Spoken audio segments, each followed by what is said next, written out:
The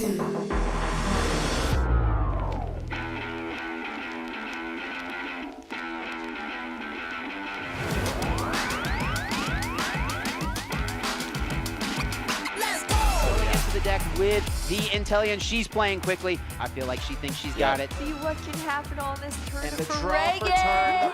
You've been patient. You've been waiting all this time, but you ready. You've been putting in that grind, so let's go. Champions are hard to find, but you know the goal when you're ready to shine. Haven't heard of you, then they know. You got your sights set on that road. If it's time to battle them, then let's go. 'Cause you'll never stop. Show them what you got. Riding through another turn, and the power pin is gonna join it. Very impressive showing and a really good understanding of how these teams work. Show 'em what you got. Yeah, they already know. You got your sights set on victory road. Show 'em what you got. Yeah, they already know. You got your sights set on victory road. The Mind Joke wants to go for a sweep of his own. Scrafty has already knocked out 2 Pokemon. He said this match was too hot. I need to cool things off here with an ice beam. A Bastion, it rumbles onto the field and the smackdowns are adding up.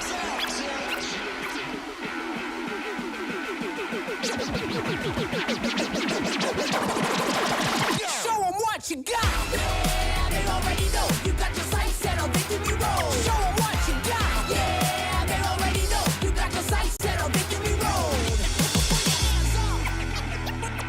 Put your hands up.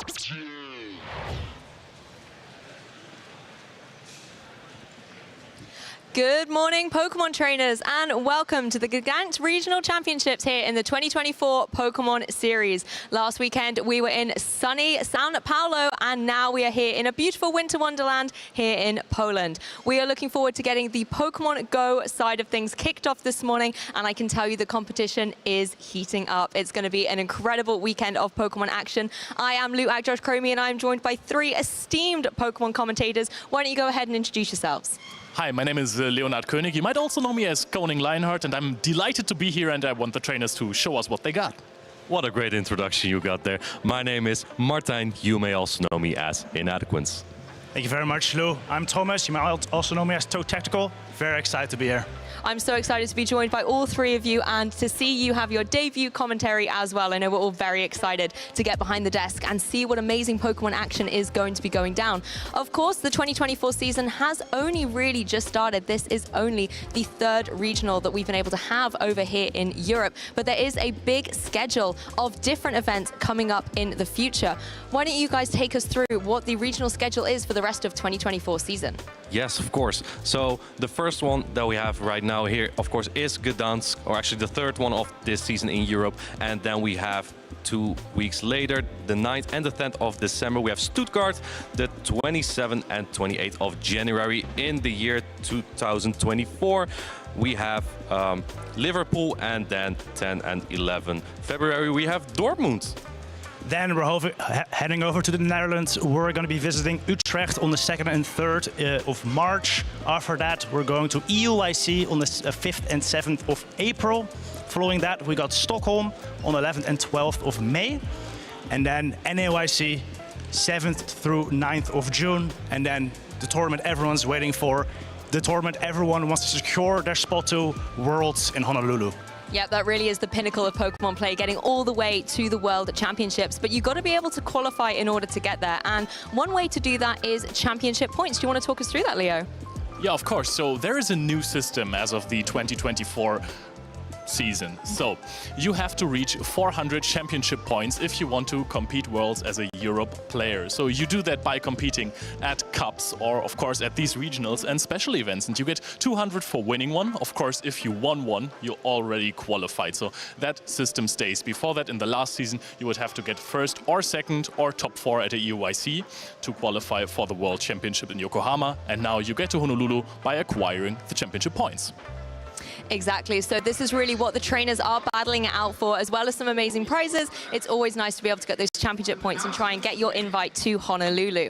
Of course, last weekend, we actually had the prestigious LAIC, the Latin America International Championships, which was the first international of the 2024 season. And the meta was incredibly interesting taking a look. I know going into it, I was expecting to see a lot of Clodsire, and I have to say I was really underwhelmed by its presence a little bit. Let's take a closer look at the top 12 Pokemon. Leo, what are your thoughts taking taking a look at this, are there any surprises? I mean, let's cut Clodsire some slack first. Everyone was really prepared for the Pokemon. It was really strong one. People were anticipating it, so everyone was maybe a bit over-prepared, so it didn't perform that well. We had some in the top cut, so that's fine. But this is like the top 6 Pokemon are relatively standard for the top 12, right? And then we have those little, I don't want to say spice picks in the second half of the top 12, but they're the more interesting core breaker-ish ones. Yeah, true. And I must say, though, I am surprised that Umbreon is number 7 here, and that there really is an increase in that Alolan Sandslash, which generally is running Power Snow instead of its Community Day fast attack Shadow Claw, which used to be its preferred fast attack. Now it's Power Snow. And what I'm also surprised about, again, is that Azumarill, because it's not a pick that with the introduction of Clodsire, that I would see an increase in that. Clearly, those LOIC players really like the Azumarill, though. I think they also really like the Medicham, as always. It is on top, though. We did see a little lower usage at LOIC than at other tournaments, where we've seen percentages as high as 80%, whereas here, only 70. Very curious to see how that will be in Gdańsk today. Yes, and that Superior in the number 3 spot really jumps out at me, because I remember Gdańsk Bolton winning the Lille Regional Championships with Superior, and it's kind of really taken off since then. And being able to, pip Lickitung to what I call the podium spot, pushing it to number 4, I think definitely has been an interesting medical going forward. Taking a closer look at the rest of kind of LAIC, having a look towards that grand finals, let's say, Charjabug obviously was victorious. We didn't get to see it in grand finals as much, but in the winners finals, it definitely was able to counter that Superior. Are we all aboard the Charger bus? Absolutely. I mean, ever since it got the fast attack volt switches, it's just so much better. It's very flexible. You only need 3 volt switches for the first accelerator and then only 2 for the second one. So it's really fast paced, and it's a great answer to something like an Umbreon, for example. I think it's very flexible, it's very good, but it's also a little bit difficult to utilize when your opponent has Gligar, which has a very high usage rate in most tournaments. So that's why I think it's sometimes a little bit tough. But generally, I just think it's a really cool Pokemon. 100% agree. I think Rargaf made an extremely good call there. I think a lot of people were expecting Clodsire, afraid to bring us electric types, but Rargaf said, nah, it's not going to be there. And it really wasn't, so Charjabug was able to shine. Yes, it was a fantastic medical. And speaking of Rargaf, let's take a look at the top 3 placements from LAIC with our champion, runner-up, and 3rd place. How about we have a little closer look? Yeah, so as we see here, Rargaf with that Charjabug, and special thing about his Lantern also is that Water Gun fast attack. I think most trainers generally use Spark, the electric type fast attack, but Rargaf brought Water Gun, and that's specifically to counter the Gligar better, because you see on his team there's not really a Gligar answer. Then on the 2nd place, we got Lindos Trixin running that Carbink, a pick we've seen appear more and more ever since Elephant Flusha got to runner-up position with it at Lille. More and more players have seen the strength of that Pokemon and are running it. And Lindos Trixin shows again how strong a Pokemon can really be. Yeah, and maybe the Carbink was also the reason why we didn't see much of Charjabug in the grand finals, because this is a really hard counter. And of course, in Basti's team, we also see that Umbreon that was in the 7th place of most used Pokemon. And yeah, this is a very solid lineup. I find it kind of funny as well how Carbink was able to come in 2nd when everyone was anticipating Clodsire to come in, so it was kind of chuckling in the face of Clodsire a little bit. One thing as well that you note from these 3, Medicham is really coming out on top still. There doesn't seem to be anything that seems to be able to knock it off that number 1 spot. If we dial things back, however, to the European season, as I've mentioned before, we've only had a couple of events so far, only a couple of regional champions crowned as of yet. Let's have a closer look at who they are and what their journeys have been so far. Yes, so of course we have the Barcelona special event champion Zweilis, who brought a Pelipper, Shadow Venusaur before the Superior really got popular, and of course the Powder Snow Shadow Alolan Sandslash. It's not the tongue breaker for us anymore, the Shadow Claw Shadow Alolan Sandslash. Powder Snow, that was not really a thing before that, but just before that, Wadaj won with a Shadow Dragonite, and Lickitung picked up in popularity again, and that is one of the biggest matchups for the Sandslash now. It is really good against the safe swap of those Lickitungs. It wins this matchup incredibly hard, and it's just such a good Pokemon. Now everyone is really running it. There's not really that much of a benefit to run this Ghost type fast attack, so Powder Snow is just picking up popularity. And then of course we have Gdańsk Bolton, who won Lille just recently, going in with the Leaf Tornado Superior. That was a crazy call. It definitely was, and as we've mentioned, it's already picked up in the meta a little bit, but our third regional champion of the European season is yet to be crowned in just 2 days' time, or I suppose tomorrow, let's say. We would be able to find out who it's going to be. Let's focus a little bit on this tournament then, and who maybe is in contention to be able to be our next regional champion. We've got a couple of players to keep an eye on, although the competition, I have to say, is pretty hot as it is. Let's dive a little deeper into these 3 players. So first up, we have 23 EJB, the Bochum champion in the 2023 season, and I know he has some spicy picks. Hopefully we will get to see it on the broadcast today. The second player also competed in Lille, Amon from Czech, and I'm really curious to what he brings this time, because in Lille he had a Guzzlord and a Talonflame. Then we got Tomahawk, also a player who really likes those spicy Pokemon. We saw him compete at Barcelona, where he ended up finishing quite high with his Diggersby. Today, we'll see what he brings, and we're hoping to see something spicy from him. Yes, I remember that Diggersby with the Scorching Sands that had just been unlocked, and it was great to be able to see that come into fruition. I know he's definitely looking to be able to try and get the #1 champion title this time around. So having a little look at the players, let's talk a bit about the Pokemon and what we're maybe expecting to see here in Gdańsk. I mean, taking a look at what was happening in LAIC, I wouldn't be surprised to see maybe a couple of Clodsires running around, or even maybe the Charger Bug being picked up, but I'm pretty sure I can guarantee a lot of Lantern. My question is though, is it still going to be the generally used Spark fast move one, or is it going to be picking up a Water Gun? What do you think? I think it's still going to be Spark. I do expect more Clodsire here than at the LAIC. And I don't expect as much as Azumarill. Azumarill was not very successful at the LAIC. Charger Bug was, which is an electric type. And I don't think you want, if you expect more Charger Bug, that you want your Azumarill on that Charger Bug.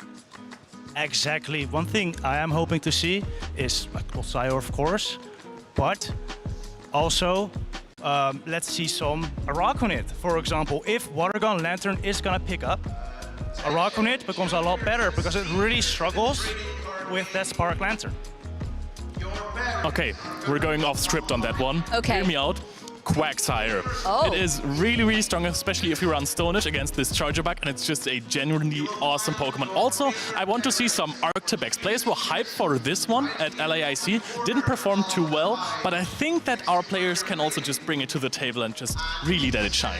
You know, Swampert is kind of the OG water ground type Pokemon in Pokemon Go. I'm trying to make Gastrodon meta, I really am, but Quagsire, I can see where that's going as well. And speaking of Gastrodon, let's take a look at our caster predictions as well, so you can see what us 4 here think are going to be doing well here in Poland this weekend.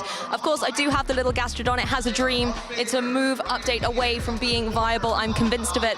And then on my choices as well, that Araquanid that you mentioned there, Thomas, I think it has been picking up in popularity. It's incredibly bulky at the moment, and it can take some really heavy moves. We saw at LAIC it take a lot of rock slides, and it was just able to really capitalize on its bulk.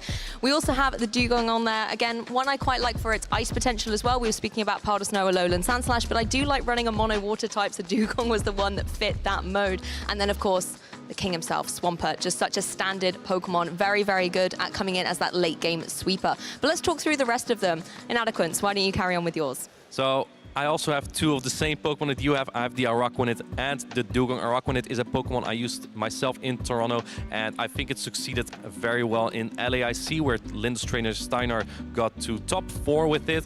And I also expect Dugong and Clodsire combined. I think they make a very strong core. Many players may have seen it in the Go Battle League, and then I paired that with a Dark type. A Poison type just goes hand in hand with a Dark type. Let's take a look at yours, Leo. So first of all, Shadow Quagsire. I mean, I introduced it a little bit earlier. I know that players are running it. I hope we can see it on the broadcast. Fantastic Pokemon. Next off, another water type. We are all over those water types today. Greninja, it has already achieved 1 day 2 in this season. And I think paired with Clodsire, this is a really good core. And then, of course, the Charger Bug. This is such a strong Pokemon. And lastly, the Clefable. It's a really nice core breaker. I love it. I actually really like Charger Bug and Clefable together too. That's a line I've run myself, and I'd love to see both of those in the same team together today. What I got is Cresselia. We saw a lot of Cresselia in Toronto actually, and an up top cutting as well. And especially with the Future Sight moveset, it has a lot of flavors, even its counters like Lickitung and Alolan Sandslash. Then Frostlass. It's been very stable all season, and I expect it's gonna show up today as well. Our rock unit, we already talked about very strong counter, 4,000 sand slashes and meta champs, and then artifacts. Leo mentioned it already, and I happen to think it's incredible as well, especially versus Rargev's team that we saw win LAYC. It can beat 5 out of 6 of its Pokemon, so I wouldn't be surprised if we see some today. That's true. If it can counter the hottest team to be able to win in International, then it could be a very good choice coming into this particular regional. It looks like us commentators seem to double down on the water and the ice types, but what about you guys at home? Which Pokemon are you expecting to see get #1 here in Gdańsk? You can reach out on all of our social media channels using that hashtag #PlayPokemon in order to let us know which Pokemon you're expecting to see or hoping to see, as well as the trainers you are rooting for. You can reach us on X, on YouTube, Facebook, and Instagram. And of course, if you miss any of the Pokemon action, you can always go and rewatch the videos as well on the channels.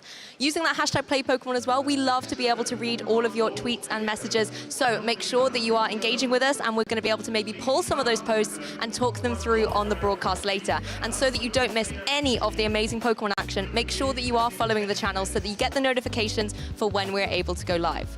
I mean, the competition is definitely getting very, very serious at this point. I can almost feel the adrenaline and the anticipation building up in the arena at the moment. Our co-partners in video game and trading card game have already started, but Pokemon Go is almost getting ready to kick off. So we will be able to head over to the caster desk in just a moment. But first of all, let's have a little bit of a recap about how one of the previous regional championships in Toronto went down so that you can start getting into the regional spirit.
Hello, Pokemon trainers. This is Stephanie Christine to highlight the 2024 Pokemon Go Toronto Regional Championship. Toronto was defined by a series of upsets where up-and-coming trainers toppled some of the most storied legends in the championship series. Trainers such as Wadaj, Zweilous, and Inadequance made early exits on day one in a surprising turn of events. Despite Carbink's breakthrough performance in Lille, we saw a flock of Mandibuzz swoop down on Toronto, claiming the coveted spot of most popular flyer. In the winners finals, we saw JJan 11 toting a tried and tested team clash against Magmar Man 26, who brought every spice off the rack for his team, including Emolga, Mantine, and Lurantis. In a fiery 5-game series, JJan and his Metacham prevailed and knocked Magmar Man down to the loser's side of the bracket. In the losers finals, Magmar Man was left to face SS Thorn, who relied on his Shadow Dragonair and surprising Clefable to send Magmar Man packing. The grand finals was a rematch between JJan and SS Thorn. SS Thorn started off strong with a dominant 2-win streak, but JJan reverse swept with 3 consecutive wins to prevent a bracket reset and claim the title of 2024 Toronto Regional Champion. And with this surf washing away the Dragonair, JJan 11 is your Toronto Regional Champion. We are always on the lookout for the next rising star in the championship series. Could it be you? Make sure to check out Pokemon.com/compete to find upcoming events near you. This 2024 Regional Championships event will be showcasing exciting Pokemon Go matches all weekend. Trainers from around the globe are here to compete for over $125,000 in cash prizes, travel awards, and championship points to qualify for Worlds 2024 in Honolulu, Hawaii. This tournament is a 2-day event, with our trainers competing in a double elimination bracket using the Great League format in Pokémon Go. Matches are best of 3, except for the winners finals, losers finals, and grand finals, which are each best of 5. All matches are played in a Bring 6, Pick 3 format. This means trainers will create a team of up to 6 Pokemon, but only 3 are brought into each game. Who is taking home the title of Regional Champion this weekend? Who will secure the points to qualify for Worlds 2024 in Honolulu? Stay tuned this weekend and watch all the action live. If you want to learn more about upcoming Play Pokemon events, visit Pokemon.com/play.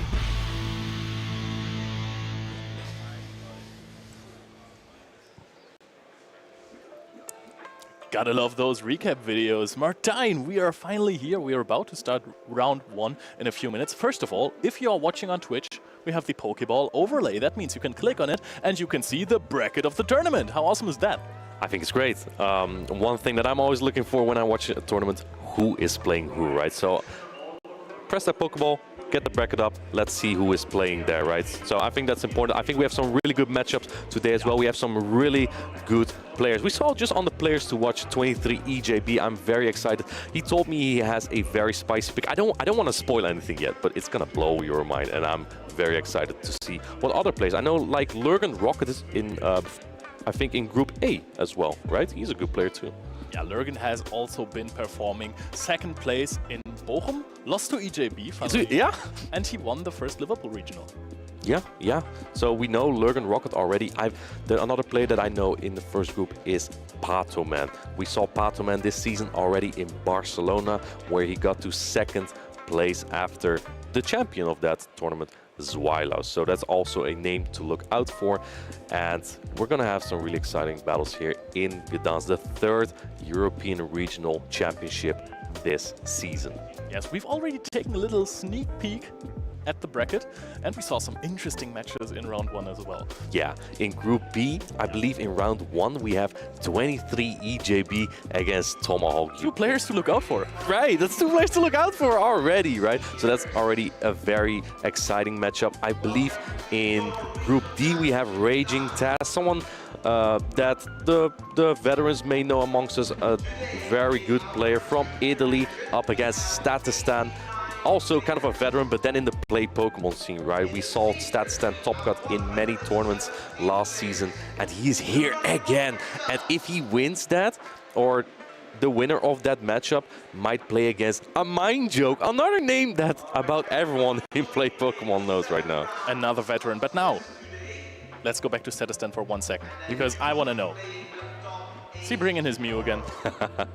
Well, Leo, that's a good point, because now we have open team sheets. And that means that your Mew set is no longer a surprise, right? Because your opponent can just see, you're no longer wondering, what does this Mew have as its charge and fast attacks? Now you can just see, oh, it's Shadow Claw, it's Surf, it's Wild Charge. Okay, my grass type is really good here, right? So that is something that makes Mew less good, but I still think it would not be a surprise if he does bring it, because its versatility in his Mew set is just so good.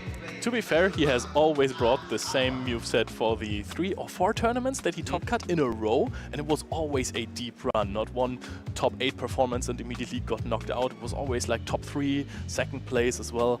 Very impressive player, Dr. Statistan. Yeah, absolutely. Statistan, the man with the plan as I know him. Yeah, I'm very curious to what we're going to see and what these players have brought, right? Because I believe we haven't seen Statistan on the broadcast just yet, so we don't know what kind of plan he has this time. And I think it goes for many players, right? You see the top 12 meta every time. Players are watching, oh, right, they watch the LAIC from last week and they see, oh, we see this as the top 12. How can I core break this kind of meta? Obviously, Pokemon like Medicham. No one had it in our custom prediction. I guess no one is predicting Medicham to win. And then paired with like Licky Tongue, Superior, Lantern. I guess that's the core you want to focus on. But what I noticed the most is like the, as you said as well, right? The bottom 6. Those change every single time. Like, what is the main core breaker that the players in Gdańsk are going to bring here? Like, I don't think it's going to be Azumarill again. Azumarill has not been very successful at the LAIC, but maybe we see some Charger Bug. I would like to see some Charge Bug. I mean, Charger Bug was already kind of popular. We saw Dex bring it in Lille. Dex also a very experienced player, also a former regional champion. So we already knew it had the potential, but now it even won LAIC. So this is one of the best Pokemon right now, probably. So I do also expect a lot more of those. To be fair, Zweilis once said in an interview to me that he reverse engineered the last top 12 from the I don't know which region it was back then. It was in Liverpool, and then he just brought a team to counter all of that. So I might expect some Gligar if people are reverse engineering the team of Lindos Rogev. You want to break Gligar? Yeah, kind of. I mean, Lindos Rogev did cover the Gligar quite well with that Water Gun length. So I think if you are using a Pokemon like Charger Bug, you're always something that bringing that that counters the Gligar, right? Such as an Ice type would do very well. I think at the LAIC, many competitors predicted the Alolan Ninetales to make a return, especially with Power Snow. That's what I heard from competitors that I spoke to, and that might also explain why there were so many Azura, so few Clodsire. Clodsire has not really, you know, I think Nighttime Clasher top cut with it at the LAC, but we didn't really see much of it, right? And I would love to see some Clodsire action. It also has a pretty versatile moveset with that Stone Edge, the Sludge Bomb, and the Earthquake. Don't forget about the Mega Horn as well. The Mega Horn, yes. Super effective on grass types and psychic types like Cresselia. So it's so versatile, and I think I would love to see it. I'm sorry, I might be just a little bit biased towards Clodsire. I think it's a really cool Pokemon. That's fine. It is really cute, so I'm also a little bit biased towards it, even though I like Quagsire a bit more, but we'll get into that later on. So I was talking about Statusan, and you said he was the man with a plan, but I think the viewers at home are also interested what your plan would have been if you were to attend this tournament. Well, you're always bringing those spicy Pokemon. You made me fall in love with Dunsparce deeply back in the day at the Stuttgart Regional, I suppose. So what's the spice pick you would bring for this event? Man, that's a difficult question to come up with right now. I'm sorry. So I think the Magnezone that I had in Liu was, I felt like as a one-time use, but since there's so few Clodsires so far, maybe it still does have use because it's quite good against that Lickitung, against Spark Lantern, right? If it's an electric fast type, the electric fast attack, then it's pretty good against the Lantern. It's okay against some grass types. I think Superior is a little bit difficult because it's more bulky, but against Venusaur, you just have that Mirror Shield that's neutral and it's just fine there.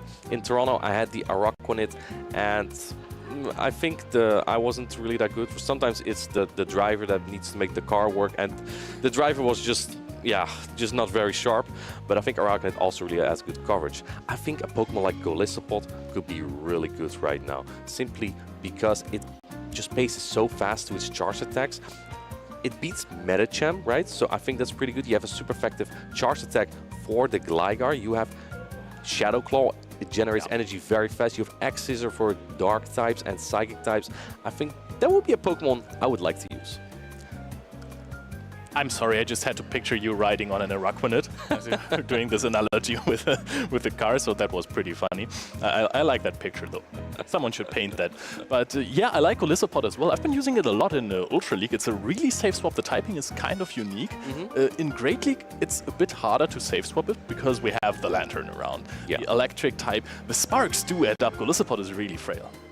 Yeah, but the thing is, though, like with Shadow Claw and X-Scissor, you just keep on attacking very fast, right? So even with shields up against like Lantern and Registoo, it's not that bad. However, we do have the top 12 from this tournament already, so we can take a look at what Pokemon the players in Gdańsk will be using this week. And let's see here, Leo. Let's go! Oh my, we have... Okay, so let's start at the top level. I want to... there's so much I want to... There's Medicham! What? No way! But no one of us predicted it in our cost predictions. It can't be true. No, I think Medicham has a good shot at being at 87%. And then number 2, who would have thought? I mean, we have seen Superior rise up. Superior was getting so much better, but now it's like a really safe spot number 2 here. Yeah, it's crazy to think that last season we barely had any grass types in those top 12s or like even top cutting, and now we see Superior at number 2 here at a usage of 51%, which is crazy. And I think it makes sense because it's so good against Medicham, Lickitung, and Lantern, which we also see in this top 12, at the top 6. We also see Gligar at a 50% usage rate, which I think is the definition of a neutral pick, because flying and ground is so good in the current meta, right? You basically can hit super effective on so many of these Pokemon. You have flying for the Medicham Superior, you have ground for the Alolan Sandslash and the Lantern. And then let's take a look at the bottom 6 here, Leo. What do you see? Yes, of course, we have Umbreon in that number 7 spot again. Very good. We have the Frostless, who's a very offensive Pokemon to pilot. What I have seen in the last tournaments was that every time players kind of forgot about Frostless, because at some point it was really good and then people started to drop it a little bit, there were more answers. Every time players don't pay attention to something, so some Pokemon like Frostless or Charizard, it's dangerous. This thing is going to come back and hit those avalanches. Such a fantastic attack. So that one's kind of strong. I think it's going to perform really well, but number 11. Come on. Oh man, Clefable. This is a major surprise for so many of us. And Leo, what is Clefable good against if we look at these top 12 Pokemon? All right. So first of all, not a surprise to me. I predicted that one. Ooh. So Medicham, of course, you have the super effective Fairy Wind, which is not the most damage, but you have this Moonblast, which is going to deal a lot. It's a neutral matchup against the Superior. Superior, of course, paces a little bit faster to those Frenzy Plants, and it has great bulk, so it's not the best matchup, but you're not defenseless against it. Against Gligar, you're also fine. It's very neutral against most of the Pokemon, actually. But then you have the Shadow Alolan Sandslash, which you can hit with the Meteor Mash. You're very strong against the Umbreon, and of course Mandibuzz as well. Yeah, absolutely. So now that we look at it, maybe Clefable is that core breaker that many competitors here in Gdańsk are looking for. Now at the very last spot, we see the comeback of that Registeel. And you know what? I'm thinking that some of these Registeel are now not having the regular moveset of that Focus Blast and the Zap Cannon, but some of them might be having Flash Cannon now, and that might be to be a little bit better against Pokemon like Clodsire, but also super effective damage against Pokemon like Clefable. Now, if you don't have Focus Blast though, that Alolan Sandslash might become very scary. But on the other hand, because it doesn't have Shadow Claw, it also has resisted Fast Attack Power Snow that is Ice type on the Steel type of Registeel, and that makes it a little bit more manageable for that Registeel because it's very bulky as well. I really am surprised with these last 2 picks. Obviously, you as the genius had already predicted the Clefable. I did not see it coming. Like, if I predicted a Fairy type to come up, it probably would have been the Alolan Ninetales, simply because it also has that Ice typing to fight back against Frostless. But what Clefable has is that very strong Steel type charge attack, which is the Meteor Mash, and it allows you to fight back against Alolan Sandslash. In fact, I don't think that matchup is even bad right now. If you have 1 shield up, you can beat the Alolan Sandslash as a Fairy type, whereas Alolan Ninetales cannot do this at all. To be fair, you win most of the matchups with 1 shield up. That is a really advantageous situation to be in. But I really like that the 2 Steel types in the top 12 just decided to be worse against each other. We have some Flash Cannon Registeels in the tournament. I mean, we've talked to the players before. We know that we're going to see some of those. And of course, the Powder Snow, Shadow Alolan Sandslash, or sometimes also regular Sandslash. I've seen those. Yeah. They just don't deal as much damage to each other anymore. Even though when I was playing my Shadow Alolan Sandslash against Registeel, I never shielded because they always go for the Zap Cannon. Bait, but it can debuff your attack, so you know that would not be great if that happens. And I think that right now we have a very healthy and neutral open Great League meta. Even if you don't get the lead that you want, you don't get the switch in that you want, there's still so much play in the current meta. And I think that especially those top 3 like Medicham with the Ice Punch against the Superior and the Gligar is the best showcase of that. And I think that's also obviously why it's the most used Pokemon. You know what I'm also curious about? What are those other 13% competitors using? Are they using Deoxys? Are they using another fighter? Vigoroth maybe? Obstagoon? Scrafty? I mean, we have one very well-experienced player in the tournament with a Surfetched. Oh. I'm not going to tell you guys who it is. I think we're going to see him on stream, but this might be a big surprise. I'm a big fan because Surfetch has such a versatile moveset. It has counter as a very strong fighting fast attack, and then it has Leaf Blade, Night Slash, both 35 energy. Only takes 5 counters to get there to those strong charge attacks on that Surfetch. But you also have Brave. Can you tell me what Brave Bird does to a Medicham? basically, I think it takes out 4 or 5 Medicham at once. But the thing is that even though this is a fighting type with counter, it has a completely different role to what a Medicham will bring to the table. Because Medicham is flexible, it is really bulky, and it barely has any hard-losing matchups apart from Sableye. Some ghost types. Yeah. Millicent. Or Trevenant, back when Trevenant was really, really strong, because before the change of Seed Bomb. But, I mean, Surfetched wins some matchups hard. You can, if you play it perfectly and you manage the energy perfectly, you can come out with a lot of energy advantage out of some matchups. You will have to invest your shield, always, probably, because even the body slam of Lickitung is almost going to knock you out. But if you are in an advantageous position with a Surfetched, it's going to be really tough for your opponent. I would love to see it. Like a Surfetched with energy advantage can be good against about anything. Even a Medicham would not want to deal with a Surfetched with energy, right? Because of that potential bravery. Now, we do have open team sheets, so you can see if this Surfetched does have super effective charge attacks or not. But even then, like even Leaf Blade, everything. I really like the Surfetched. I really like Surfetched. It's a fragile Pokemon, and if you get it in the right spot, it can be really good. I think it's similar to like Magnezone, right? Like Magnezone, if you don't have shields on Magnezone, yeah, it just gets knocked out really quickly, unfortunately. But if you have shields, it can just have those very strong fast attacks, just doing damage, and then the charge attacks also do damage, right? So that's what I like about Pokemon like Magnezone and Surfetched. So that's something I really like. I also like the bench pressure that those Pokemon are bringing, because you force your opponent into a completely different playstyle. Because sometimes you want to play for alignment, so you're willing to give up a shield to just keep the alignment. Now, hey, I have my Umbreon here. If my opponent then later on has the Lickitung, I'm in a good spot, even with a shield down. But those Pokemon, you never want to be a shield down against the likes of a Surfetched or a Shadow Venusaur or a Shadow Charizard even. Especially a Shadow Charizard, we've seen that in Liverpool back then. But those Pokemon are really, really strong. With a little bit of advantage, they can tear apart your entire team, even if the attacks are resisted, and that's just the beauty of this, because your opponent knows that you have them in the back. Absolutely. So, we are about to get our first matchup soon. Let's see who we have first. Oh, man. Who was it who predicted? I think it was Thomas, right? Who predicted the Artibex. And we have it on both teams here. I'm losing my mind. And we have the Clodsire. Oh, I love this. Everything is happening. We have the Clefable as well. We Wow. have the Cresselia. This is so much fun. Okay, so we have PL90 versus G47IX. Yeah, and then on the right we have Galix. I believe that's Galix. how. Yeah. I know him. He's a content creator, so I know how to pronounce his name from what we have here. And then we have a Clefable on his team. It's the first Clefable that we saw from the top 12, and we have that Artibex and the Clodsire as well. We have a Cresselia. We have 2 Psychic types here, and to cover the Psychics against the Dark types, that is like Sableye, or against Ghost types, that could also be Sableye or Frostlass. It looks like he brought the Mandibuzz for that. So I really like this team composition from Galix on the right side, and on the left side, PL90.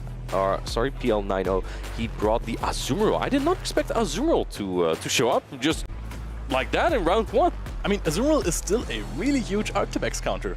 And that's, I'm a bit worried about our baby, our coverage baby, the Artibex, because we all really want to see it. We talked about this a lot before. It's so much fun to play it.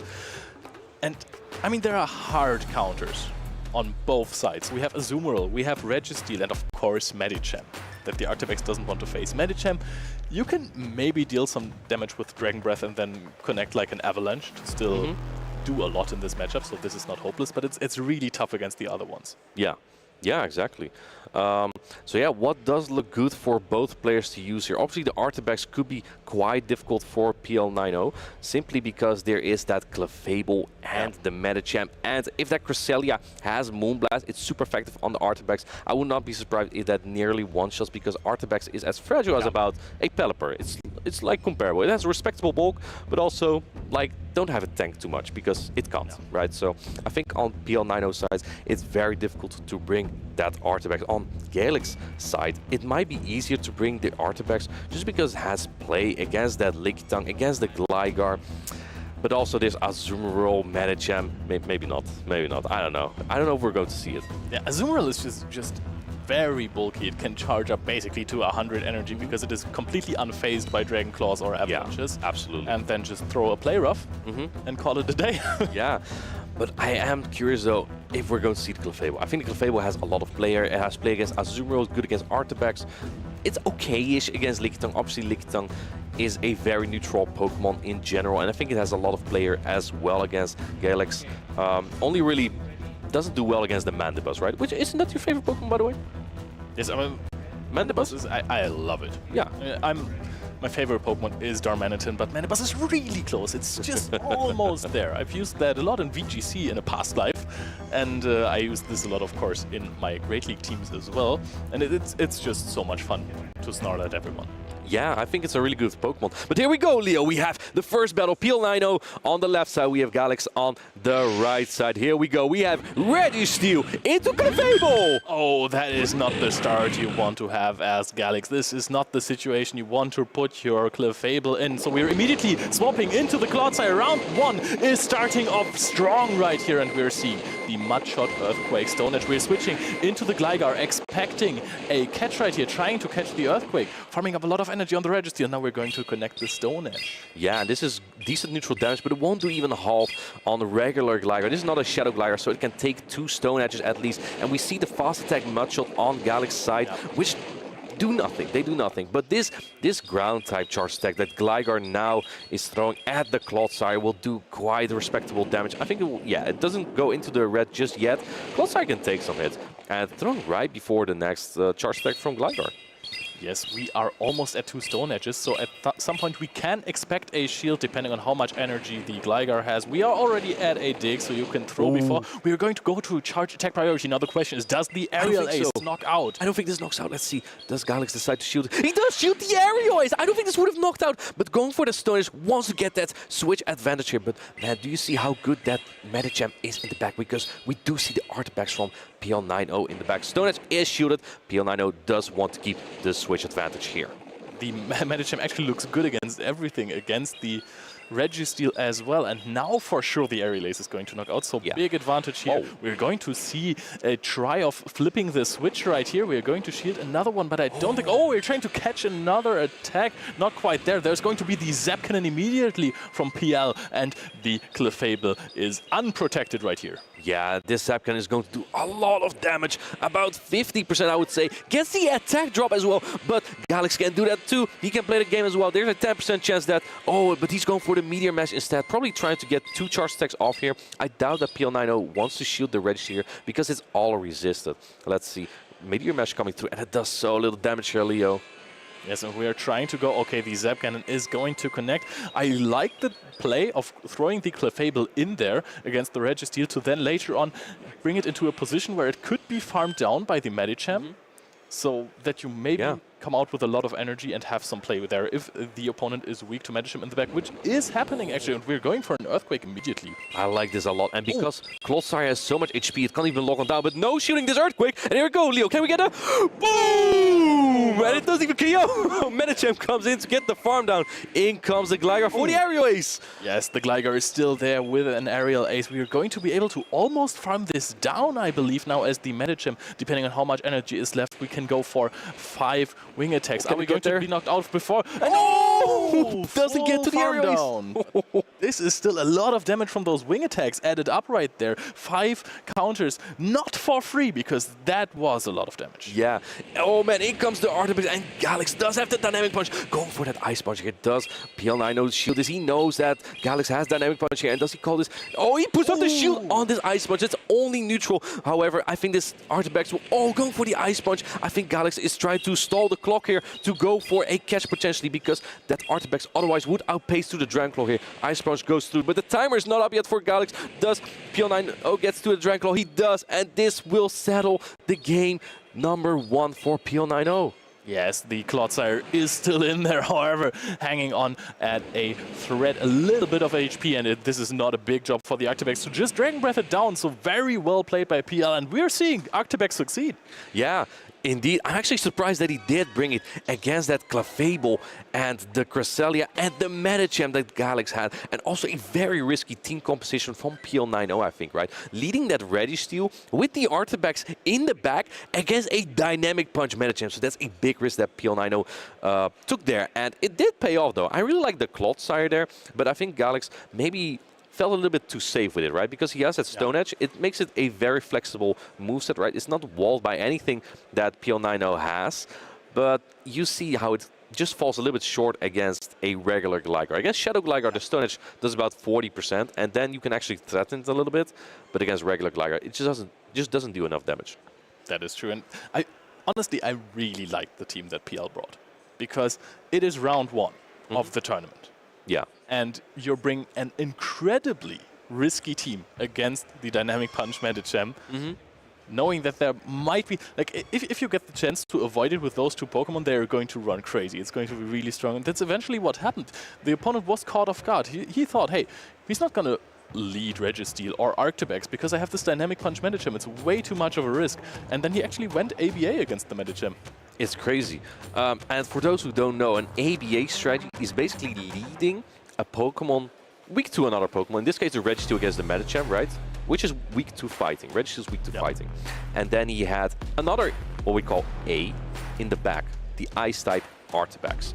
And that's what we call the ABA strategy. You have your answer to that Medicham sandwiched, right? We had the Gligar in the middle. We had the Gligar between that Arctibex and the Registeel to counter the potential Medicham. So that's the strategy that PL90 went here, and we'll see how Galax adapts to that, because if he's expecting that Gligar, you can still say switch the Clodsire, but maybe it works just like he did it this time, right, with the Medicham. Maybe you want to rely more on the Medicham. If you predict a similar line, but on the other hand, if it is like an Azumarill in the back, your Medicham in the back will be kind of useless against the Azumarill without Psychic, right? With Dynamic Punch, you just don't hit it very hard.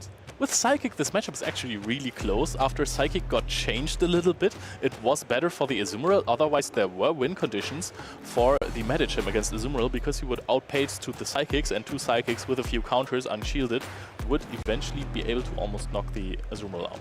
Yeah, absolutely. And now that Psychic is a little bit nerfed indeed, those two Psychics barely might not knock out anymore. It also depends on how much HP your Medicham has. Some players prefer a Medicham with a higher attack, and some players prefer a Medicham with a higher HP. And I think that Azumarill really made a difference. That Azumarill matchup really made a difference in that. And it looks like both players are ready for game number 2. I'm really curious to how Galax is going to adapt to that strategy that PL90 had, because one thing, it makes me very scared sometimes. You don't know what your opponent is going to bring if he makes risks like that. So let's see. That is true. PL is now really in Galax's head, and we are going to see the Azumarill versus Cresselia lead.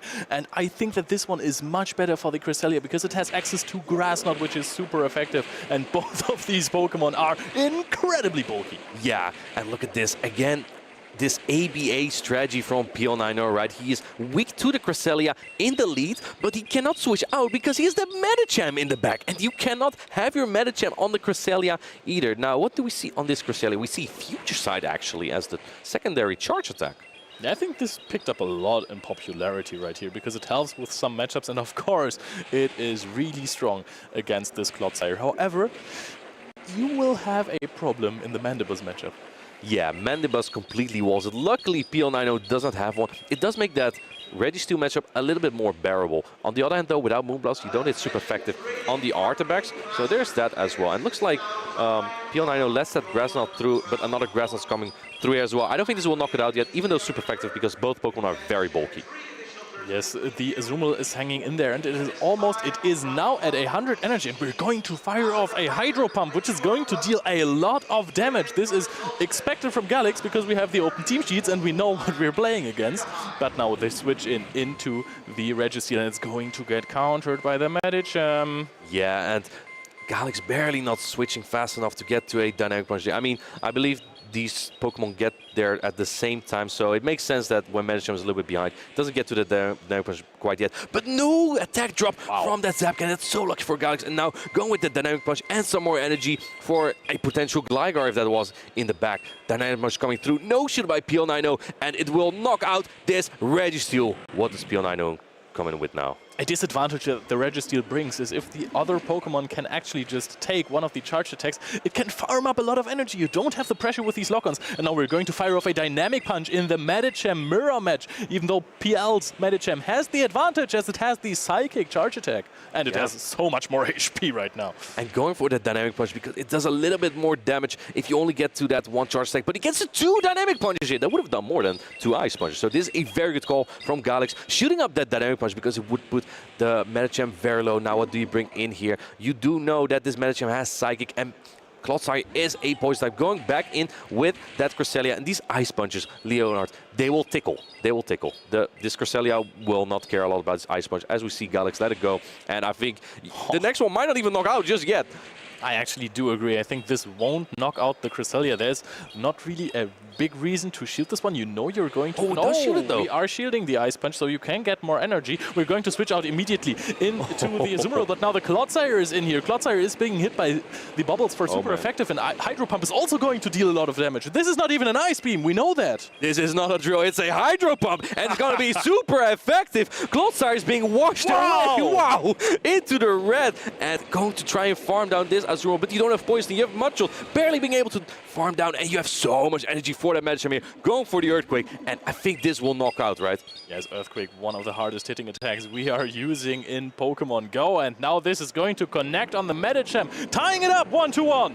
Wow, what a game. This time, Galax finally catching PL90 on that ABA strategy, right? He was like, oh, so you don't fear that one Pokemon of mine. I'm going to try and catch your strategy here now. And he did actually with that Cresselia into that Azumarill and with the Medicham in the back. And you saw how strong that Cresselia was in that position. And you know what's also tough here for PL90? If you see the Cresselia in the lead, you know that there's going to be a Registeel answer in the back, right? Which was the Medicham here. So it's very tough to come back from that. Yeah, this is one of the big risks if you are playing this ABA strategy, that if you are losing the lead, you have nothing to switch into, because you can either switch in another Pokemon that loses to the lead, which is then still really bad, or you could switch in your only answer, and you can expect your opponent to also bring an answer to your answer for their answer. Yeah, exactly. So for this decisive game number 3 here, how are both players going to adapt here? Are we going to see another ABA strategy from PL90? And how is Galax going to predict what his opponent is going to use this time? Because if you catch the lead into an ABA strategy, usually you are very likely to win that battle if you preserve that Pokemon as well. And in this case, the Cresselia in its end game just basically kind of locking the Medicham, right? Because the Medicham had to throw his their Ice Punches there, and that was just kind of tough. Soaked up almost 100 energy right there, and we're going to... I have a strategy. Tell me. I love this strategy. If your opponent is playing crazy lines that you can't predict, that you don't really expect, pick random Pokemon. maybe exclude roll a dice. Exactly. Status stand. I don't think he does that for the team preview, but if you're ever in the situation where you can't really predict your opponent at all, you might just choose random Pokemon to throw them off guard. Maybe if you know that one of your Pokemon is really bad against the other team, exclude that one from the randomness. But I love that strategy. It never helped me. Looks like the judge is giving the thumbs up. If these players are ready, the decisive game number 3 is going to start soon. What are these players going to use? PL90 on the left, Galax on the right. Here we go, Leo. We have the Registeel from PL90 into the Clodsire. Oh, I love Clodsire so much. And this is exactly where he wants that Registeel. Well, we're going into the Gligar immediately, and I think that we might go up to a Stone Edge to then just switch into the Cresselia. Oh, trying to catch a dig right here, getting that energy on the Clodsire for later on, and we're going to see a Gligar with a lot of energy advantage, possibly being able to flip the switch. I don't know what I think about this play. You know what it is here? You have so much energy now on the Clodsire, which is very useful. And you don't really need the switch advantage because you also have the Medicham in the back for that Registeel. But how do you deal with Azumarill now? Because now you baited out the Azumarill answer, which is that Cresselia. And it can take charge sticks very comfortably. You have Future Sight, which will do significantly more than a Moonblast or a Grass Knot. Let's see if PL90 is going to try and preserve this Gligar. And he does. Yes, that was very well played by PLO. He is going for that shield right here, Future Sight. Oh, we're going for the charge attack priority. What a perfect count here. The energy management is on fleek. Oh, and shields the ground type charge attack here. Cresselia hangs on, throws that future side here. This will put Gligar, I think, into the red. It's a very strong charge tag. Let's see. I mean, Gligar is also quite bulky. Yeah, barely into the red. And this makes it much more manageable for Galax to deal with the Gligar because he didn't really bring an answer. Going for the aerial ace here. I think this might barely not knock out. Cresselia is very bulky like that. Let's see. Aerial ace coming through. Oh, it doesn't. It doesn't survive, Leo. Now, what do you bring in? Well, no, you kind of bring in the Clodsire. Yeah, you have energy there. A farm down, you can go for a farm down, but you would have to shield with the Medicham as well. So we're throwing this Stone Edge now. This is going to knock out if it goes unshielded. We could farm up to a little bit more energy and then throw a dig, which is not going to happen. Not going to happen. In comes the Azumarill. And this is actually what Galax wants, right? Yeah. Because he has the Dynamic Punch Medicham, and it will be completely walled by this Azumarill. So now you have the Clodsire here, which doesn't have any poison-type attacks on it. So it doesn't do as great against this Azumarill, with Hydro Pump as well. But it does better than Medicham does, right? Azumarill has really good matchups here. But the Registeel is just going nowhere against Galax's team. There was the Cresselia, but that one already played. Is this shielded? It is shielded! Oh. That's a huge shield because the Clodsire would have been knocked out by so much water, right? In comes another Earthquake here, and this will put Azumarill, I think, barely not into the red, but it will make it very manageable for the Medicham to knock out. However, looks like PL90 is putting up that shield here. Yeah, you want to preserve it. And who's going to win the race here to get to that? Oh, but Galax trying to get that charge attack. Unfortunately, it was just barely too early, and this player will do so much damage. I think about 50 to 60%. Let's see. I don't know what I want to think about that, because if you immediately switch into the Registeel, you have a really big advantage there, and still energy on the Azumarill. So you're on pace now, right? Dynamic Punch comes through. All right. Oh, and because that Clodsire has much shield, you also have that fast attack pressure on this Registeel. Dynamic Punch coming through. This will do massive damage. Wow. I just love slamming my fist on steel. Zap Cannon coming through here, and this will knock out that Medicham. Okay, now the big question is, are we going to be able to reach a Focus Blast before we are going to see a charge? No, we are absolutely not. This is almost at 2 attacks already. The Stone Edge is going to connect. This is very resisted, however. The Registeel is at very low HP, and now we're going to see if the Clodsire can outpace the Azumarill, because the Azumarill is almost energy dry. It is looking very good for Galax right now. I don't know about that, because it's Earthquake. I don't think it will barely knock out, but we'll see. Earthquake is coming through. It's a very strong Azumarill deck. Is it hang on? It does hang on! Wow, this barely tickled! And we're going for a play rough right here. This is resistant. You could have easily just gone for one more bubble and then just go for the Hydro Pump, but we are throwing the play rough already. And this also does not knock out. Hang on! We are charging up, but the bubbles are enough! It knocks out, and PL90 wins game number 1! What a matchup here that we have between PL90 and against Galax. It came to a decisive game number 3, and the first matchup of the day is for PL90, and what a matchup it was, right? What a screamer early in the morning. Who needs coffee? I'm awake right now. Well, that was really, really close in the end. The Earthquake of the Clodsire, I mean, I thought he had this. I thought Galax had this matchup. He had the alignment, he had the energy advantage, but you were all dismissing Azumarill, okay? Everyone was saying, hey, Azumarill did not perform that well. Look at this. Azumarill's here to prove us wrong. Yes, Azumarill just ate up this Earthquake and then threw a play rough that barely didn't knock out, but the bubbles, as a follow-up, just did. Yeah, and I just really liked how that really played out, right? Because PL90 just really adapted to what Galax used there. Going in with that Azumarill to, right, he used it more often to counter that Clodsire that Galax felt so safe with, right? I think that PL90 noticed that with that Stone Edge and Earthquake charge attack combination, that Galax felt very safe, just safe switching it, or in the third game, putting it in the lead. So I think that PL90 just really adapted well with Azumarill. I mean, you still lose the matchup against Gligar, but you are very likely, especially if you have a little bit of energy advantage because you are switching first, you're very likely to get 2 Stone Edges off. Will leave Gligar rather low, deep yellow, maybe a bit red, and you're still going to be able to farm it down with another Pokemon there. Yeah, and like also the Gligar, I think PL90 just recognized that the only Ice type is basically a Dragon type on Galax's team, and that just made the Gligar so safe. So that was one Pokemon to always basically expect basically from PL90.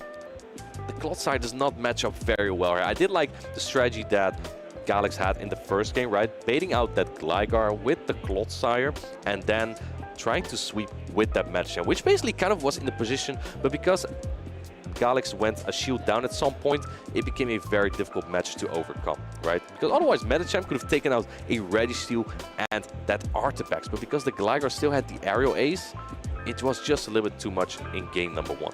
Yeah, the extra energy, I thought he had it, but there was still an attack stored. And that is sometimes a bit too much. Medicham is a really bulky Pokemon. However, you don't want to take too many of those aerial aces. Doesn't even put you in the yellow, but sometimes 40% from a very cheap attack is making a big difference. It's just the pressure that's building onto it, right? Because with the wing attacks, also super effective on that Medicham. And then the aerial ace suddenly, they do a lot of suddenly, right? Because your Medicham gets very low. I think we saw the Clefable only in game 1, and we didn't see it after that. I think that Galax really feared it was that. scared. Yeah, the combination of Registeel and Gligar was just a little bit too much there. Yeah, I think that Clefable is a very good pick though, right? With the Fairy Wind fast attack, it charges energy very quickly. However, the charge attacks, they take a little bit long to get to. Moonblast is about 60 energy. I believe it takes about 6 or 7 Fairy Winds for the first one. And by then, Gligar already is moving on, right? Because Aerial Ace just comes out faster, and that's a little bit difficult for Clefable. I do think it's a cool Pokemon though. Do you actually play this matchup with aerial aces as the Gligar, or do you try to go for a dig first and then throw an aerial ace? Because I think that if you're going for 2 digs, that the Clefable should be able to outpace you, because it should be 7 and then 6 Fairy Winds, and I think same goes for Gligar. For both, yeah. However, I do think that Clefable wins the charge attack parity, so that's a good point by you. That's good.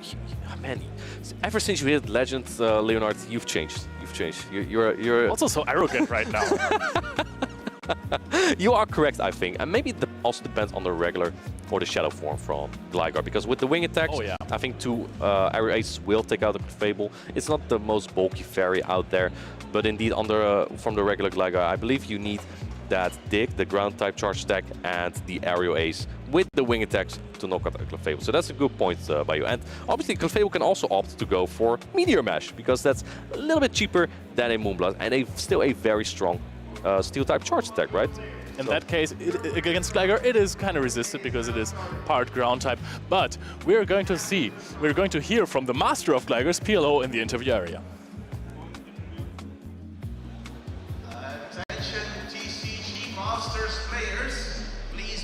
Wow, what a match to start off the day. So much spice from both these battles. I absolutely love the Artifacts play from PL90. And I have the man himself here with me. Good to have you here. You just won your first match. Yeah. How does it feel? Yeah, it is really great feeling that because my condition with playing right now isn't really good, that I was here to not to go 0-2. Wow, you already did that. Yeah. You reached your goal. Yes. So now that you had a taste of victory. Yeah. Do you want more? I'm sitting here. Yeah. Yeah, because at the first match I am on the stream. It was kind of stressful information that first match I've ever played on the official tournament, and I'm on the stage. Oh, definitely. But you played great. And the Pokemon I really loved on your team was that Arctibax. Yeah, because... How did you go about putting that on your team? Because I was looking, because I love Shadow Dragonair or Shadow Dragonite, but I feel of lack some Ice type in my team, and Arctibax is kind of the fusion of these both Pokemon, Ice and Dragon type Pokemon. Yeah. Way better versus the Gligar than a Dragonair, for example. Another Pokemon that's very good into Gligar in your team is that Azumarill. And a lot of the casters have kind of been talking down on Azumarill. They don't like Azumarill, but it worked amazing for you. Tell us about the Azumarill. Why did you put it in your team? I don't know, because for like this meta, it's great counter to Gligar and Medicham. Also, it really hands well with Alolan Sandslash, because I think these 3 Pokemon are most popular one in the Play Pokemon series tournaments. Yes, very, very good points. Definitely showed us that Azumarill can do some work. Speaking of that Clodsire talked about, game number 3, you lead Registeel into Clodsire. the worst possible lead. Yeah. You come back from that. What was your thought process in that match? The thought process in my match was, oh my God, the baddest actually lead, and it would be hard to come back. But as you saw, guys, I come back and won. Yes, that was absolutely incredible. Thank you very much for these great insights. PL90. I know you're from Poland. Yes. Any friends you have here you want to shout out? Yeah, of course. I have actually many, but I need to greet for Pitfo from Bolesławiec, Magda from Silesia, and Dark Wizard 69, which is a really popular Fortnite server Bambik. Awesome. So thank you very much for all these insights. Let's head back to the broadcast. Okay, thanks. That was great to see the excitement and the relief of those players, right? That they're like, whew, I got through. Yes, this is a very stressful situation, even though everybody kind of wants to be on stage a little bit, right? I want to play there one day. I hope I get the chance to.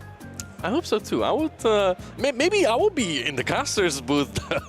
Oh, you're my opponent, because we just easy sweep through our group in the winners finals, of course. Well, we'll see. It's not always a given.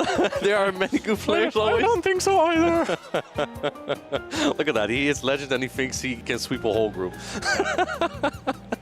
Let's see about that. No, let's see about that. Yeah. But we're almost at our second match now. The first game was a screamer already. Yeah, I think the way he trusted in his Azumarill, like he said, right? He really believed in that Azumarill with that water and fairy type coverage to wall the Medicham and just to get it in the right position there, because he did expect the Medicham every time with Galix bringing the Registeel. It just worked out. It just worked out with PL9. You saw the relief on his face and how he thought, right? You just can tell when someone just got out of such a stressful battle.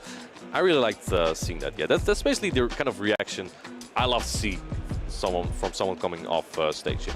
Absolutely. But you talked about the Azumarill now. So with open team sheets, your opponent knows that you're on Play Rough and Hydro Pump. Gligar. It's tough now. You need to charge up a lot more energy to win that one.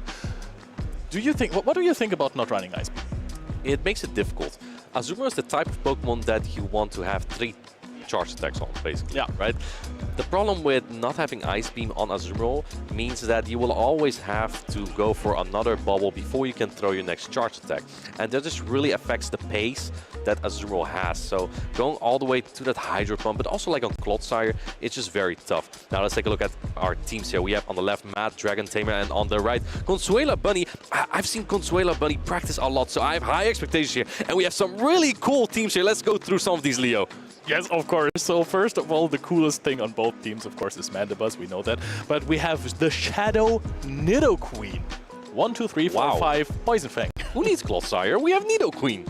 Exactly. It's the same typing. It's just slightly different play style, I want to say. There's a lot of fast attack pressure on the Nidoqueen. You have the debuffs of the Poison Fang. If you lose the lead against a Shadow Nidoqueen, it is going to throw a Poison Fang and then switch out, and you're going to have a completely different matchup. So if you're not familiar on how your matchups work debuffed, this is going to put a lot of pressure on your opponent. And how do you think the Nidoqueen looks here against Consuela Bunny? We have the Superior that does not have a great time there.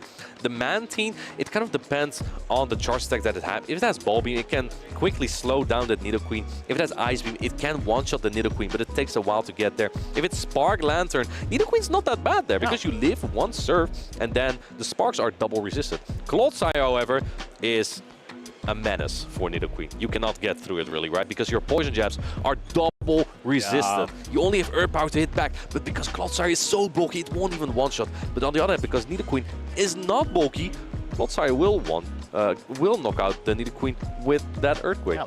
And the mud shots, funnily enough, add up as well. Yeah. You might as well knock this out with a Sludge Bomb. But we also have the Umbreon, which is a very interesting matchup for the Nidoqueen, because it is it's kind of hard to throw the Poison Fangs, right? You have to go up to 7, so you don't give your opponent extra fast attacks. You don't want to give your opponent extra snarls. And, I mean, you're kind of getting outpaced by the Umbreon. Yeah, exactly. I think the less shields are in play, the better the Umbreon is here, right? Because that Nidoqueen really relies on debuffing the opponent and then dropping down that defense, doing more damage with the poison jabs. And I think that's just basically how that matchup works, right? The more shields there are in play, and that's just basically how it goes for Nidoqueen in general. The more shields there are in play, the better it is for Nidoqueen, because the jabs just keep adding up after the poison fangs. So that's what I like about it. Medicham is another decent matchup for the Nidoqueen. However, Ice Punch and Psychic definitely are super effective on that Nidoqueen too. And counters do add up, because counter is just that good. But we talked about this earlier before round 1. We are in round 2 of the tournament now. You haven't missed that much if you're just tuning in right now. Those shadow Pokemon, or maybe a Surfetch'd as well, some Pokemon that are just really frail, they work so well if you have a shield advantage. It is so good to play them. It is so easy to close out games with them, and you're basically forcing your opponent into a different playstyle to give up alignment. Sometimes it is a lot of bench pressure to just have one of those Pokemon if they are in a decent spot. And I think the Nidoqueen is just really, really good right here, because if there is, I mean, yes, Mantine is going to be difficult to deal with, but Superior is really good if it is a Spark Lantern. You said it earlier. You take a Surf, no problem. I mean, a bit of a problem. That's not super effective. It's a bit of a problem. But Earth Power is going to deal a lot of damage as well. Poison Fangs as well, they are also not resisted. And you have the Medicham as well. Nidoqueen can cause some trouble here. I think this might be game-breaking, one of those games, and we are already not going into this game right now. We have a social graphic. Book artist, you heard Connie Reinhardt. We need some epic fan art of an Eloquence Pogo riding on an Araquanid. Yes, please. Chad, you see Malgood's tweet here. Yeah, I'll like the tweet if I see it. I'll repost it as well. It is a good one. Make my dreams come true, please. This is... Araquanid is a really cool Pokemon. I think it's a cool Pokemon, and it's big, maybe big enough to ride, so we'll see about that. Now, one thing, going back to this matchup, we see, again, on the left, Matt Dragon Tamer, and on the right, Consuela Bunny. Consuela Bunny had that Umbreon, and while we talked a lot about Nidoqueen, I think Umbreon has a lot of play into Matt Dragon Tamer's team. We are actually going into that first battle area. We have the Mantine into the Mandibuzz. It's the battle of the Flyers. Oh, and let's see if the Mantine actually has the Ice Beam. This is going to be crucial information. It actually does. Before the aerial exchange, Mantine was known for throwing bubbles at everything in its way. Yeah, letting that first Dark Pulse through. Consuela Bunny deciding very quickly to no-shield this. And Dark Pulse hits a little bit harder than the foul play that some other Mandibuzz has. Now, you do have the Ice Beam, which Matt Dragon Tamer knows. A Snarl comes through here as the Ice Beam is being fired. This will do very respectable damage here, but Mandibuzz is very bulky. It can't take it. Oh, Matt Dragon Tamer really happy about that one. After one Snarl we throw, there we go with the Dark Pulse. It is going to put the Mantine in maybe the red. Yeah, let's see. This gets the Mantine very low, but the Snarls won't add up very quickly. Going for another Ice Beam here, and this will be knocking out the Mandibuzz. If it wasn't for this Protect Shield, looks like Matt Dragon Tamer does want to keep this Mandibuzz alive, and that's maybe because of a potential Superior. Catching the Dark Pulse here. This is funny because Mandibuzz also has a super effective charge attack for this Medicham. And is way cheaper than Dark Pulse, so I would have expected an Aerial Ace to come out here, because I'm pretty sure it would have knocked out as the Mantine was really, really low. Oh, wow, we are going to catch an Ice Punch on the Medicham. Really well played. Nice catch right here. Mantine, preserved with a little bit of energy in the back, can go for a possible combo play later on as well. Yeah, and looks like both Medicham here have Psychic, so they can do very respectable damage here. Psychic coming through. I think this barely will not knock out the Medicham just yet. And looks like another Protect Shield is put up here by Consuela Bunny. That's the first shield she has used this game here, but her Psychic won't knock out just yet either, I think. Let's see what Matt Dragon Tamer is going to do here. Psychic is coming through, and it's no-shielded Leo. Yes, and now we're going to hang on by a thread. Are we going to have to throw an Ice Punch? Yes, we barely won't reach the Psychic right here with the Medicham on Matt Dragon Tamer's side. The bubbles are all hit. Excellent plays right here. Medicham is going to take the Ice Punch like a champ, and it was a charge attack priority event. Trying to throw the Ice Punch before Matt Dragon Tamer can. And now this is a little bit of energy lost right here. Yeah, this is so annoying for Consuela Bunny, because if Matt Dragon Tamer threw the Ice Punch before, you would have rather farmed down Matt Dragon Tamer's Medicham, right? In comes that Spark Lantern. Oh man. Wow, this is a big farm down. Oh, but wait! Catching the Ice Punch! Is this a catch? I don't know. I don't know. This catch screen is not popping up, so probably was not. It's going to knock out the Mandibles, and now it's all in the hands of that Lantern. And Lantern basically already missed his best matchup, right? Because it's so good against the Man team. But there's no superior, and this is a very neutral matchup. Thunderbolt is going through. This is the harder attacking charge. Oh. And it is shielded by Consuela Bunny. That's an excellent shield. Very nice shield from Consuela Bunny. Now charging up a little bit more energy for the Foul Play. We throw after 3. It is a very nice event, Umbreon as well. Yeah, with the flowers. Yes, and we're going to have a pretty decent matchup right here, because even though there is a lot of energy on that Lantern, or there was a lot of energy on that Lantern, Umbreon is so good in neutral matchups. Yeah, another Foul Play coming through. Umbreon charges the charge attacks just so quickly, and looks like Mad Dragon Tamer decides to put up the last Protect Shield here. Both shields are down. Thunderbolt is going through. This is the harder hitting charge attack, but I think you will need another one to knock out this Umbreon. Yep, this Umbreon is going to be unfazed. Oh This doesn't even do half of the current HP right here. We're throwing a Foul Play now. This is going to be really close. And we have seen a lot of charge attacks right here. The timer will be up for Consuela. There are 2 Pokemon that can possibly catch an attack. Let's see. I think you need 2 serves here as Mad Dragon Tamer. Go for the last Foul Play. And this Foul Play will decide the game here for Consuela Bunny. What a well-played game here from Consuela Bunny against Mad Dragon Tamer. And that's game number 1. Wow. That Umbreon just... I told you, right? The Umbreon is so safe for Consuela Bunny to use here. I'm actually not surprised that we don't see the superior, because that Mandibuzz that we saw on the lead from Matt is just so threatening for it, right?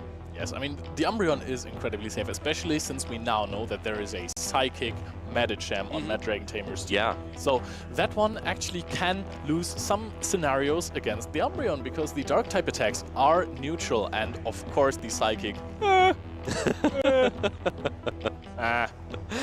Those are some interesting noises, yes. That was my analysis. Yeah, so the Umbreon even better since it's Psychic on that Medicham, and that means that there's no super effective Dynamic Punch, and that means that Umbreon can win that matchup against the Medicham when all shields are down or when no shields are used. And I think that we're going to always see the Umbreon from Consuela Bunny. It's such a safe Pokemon to use, and it just takes the charge attacks from anything that Matt has as the champ. Yes, you still don't want it on the Medicham, because I think that Umbreon has only positive matchups, that it's always going to win in even scenarios, except for the Medicham. Medicham has more play if you shield something, which you don't really want to do. You don't want to shield a Foul Play there. Yeah, it does nothing. But I mean, still, the Umbreon does not want to be on the Medicham, wants to win matchups, charge up a little bit more energy, then throw a Foul Play at the next Pokemon that is coming in, and then eventually just generate so much advantage that you're going to win. Or you use it as your win condition, as your closer, as we call it, the last Pokemon on the team that is going to enter the battlefield and win the match off of the momentum. It's difficult, right? Because if you expect a Medicham in the back as the last Pokemon, you want shields down. Yeah. But if it's anything else, you probably want shields up, because Umbreon just takes charge attacks easily and just dishes them out so quickly. So that's really an interesting choice to make with the Umbreon. Generally, Umbreon is used to safe switch in a matchup and then bait out that Medicham, right? But many players see that trick now, and they might not do that because they know that their Medicham with Psychic doesn't win that when no shields are used. You will have to use a shield as the Medicham to defeat the Umbreon, and it's just not what many players want, right? So if you expect like an Umbreon safe switch to bait out the Medicham, and you have that Alolan Sandslash in the back, where do you really want your Medicham, right? Yeah, that is true. You want it on the Umbreon, of course. No, you want it on the Shadow Alolan Sandslash. This is such a dominating matchup. By the way, I have a theoretical question for you. Is that a theoretical question or a practical? Terminology. So, Shadow Alolan Sandslash with Shadow Claw was hard to Umbreon. With Powder Snow, this matchup is slightly better. Now, Shadow Alolan Sandslash is a really strong Pokemon with good fast attacks and good charge attacks as well. Does it win versus Umbreon in even situations? Okay, thank you. It's very close, however, in all even shield scenarios, right? So when no shields are used, when one shields are used on both sides, when two shields are used on both sides, but it's much and much better. I believe that the Shadow Claw variant of Alolan Sandslash even lost it with one shield up against Umbreon. That's how bad it used to be. With Power Snow, you keep dealing neutral damage, right? Yeah. Against Umbreon. So I think that right now, Umbreon is not that great against Alolan Sandslash, but it's still reliable, right? Because you can basically throw it in anywhere, and it's never a one-hit KO, right? Against Umbreon. That is true. Unless there's Shadow Mewtwo with Focus Blast, but I don't think we've seen that yet, right? I don't think it's that good in Open Great League, but I mean, you said it earlier that if you expect the Medicham in the back and you have your Umbreon in the back, you always want to go shields down, and I just really like that strategy because Umbreon wins every even matchup right here, and the Zeros versus Medicham, so I think that this is always going to be very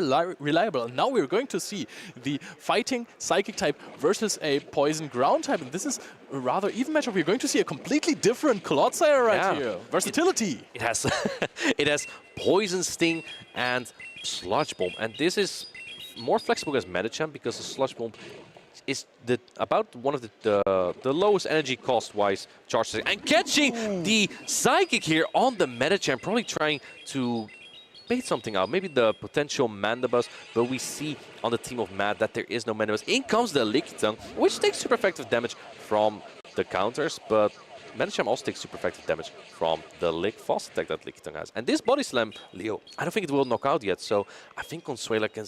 Let's see, if she decides to shield, she decides to no shield. And you can still get your Psychic off here, I believe. Yeah. But I also really like the play of Mad Dragon Tamer to go for the chip and dip strategy, even though I think this was a catch over there. So just getting a little bit of energy advantage, switching out the Medicham because you really do need it in the end game against a possible Umbreon that wasn't even brought to the table, Martijn. Yeah, interesting. This is not a prediction I would have made. Now to get it, because it's such a perfect partner for Clodsire. In comes Clodsire again, and man, this is a lot of Poison Stings you need to take down a Lickitung. Two very bulky Pokemon. The Poison Stings just do very little damage, and Matt going for that Power Whip, which just does do a little bit more damage than the Body Slam. A very smart play, but it does about nothing because Clodsire has so much HP. Going for the Sludge Bomb here. This will knock out the Lickitung. And what do you come in with as Matt after this? Because you have Medicham and you have Lantern. We haven't seen the Land. Oh, we have seen the land. It was Spark. It had the fast attack Spark, so it's not great there. So obviously, Matt comes in with the Medicham, but the Clodsire has so much energy already. Yes, you kind of have to come in with the Medicham right here because there is no pressure from the Lantern right here, and Earthquake is going to deal significantly more damage. We are going to shield that one up. There is barely any fast attack pressure from the Clodsire. We're going to throw an early Ice Punch right here. I don't think this knocks out. It does about 25%, so that means that Clodsire needs to be in the red. Lets it go. This Ice Punch doesn't knock out. Oh, going into that Lantern just right away, preserving that Clodsire. I really like this play because the Sparks just do from Matt's Lantern in the end game will do less. But in comes a Psychic here. Does get shield from Consuela Bunny. Oh, that's a very good shield. We need to use shields at some point. We need HP on our Pokemon, otherwise we're not going to win. And now this is basically a mirror matchup, but with so much more energy on Consuela Bunny's side. This is looking very good right here. This might get down to shield calls here. And does Matt shield this Thunderbolt? He does not shield the Thunderbolt. This does a very respectable amount of damage. The Sparks are going to add up here, and Matt also going for that Thunderbolt.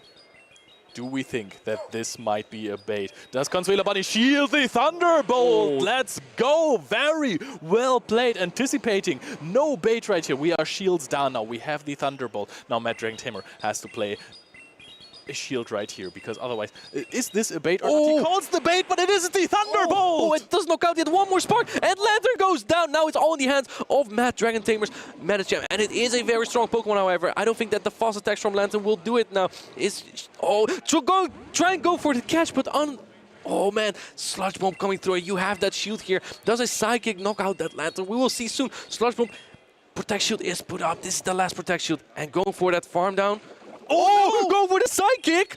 Oh man, but this is a 1 HP Clodsire. This probably knocks out, right? I think it does. He expected the counter to knock out, but there was like a difference in fast attacks, and now we're going for the Surf. Lantern is not going to lose to a charge attack priority event. It's going to connect the Surf on the Medicham, and this is 2-0 for Consuela Bunny. Wow, oh, I think that was just a little bit of a miscue there from Matt. Because he would have had the game, right? If he counted down that Clodsire, maybe he thought that the Clodsire had 2 Sludge Bombs. That's also possible. They lost track of the energy of the Clodsire because Consuela Bunny did build up so much energy, and that's Yeah, that's just a little tough, right? Because going throughout the whole match, counting energy, and then trying to memorize it, it can be very difficult. So either thing could have happened here, but we see here Consuela Bunny with a very, very convincing 2-0 victory. Yes, that was really strong. Not even bringing the Umbreon. That was looking fantastic. Also, a very nice strategy to throw your opponent off guard. Having this one Pokemon they are completely afraid of because it just shreds through the entire team and then just not bringing it. Yeah, and we also saw no Mandibuzz in game number 1. Actually, a team quite weak to the Superior thing, right? Because Medicham, Lickitung, and Lantern are all very so-so against Superior. Medicham does win the 2 shields against Superior, but at like very, very low HP. So probably thought that he scared away that Superior from Consuela Bunny, but Consuela Bunny didn't even need the Superior. Yeah, Superior, really strong Pokemon, but if you can win without it, you're fine as well. If you can even win without the Umbreon, you're fine as well. And we have again seen a fantastic performance of Lantern. Lantern, ever since it got the Surf charge attack, it has been so dominant in those Pokemon Go tournament. And it's just a cool Pokemon. It's very cool, I agree. And one more thing that I want to point out, we didn't see the Nidoqueen. We didn't see the Nidoqueen at all. I think that Matt really feared the Pokemon that Consuela would bring to anticipate the Nidoqueen, right? We didn't see the Superior, obviously, but we did see the Mantine. We saw the Clodsire, and those are 2 of Consuela Bunny's strongest answer against that Nidoqueen. So I think that Consuela Bunny really predicted the Nidoqueen to come out, but it didn't, right? Because she did bring her best answers to it. And that may have led to Matt not really wanting to bring it, right? If you predict that your opponent is afraid of that one Pokemon you have, you can kind of predict that they will run the counters to it. That is true. And you said earlier that an Ice Beam basically takes the one-hit knockout against the Nidoqueen. You can anticipate a shield there. Would you just consider to go in the Mantine versus Nidoqueen matchup, go for straight Aerial Ace? Yeah, it's tough. It's tough to bring your Pokemon into another Pokemon that keeps debuffing you, right? Especially with that high, fast attack pressure. It's very difficult.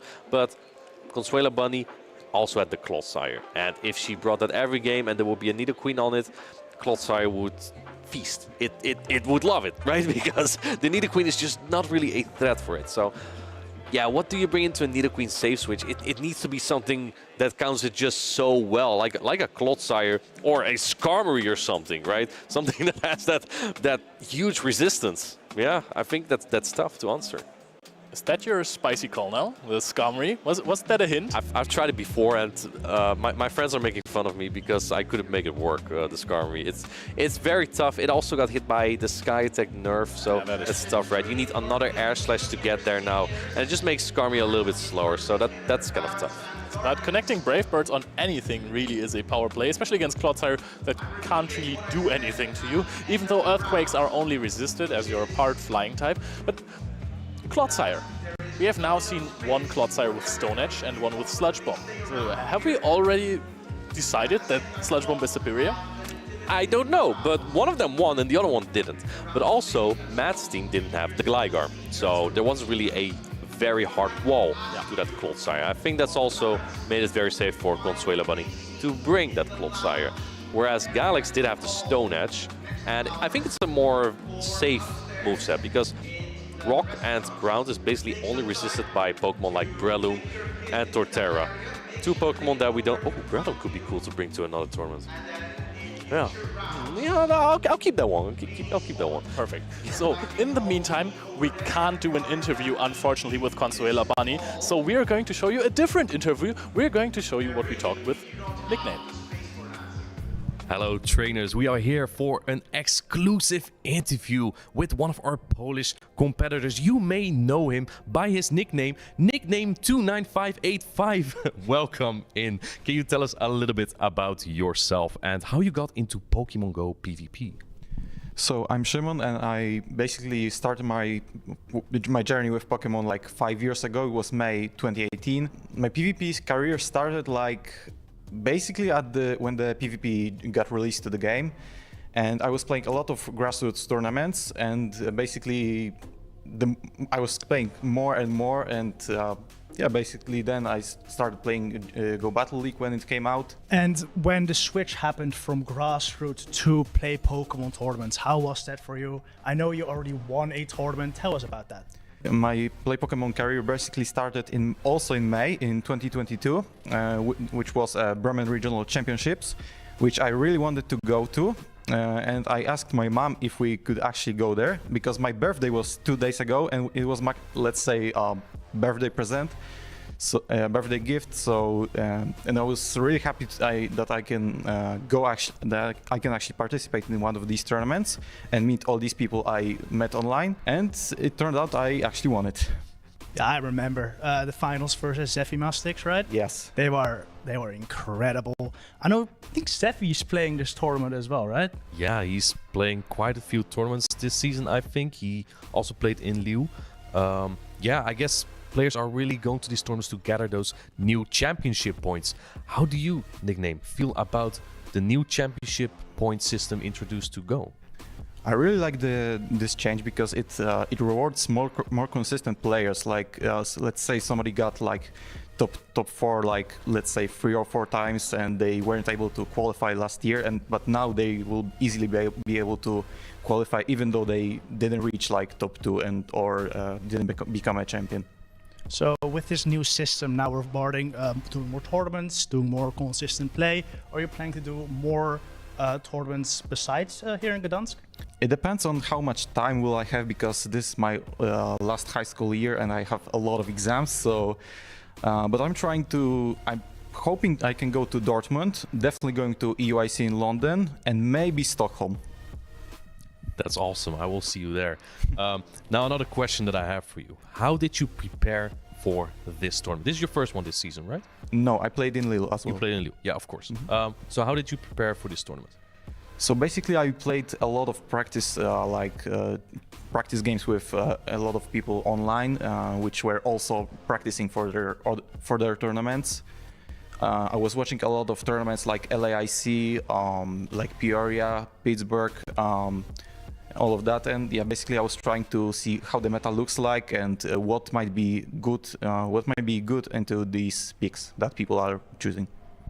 So when you go about choosing your team, do you try to go full meta, or do you try to go a little spicy or super spicy? What is your preferred way of putting together a team? I don't really have a way that which I opt to choose. It's basically what I feel like it might be good into the meta right now. And as for now, it's basically a full meta team. So not really any spice picks from me. Are you feeling confident?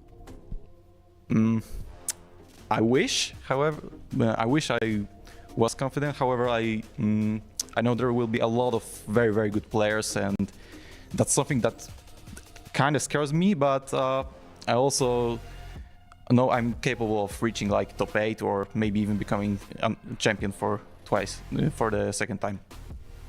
Any players you really look forward to seeing there or playing in the tournament? Definitely Patoman, because I never met him actually, and he's a very, very good player, as we already saw in Liverpool and Barcelona. And there's so many, right? Yeah, there's so many yeah, sure. Great players that are coming to this tournament. All right, yeah, maybe we will see some of those as well. Thank you, Nickname, for your time out. We wish you the best of luck in this tournament. Speaking of this tournament, how about we head back to the tournament broadcast?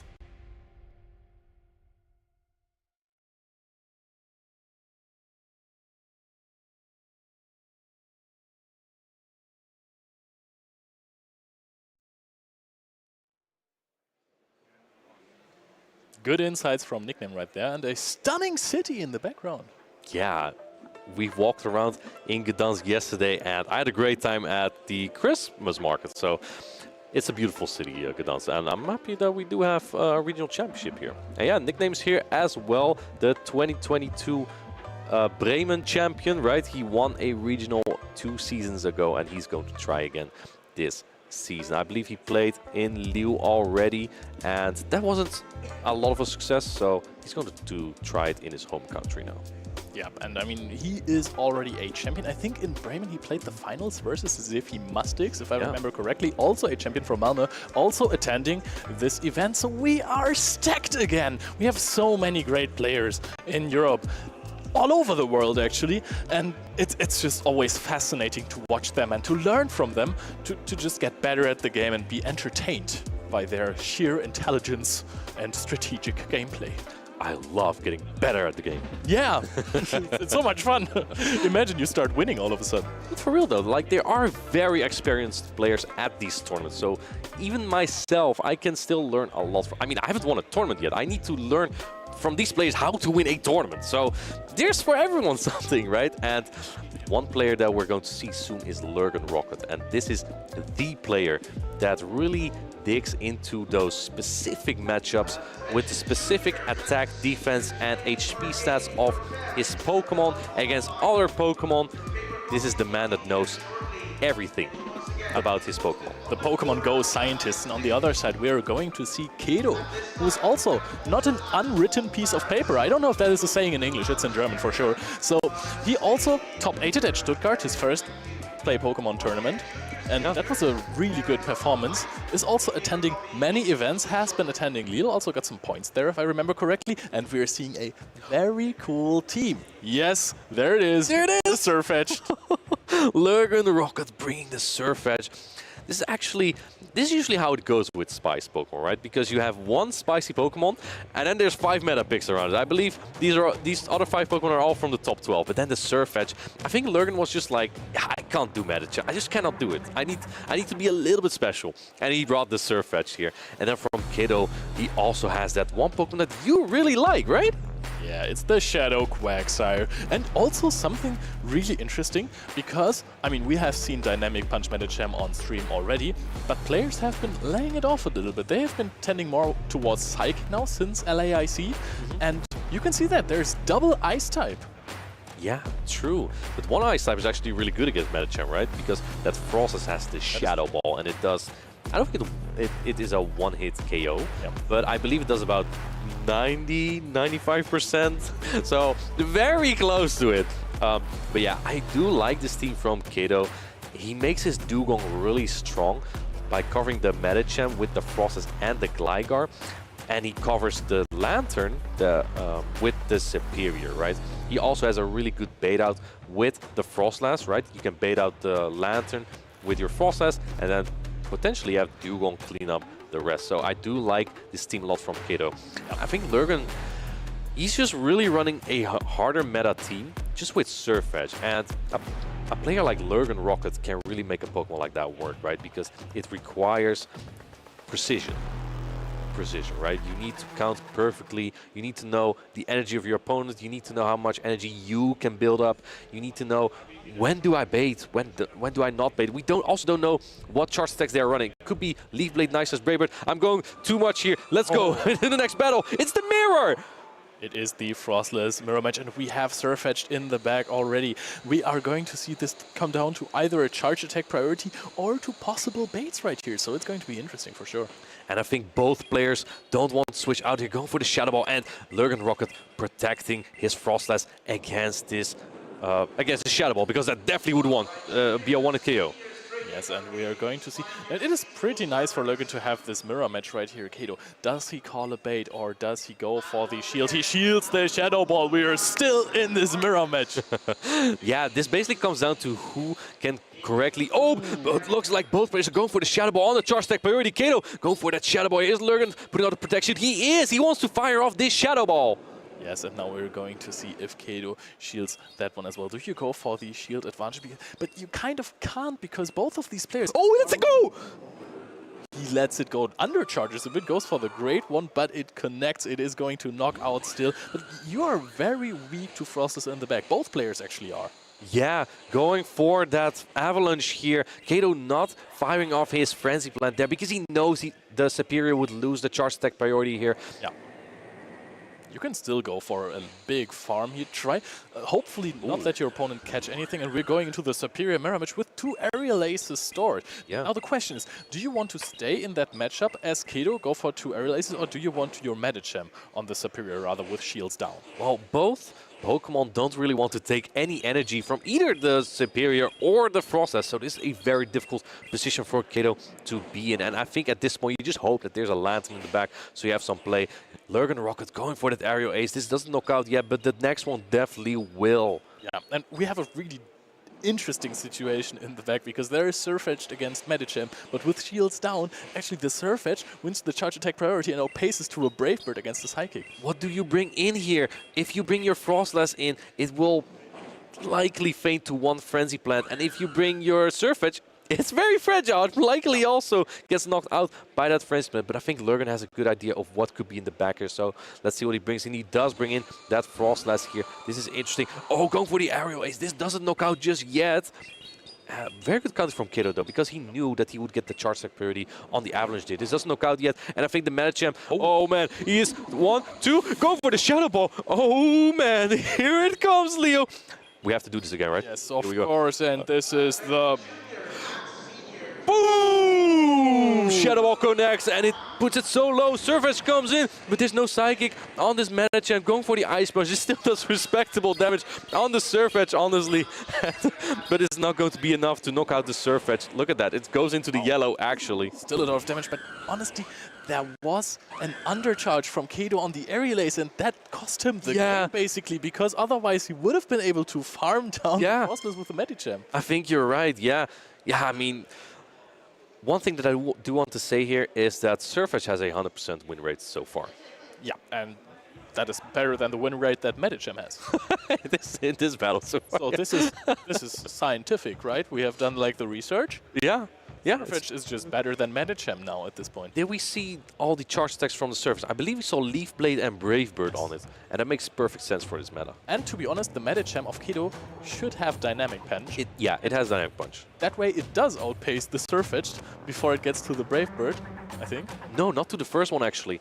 Really? Yeah, it's 7 energy per counter, and you need 50 energy for Dynamic Punch, right? So it's 8 for a Brave Bird, right? Because you get to 56 energy, and you need 55 for a Brave Bird. Sorry about the numbers, it gets very technical there.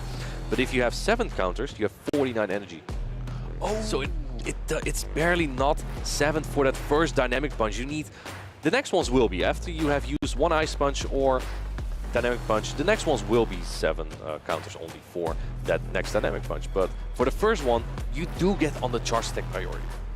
Wow, alright. So that is very unlucky in that matchup for the Medicham. But I mean, we have seen the Surfetch just... It was the MVP of the game, let's be honest. It was so good. It went for like 5 counters. It took an Ice Punch. Yes. Yeah. Barely. Barely. Yeah.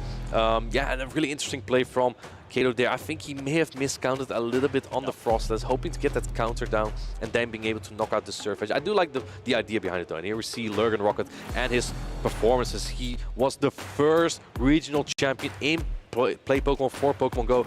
Then he proceeded to got top 4 in Worlds. And then the next season, top 16 in Liu. And he qualified for the World Championships in Yokohama last season in Bochum, where he played against his friend, 23 EJB. Yeah, my hometown. And talking about the team that Lurgan Rocket brought to Worlds, Scrafty, yeah, Diggersby, yeah, Triselia, yeah. I would love to see that. Yeah, that was. I mean, that was more of a wall rain meta. And here we see the team from.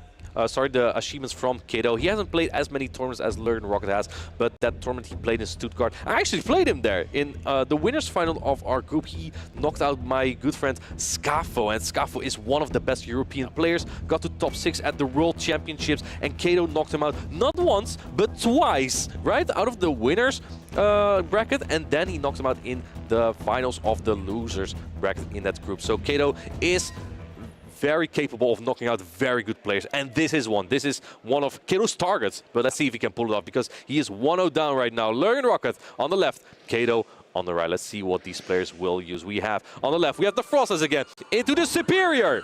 Oh, that is a very good lead for Lurgan. The Frostless is rather safe against Kato's team, so I do understand why he keeps on bringing it. I'm just missing the Shadow Quagsire right here. That would have been a good one. We're seeing the exact same teams, just with different leads right now. I'm missing the Frostless answer here. Yep. There's the Frostless counter. And shooting up the areas. This puts Kato in a very good position though, because now he will outpace this Frostless to its charge attacks. But the Avalanche has to be shielded here though. Look at how much damage this Superior already took. This Avalanche will definitely knock out the Grass type. Yes, and now the question is, do we go for a bait again? Or do we think about a potential catch right here? We are going to charge up to the Avalanche. The Frenzy Plant is going to be unshielded, and I think this is the moment where you actually let the Avalanche connect. Wow. Right? Oh, this is actually a catch, but does Kato know? Because Lurgan threw pretty late, but let's see if he shields this. And he doesn't shield! What a call by Kato, catching the Avalanche on the Frostless, but comes in with the Surf Edge, and Surf Edge just spaces so quickly. Yeah, look at those counters adding up as well here. It is shielded because this will definitely knock out the Surf Edge, or almost, because it's so fragile, but you pay so quickly to those Leaf Blades. And let me tell you one thing, you are not going to win the charge attack priority against a Surf Edge with anything, basically. Never. It's very fragile. This will definitely knock out. Looks like Kato knows he won't get to another one because the Surf Edge is at 2 Leaf Blades. Yes, and the next one will have to be shielded as well, basically. We're going to go into either the Superior or the Medicham. This is a really tough decision for Kato. He is shields up, which is good for him. But let's see if he can win off of that momentum. Now the Leaf Blade is going to connect. It is resisted, but I'm pretty sure it's going to knock out. Yeah, this is going to knock out. It's a very efficient charge attack. Letting it go, putting it all on that Medicham. And it does knock out the resisted Leaf Blade. In comes the last Pokemon for Kato. And oh man, here we go. And Kato should know that this Surf Edge is packing Brave Bird. But did he count? And he did count. He puts up the Protect Shield to shield this devastating charge attack. It is Medicham against the world. Medicham from Kato is having the big energy advantage. Took a little bit of damage from counters. Is going to go for the first Ice Punch. Is almost at 2. It is a charge attack priority event against the Superior. You know you win this, so that means you can get in one more counter in the endgame. We're going to put the Superior on exactly 50%. Yeah, and this area is coming through. It's super effective indeed. And I think you may need another Frenzy. Maybe the area might be enough for Leo. Or does Lurgan try to catch it? Let's see if he does. 4, 5. Oh, what is he doing to his opponent? He did this in Liverpool as well to the Gengar Live, just making catches to flex. And this Ice Punch will knock out the Frostless. What a catch by Kato even waited a turn. Yeah. And then he still went for the Ice Punch. I know how that feels like, trust me. Going for the heads-up play, waiting a turn to expect this catch, even though the Superior was already at 50%, but then still going for the Ice Punch. If he just kept on countering, this would have been Kato's game as well there, but Lurgan Rocket takes it 2-0. Perhaps, because it could also have been that Lurgan runs a very defensive way to Superior, and then he might lose the charge attack period to Medicham. I think Lurgan just didn't want to take that risk. So I said it was to flex, but maybe it was necessary. No, it was necessary. He lost the charge attack priority earlier. Yeah, you're correct. You're very sharp. You're very sharp today. And yeah, it's no surprise. A good player like Lurgan, he is a heavy favorite in this. I do think that Kato had a very good shot, and he got very close, right? Especially with that aerial ace bait at the start against that Frostless. That put him in a really good position to, you know, take out the Frostless. That was such a big problem for him. Yeah, both players basically had big problems with the Frostless. Kato had a little bit of an advantage by having the higher attack on the Frostless, winning the first charge attack priority, or basically, yeah, it was the first charge attack priority. So he then let the Frostless go, expecting an answer in the back maybe, but I mean, it was kind of risky. You only have Medicham and you have the Superior on your own. Yeah. If you're going to try and take out the Frostless, you're going to take a lot of damage. Yeah, exactly. But it was the exact spot he needed it, though, because he had his own Frostless in the back and the Medicham. So in that case, Superior actually is not the worst to use against Frostless. And I think that in the previous European Regional in Lille, Galax Bolton showed that. He led his Superior very often, and he did not fear Frostless. I can speak from experience because I played him. He also had Leaf Tornado, of course, so he also had the chance to debuff. But you don't really need the Leaf Tornado because your Arrow Ace is also just as cheap. It allows you to outpace that Frostless and actually even win it. So very heads-up play by Kato there. I really like that. But the let's go back to the Leaf Tornado from Gdańsk Bolton. This wreaked havoc on everyone. Every time someone had to switch something into the Superior, he just got the attack drop. That's possible. It's possible. You get that. There's a 50% chance that you get that double attack drop on an opposing Pokemon. And like if that happens on Lickitung, Gdańsk Bolton told me the Licks will do only 1 damage each on a Superior, which means you kind of wall it basically, right? That can really flip some of these matches or just make them way more comfortable. But what it also means is that you are entirely walled by Pokemon like Venusaur. I would say Superior, but at the LEIC, I don't remember which player it was. I believe it was Lindos Trixin. He had his Leaf Tornado Superior on an Aerial Ace Superior. Or it was Basti. I don't remember exactly which of the two it was.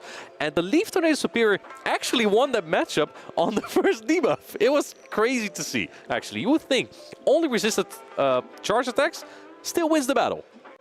I mean, the thing is that Frenzy Plant is one of the most effective attacks in Pokemon Go in terms of energy and damage. No debuffs there, but it is just so good. And even if it's resisted, most of the time, this is the stronger attack. You said it when the Superior was in against the Medicham. You said, hey, maybe he needs to connect a Frenzy Plant right here. Yeah. And the normal viewer would think, why wouldn't you try to connect an Aerial Ace? Because Frenzy Plant is just so good that even if it's not super effective, it is still sometimes better than Aerial Ace. It is, right? And I think at that point, like from full health, you do need that Aerial Ace and the Frenzy Plant, because the Frenzy Plant indeed does a little bit more damage there. But with a little bit of chip damage, I think that Lurgan got away with 2 of those Aerial Aces there. And yeah, speaking of that matchup, like Lurgan, a very heads-up play, just felt like he predicted that Kato would try to get that charge attack priority again, right?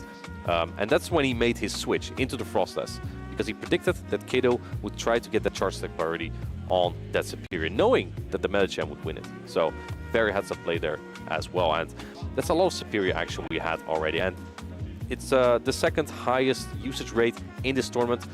It does not surprise me.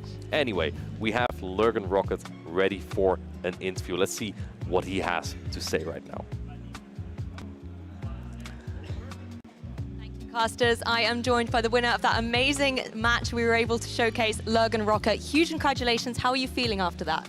Elated. That was a little bit of revenge for a tournament last year in Stuttgart. I misremembered what the team that he played back then. I thought he played very slimy at the time, so I was tempted not to fist bump him there at the end, but delighted to not lose round 1 again, and good to get a notch on the belt against somewhat of a rival at this point. Well, it's always good to get back on that path of redemption, and it's a great way to kick off your tournament start here in Gdańsk. I want to focus a little bit on Game 1 first of all, because we saw you go for some early shields, and some of the Pokemon choices you brought with the Frostlass and the Surfetch, for example, are known to be a little bit more frail. Is that why you maybe had to protect them very early on in that match? Yes, so 2 parts to it. One is, Frostlass are very iffy. It can go either way, really.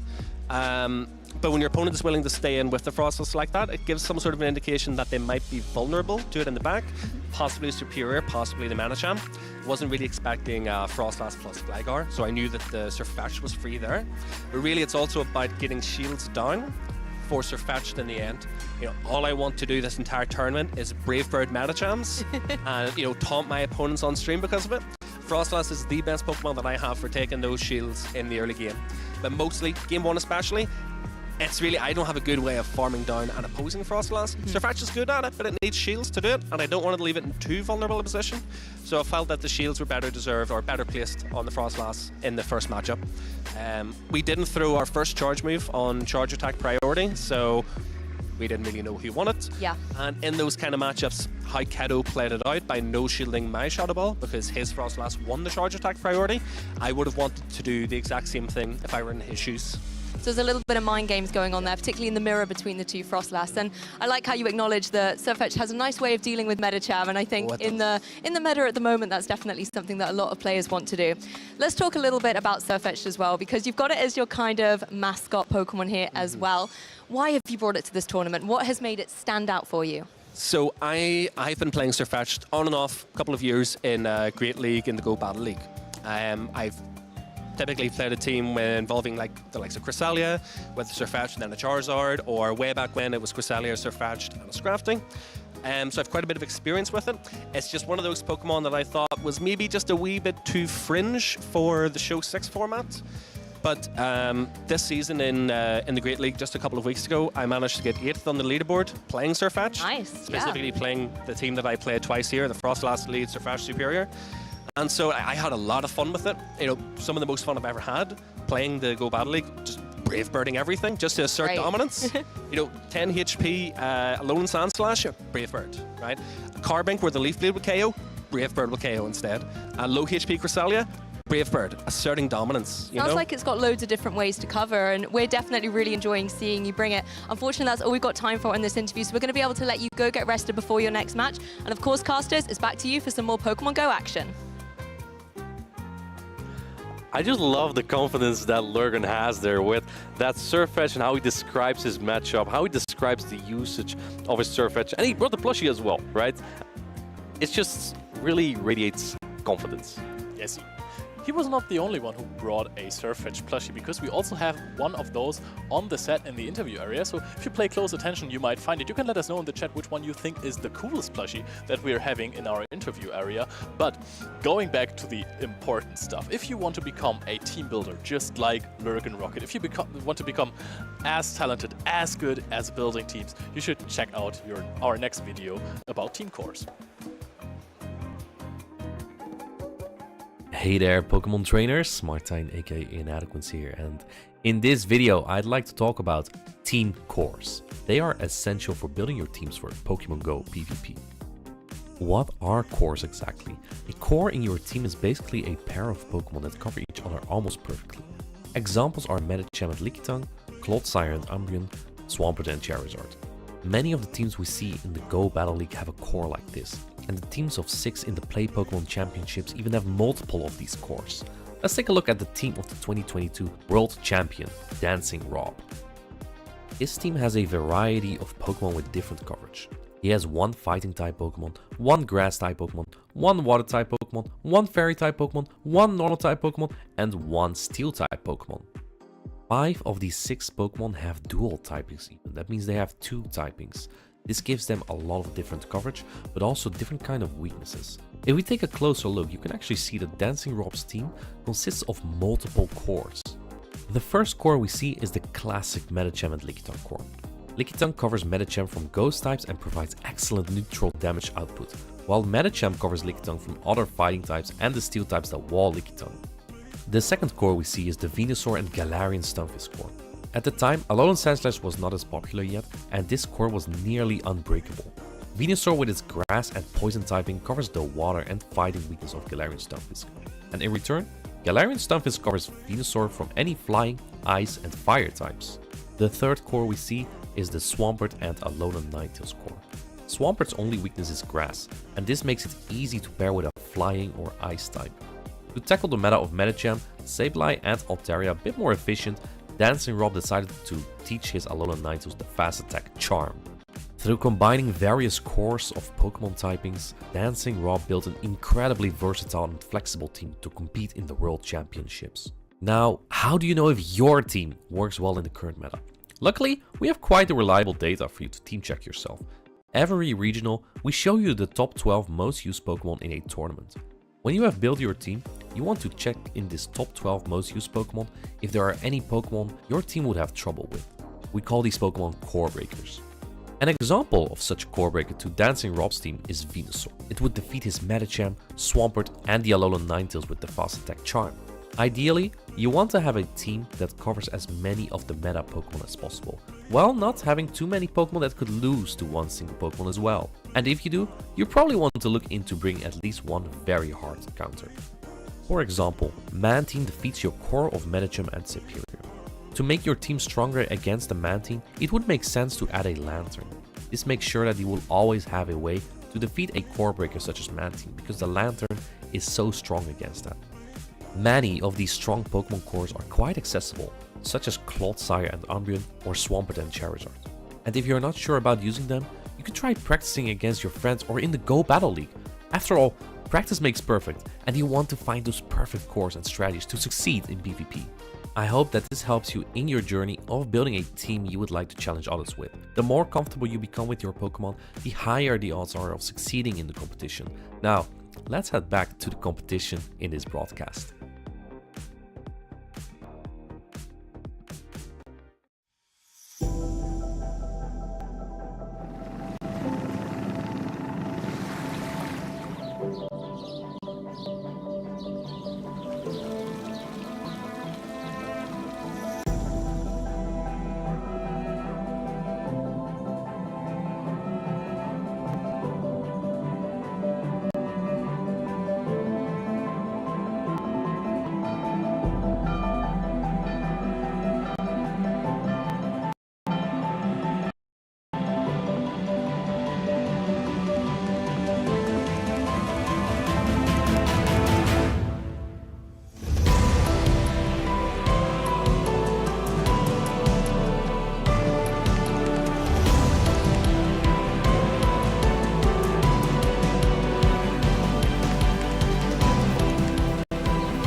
Welcome back, Pokemon trainers. Of course, we are still here in Poland, kicking across all the fantastic Pokemon Go action. I am Luke Chromi, and I'm joined for the very first time behind the desk by Though Technical. How are you feeling? It's been a spicy competition so far today. Oh, I'm feeling amazing. The spice has been real. We've seen Arctivax, we've seen Clefable, we've seen Cresselia. This final round, we saw Surfetch'd. It was just so much fun to watch. Yes, it definitely is. And of course, it's a little bit snowy here as well in Poland at the minute, so we kind of need this heat to be warming us up a little bit. Surfetch'd, one Pokemon that we just heard Logan Rocket talk about a little bit more. Are you surprised to see it here? Because it definitely was not on my radar. Oh, it definitely wasn't on my radar either. I mean, the preferred counter user is usually Medicham. You know what Logan actually just told me in the backstage here?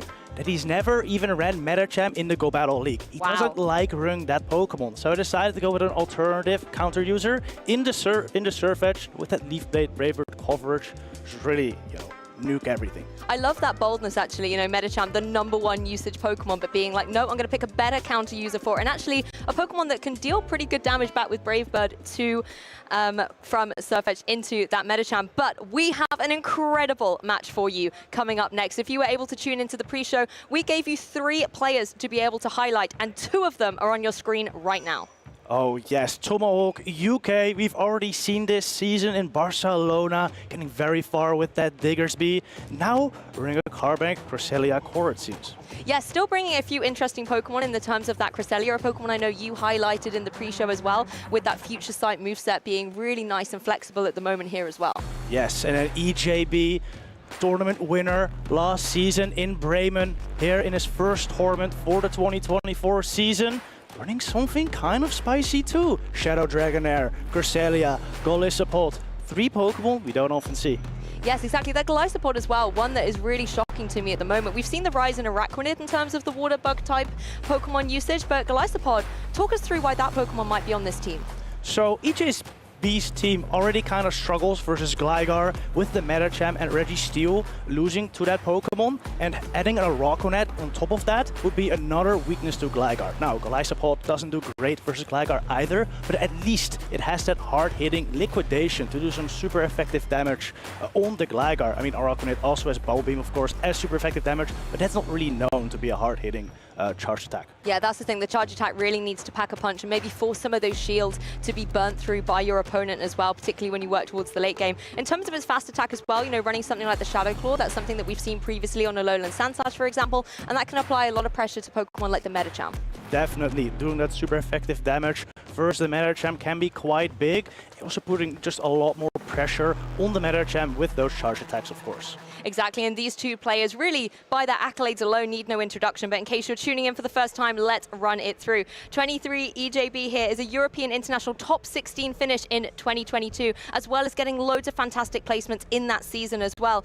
With more recent achievements, though, we've got Tomahawk UK. Tomahawk, very good record here. Warsaw regional finalist last season, world competitor last season, and Barcelona regional top 4. I'm sure he's hoping for a good finish here to make worlds this year as well. Exactly, always coming so close to being able to get that champion title, but never quite being able to go all the way. I know in Lille, he said he had a little bit of a disappointing matchup in a couple of times, was maybe not super confident with his team, but he's very confident with the 6 that he's brought. To no surprise, we're seeing some classic Pokemon like the Medicham and the Lickitung, but that Cresselia really is, I think, going to be a superstar. I think so too. I'm a big fan of that Cresselia.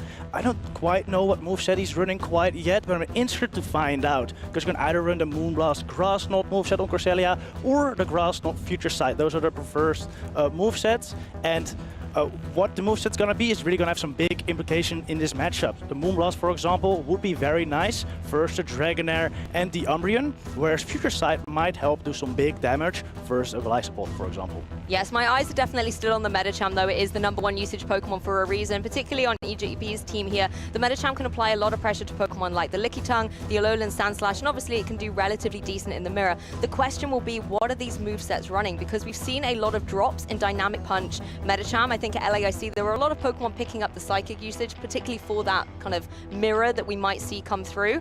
What leads do you think we might see coming out here? Oh, lead-wise, that's tough. I think EJB could go with a Medicham, perhaps. I think Medicham looks very solid into a Tomahawk's team. Just has to watch out for that Cresselia, of course, but he has some very good answers to it in that Registeel, Umbreon, and Golisopod. So Medicham combined with any of those 3 Pokemons could be very strong for EJ. There's also that nice balance between offensive and defensive Pokemon. But let's jump into it, Pokemon trainers. Let's have a look. We have got the very bulky Pokemon of Lickitung versus Registeel. Yes, this is a matchup that's very positive for the Registeel. However, EJB actually not running the Focus Blast, running Zap Cannon, Flash Cannon. And this puts this matchup slightly more in Lickitung's, I wouldn't say favor, but it makes it slightly better.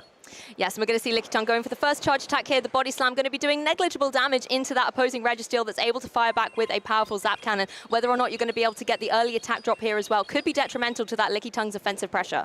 Definitely, Zap Cannon goes through, gets the attack fall, and that is big.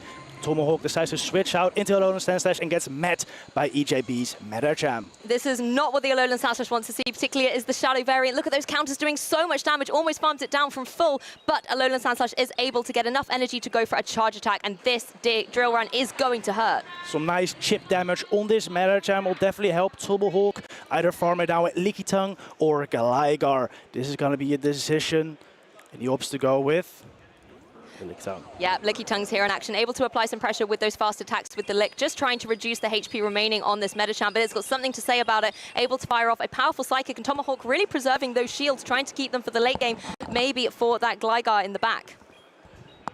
Exactly, Body Slam coming through here. Does this knock out the Medicham? Let's have a look. Oh, Medicham just able to hang on the last couple of hits and able to get the Lickitung with those counters. Gets the counter down, gets one more counter off on the Shadow Gligar, but 2-shield Shadow Gligar is still gonna be a menace here in this matchup up versus Registeel and Cresselia. Yeah, Tomahawk's game 1 here really has all the eggs in the Gligar basket as Cresselia is able to come in here now. The charge attacks are ready on Gligar's side, but just trying to get a little bit of extra energy to be able to apply a lot of offensive pressure. They're coming through. EJB lets it go. This is gonna do a good amount of damage first to Cresselia, but this Pokemon's so bulky. Yes, it's very, very bulky, and it is going to be able to try and do some big damage back with the Grass Knot. Tomahawk opting not to shield here, so it is going to be a decent chunk of damage, about a third taken down on that Gligar, but it definitely has enough energy left in the tank with something like another Dig to apply pressure, but Cresselia gets there first. Yes, this next Grass Knot would knock out the Tomahawk wisely, puts up his shield, protects himself from the Grass Knot, and he's loading up a ton of energy here. Yes, the Gligar is ready to go, and it still has that 1 shield as well. Cresselia, however, has got 2. It already has a lot of natural bulk, but there is just a lot of preservation there that EJB has gone for to preserve this Cresselia right to the end game. Goes for another Grass Knot here. Tomahawk has to put up another shield. At this point, does EJB stay in with the Cresselia after firing this charge attack, or going to Registeel? Goes into the Registeel. Yeah, I really like this adjustment here. You want to preserve that Cresselia with any energy it's got towards that endgame. Tomahawk does not have any Protect shields remaining here, so the Flash Cannon is going to be able to come through and connect onto this Shadow Gligar. Being the Shadow variant as well, it's got 20% less defenses. It's going to be incredibly vulnerable, and there is the KO. Wow, seeing that flash cannon coming clutch in game number 1 already, just charging a little bit faster than a focus blast or zap cannon would, and doing that neutral damage on the Gligar was just very nice to see. It's nice to see the flash cannon come in, particularly in a meta where we see a lot of Carbink running around as well. It does give you a little bit more utility there, but the focus blast has been such a staple in the past because of Pokemon like the Lickitung. But so far, this adaptation really paying through for EJB. Definitely, definitely. I think Registeel with Flash Cannon has a lot of player also because of Clodsires that we might see, and the Gligar, of course. Besides that, EJB's team is already quite strong versus Alolan Sandslash and other steel types, which is mainly what you would need the Focus Blast for. But EJB, especially for the Alolan Sandslash, has the Golisopod and the Medicham to cover for that. And we saw how detrimental the Medicham's counters were to that Alolan Sandslash. Unfortunately, Tomahawk pinned in with it as well, had just switched it in, couldn't get it out into safety, and those counters just did so much damage. Again, being the shallow variant, it leaves it even more vulnerable to the offensive pressure of the opposing side. Although it is a very strong Pokemon, and we've seen it have a lot of flexibility in previous matches, do you think it's the call for this particular matchup, or should Tomahawk maybe bench it? The Alolan Sandslash, I think it's still a wise pick here. It does very good versus the Dragonair, the Cresselia. However, seeing as EJB did just bring a Medicham, perhaps it's better to bench it and run something a little safer, like maybe the Cresselia of himself.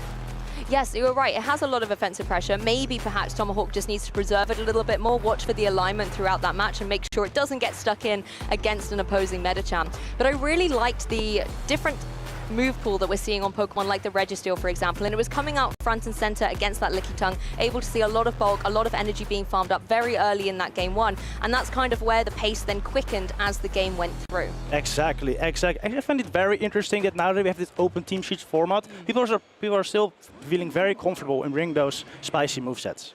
And Tomahawk still feeling comfortable with that Alolan Sandslash. It's front and center, but it's against a Medicham. It needs to get out of there. Yeah, that is not what you want to see as Tomahawk. He switches into the Lickitung, which with the Registeel not having Focus Blast has now become a better switch into this Registeel. EJB still responds with it, of course, as you are resisting these body slams.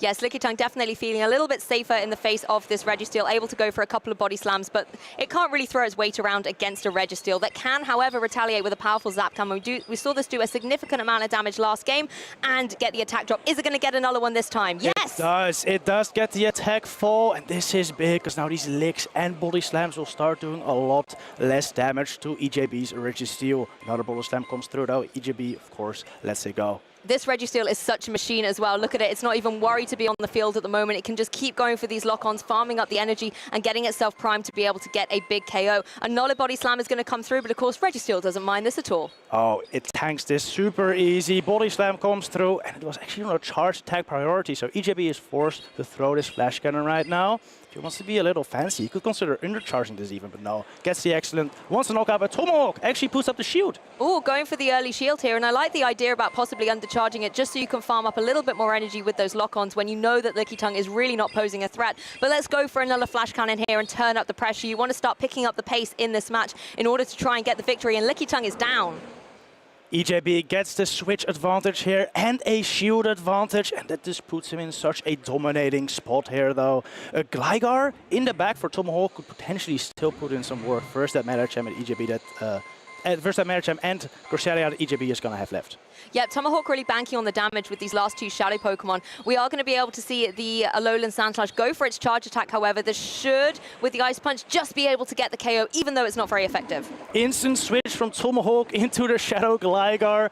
When EJB's Medicham came out, EJB first going to throw a Ice Punch onto the Gligar. Tomahawk doesn't look happy, though, having to go for the second shield relatively early on in this game, too. The Gligar's doing its best to be able to get those aerial aces primed and ready to apply pressure to that Medicham, but Medicham's going to match it as well. Look at that, another Ice Punch ready, but it is going to be the Gligar going first. Yeah, EJB very content just staying in with Medicham here, because he does have a shield advantage to shield up these aerial aces. Actually got this Ice Punch on the charge attack priority. Yes, exactly. The Ice Punch to the exposed Gligar here now as well. Going to be able to do a significant chunk of damage. Almost gets the knockout, but Gligar is going to be able to have the last laugh here and go for another charge attack, but to no avail. Look at that shield preservation by EJB. EJB saving his shields to the end, shooting up the Medicham, being able to counter down the Gligar, will be able to counter down the Alolan Sandslash as well. Oh, not before it gets to a charge attack.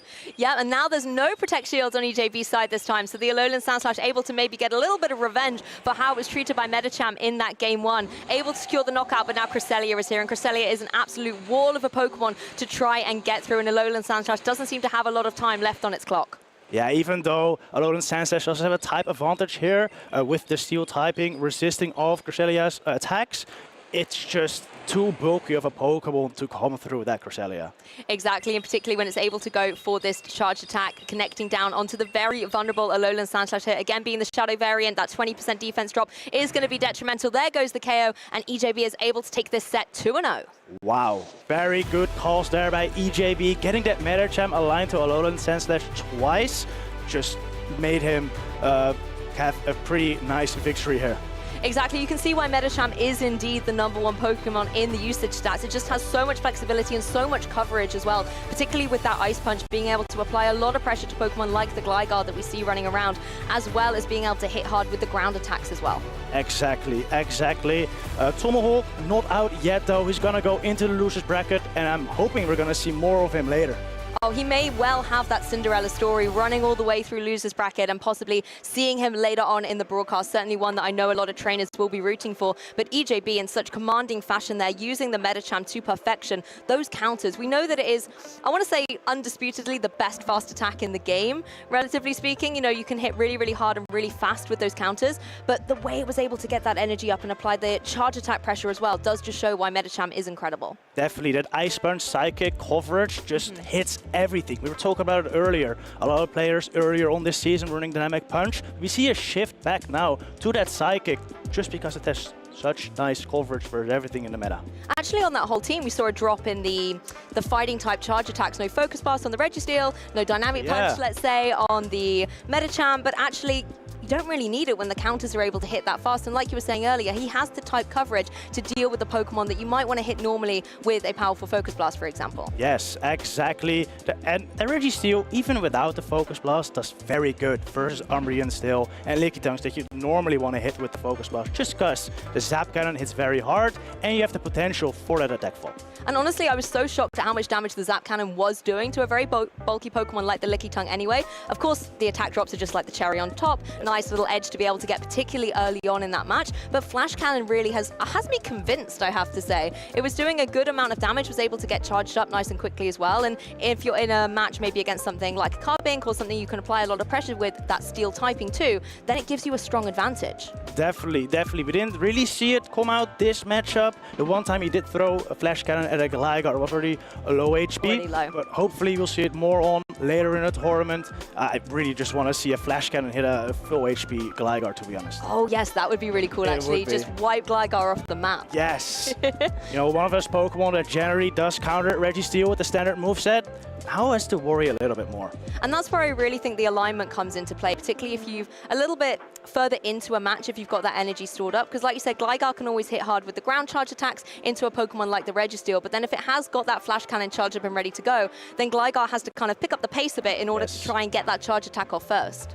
It does. It does. Gligar still very quick to its charge moves as well, though. So it generally still beats Registeel, but yes, makes it much, much closer. I honestly think Gligar, since we had the move update with Dig as well, getting a little bit more, you know, power behind it, has really kind of revolutionized that Pokemon. And I think when it first came in, we were kind of thinking, would it stay around? But it has been so dominant in the meta. It has been. And we see trainers like EJB really building their team to counter that Gligar. Speaking of EJB, by the way, I hear we've got him in the interview stage. Ooh. So let's go over to the interview. Trainers, we are here with the winner of our previous match. We have here 23 EJB. How are you feeling, EJ? I'm fine, thank you very much.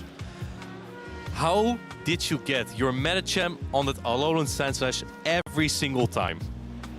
Well, I used to do this a lot, right? I can predict opponents pretty well, and it worked out this time. I mean, he safe swapped it in game 1, like, you shouldn't do that. And game 2 was just a lucky lead call. So, but I had that line written down. It was kind of predictable for my power, and that's how I like it. What was your approach to this battle? Because I think your team wasn't super strong against that Gligar, I think, right? So I think that's one Pokemon you always anticipate. Yeah, I mean, if it's a known weakness of it, I wouldn't call it weakness. I'm soft to it. Because Flash Cannon Wedgie can actually stay in where Future Sight Crest eats it. So you just expect it every game and you prepare for it, right? So I put Medicham in the back in game 1.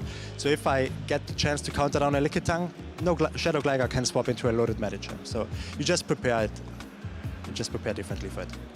Makes sense, makes sense. So you don't have to go too much in depth on strategy, but what is your idea behind the Future Sight attack on Cresselia? Because most of them run Moonblast, right? Yeah, so I was debating running Moonblast or Future Sight, but the one thing that Future Sight Cresselia can do that Moonblast can't is you beat Shadow, Alolan Sandslash in the zero shields. So you live 2 moves and you get to 2 Future Sights to actually take it out in the zeros, and that's it. That's pretty big. Is that only against Power Snow or also Shadow Claw? Doesn't matter the moveset. Wow, that's impressive, and some knowledge. How does this compare to your Bochum finals? Well, I think the line we can draw here is that I'm pretty good at predicting teams. I was just talking earlier to Logan Walker about it, that he said, because I said, yeah, we're gonna play in the finals tomorrow again. And he was like, hell no, I don't want to play you again. And so we had a good laugh about it. Have you also, does he know your team? Does Logan Rocket know your team? Yeah, he knows. He said he doesn't want to face the Golisopod. Makes sense. So this is, I think, your first tournament that you play this season, right? And now that there are championship points, how do you feel about the championship points introduced to Go? So I think it's a good change. For me personally, it's a bit tough because I can't attempt that many regionals, like maybe other people can, family at home, etc. But I think it just makes sense so the most consistent players get the invitation to Worlds. And I said this for the last 2 seasons as well, we all want Worlds to be the most competitive tournament in the season, and that's the way to do it. If it's the most competitive tournament of the season, are we going to see you there? Well, I hope to see you as well. I will try my best. But yeah, I hope so. All right, thank you so much, 23 EJB. I wish you the best of luck in your next matchups. And how about we head back to the casters? Thanks. Thank you, Inadequates and EJB, for all of those incredible insights about what it takes to be able to win a match here at a regional championships. Of course, the Pokemon Go action is going to continue, and we have an absolutely fantastic match lined up for you next. It seems like Group B seems to have all of our players to watch in it. It does, it does. We got Tobohawk and EJB just now, and now we're gonna have Amon, or other player to watch, who's going to be facing off versus Richie Beckett, another great player. Amazing. It's almost like, I suppose the Pokemon fates all connected together to make sure that these players could be lined up perfectly for our broadcast this morning to be able to bring you all this amazing competitive Pokemon Go action. As we kick it to the stage, we can dive a little bit deeper into the teams that we can see. Amon running some very interesting Pokemon choices. The first 2, pretty standard, Medicham and Lantern. Then we've got Frostlass, the Guzzlord, Talonflame, and the Superior. I think this might be the same team or very similar to what he ran in Lille. He also ran the Guzzlord Talonflame core there. I'm pretty sure made it all the way to the winners finals of his group there. So team he probably feels comfortable with, and I'm very interested to see how he uses it today. Yes, and on Richie Beckett's side, a few more standard Pokemon choices, the Gligar, Carbink, Superior, Medicham, Lickitung, and that Alolan Sandslash. So a really nice kind of balance here between those heavy offensive hitters like the Medicham, the Alolan Sandslash, and maybe a couple of bulkier Pokemon like the Carbink and the Lickitung. Yes, and that Carbink is actually one of the biggest core breakers for that Guzzlord Talonflame core that Amon likes so much. Besides that, can also beat the Frostlass, and if that's a Spark Lantern, that's okay there too. So Carbink might be a vital Pokemon here for Richie Beckett, because if he can get it aligned to one of those Pokemon, he's looking very good. That's the thing, the type coverage is just insane coming through from that Carbink, being able to hit hard with the rock type moves into the fire flying Pokemon such as Talonflame, and then using its fairy capabilities as well into that Dark Dragon Guzzlord. So you're right, the alignment is definitely going to be incredibly important. We don't want to see the Guzzlord pinned in, or the Talonflame to be said, against that Carbink. So making sure that you're maybe preserving those Pokemon and whittling away at the Carbink Carbink we think will be critical for Eamon in this match. It will be.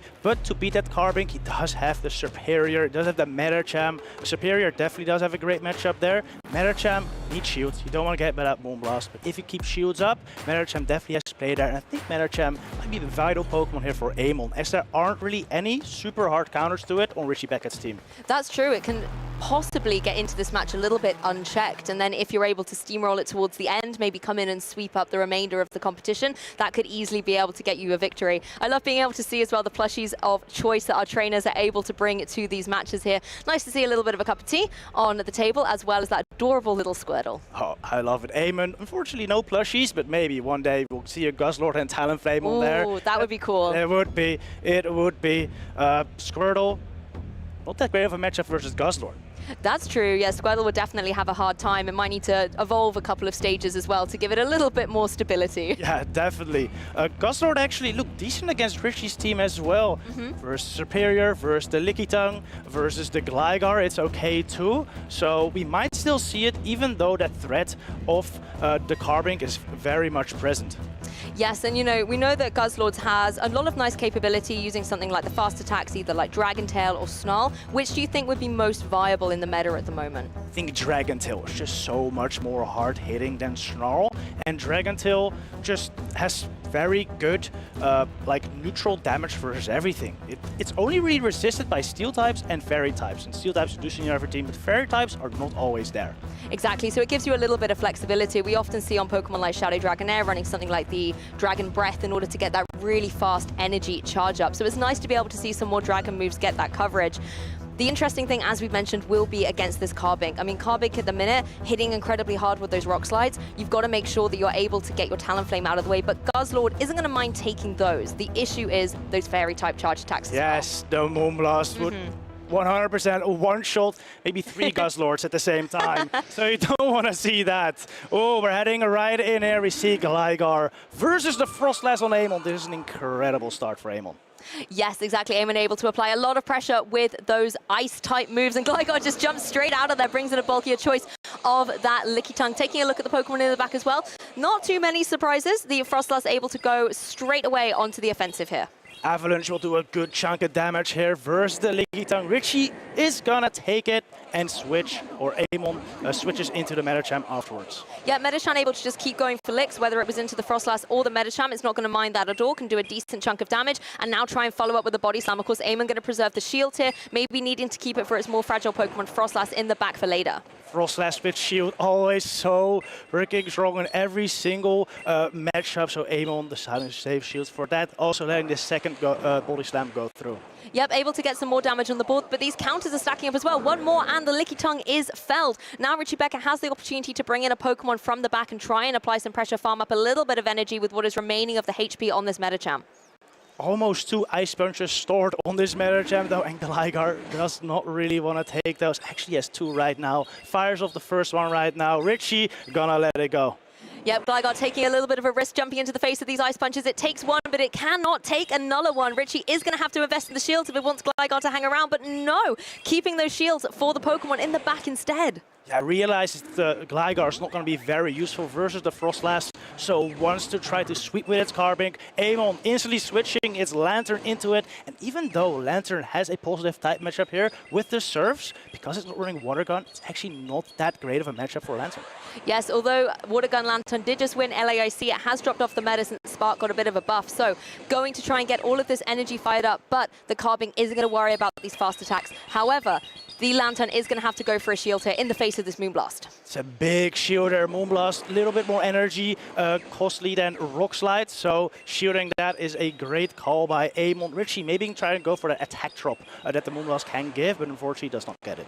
A wise shield here from the little Carbink as the Surfs are raining through, crashing down against it from this Lantern that's able to get another one primed and ready before the charge attacks off that Carbink already. No shields on the side of Richie Beckett, is gonna have to let this go through. Carbink, incredibly bulky Pokemon though, and takes it. That was incredibly taken by that carving there. Was expecting it to do a huge amount of damage more, but instead the rock slides are going to be forced in retaliation into that Lantern that is indeed going to shield. Lantern maybe thinking that it's got one more surf up its belt to be able to get the knockout onto this opposing carving, but I don't think it's going to be able to get it. There's still too much HP on the carving. I don't think so either. The carving might still get to a rock slide even.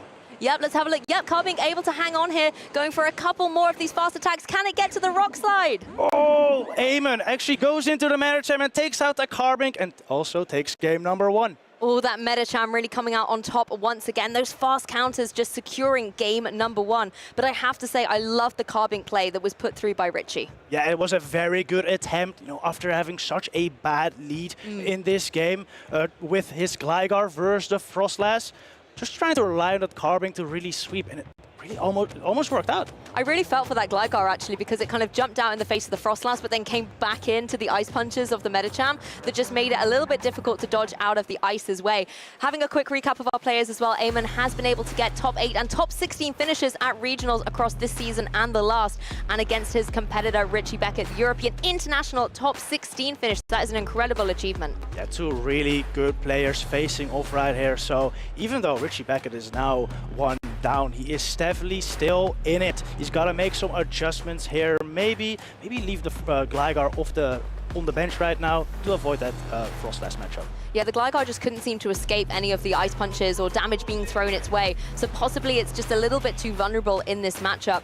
You could always maybe bring something in from the back, like the Alolan Sandslash, that isn't going to worry too much about taking any of these ice moves, but again, your alignment has to match up in order to allow the Alolan Sandslash to shine. Yeah, I think he really wanted a good Medicham answer with that Gligar, because as we said in the beginning, that Medicham is very likely gonna come out from Eamon. However, he also has another Pokemon on his team that is quite good versus Medicham in the Superior.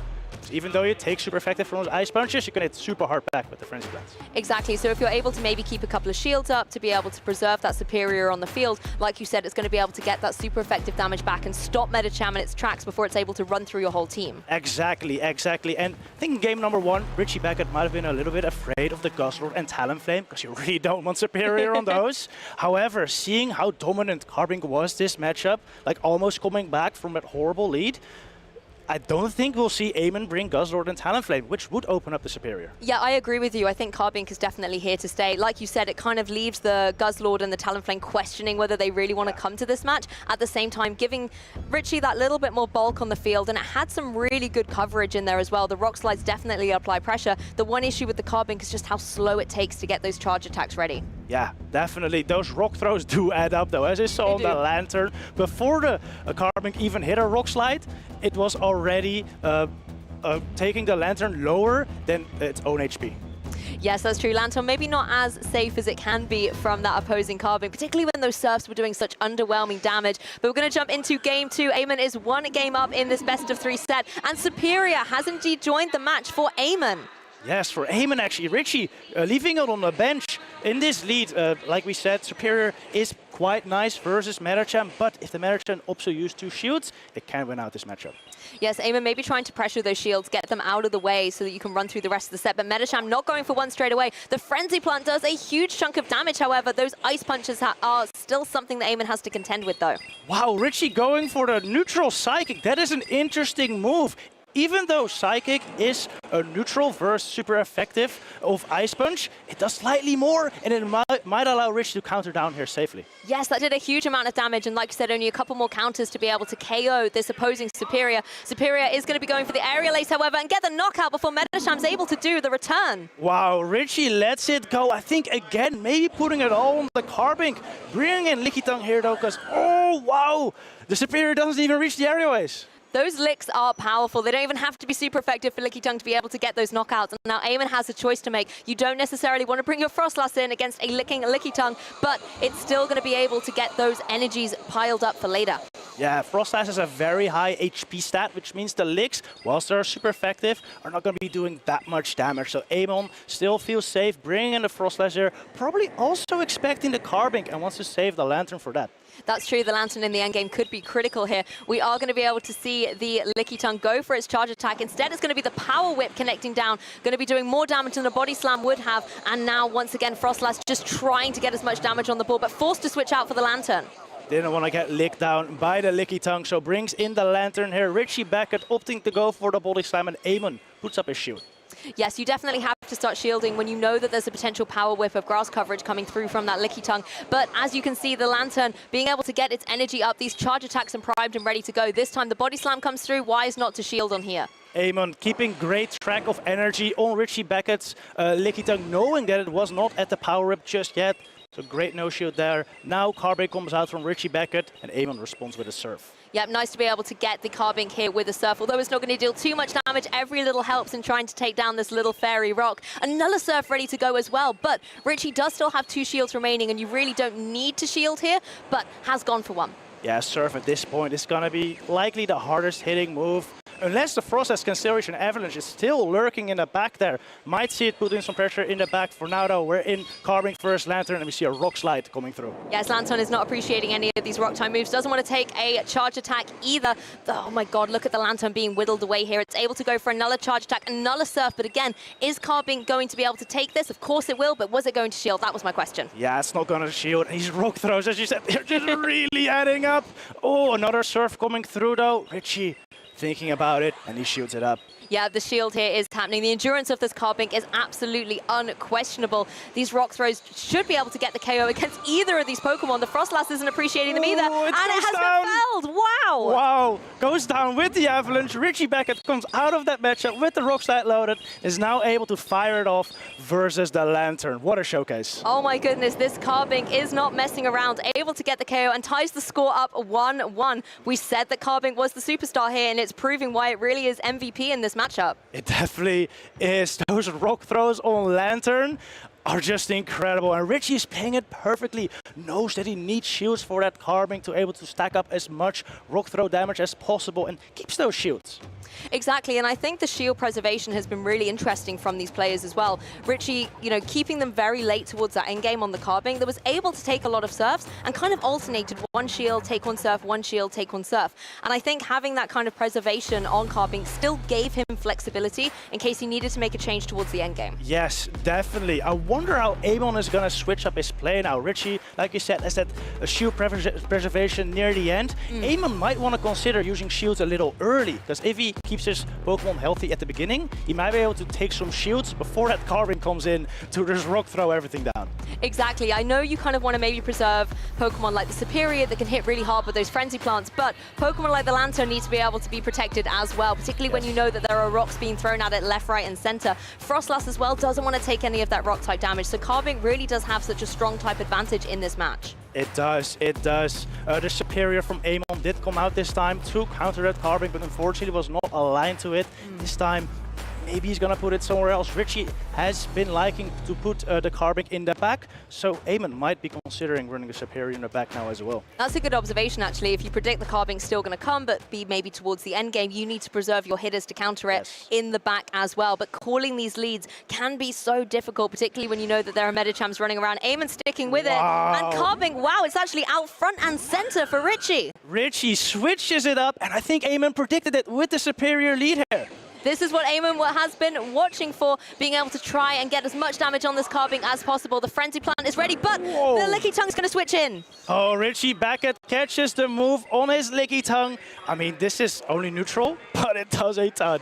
Exactly. Licky Tongue is definitely more primed to take that than the Carbink is. Unfortunately for Superior, not going to be able to get the KO there. Going to be able to go for another Frenzy Plant, however, and just try and apply as much pressure to the Licky Tongue as possible. It wants to get it off the field and get Carbink back in its place. Probably wants Rich to shield as well, because with that Lantern and the Frostlass in the back, doesn't want Carbink with shields up again, I guess. But Richie letting it go, and now going for the body slam versus Lantern. This is a relatively nice spot for the Lantern as well. It's going to be able to take the body slam and start farming up a little bit of energy so that it might be able to counteract that Carbink a little bit later on. And while Licky Tongue's on the field, Carbink isn't. So Lantern can breathe a little bit safer. The key thing is the timer on that switch timer. Yes, it's gonna come up soon. Licky Tongue goes down. Oh, and there's a Superior in the back from Richie Beckett. So even though Eamon charged up all this energy on Lantern, it's gonna go nowhere. You know what, Lantern's not having a good time in the set, whether it's Carbink or Superior. It is being countered at every turn. It's going to be able to fire off a Thunderbolt, but as you see, it does very minimal damage, and Superior is able to apply a lot of pressure with these Vine Whips. Oh, it does. Oh, gets to another Thunderbolt though before the Superior is able to fast attack it down. This will bring the Superior quite low already. Yes, leaving Superior a little bit more vulnerable. Of course, both the shields are still in play for both our trainers at this point as well, saving them towards a dramatic endgame, I am sure, in this best of 3 thriller. Frostlass on the field, though, of course, it doesn't mind taking any of these grass-type moves and can apply some big damage with something like an Avalanche going forward. Richie Beckett sticking to his strategy of saving all shields for Carbink. Amon also seems to be saving shields, though. This is going to be a tight endgame with 2 shields on the field. Yes, the mind games must be unreal between these 2 amazing battlers. We're going to see some adjustments, however, and Superior's once again in against the Carbink. Superior already taking some chip damage earlier and spent all his energy on the Licky Tongue on Richie Beckett's side. So will Carbink now be able to outpace the Superior in both damage and charge attacks? I mean, when it comes to energy, that Superior is ready to roll. The Frenzy Plan is locked in, going to be able to now force possibly this Carbink to go for that shield. There we are, the first one coming out in this set. And it has enough energy to be able to fire up another one in just a couple of fast attacks. It does not before the Carbink gets to the rock side though. Richie Beckett opting to not throw it though, but he does now. You have to shield it right. Yeah, he does shield it up. It's going to be a matter of fast attacks here though. Can the Carbink rock throw down the Superior before it gets a double Frenzy Plan? We've got one Frenzy Plant, there's another one ready to go. Superior is going to be able to fire this one off. Now, is the last shield going to be burned through on this Carbink? Yes, it is. It knows that it can get the Superior with the rock throws. Switch timer is not up. So, Amon free to go for the Frenzy Plant. Carbink, extremely bulky Pokemon, but I don't think it can quite take this. Yeah, Superior showing its edge here. It does! Oh! It took it! Here comes the Superior, but it gets farmed down by the Frostlass. Oh, Frostlass being able to get the KO there, but little Carbink is back in action, but only for a second, as Frostlass is going to be able to be victorious with this Avalanche.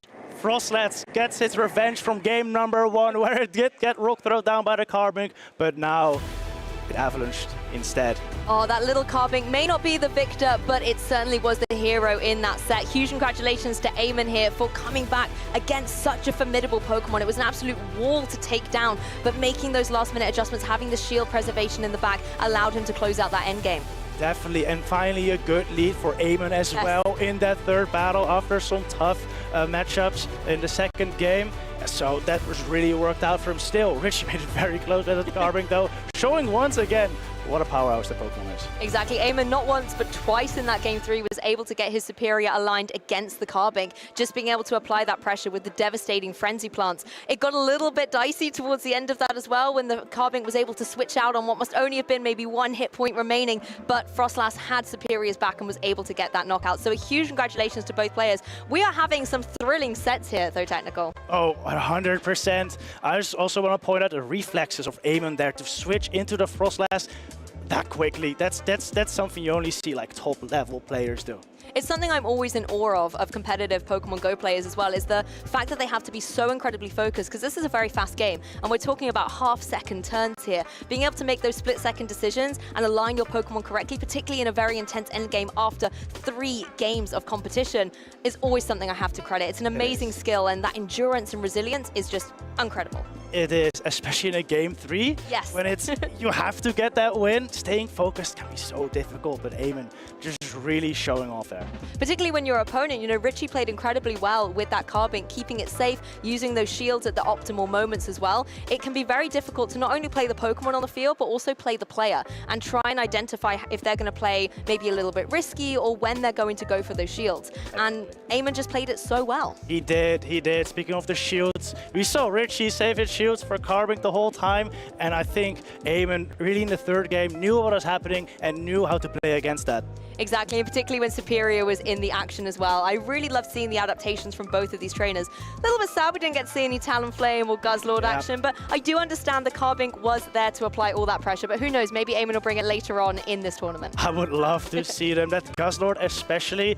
We've seen it top several tournaments already, and it has some amazing play versus Lickitung especially, versus Lantern, versus Superior, versus Gligar's good too, even versus like a lone Sandslash, a Brutal Swing or a Crunch. does a ton. So as a Pokemon, it's just a lot of play, but has to watch out for that Medicham again. Everything has to watch out for Medicham in some way, shape, or form. Even if you have technically the type match, if it's been in the back preserving up some energy, it's just going to be able to hit so hard. The Talonflame was another Pokemon we didn't get to see, and I remember only a couple of seasons ago we were able to see so much Noctowl running around, and it was kind of the best bird Pokemon in Pokemon Go, but it's dropped off since, you know, we've seen a couple of move changes and things. Why is Talonflame potentially taking its spot as the best bird? You know, I would really love to hear Eamon talking about it. Oh, he's ready. He's ready. We got Leo in the interview booth right now with Eamon. Let's go head over there. Thank you, Thomas. Another round, another interview. I am sitting here. I'm joined by Eamon, who just had such a clutch win in Game 3. Eamon, what's going through your mind in an endgame like this? I actually don't know. I have no idea what happened. I guess I did it right, but I don't know. I just made a good call at the second, I guess. Yeah, I mean, that call was just absolutely perfect for that moment. Were you at all afraid of the carbing? Because you were very prepared for it, it seems. Yeah, totally. 3 of my Pokemons lose pretty hard. Guzzlord, Talonflame, and Frostlass. It's horrible, so I had to be very prepared for that. It was obvious he brings it, so I decided to brought at least 2 neutral matchups at every game.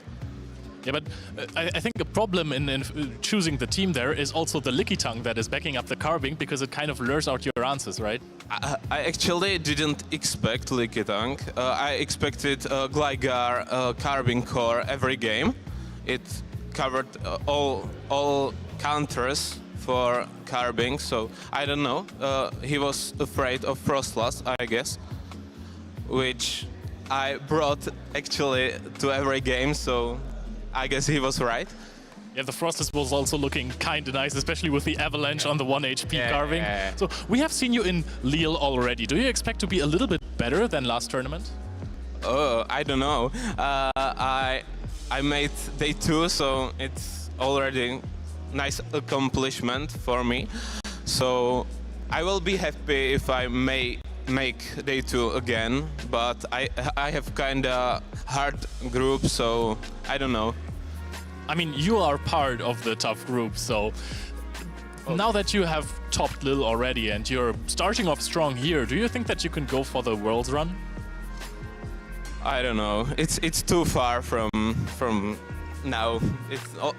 It will be too many other tournaments. I don't know yet. So, okay, let me go back to this tournament again. Okay. We've talked a little bit about your team building already. You have chosen between 2 teams, you said? Yeah. I wanted to bring Greninja, actually, but that team was weak to Clefable and Azumarill, and I decided for my team from Lille, which is weak to carbing, but I expected Azumarill and Clefable a little bit more, but I faced carbing in the first game, so I don't know if it was great call or not. I mean, you managed to handle the carbing quite well, but a little bit more about the Greninja team. What did you try to pair up with it? Actually, Greninja is weak to 3 most used mons in LAIC, which is Serperior, Lantern, and Medicham. So I wanted to cover these 3 mons pretty well, so Greninja could shine. All right, fair enough. So one more thing. We didn't see those Pokemon in this match, the Talonflame and the Guzzlord, of course. You brought them to Lille and you brought them again. Why those 2 very spicy picks? I actually like a little bit spice, and I guess in Barcelona, where I didn't go too far and I wasn't happy about my performance, I decided to switch my strategy and bring my comfort picks, which has always been Talonflame and Frostlass. I did really well in other tournaments with these 2 specifically, and Guzzlord is pretty nice with Talonflame. This core is break only with Azumarill, which I did, which is not even in top 12 usage. So that's why I brought these two. I hope they will have play in other games. All right, I hope so too, honestly. Those are really cool picks, and I always love those hero stories where players just bring their comfort picks, their favorite Pokemon that they are running. Thank you so much for the interview, Amon. Yeah. Very good insights, and we're going to kick it back to the casters. Thank you very much for that amazing interview. I thought it was really interesting to hear how Eamon was saying he lost a little bit of confidence in the team building previously and has gone back to his tried and tested favorites in the form of Frostlass and the Talonflame. Just for the interview, we were kind of talking about that Talonflame a little bit. Yeah, unfortunately, you didn't see any play this matchup, because of the Carbink, of course, but seeing as that it is his comfort pick, I think we'll definitely see it later. Yes, definitely. If it's a Pokemon he's well versed with and has confidence behind as well, he'll know exactly which matchups to bring it to. Maybe when there's not a Carbink, though, for sure. Thinking of things being brought to the stream, let's take a look at some of your social media posts as well. Using that hashtag #PlayPokemon, you can get involved on social media and reach out to us. So let's dive into some of these messages we're already receiving. Walter has said, "Happy Thanksgiving, friends. Grateful for this amazing community, all the friends I've made, and all those to come. Hashtag #PlayPokemon." The Pokemon Go community is amazing.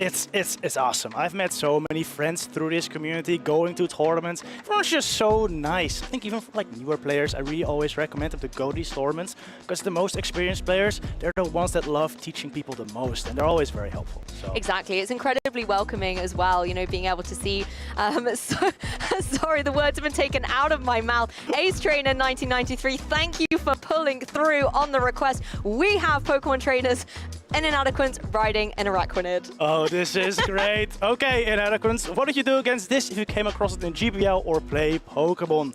Maybe put my Carbink on it. Would you scream? Would you cry? Would you laugh? I'm not sure which one I would go through all at once. Probably all at once, yeah. That is definitely amazing. I think the Carbink was a definite good call there. Oh, 100%. I think the Martine Nids would really like it. Definitely, and I think if you're trying to catch one of those Pokemon, you need to make sure that you catch a large one as well to be able to ride it appropriately, or else you're going to squish that little spider. Oh, ooh, whoa! Wow! Wow! Look at these teams. We got the players on stage. Tonton Batheus versus Savage Boy.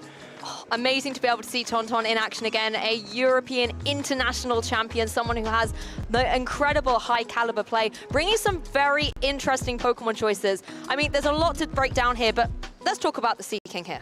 Seeking? Wow. Wow. I don't know where to start. I'm pretty sure this Pokemon will likely run Poison Jab, Icy Wind, and Drill Run, which is some incredibly versatile coverage. That Poison Jab to hit Fairy types, that Drill Run to hit the Steel types, and that Icy Wind to debuff opposing Pokemon, and to hit Glygars for super effective damage.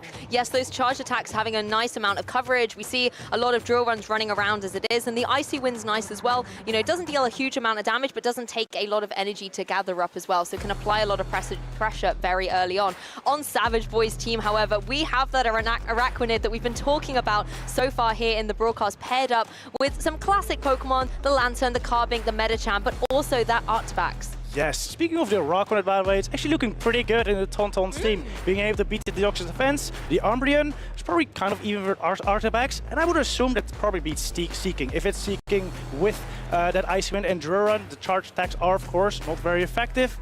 So Araquanid very likely just going to be able to bug bite that down.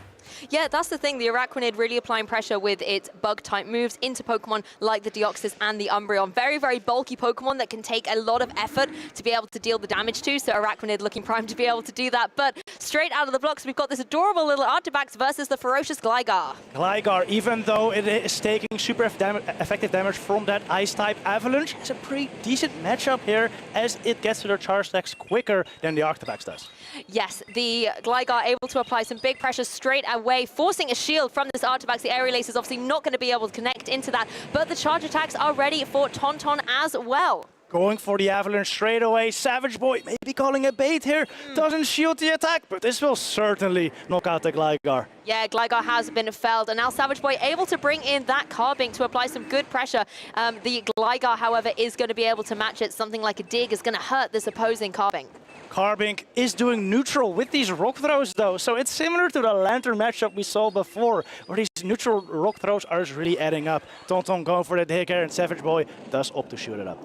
Yes, exactly. Carbink just preserving itself here on the field, so it's able to get off a charge attack of its very own, and these Moonblasts, we've seen Carbink be able to be so destructive with them, firing down into this opposing Gligar. Look how much damage that was. Puts the Gligar into the red. I'll be honest, I was not expecting that. Gligar not known for dealing damage, but there's a lot with that Moonblast. Yes, exactly, and now you're going to have the dig coming through into that opposing Lantern. Not going to be able to shield this one, but it does super effective damage, puts Lantern in a very vulnerable spot.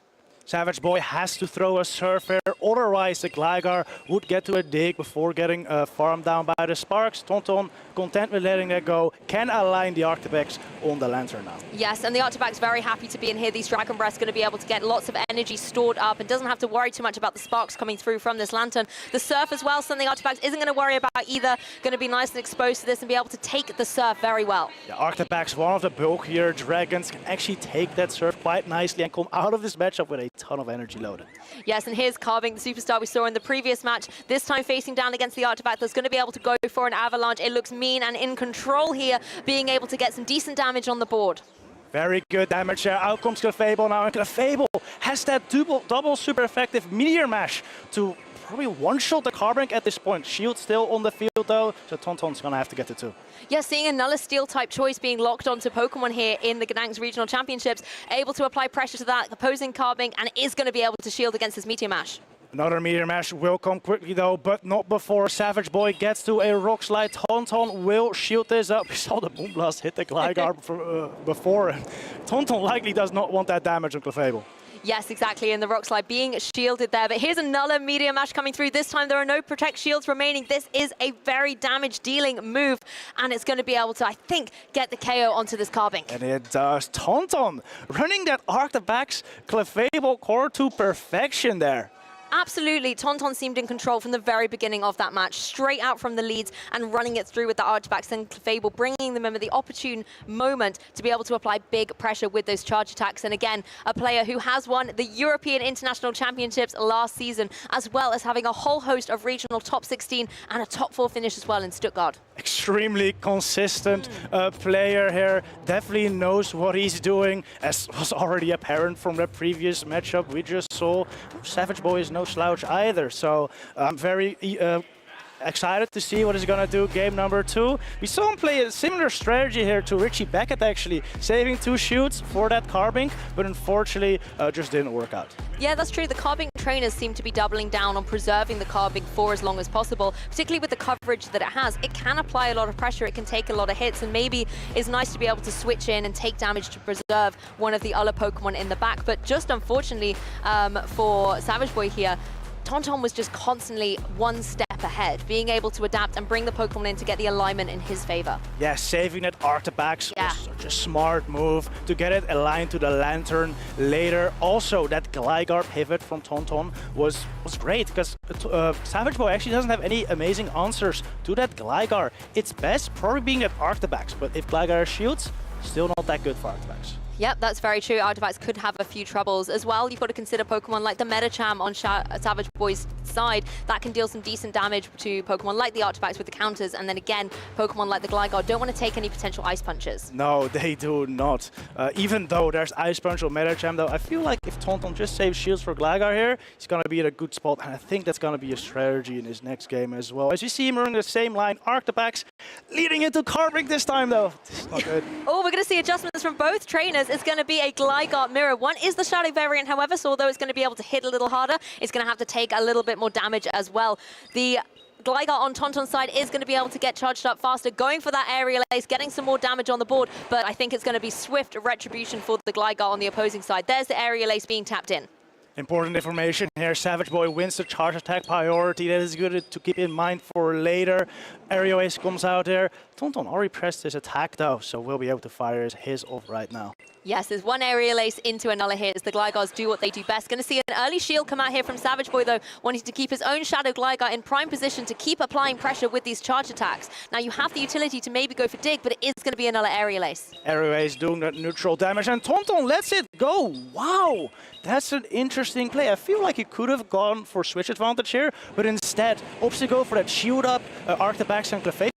Yes, and these Dragon Breaths just trying to farm down against this opposing Gligar here, but not before it's able to go for a powerful charge attack in the form of Dig into this Artifact, which does a huge chunk of damage to it. Nice adjustment, however, into the Clefable. Oh, I love this play from Tonton, just getting that one fairy wind of energy, which puts it in a slightly better spot first, the Lantern. Yes, exactly. Lantern not really going to be able to do too much of the very bulky Clefable, but Clefable is going to be able to return some good damage with something like a Moonblast. It will. Savage Boy letting it go. Does not knock out the Lantern quite yet, but did enough to where the next one will knock out. Yes, exactly. And now forcing a shield to come out from Tonton here, identifying that the Clefable has the bulk to be able to stay the course against this Lantern and can keep applying pressure with these charge attacks. And Meteor Mash is ready, but once again, Lantern going to have the edge and go for another serve. Tonton doesn't look too worried, though. No, he has a shield. He shields it up.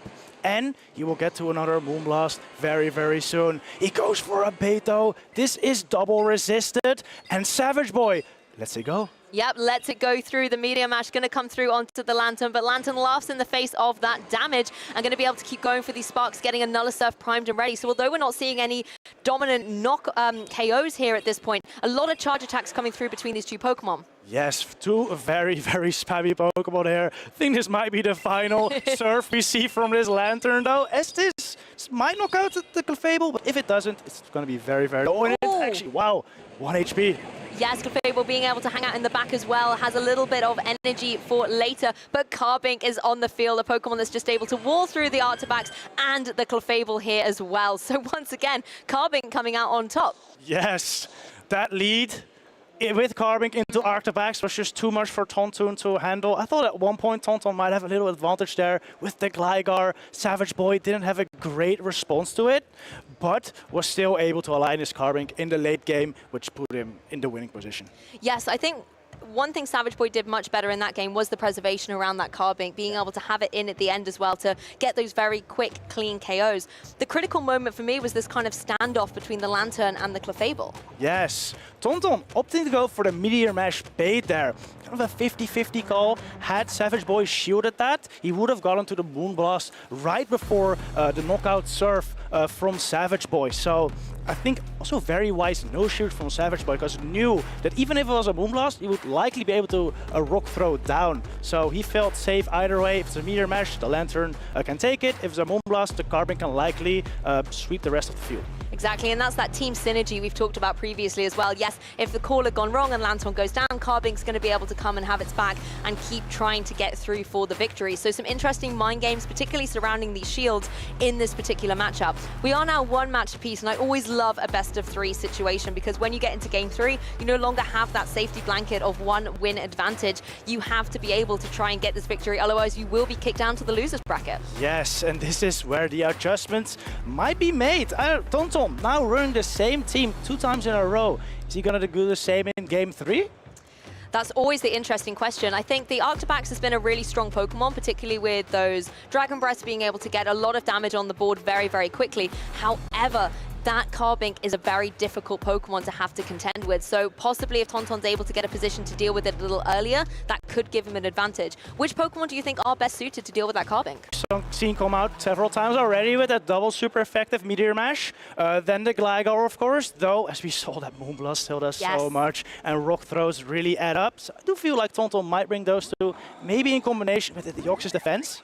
Oh, we do see the Deoxys Defense on the field. First the Carbink this time. You asked, and it has been received by the trainers. Deoxys Defense here, and is going to be able to take a lot of the damage that this Carbink's able to throw. The Rock Throws, though, are still doing significant damage, just chipping away at this Deoxys Defense that's able to get his charge attacks ready to apply pressure to this Carbink. Now, if Tonton is able to get rid of the Carbink early doors in this Game 3, that will give him a significant advantage going through the rest of the match. Yes, once the Carbink is gone, honestly, Gligar is looking very good in the back. So Tonton has a pretty nice lineup here. The Carbink, though, very good matchup versus the Deoxys Defense. This is not a meta champ, which takes resisted from the Rock Throws, and also takes a lot from Moonblast there. Those Moonblasts are incredible. Gligar now going to have to come in and take this damage coming through from the Deoxys, but Carbink safe in, tidy in the back, something Tonton has to contend with later on. I think Savage Boy is trying to lure out a potential Arctibax here, but no Arctibax on Tonton's side, so meets the Clefable instead. Yes, exactly. It looks like Tonton really has gone all into all of the Carbink counters here. Going to be going for the shield on the Clefable here. Doesn't want to take any damage from the opposing Gligar and can just keep going for these Fairy Winds, getting ready to go for something like the Moonblast on its side. Savage Boy not even bothering to build up to the dig, is content with just getting an aerial ace in, bringing this Clefable into the yellow, and then likely letting this Gligar go down to a meter mash. Actually, never mind, he puts up a shield. Yep, going for a shield here, not going to allow Clefairy to be able to get the KO. Gligar still in this match, going to be able to get a little bit more damage on the board, but Clefairy looked really angry that it wasn't able to get the KO, forcing a second shield to come through from Savage Boy. Yes, meter match shielded up by Savage Boy. Will be able to go for an aerial ace quickly. Does it now right before the Clefable is able to get to another charge attack. Savage Boy really investing in the protection of this Gligar, being able to go for another aerial ace, will be able to now get the KO onto that opposing Clefable. And there's a lot of energy left here on this Gligar. Is it going to be able to, in the mirror, get another one off? Yes. It is. This is some very valuable chip damage on this opposing Gligar, because Savage Boy's Lantern can now knock it out with a single surf.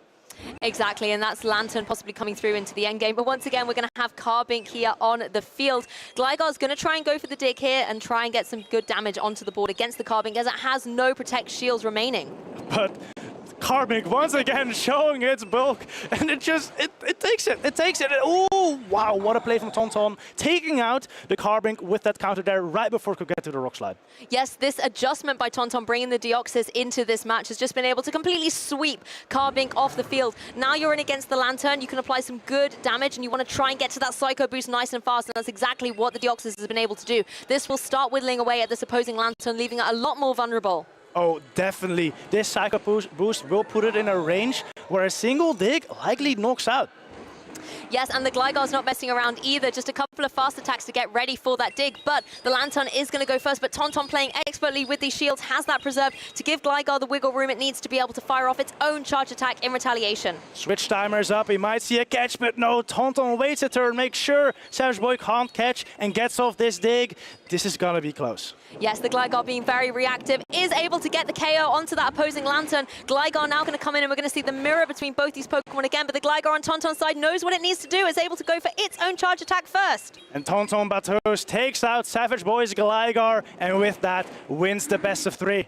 Oh, what a commanding match. What relief for Tonton as well. You can see at the end of that match, he had to pivot hard, make those correct decisions, and I think bringing in the Deoxys at that opportune moment was a really nice turning point in this Game 3. That was incredible. Getting as much energy on that Gligar as possible to then knock out that Carbink with one counter of the Deoxys was super good.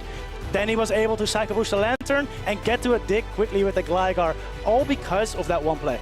It was all those little bits of damage stacking up towards the end, and we mentioned as well with the Psycho Boost going down onto the Lantern. Yes, it didn't, take it down into the yellow, but as you mentioned, it put it in range for the follow-up dig coming through, and that's one of the key things that Tonton does incredibly well and shows his caliber of playship, because he was able to identify the end game and not just think about the turn ahead, but 3-4 turns ahead to enable the end game position he needed to get the victory. I think he had it all planned out from the start, to be honest. Once he saw that lead, he knew, oh, this is how it's gonna go.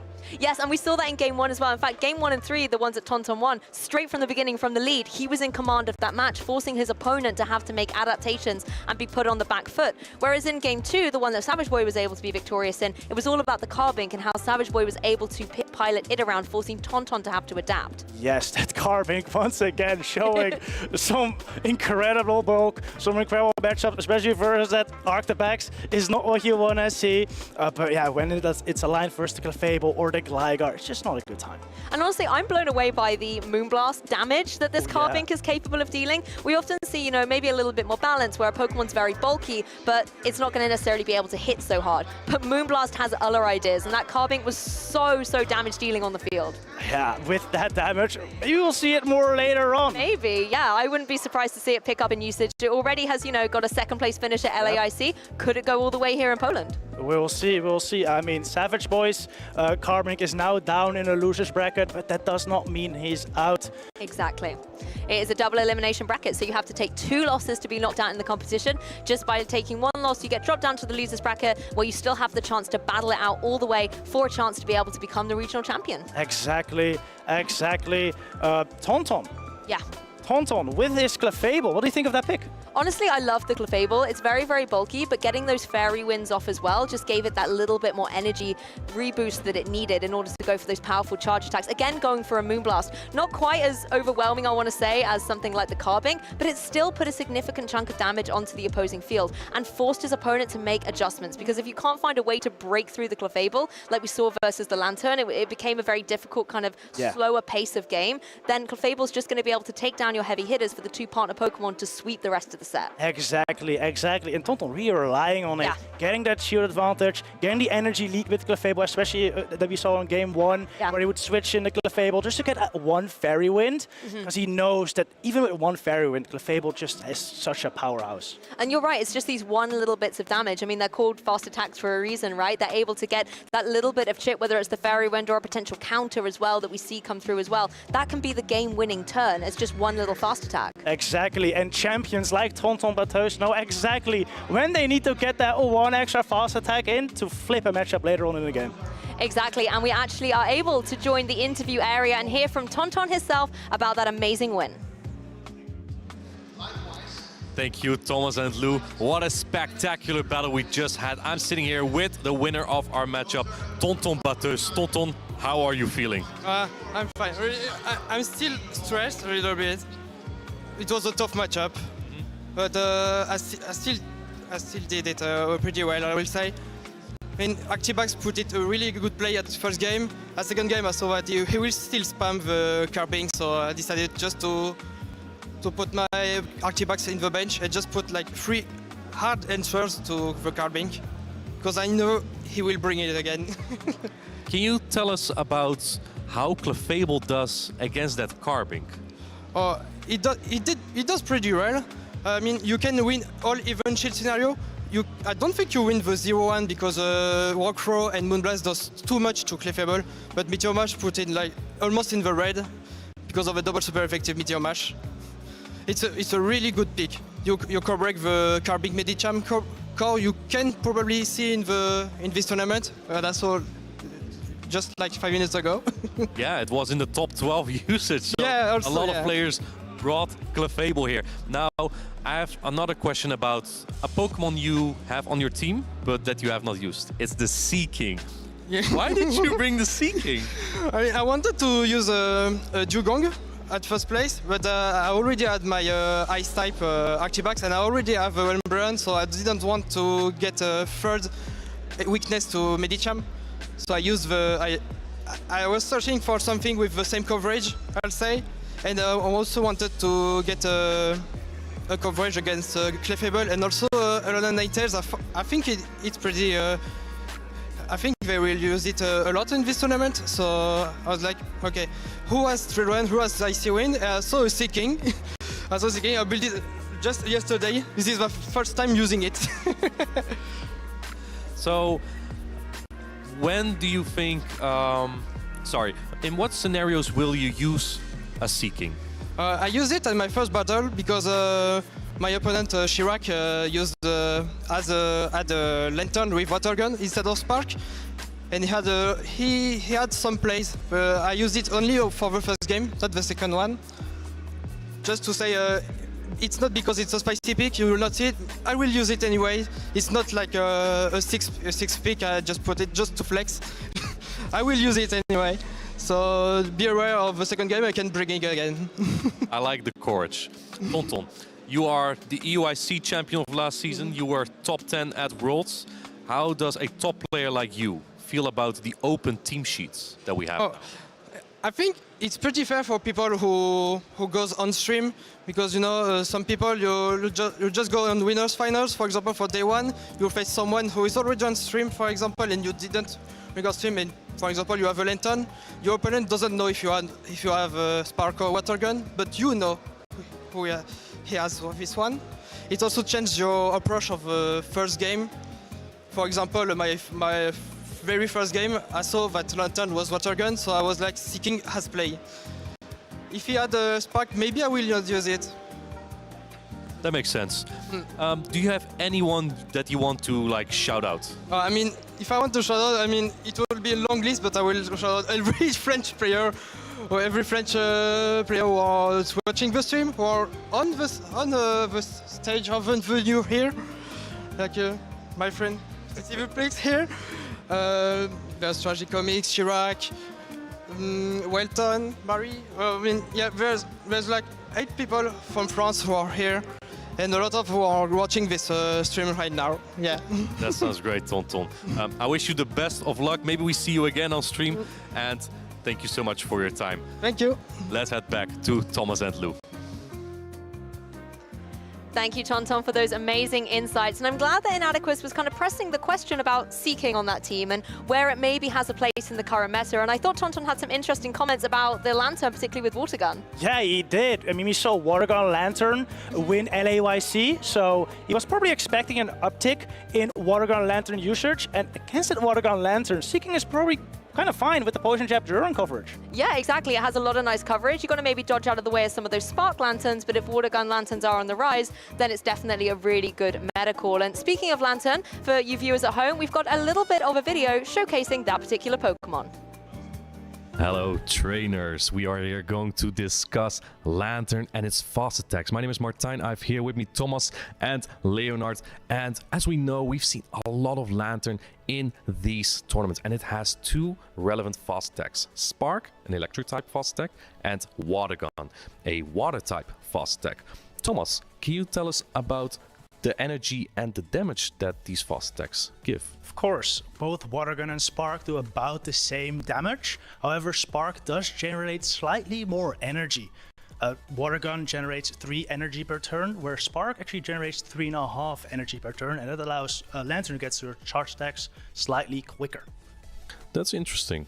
Leonard, can you tell us about what Spark actually picks up in his matchups and what Water Gun does better?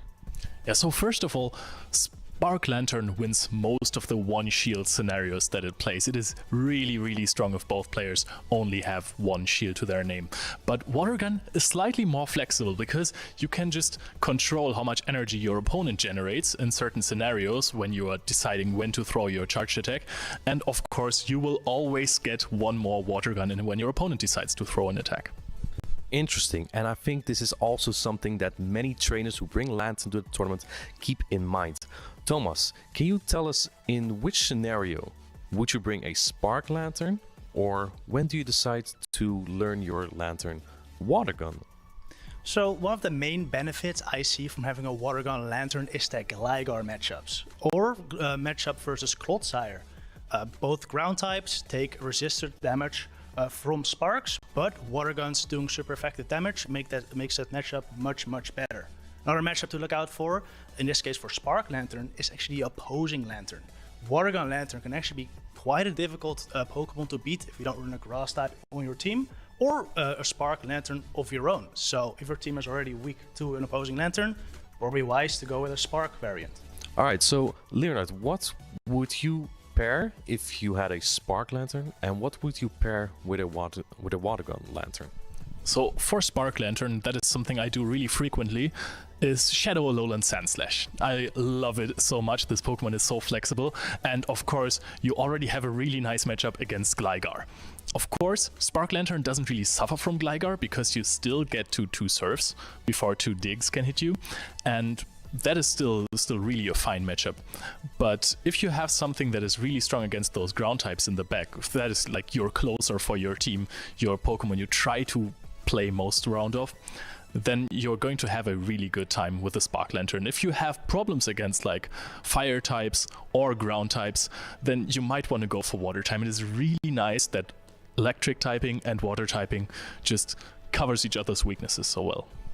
I agree, and I really like that Alolan Sandslash pairing just because Lantern really only has one hard weakness, which is grass types, and ice types just cover it so well. So that's why I do like that pairing a lot, and Water Gun I think gives you better coverage against ground types as well. It doesn't make you as weak to Pokemon like Swampert and Quagsire. Thank you Thomas and Leonard for your analysis on Lantern. I hope this helps you decide what fast attack you want to learn your Lantern and to use it in the Go Battle League or in these tournaments. Now, let's head back to the live broadcast.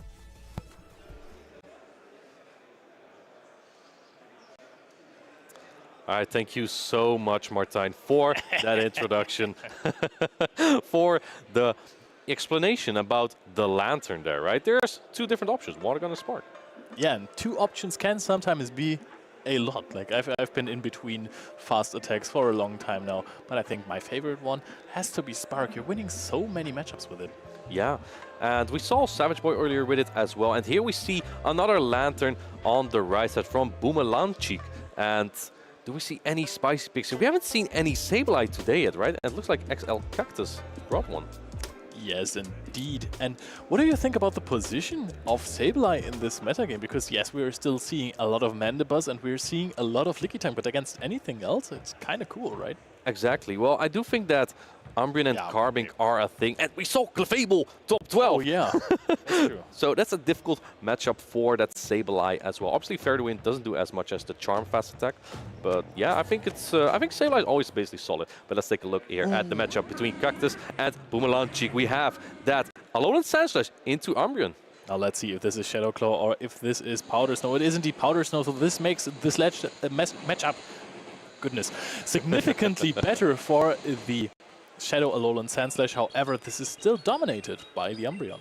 Yeah, the Umbreon is just very bulky, and the foul plays are going to add up very quickly on this Alolan Sandslash because of its fragile nature. It also doesn't help that it's Shadow, because Shadow Pokemon in general are less bulky because they lose that 20% defense and they gain 20% attack. As you see, that foul play did almost about half. Yep, and it is almost about half. It's going to do that again. I don't think it's quite enough to knock it out just yet, but just a few more. Oh, we get the energy out with the counter here. Yeah, I love that play. However, now the Sableye answers this Medicham. You get rid of the Alolan Sandslash, but this Medicham now has to deal with the Sableye. And this is not a great matchup. Ice Punch coming through, but it doesn't do a lot of damage here. Yep, you got rid of the energy on the Shadow Alolan Sandslash. However, there is the alignment that you give up, and now we are going for perfect energy management, throwing the foul play into the Medicham on charge attack priority, knowing it's going to win this. Yes! Oh, it barely does. It's a very close KO there, but now Bumelanchik has half HP with Umbreon. I think this might barely be return range. However, return is a very powerful normal type charge attack here. It's coming through, and Bumelanchik does correctly shield it. Yes, and it was very logical from Cactus not to go for a bait right here. We're going to see another foul play come out right here. Shields down for Bumelanchik now, but usually players don't really shield their Umbreon. However, in this case, made a lot of sense. Yeah, exactly. His foul play still chunks on Superior, and now the Gligar comes in. Usually this is actually not the worst matchup for the Superior, because the average ace doesn't add up as much, and Frenzy Plant is such a powerful attack. But at this case, there's two shields in play for both sides. The wing attacks add up way more, and Bumelanchik correctly shields that Frenzy Plant. Yes, and we are going to see a charge attack priority happen soon, probably, if Cactus has counted correctly, because we are going to reach the second aerial ace the second we're reaching the Frenzy Plant. But oh, both players decide to farm a little bit more. We're going to see the Frenzy Plant connect right here, but Bumelanchik knows this is not going to knock out. I can just farm up. Yeah, exactly. I really like that play. Not going for the charge attack priority, taking the Frenzy Plant like a champ. But you have to throw right before the next area ace. So this is a very good play from Bumelanchik. So the Superior can't hurt it anymore now. It's going down, and then it's all in the hands of that last Pokemon, which is the Sableye. There's so much work to do here for the Sableye. Yep. Cactus still has one shield, but he needs to get to a foul play and a return. Can he do this, Leo? The question is, can he farm down this Gligar? And I think this is going to not be the case. We are going to be at an aerial ace relatively soon, but we just barely we were reaching it. The return is going to come out right here, but now this is going to knock out the Umbreon. However, we know how much energy the Gligar has. It already has an aerial ace, so if this knocks out and he doesn't get any more Shadow Claws in, let's see Bumelanchik going for the aerial ace and going for the knockout on this Sableye, which decides game number 1. What a heartbeat final to this game here in winners round 2. Bumelanchik counting perfectly on the Superior, gaining that energy advantage on the purified Gligar. Nice bait, by the way, making opponents think that this is a return Gligar. Exactly. I like that. It's also possible because players just don't have a better one, right? One of the ways to obtain that Gligar is to do a Shadow Gligar raid. And then you can purify it to get a regular one, or purify in this case. And then if you TM return of it, you can just have basically a Gligar that functions normally. I do like the pick though. Like, it can be very deceiving when you see a purified Pokemon and you're like, wait, does this have return? But we do have open team sheets here, so that surprise is not here. Now, what do we see in these teams? What I notice in many of these battles is that players don't have a very strong Gligar counter. The best Gligar counter usually is an Ice type, right? Yeah. In this case, Cactus only has the Alolan Sandslash. Even Swampert is very so-so against Gligar because one Hydro Cannon wouldn't knock out. So really curious to how these players are going to do that. This matchup is one of the reasons why right now regular Swampert is a bit better than the Shadow Swampert, because I think also from a Shadow Swampert, one Hydro Cannon does barely not knock out. Yeah. You don't really deal damage with the Mud Shots. So if you're not going to get the one-hit KO already, then you just prefer a little bit of bulk, right? Yeah, we saw Cactus there. Already played in Poland last season as well. He got top 16 in Warsaw. Very strong. Yeah. Yeah, it's great to see Polish players play in Poland here. Now, really curious how they are going to adapt here. I don't think they are very strong Umbreon answers on the side on Boomerlanchik. On the Cactus side. But I also don't know, we also don't know yet, what does that Medicham run? Does it have Dynamic Punch or Psychic? Because if it's Psychic, then the Umbreon on Boomerlanchik side, I think looks very good. We already saw it in game number 1, so maybe that the fact that he brought it may already indicate that Medicham from Cactus has Psychic.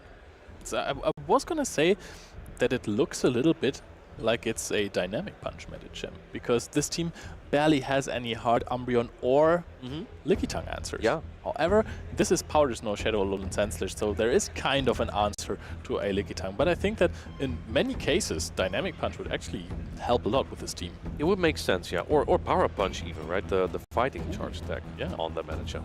Yeah, both players still thinking it through. That was a very difficult game for Boomerlanchik there. I think also, how are you going to answer that Gligar, right? You kind of need to bring that Alolan Sandslash again as XL Cactus. And one thing you fear as Cactus and as Alolan Sandslash is that Medicham, right? Really? Yeah. Yeah, we saw it with EJB against Tomahawk. We also saw Medicham and Alolan Sandslash twice. And I remember that one very well-known player with Dash, he once said, how many games have people lost because they had that Medicham on the Alolan Sandslash in the back? And that was one specific case of it. It's something you always fear as an Alolan Sandslash player, I think. Yes, this reminds me a bit of a different matchup that we had in the past, which was, I'm gonna ask you if that was worse or better. Noctowl versus Trevenant. What would you rather have? Oh man, I think Alolan Sandslash. My joke always says Alolan Sandslash can fight back against Medicham, which I argue about because, you know, it's still double super effective counters. But at least you have charge attacks that can do damage back, right? And Trevenant against Noctowl was an absolute no-go, right? And yeah, that's why I think Trevenant was a little bit risky to bring as well, because Noctowl was a very popular pick. Now Mandibuzz is a popular pick, I think, so it's still a risky Pokemon to bring. But if it wasn't anything else, like Medicham and Lantern was still very strong. They still are, to be honest. Yeah. But it looks like right now Superior is the grass type of choice. That's true. I mean, Superior also has the Aerial Ace. It outpaces the Medicham, so you kind of have decent play against that. It isn't by no means a bad matchup against the Medicham. Also, I think we have a very strong matchup against most of the safe swaps right now, because Lickitung is very good against Trevenant or Umbreon as well, and Superior with those Frenzy Plants, they are just so good. But we're going right into game number 2, and we have Umbreon versus Sableye on the side of Boomerlanchik. Very good lead for him. We are switching not immediately nor not at all. Maybe we're going up to a return. Perhaps trying to anticipate a catch. No catch yet. Foul play. Sableye can take it quite comfortably. 2 foul plays won't take out the Sableye just yet, but as you can see, the Shadow Claws just do about nothing on Umbreon, right? So at some point you probably want to get out, but we see the backlines here, and it's a very tough scenario for Cactus. He doesn't know it yet, neither does Boomerlanchik, so it can go anyway. Return is no-shooted here, and in comes that Medicham. Let's see what Boomerlanchik is going to do. Going for the foul play first.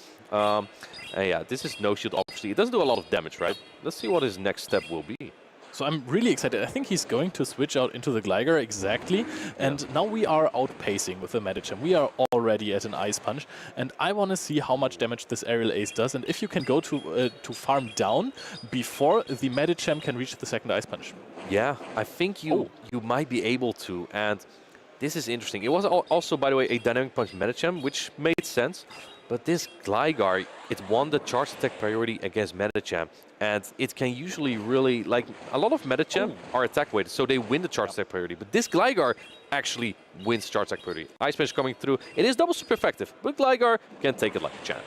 Oh, Gligar is such a good Pokemon. Imagine being flying ground type and taking an Ice Punch like this. Very good. It's easy. You're exiting this matchup now with a lot of energy. The next Pokemon that is in there, which might as well be the...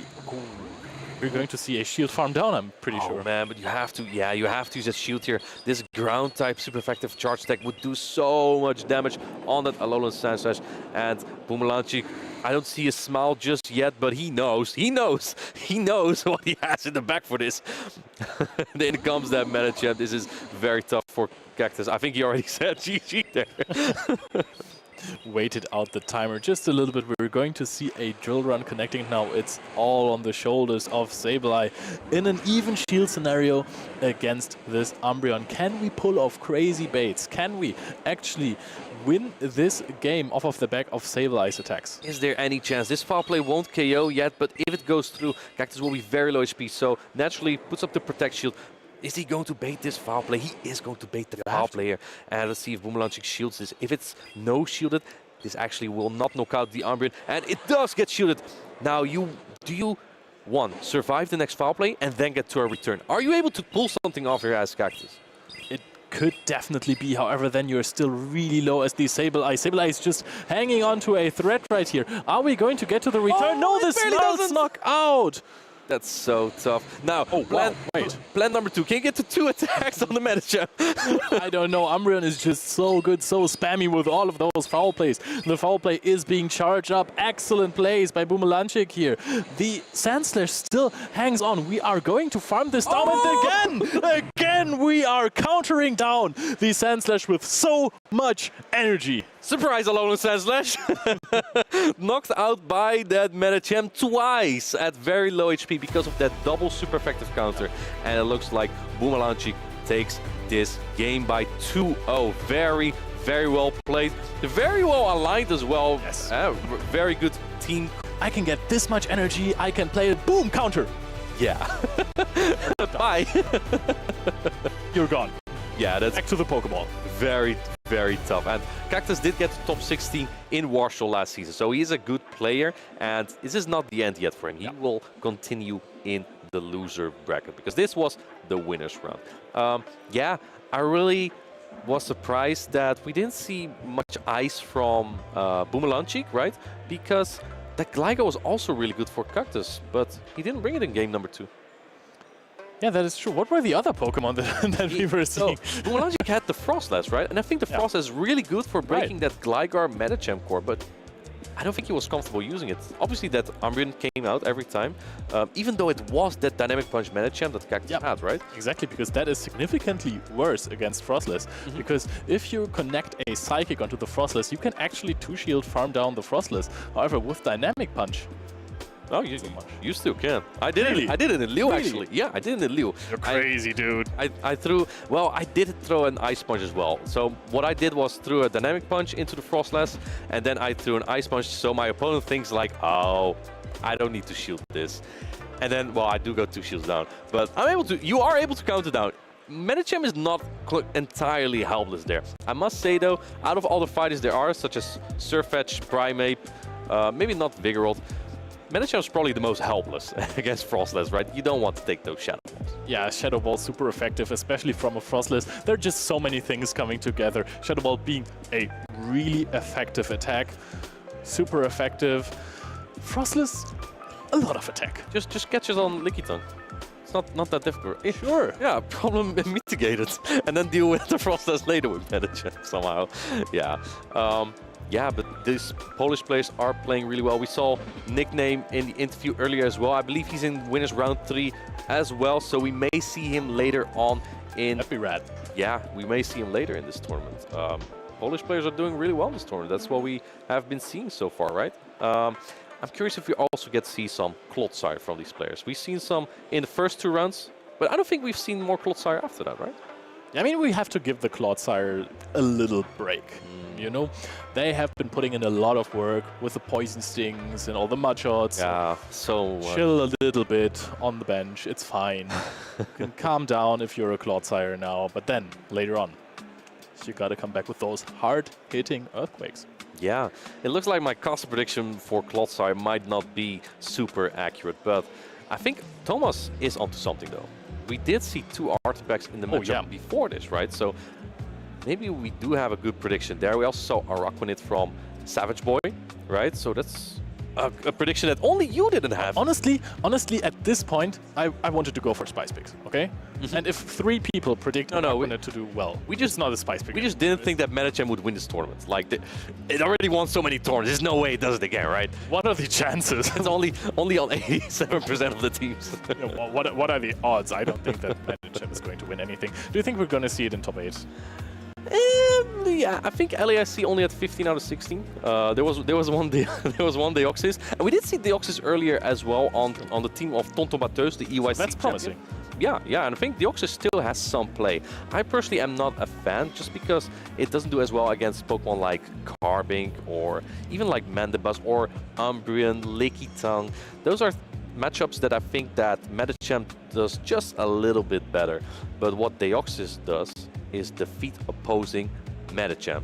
That's what some Medicham can do, but it's just not as clean of a matchup as Deoxys has for it, right? So that's what I do like about that defense Deoxys. And if you run a Seeking like Tonton Bateus does, you probably need to cover Medicham well. I was going to ask about this now. Did you talk to him about the Seeking as well in the interview? Yeah, I did. I asked, what are you doing? And he said, I didn't want to bring another ice type. He wanted to bring Dugong at first, but he brought Artifax as his ice type, which is more of a dragon in my opinion, right? Because you have Dragon Red, Dragon Claw, and your only ice coverage really is that Avalanche. But he didn't want to double down on it because of that Medicham. And then to cover Medicham better, he brought the Deoxys defense. I don't think Seeking is exactly helpless against Medicham either, but you don't have the same type of attack bonus on any of your charge attacks or fast attacks. And all of those, by the way, you can only get those with an elite fast and charge TM. The most usable attacks at least, right? So, Tonton Bateus is just flexing on all of us right here because this is one of the hardest Pokemon to get. He said he didn't want to, but yeah, he kind of is. He kind of is, right? That Seeking generally has Poison Jab, Icy Wind, and Duron, so it's very flexible. And I would not be surprised if someone like Tonton Bateus, an EYC champion, top 10 at Worlds, could make it work. Like, I would not be surprised. We have seen so many spicy picks work over the last weeks, but there's one that I want to address again that won the Latin America International Championships. We haven't seen any Charger bugs. Where are they gone? I think people saw your prediction and were like, yeah, we're not going to give it to him. It's a personal attack on him. Okay, of course. Sure. No, but I think people are actually prepared for it a lot. We have seen so many Gligar, and that's a really tough matchup. Yeah, I mean, it's on 50% on the team. So that's 50% is half. Really? Half of the teams have Gligar. And again, I personally am a big fan of Gligar because it's just so flexible. The coverage, it can be used anywhere, right? Flying and ground is like, I can't really think of something real quick. Chat, please help me out. What resists flying and ground? I can't think. Oh, it's Skarmory. Skarmory with steel and flying. But where's Skarmory? We haven't seen any Skarmory. So I'll say Skarmory one more time. It resists. That's the only Pokemon I know that resists everything from Gligar. Emolga. Oh, true. Yeah. Good one. Good one. Yeah, and Emolga, we've seen at least once in competitive play this season. I think twice, actually. Next to a Lurantis. In Barcelona, we saw it from Jojo Gogo Dancer, right? The French player who also played in Toronto. And speaking of Toronto, that's where it was used with that Lurantis, with the Kanto Ninetales, with Mantine by Magmarman. So, yeah, that's actually a Pokemon that does wall the Gligar, but Emolga still kind of loses because the Thundershock fast attack just doesn't really add up. And on the other hand, the acrobatics, if it's shielded by Gligar, it just takes long to get to another one. It's fine. It's got to be fine. The matchup has to be fine. But yeah, I don't think that there are many other Pokemon that really resist both of the attacks of Gligar, and Wing Attack is just so good as well. So even if you're resistant of the flying type attacks like a Clodsire, those are still adding up together with the digs for the poison typing there. So Gligar is such a strong Pokemon. So what were we even talking about? Like, Gligar was an answer to Charger Bug. There we are. Yes. Okay, so we were so deep into theory that we lost our train of thought. So, Charger Bug against Lantern. How does that matchup play out when we're talking about the top 3, top 4, top 5 Pokemon? So it depends on the fast attack. Of course, we just had a beautiful video by us, actually. Wow! So Charger Bug does very well against Lantern with the Spark fast attack because that's resisted. But against Water Gun, it's so because Lantern is so bulky, and the same type of attack bonus, Water Guns and Surf, they come out quickly and it hits very well. Now let's take a look at our next matchup that we have here, Leo. We have on the left a Dutch player, Sneeuwman, and on the right we have a familiar name, Patoman. Yeah, Patoman has a incredible score so far. We have seen him in 2 grand finals already in Liverpool and in Barcelona, if you remember the Barcelona stream. Support from his whole family, beautiful pictures. It was absolutely amazing to see him perform. He is truly one of the best players we have in Europe. Absolutely, and it's no surprise that he got here to the winners semis. Now, one pick that I really like from Sneeuwman here, Leo, is one that we haven't seen in a while. Licky Tongue. Actually, we haven't seen a lot of Lickitung action, I guess, this tournament. But no, it's the one to the left. It's the Shadow Charizard. I can't wait to boom again this matchup. That is true. Shadow Charizard is really, really strong. And I said this, I think, in Lille. Every time, this is like Frostless, every time people forget about the Shadow Charizard and they don't really prepare their teams for it, we boom him. And look at Patoman's team. There is no water type, right? Yes. We don't know if the Alolan the Shadow Alolan Ninetales, not Sensors. This time Ninetales is the ice type that Patoman has. If it has Power Snow, it actually outpaces that Charizard, and it's a fine matchup. But if it's Charm, Charizard will win at least the 0 and the 1 shields. In the 2 shields, it depends on how defense weighted this Charizard is, right? How much? If you go to the Appraise button at your Pokemon, you see how much attack this Charizard has, how much defense, how much HP. If it has a lot of defense and HP, it can actually win the 2 shields against Charm Alolan Ninetales. But otherwise, Charizard is just too fragile. Yeah, it is fragile, but it also hits like a truck. We've said this earlier. Nothing really wants to take a Shadow boosted Blast Burn from a Charizard. I think even against an Azumarill, you're dealing like 45 to 50%. Yeah. With the wing attacks adding up, this can result in a quick win for a Charizard if you have the shield advantage that we've been talking so much about today. Yeah, exactly. And we see there the Psyduck plushie from Patoman. I think he brings it to every tournament that he plays. We see here the achievements from Sneeuwman. He played in so many tournaments, and these are some of his achievements. He got to the top 16 in Bremen and top 16 in the Netherlands in Utrecht. Yep, so Sneeuwman really knows what he's talking about, or tapping about as well in the game. And of course, on the other side, we have Patoman. Crazy. These are the only 3 tournaments he played, by the way. How far did he get at Worlds?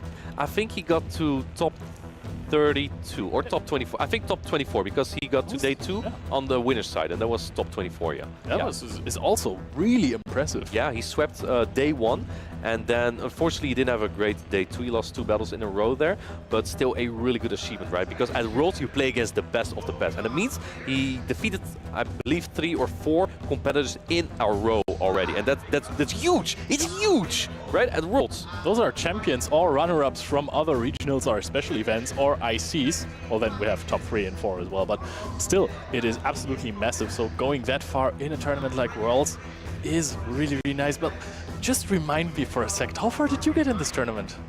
Okay, yes, I got pretty far there as well. I was lucky, that's why. I was lucky, yes. I just tapped my phone. I rolled the dice, just picked the Pokemon like that.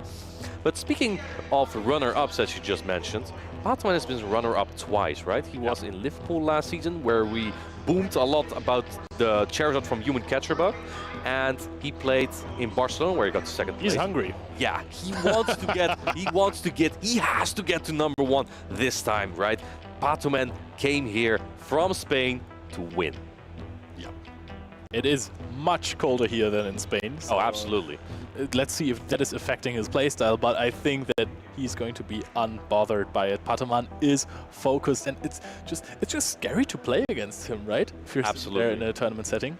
Yeah, absolutely. I played him against him at Worlds, and I just knew what kind of strategy he would do, and he still wins, even though, I mean, he won one game, but I knew what he was doing, and he still wins against me, right? So Patoman is just one of those players, you know, this is not going to be a fun time. I mean, it can be fun, but you likely lose. Yeah, that is true. And you want to get those wins in if you are playing in a tournament, right? Yeah. And then Sneeuwman obviously played in many tournaments as well. And, oh, look at him smiling and waving. Hello. He knows where we are. He played in many tournaments as well, so he's probably hungry as well for those championship points for the qualification for Worlds, obviously, because he didn't make it last season. And I know that Sneeuwman is someone who likes to travel to a lot of places in the world. And who doesn't want to go to Hawaii now and then, if possible, right? Honolulu, Hawaii is the goal for basically all of those players. Some want to be humble and don't really admit it. They're like, let's see if I can get there, but we all want to go to Honolulu, Hawaii.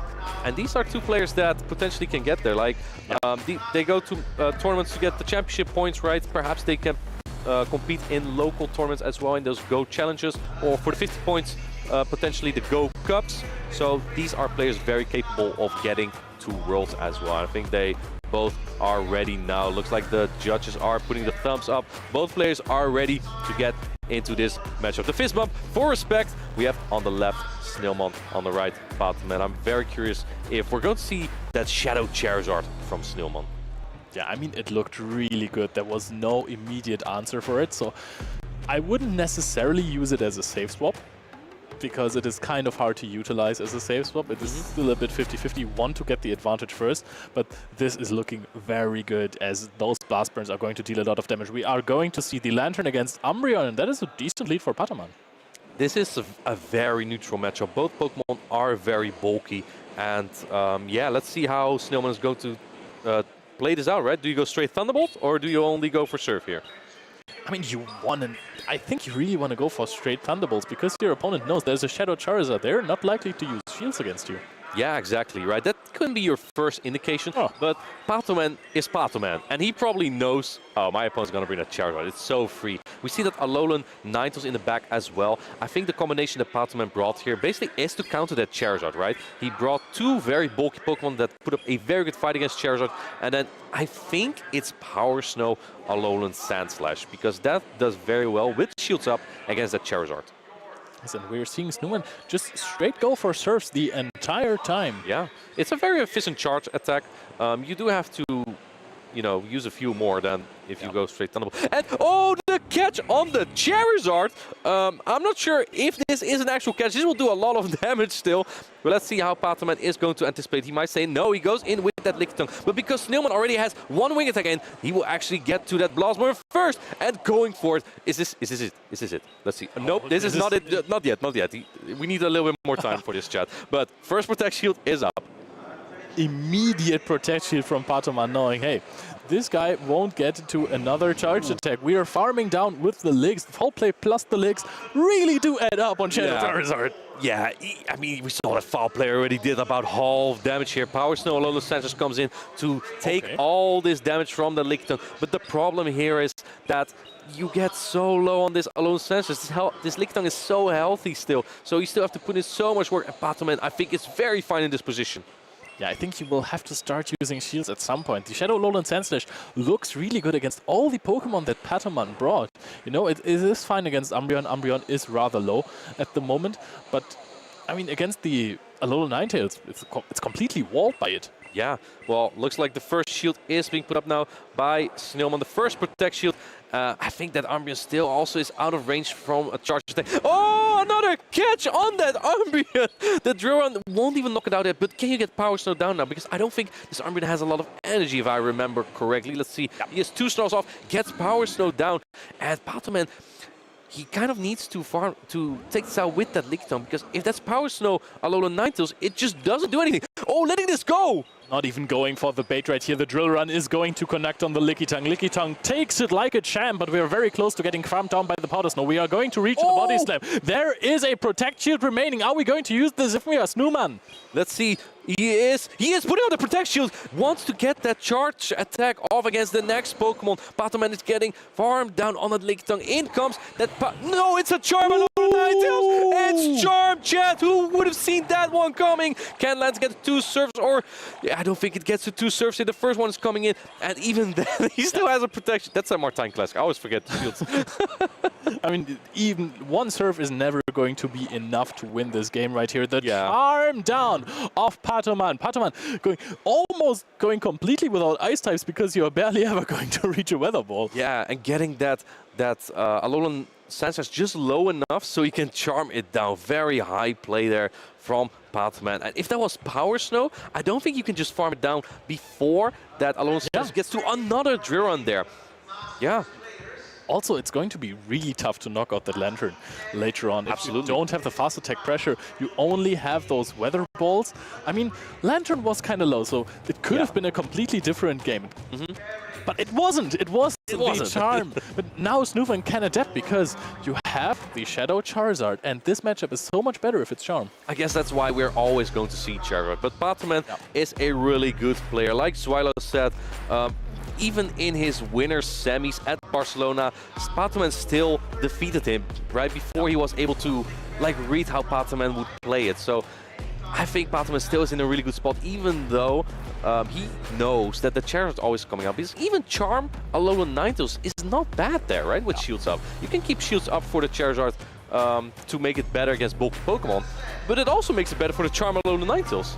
That is true. However, I mean, I think you kind of need to bring a Medicham as well, because this Shadow Alolan Sandslash looked incredible. Yeah, this game it did. Against those matchups. So if you are playing the Shadow Alolan Ninetales against the Shadow Charizard, you're likely, even if you're knocking out the Charizard, you're likely going to get only 1 shield, because you don't get to that many fast attacks, charge attacks, sorry. Yeah, exactly. What I also liked about Snailmon's composition is that if your Charizard is so good, is that Venusaur ever coming out, Leo? I don't think so, right? So that Lantern is just really good. Even against Lickitung, it still puts up a really good fight there.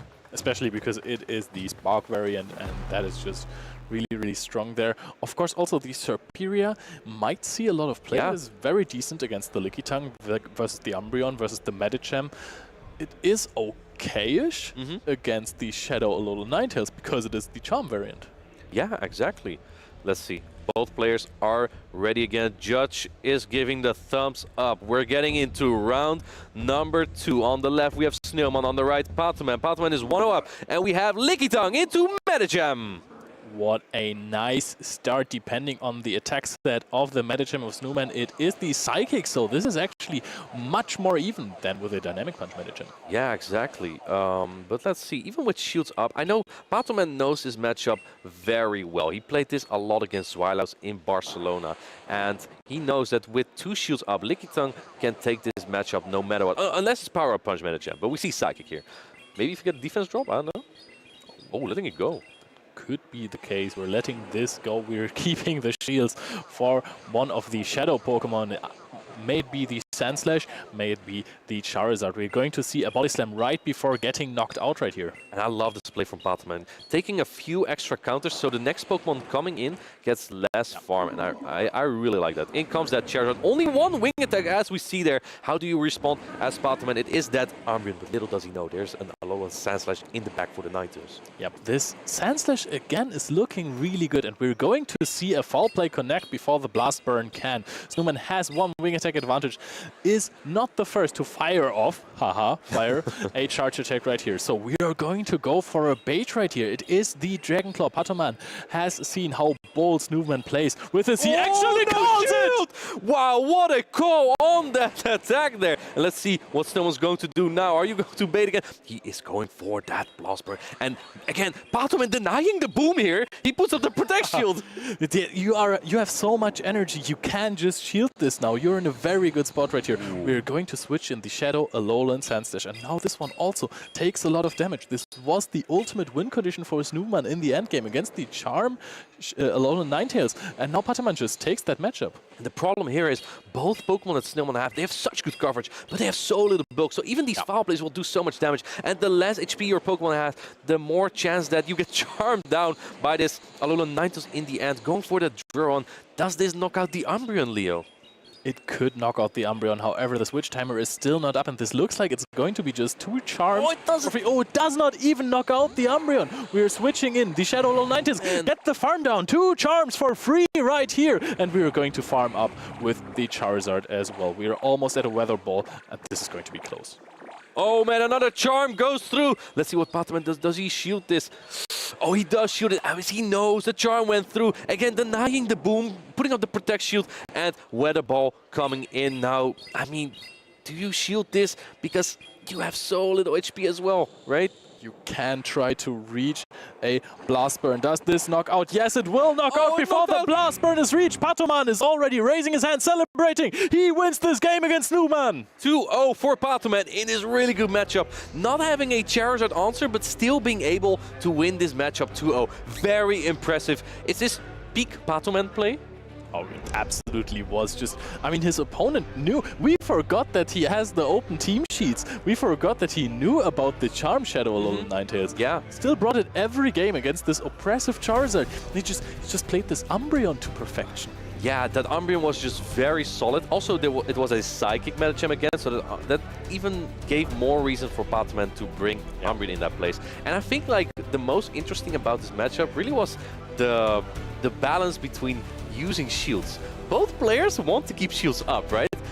Because then Charizard can possibly bait the opponent with a Dragon Claw, outpace to a decisive Blast Burn, and shields up for Alolan Ninetales means that you can use more Charm Fast Attack. So I think that's where both players really got to that moment where Snowman really got stuck with the Charizard, right? In both battles, really. Definitely. It came down to every single call that Patoman made regarding to shields in the endgame. There was this one Dragon Claw bait that did not get shielded, and after that, 2 Blast Burns were shielded. And let me tell you something, this was incredibly close. Snoovman would have reached the Blast Burn if he had one bait that wasn't called. Yeah, and also if he maybe timed that last charge stack a little bit better, I think he would have indeed reached that Blast Burn. I can't remember if Patoman also had the foul play, however, but that is what it is. I think this was peak Patoman play, and I'm not surprised, even though Snowman is a really good player, and again, he's not out yet. These players, they still have a chance in the losers bracket to get to that finals, to get to day 2, to get those championship points. But for now, we have Patoman moving on to the next round, and yeah, it's no surprise Patoman is hungry for a #1 place now, right? He got to top 2 twice. I think he's bored of that now. Yeah, the competition is still very fierce, so it's never going to be easy to win one of those tournaments. But if you are Patoman, you have a big shot. The child prodigy, as Abi likes to call him, is just the plays are on fleek every time Patoman is on stage. It's electrifying. Absolutely. Sometimes when I look at like younger players that are so good at it, I'm like, how do they do it, right? Like, yeah, I just feel a little bit older than, and like, what do they see that I do not see, right? And I think I'm serious though. Like, that's what probably a lot of people have when looking at players like Patoman. What do they see or think that we don't? Because they get to the top so consistently, right? It's no surprise that Patoman is now again so far in his group. I'm really curious to what he has to say soon. Yep, the interview is going to be ready soon, I think, and it is going to be very interesting. His English got a lot better. I remember in the first tournament we interviewed him, we needed a translator in Liverpool. The last time we also had a translator, but Vanny didn't have to speak as much. So very good improvement on that part as well. So if you are traveling to all of those European events, your English is going to get a lot better. Yeah, I think knowing that if he wants to compete in multiple tournaments to qualify for Worlds, right, you might want to need English. Obviously, Spanish also is a world language, right? I think it's the second most worldwide spoken language. And yes, I know my geographics. But English also helps, right? If you have the #1 and #2 language, you're probably pretty safe in most places. So I think that really helps, right? Hawaii is technically the United States, and they generally speak English there. So I think that's also where Patoman's improvement for English comes from, because he's interested in qualifying. Yes, this time he was to the last Worlds already. I think this time he also wants to win that one, which is even a bigger obstacle than winning a regional. But I think that Patoman is one of the European players who is going to be able to do it, actually. Eventually, he's going to win a big tournament. However, he's also halfway qualified for the World Championships in Honolulu this year already by gaining, I think, 160 points from the second place in Barcelona.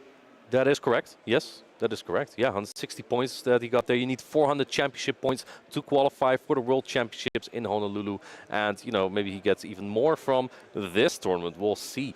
And obviously there's also the choice to play local tournaments where he still can get a points. So, you know, that first tournament in Barcelona already was a wonderful step for him. So that's good. Yeah.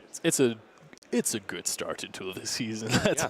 Unfortunately, his friend Christian, who also was in Barcelona, right? He had the team of Wadaj, the first Play Pokemon champion this season, and who also won the NAIC last season, who got to top 3 at Worlds, a really good player. He had that team with Deoxys Defense and the Shadow Dragonite. Where's that gone? I don't know. It evaporated. Anyway, that's also the first time. Sorry? Yeah, it was the first time, actually. That was the first time Power Snow, Alolan Sanchez came on the screen, because Nighttime Clasher also used it before Zweilos even at Barcelona. And maybe that scared away that Dragonite. I want to say that, but there's still a lot of artifacts that we've seen so far, which also doesn't have a great matchup against the Alolan Sandslash. And then there's also a Dragonair now and then, which got to second place in Toronto, right? Yeah, so funny thing about Toronto, I also got a shiny Shadow Dragonair there. I named it after the second place, the runner-up in Toronto, SS Thorn. Oh, that's a nice story. I also have a shiny one. It's a Dragonair already, so I might wreak some havoc with it at some tournament. Wait, you do? And I've been rubbing it in your face the whole time that I got 2 of them now. Will you even have one as well? Yeah, of course. That was the first cliff I played. Wow, okay. Guess who's lucky? But yeah, like I said, his friend Christian, Patoman's friend Christian, unfortunately couldn't make it. But that's also one of those child prodigies, right? The Spanish just have such really good players. We also have Paulasha in this tournament. Oh, right. Right? She won the Turin special event last season. She got to top 24 at Worlds, I believe, as well. And she's here today too, right? In Barcelona, I don't think she was that lucky. She didn't get out of the group stage, but maybe she does this time. She's in Group C. And we know that she's playing a very interesting team for sure. But let's hear it from Lou first, because we have our winners interview ready. Thank you, gentlemen. Welcome, Pokemon trainers, to a winner's interview with Patoman and his trusty Psyduck here. How do you feel after that victory? I'm feeling good. I mean, I saw it like a difficult match, because I have no great response against the Charizard. Also, Ace-Slash is a bit complicated, so I had to manage maybe playing Leaky and Umbreon. There were my 2 best picks against his team, and I didn't know at all what to play as the 3rd pick. And I saw the team and I thought, like, okay, A9 with Charm wins the 2 shields against Charizard. Also is good against the Ace-Slash. So yeah, I thought that, and I played like, okay, I'm going to lead Umbreon. I'm not going to shield anything. If it is the Charizard in the lead, I can shield. But if it's not, like Charizard is going to be always in the back, I thought, okay, I don't shield anything, I'll reserve the shields for the A9, and then I try to sweep with the charm.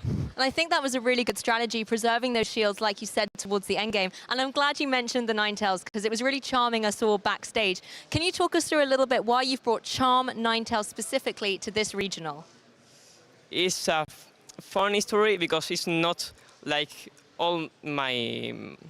I didn't know alone the election of the option of the A9 with Charm.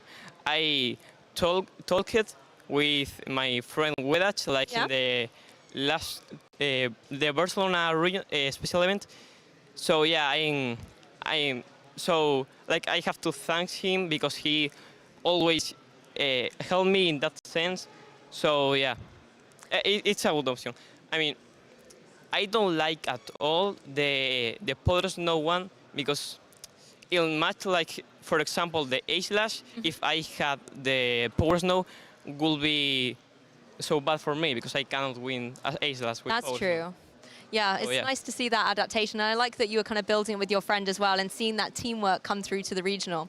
I want to dive a little bit deeper into Game 2 because we saw you lead your Lickitung against the opposing Medicham, which can sometimes be a little bit difficult for Lickitung. Does the open team sheet format help you feel a bit more comfortable knowing there was no dynamic punch on the opposing Medicham?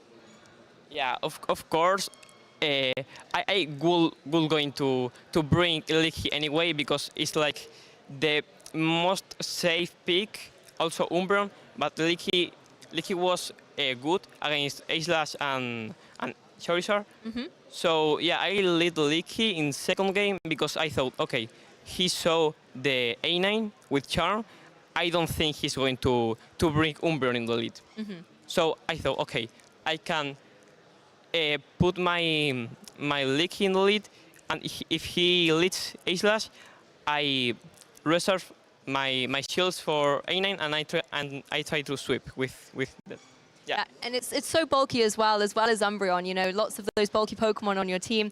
I want to talk as well about one really cool moment we saw in that game too against that opposing Shadow Charizard, where it was going for this Dragon Claw bait and you didn't fall for it. Can you talk us through your thoughts there? Were you confident not to click that shield?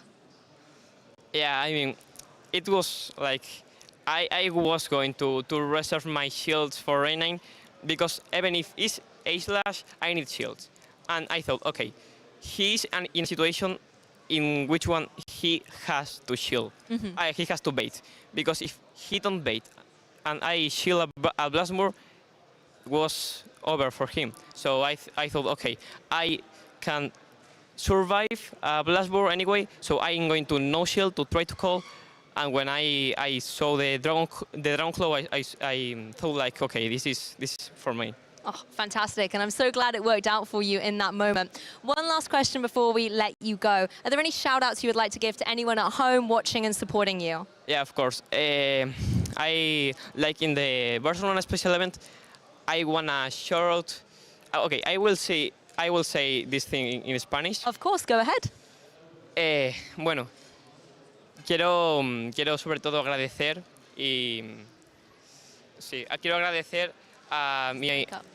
quiero agradecer tanto a mi amigo Aitor como a Cristian, quien iba a estar aquí.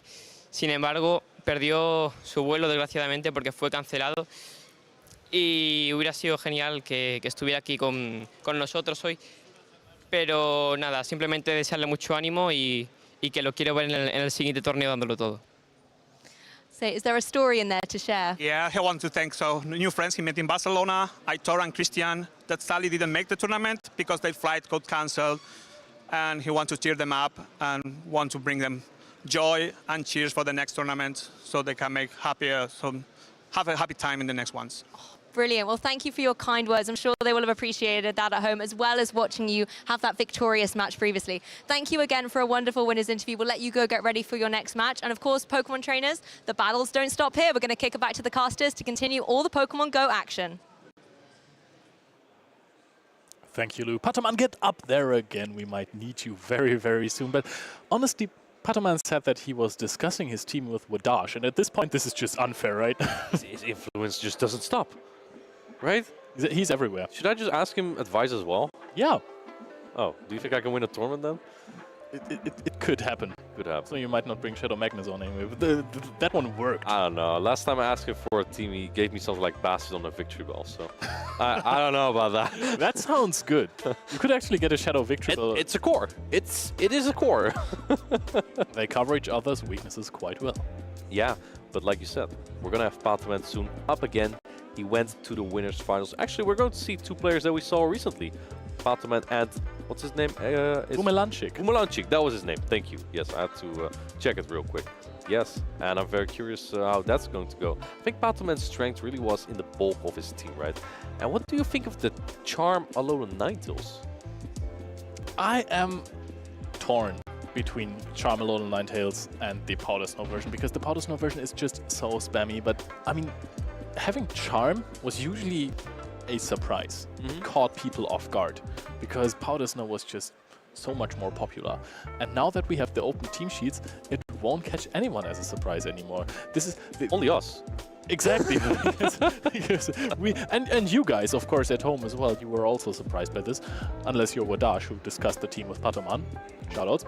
So I don't know if it's the best for an open team sheet format. However, it was Patoman's decision, and I do trust him over my decisions. Oh, he won. Yeah, exactly. I don't know how many you've won. Not too many. Not yet.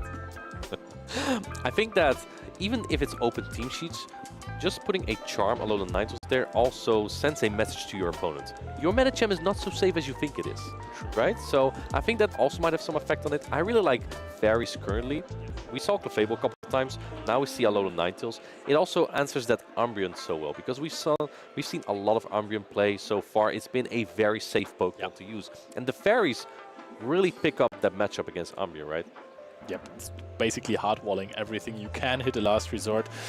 It's not that fast to a last resort, and it's also not hitting that hard because Umbreon is not the strongest Pokemon in terms of attack. So that might become an issue if you're facing a Fairy type. So this Umbreon is probably going to still be very safe in many matches that you're playing, however, not in all of them. And if Umbreon is not safe, I don't know if it's worth running it in the Bring 3. Yeah, exactly. Umbreon, the way the stats work in Pokemon Go basically consists of the CP formula, right? In the Great League, the CP goes to maximum 1500, and that means you cannot use Pokemon over 1500 CP, right? That means that you can only use Pokemon that goes up to that. And some Pokemon are more defensive weighted than others. That means that a Pokemon like Umbreon just gets to that 1500, and it's like, it basically has all that stats, it has that in the defense. Yeah. A Pokemon with a lot of attack usually doesn't have as many power-ups in it. So that doesn't mean it usually gets to a higher CP than Umbreon does, right? Attack weighs a little bit more in that formula, and that's why Umbreon is so bulky, because it has very little attack, it has very high defense and HP. It basically has so much stats in it, right? It's a combination with low attack, that means you can fit in more defense and HP. And I think that's what makes Umbreon so good compared to a Pokemon like Charizard. But that is also a little bit of a problem sometimes. If you are not running Umbreon as a really safe Pokemon against your opponent, you know they have like a Clefable in the back or something else, and you even have your Umbreon aligned on another Pokemon, your opponent is able to bring in that Fairy type and get a lot of farm on the Umbreon because it is bulky, so there are going to be many fast attacks, and of course even if it reaches 1 or 2 last resort, it's still never going to be enough to knock out a Clefable. Exactly. It can backfire. And speaking of Umbreon and Fairies, we have them here again. We have Umbreon on the side of Bumelanchik, and we have on the right side that Alolan Ninetales again, and the Umbreon as well. How good does that Charm Alolan Ninetales? Oh, let me ask you a different question. Where's the Alolan Ninetales answer on Bumelanchik's side? Yeah, Leo's looking under everywhere right now. Can't find it. That's tough. So you probably have to tackle it with something like bulky Pokemon. I think from Bumelanchik's side, you kind of need to bring Pokemon like Lantern. Even Gligar doesn't do as bad with Shields Up, because Charm, unlike Power Snow, is not super effective on Gligar. Even Superior, it does quite fine there because it takes a while to get to the Ice Weather Balls that are super effective with the Charm fast attack. And you can bait out a shield because those Frenzy Plants really deal a lot of damage against Shadow, Alolan Ninetales. However, Charms still do add up. This can be used as a safe swap right now. Yeah, exactly. You can always flip the switch. Yeah, I think that as long as you have shields up, the Alolan Ninetales is just so good. But I think this is similar to what we saw earlier, and we should not underestimate Boomerangchik here and how he will deal with it. Because if you only preserve your shields for the Charm Alolan Ninetales Patoman, you cannot afford to shield your other Pokemon, so that might make you lose other matchups. I think this also comes down to the balance of using your shields. Yeah. And there is also a Venusaur on Patoman's side. So Venusaur is also a Pokemon that hits incredibly hard with those, again, Frenzy Plants. One of the best attacks we have in Pokemon Go. Also, these Sludge Bombs deal a respectable amount of damage. So that is another threat. If you're using 2 shields against the Shadow Alolan Ninetales, because it also does deal a lot of damage, you're going to have, you're in for some trouble. I really like the call that Patoman made up there. Exactly. I think that Venusaur can be really good here as well. If you have a slight energy advantage over that Frostless, you can actually win the 0 and the 1 shields. I believe that is a regular Venusaur as well, so it can take a few more Power Snows too, right, against that Frostless. So that also really helps. On top of that, you have a great matchup against that Superior. And Aerial Ace will hurt, but so does your Sludge Bomb. I believe that the regular Venusaur might lose the 0 shields though, because the Aerial Ace is just a little bit quicker. And then you have the Medicham matchup. It's actually very iffy. You want to know something?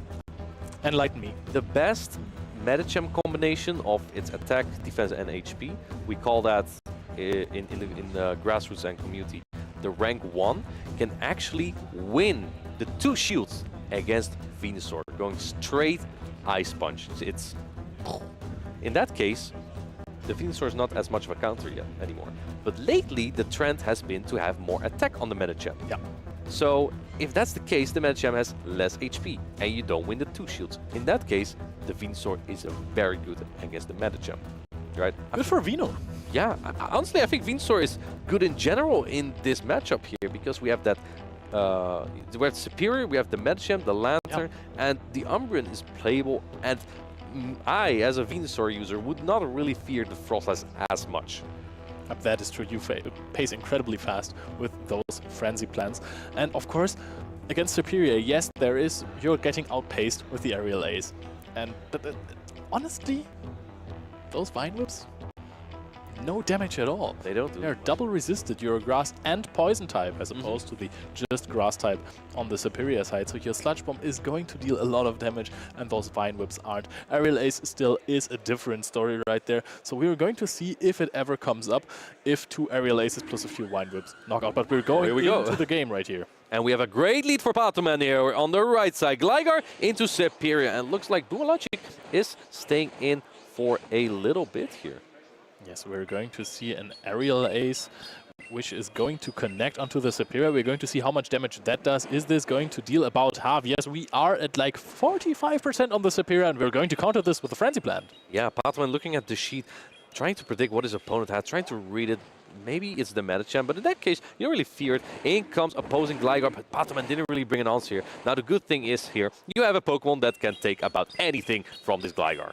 That is true. You have the Umbreon in the back. You have your own Gligar as well, of course. And we're immediately going into the Umbreon, chipping a little bit of damage. And now we are sitting on our Dark-type Eevee evolution. Yeah, I think that Boomerangchik really went with that strategy, or with the Pokemon that I said earlier, right? They don't. The Charm Fast Attack doesn't do super effective damage on Gligar Superior, but only the Ice Weather Balls do. Right? And those Pokemon still do very fine against that Charm Alolan Ninetales otherwise. And so does the Lantern. Lantern probably is best answer to that Alolan Ninetales. It looks like Patoman is just keeping all the shields up here. That is true. And Patoman basically decided not to go into the Gligar matchup with the... Yeah, exactly. And taking out that Gligar now with the Umbreon. What do you bring in here as Boomerangchik? Going in with that Superior, but we'll have to take a foul play. I don't think this will knock it out yet, though. Look at Patoman going for that perfect timing. Nice. 3 Snarls to throw, and this was just while the energy for the Aerial Ace was filling up right there. But this Superior just takes the hit, and we're going to go for a big farm down on the Lantern. And now this is crucial. Because if you let this go, this will give the Charmalolo Ninetales more opportunities to charm down. Yes. Very charming. Oh, and we are immediately going to switch into the Shadow Alolan Ninetales, not giving up any more energy. We are going in for some charms. Boomerlangic is already at almost 2 serves, but I'm pretty sure that this is all going to be shielded. Look at the health of this Lantern. Yeah, it's dropping down quickly. Protect shield from Pathman is put up here, and I don't think he's even going to use a charge attack here. He's just going to charm. The charm. We're trying to go for a Thunderbolt here, hoping that Patoman for some reason might consider this a bait and does not want to shield this one. This would have knocked out, but we're going for a full charm down right here. There's one more Pokemon in the back, but I can tell you one thing, it is not going to knock out the Shadow Alolan Ninetales. Yeah, well, it would have knocked out if it threw the Frenzy Plant, but I mean, I don't think that Boomerlangic really saw a point in it, because there still was another Pokemon in the back. It was just a little bit too much, that Charmalolo Ninetales. And I think the crucial moment there is, if you don't use the Protect Shield on that somewhat weak foul play on that Lantern, it just gives the Charmalolo Ninetales more chance to fast attack everything down. And that's what we saw here. But if you shield that on the other hand, yes, there isn't as much damage on the Lantern, but at some point you're going to connect with a Weather Ball, and that is still going to add the damage that would be missing otherwise. Yeah, exactly, right? Now, how do these players go into the next game? We saw from Boomerlangic that strategy to take shields down, because this time we had shields up, and that didn't really work out in his favor, right? Ideally, when shields are up, you probably want to be in the matchup with your bulkiest Pokemon. Your bulkiest is Spamiest. That's probably the Gligar or the Superior. Yeah. Our Lantern, they all three do well, right? I guess that choice makes sense. But how do you take those shields from Pathman when he brings a Pokemon like Umbreon? Right? That's difficult, because Umbreon is not going to use any shields. Yo, there's a crowd in Gdańsk here. Yeah, Umbreon just soaks up so much energy right there, and we're seeing familiar faces from the stream today already. So many players that are here, that are just enjoying the stream right now, that are having fun. Yo, you gotta love it. Yeah, we see you too. All right, there are the teams again. How do you adapt to that Alolan Ninetales here? I think Boomerlangic needs to find a way to put himself in the position where he has, like, I think the one-shield scenario plus like an energy advantage maybe, or maybe like the one-shields with Superior against the Alolan Ninetales. How are you going to do this? I think that is also still a lot to ask for, to have the one-shield scenario and an energy advantage. But the thing is, look at all of those Pokemon, except for Lantern, you're going to hit everything very hard with the Weather Balls, because Frostless resists it, but Frostless is Frostless. It gets struck down. Exactly. Even in the zero shields, basically. But I mean, if you're using shields on something else, the Weather Balls are going to deal a lot of damage. Yeah, exactly, right? Only the Lantern resists it, really, besides Frostless. But, I mean, even Lantern, like, if you are in that matchup with that Alolan Ninetales, I think you just shield everything and want to get rid of it, to be honest, because it puts such a dent in your team, especially if you are unable to farm it down. And again, we see again those achievements from Patoman. He is one of those most skilled battlers in the world. I think he locked in his team here. And here we go, Leo. We go into the next battle. We have Umbreon. Oh no, it's Umbreon. Oh, Patoman looking at the crowd. Look at this, guys. Oh, immediate switch out into the Gligar. What are you doing now? We're throwing a few charms and we're switching out into the Umbreon, dealing a little bit of damage with the charms, charging up for some energy. Now going into this matchup with an energy disadvantage, but maybe this was already calculated by Patoman, knowing, hey, if I throw 3 charms and switch into the Umbreon, I still win this matchup with more energy on my... I don't know. Well, I think he did a couple charms, so he just gets that raw damage in and avoids the potential area ace on his Alolan Ninetales, which is way more fragile than this Umbreon. But this also doesn't look like in range of 2 foul plays. It looks like you need 3 from this range. Yep, I would agree on that one. We're going to see the powerful charged attack from Gligar. The dig is going to connect here. It's not dealing that much damage, because of course this is an Umbreon, and Umbreon is going to easily take this. Well, we'll see, because I think, look at that. You can get to another dig charge attack here. Look at that. Yeah, it would have been charge attack priority, but Patoman's counting is on point. Going to shield up. This charge attack wants to keep the alignment, and this might be favorable for Boomerlangic because he wants to get those shields down. Yep, that is true. However, you can go for a big snarl down right here, and you have the option to go with your Shadow Alolan Ninetales against the Umbreon. But the energy that you have on the Umbreon is kind of wasted right here, right? Yeah, it's some chip damage. I think as Patoman, I would be a little bit afraid of the energy that the Umbreon can build up here, because you know what the problem is? Last Resort and Umbreon, they go hand in hand. They are not hitting that hard, but they do on a fragile Pokemon like Alolan Ninetales. I think it does about 35% or something. So if you have two of them, you drop about 70% of that Alolan Ninetales HP, and that gets it just so low. Foul play coming in now, so at least some energy from Boomlanchik is used here. Let's see, Alolan Ninetales comes in. Last Resort comes in. You need to chip this Alolan Ninetales a little bit, right? Immediate last resort right here. We are also at a little bit of energy on Patoman's side as well. Let's see if he counted this correctly, and we are going to throw 3 charms and maybe then a weather ball. So this will force out a shield, and guess what? There is a Gligar in the back for Patoman. No shields on the side of Boomelanchik. This will be an easy switch out afterwards. Yeah, there's so much energy on this Superior, but you also need 2 Frenzy Plants here, and Gligar paces so quickly to its charge attacks. First Frenzy Plants coming through. Is Patoman going to put a Protect Shield here? He does. That's a really good call. Because the problem is, if you don't shield this now, then your opponent might go with the Aerial Ace. That's cheaper later. Yes, but this is still looking good for Patoman. I was incorrect. There is still another Protect Shield for the Superior. And now we're going to charge up to another Frenzy Plant. No shields on either side now. So we're going to see how much this does. I think it's about 50%. Yeah. A little bit less, maybe. The Gligar is just barely not in the red. Here, okay, here is what I think Boomelanchik needs to do to get out of this terrible position. Is the Alolan Ninetales in Last Resort range. Your Umbreon is the key. Ironic, because Umbreon is terrible against Alolan Ninetales. But your Umbreon is key to do it here. He needs to get enough energy here to get to 2 charge stacks. But Dig is coming through on this Umbreon. This is going to do a lot of damage, putting it very low, perhaps even in 1 charm range right now. But does 1 Last Resort KO that Alolan Ninetales? Going for the Alolan Ninetales coming in, and it takes out this Umbreon. A fast attack combo play from Patoman. Waiting until the Umbreon has locked in a Snarl and then immediately switching into the charm, so the damage registered before the Last Resort could come out. That is peak gameplay from Patoman. Yeah, really throwing off his opponent. Basically, his opponent is just patiently building up that energy, going to 100 energy, and then Patoman is like, yeah, nah, I'm not gonna let that happen. Come on, bro. He just comes in with the charm. Alolan Ninetales takes out all the energy and the Pokemon. That was such a bold pick, though, to bring Umbreon in a matchup where Alolan Ninetales is so good, right? So, I mean, what is the upside against Patoman's team to bring Umbreon there? Because I think that there are not really very bad matchups other than the Shadow Alolan Ninetales. And Medicham, but we haven't seen if it was Psychic or Dynamic Punch on Patoman's side. On the other hand, I believe there was Gligar. Yeah, Gligar is a good neutral matchup. That's where you can have the Umbreon. Against Patoman's Umbreon, you can bring it in. But Alolan Ninetales is just so scary, especially after game number 1, when it was so dominant. Patoman just played out the whole match, just going and going, and then until the very end, when that foul play from the Umbreon on the Lantern wasn't shielded, he went for that charm down.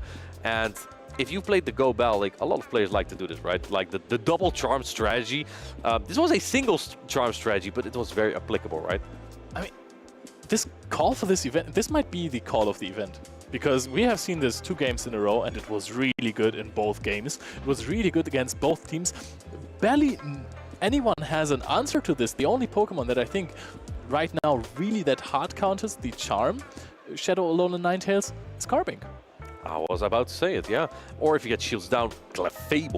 Oh, Clefable takes out a family of Alolan Ninetales. So that could be a good pick as well. But again, when shields are up, Alolan Ninetales is so good. But again, not against Carbink, as you said. So that could be something. I believe that there are also fire types in the tournament, however.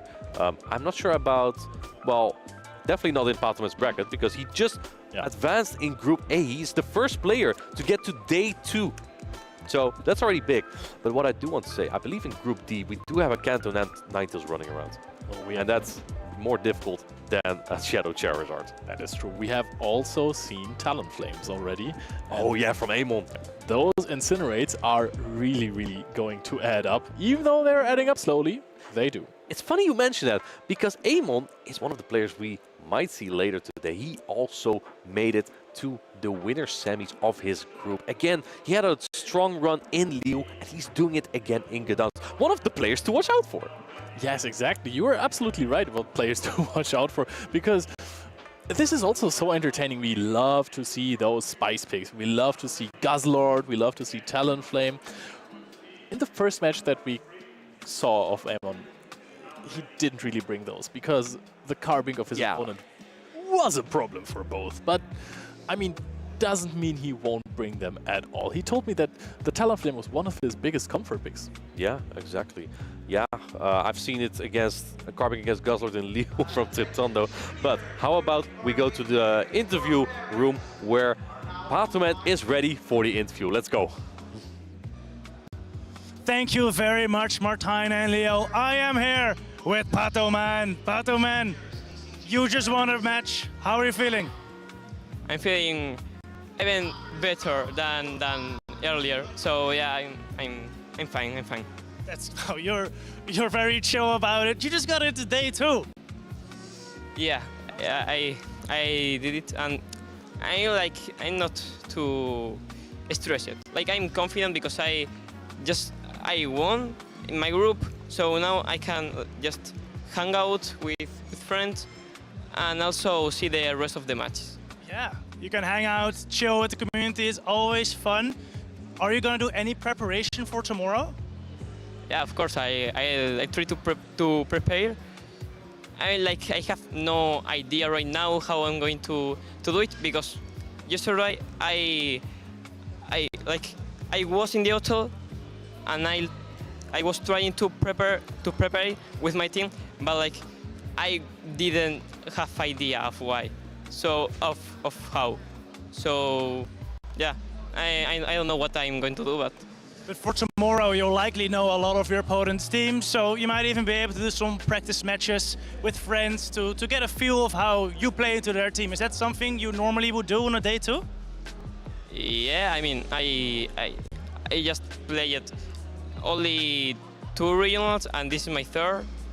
So this is my 3rd day 2 in a regional. I'm not so yeah, I mean, I don't know what I'm going to do. All right, just taking it as it is, chill. We've spoken a lot about it, Alola Ninetales already. It put in a lot of work in these 2 best of 3s you saw on stream. On Pokemon, I'm very curious about on your team is that Venusaur though. We see a lot of players going for that Superior as the preferred grass type. We decided to go with Venusaur. Can you enlighten us about why you picked that Pokemon? I mean, all the ideas, or a lot of the ideas right now I'm bringing, I planned them with my friend Wedat. So Bino in this case good against the course of the opponents, because when they have to play Superior plus Lantur, Bino will be so well in that type of situations. So yeah, I didn't play Bino a lot today, but I think he will work. I think you made a very good read there. We saw a lot of Superior and Lantern today already, and we have Venu to pressure both of those. It's really nice. Anyway, thank you very much, Pato, for these insights, and good luck tomorrow. I hope to see much more of you. For now, we're gonna head back to the casters though. Take it away, Leo and Martijn. Thank you so much, Thomas. Yeah, we saw Patoman there again for the interview, and indeed the first player to make it to day 2 here in Gdańsk. Phenomenal. Yeah, that was our daily dose of Patoman. We don't get more tomorrow. Be patient. The peak place again. The Umbreon against Newman was absolutely fantastic. I'm still not sure about this Charizard catching the foul play. That might have not been the correct choice, but we're going to show you a little video about a Pokemon that we have seen earlier, but we definitely want to see more of. So have fun with the Clodsire Spotlight. Trainers, a new challenger has approached. It's Clodsire! My name is Martijn, also known as Inadequance, and in this video we give a nod to the new Clod. Clodsire is the evolution of the poison fish Wooper. Not just Wooper, but its Paldean form. These Pokemon were introduced in Pokemon Go on the 5th of November during the Wooper Community Day. It has some very hard-hitting attacks and an interesting defensive typing in Poison and Ground. On top of that, its bulk is comparable to that of Azuro and Cresselia. Let's analyze the fast and charge attacks that this Pokemon has. First off, Clodsire only has fast attacks that don't do a lot of damage, but they generate energy very quickly.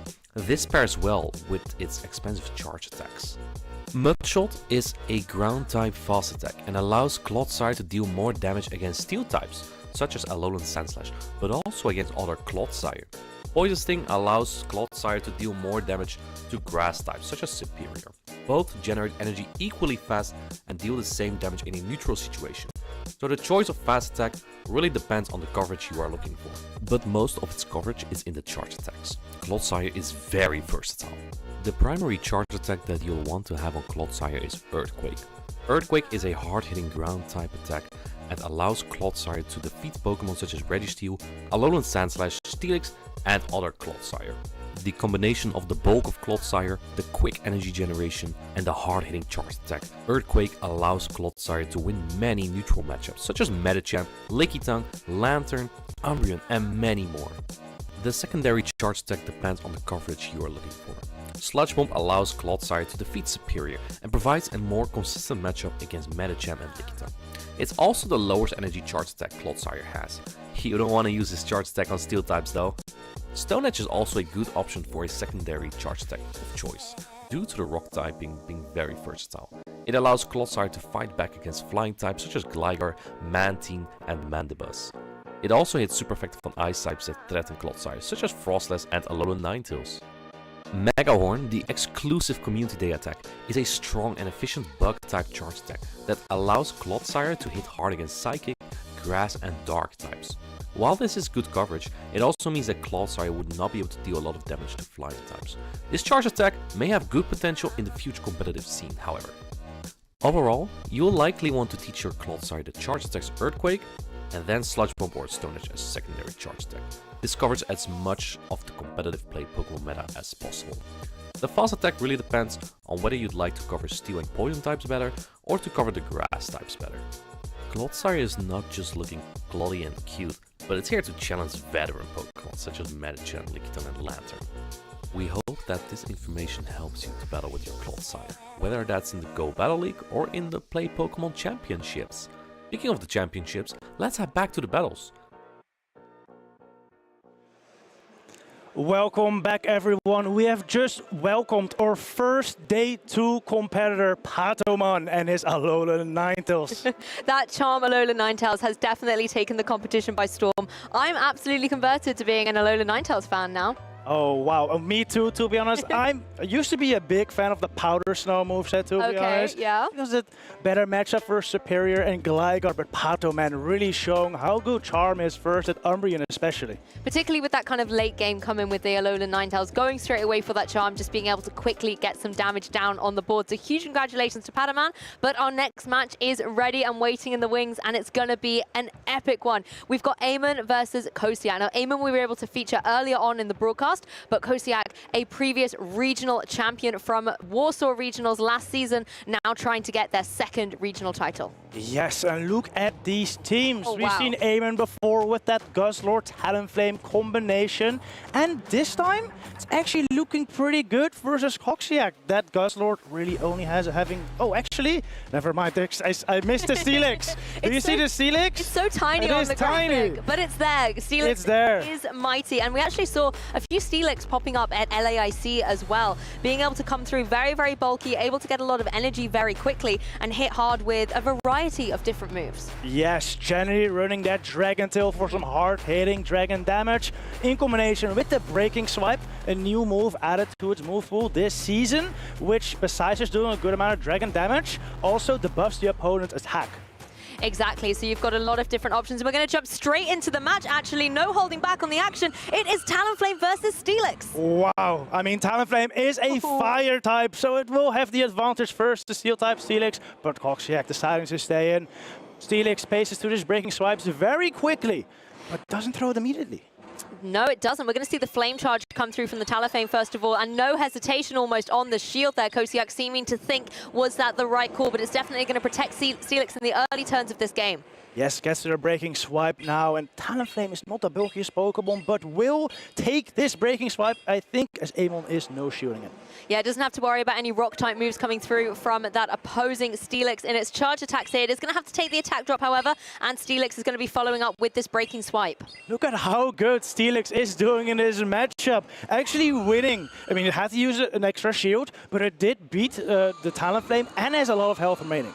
Yes, and it's not going to worry too much about taking any of this damage coming through from the Frostlass. Another breaking swipe ready to go, but Frostlass gets there first, able to go for the Avalanche. Wins the charge attack priority versus the bulky Steelix. This Avalanche is knocking it out, and finally Amon gets rid of the steel. Yes, it does give him the opportunity to bring in that trusty Pokemon in the form of the Swampert, but as soon as it sees the Superior, it gets out of there. Yes, had to switch into that Medicham instantly, but now with a shield up, Superior is looking primed. Yes, Koksiak shaking his head there when the Superior joined in. Forced to switch in this Medicham. Yes, it can go for these counters. Yes, it can apply some pressure with something like the Ice Punch, but these Vine Whips are still coming through for the Superior. Amon with his shield preservation is paying off now, having 2 shield to protect his Superior. Yes, exactly. Those shields coming in clutch towards the end game of this match. I'm going to be able to apply some good pressure down onto that opposing Medicham as well with this Aerial Ace, forcing it to go for the shield. Amon pacing to another move here now with the Superior. Not before Koksiak reaches another Ice Punch with the Medicham though. Yes, the Ice Punch is going to hurt, but Superior should be able to hang on after this. You can see a reasonable amount of HP remaining, so no need to go for that last shield, and able to fire off another Aerial Ace, this time to an unprotected Medicham. Wow, the Superior just barely hanging on is big, as it is able to knock out that Medicham now. Still has the Frostlass remaining as well, which has a reasonable matchup versus the Swampert. I love Swampert, though. It's one of my favorite Pokemon in the Pokemon Go meta, able to fire off a powerful Hydro Cannon into the shield. That was the last shield for Amon there. Able to start getting a little bit more damage up as well. The Avalanche is prime, but there's another Hydro Cannon charge attack priority event. Wow, this is a stat-dependent charge attack priority. Sometimes it can even go to Swampert, but this time Frostlass takes it and knocks out the Swampert with their Shadow Ball. Oh, Frostlass coming out on top there, being that little bit speedier towards the end, like you said, with the interactions of that charge attack priority event. Swampert, however, is such a tried and tested Pokemon. It can get those Hydro Cannons nice and fast, and particularly as a late game sweeper can just come in and destroy the competition. But the difficulty is when you're against a Frostlass and a Superior as well, that was able to force that Swampert to retreat, resetting the switch timer for Koksiak. Especially when Amon got a shield advantage very early with a Talonflame versus the Steelix. Letting that Talonflame go down was really a vital moment in this game, as it allowed Amon to just set up his Frostlass and go for a sweep in the end game. Exactly, Frostlass was really set up for success towards the end of that game 1. I have to really credit Koksiak bringing in the Steelix straight away at the beginning of that match. It applied a decent amount of pressure and was able to get rid of the Talonflame with relative ease. The issue was, like you said, when the Frostlass came in, it was able to just close out that open start from the Steelix. Yes, indeed. Koksiak might want to reconsider his strategy here and try to save shields so he can't get swept by that Frostlass anymore. And we saw how important it was for shield preservation from Amon there at the end, making sure that you had that last remaining shield to protect the Pokemon on your side. Exactly. The Swampert, as much as I do love it, it definitely had a lot of issues against the Pokemon choices on Amon's side. And if Amon does want to keep going with Pokemon like the Frostlass and Superior, do you think we might see Swampert benched? I think Koksiak might want to consider benching the Swampert indeed, especially since the Superior on Amon's side is looking incredible. There really isn't a hard answer on Koksiak's team, as both the Frostlass and Araquanid, even though they do super effective damage, also take neutral back from their Frenzy Plants. That's true. You need to maybe make sure if you opt up to bring the Araquanid, let's say, and you can apply some pressure with your Bug-type moves, that you're going to not fall victim to some of those Aerial Aces, let's say, as well. Exactly, exactly. And the problem with Araquanid also is that it doesn't get to the Bug Buzz that quickly. Superior vastly outpaces it, and that just makes that matchup much closer than you want it to be as the Araquanid. it. Yeah, Arachno may have many legs, but it's not the speediest of things necessarily on the field, particularly when you're up against a superior. We're going to dive straight into game 2 here. I was about to talk about the adorable little Victini Kosiak used for victory in Warsaw Regionals. Not on the squad this time, however, but we are going to see straight out of the blocks the Talonflame once again for Eamon, but this time it's the Frostlass for Kosiak. Another good lead for Eamon here with the fire type versus the ice type, but because Frostlass can outpace the Talonflame, this is actually a reasonable matchup still. It's a beautiful shiny Talonflame here. Oh, it is going to go for the shield here in the face of this Frostlass, so an early shield being utilized here by Eamon.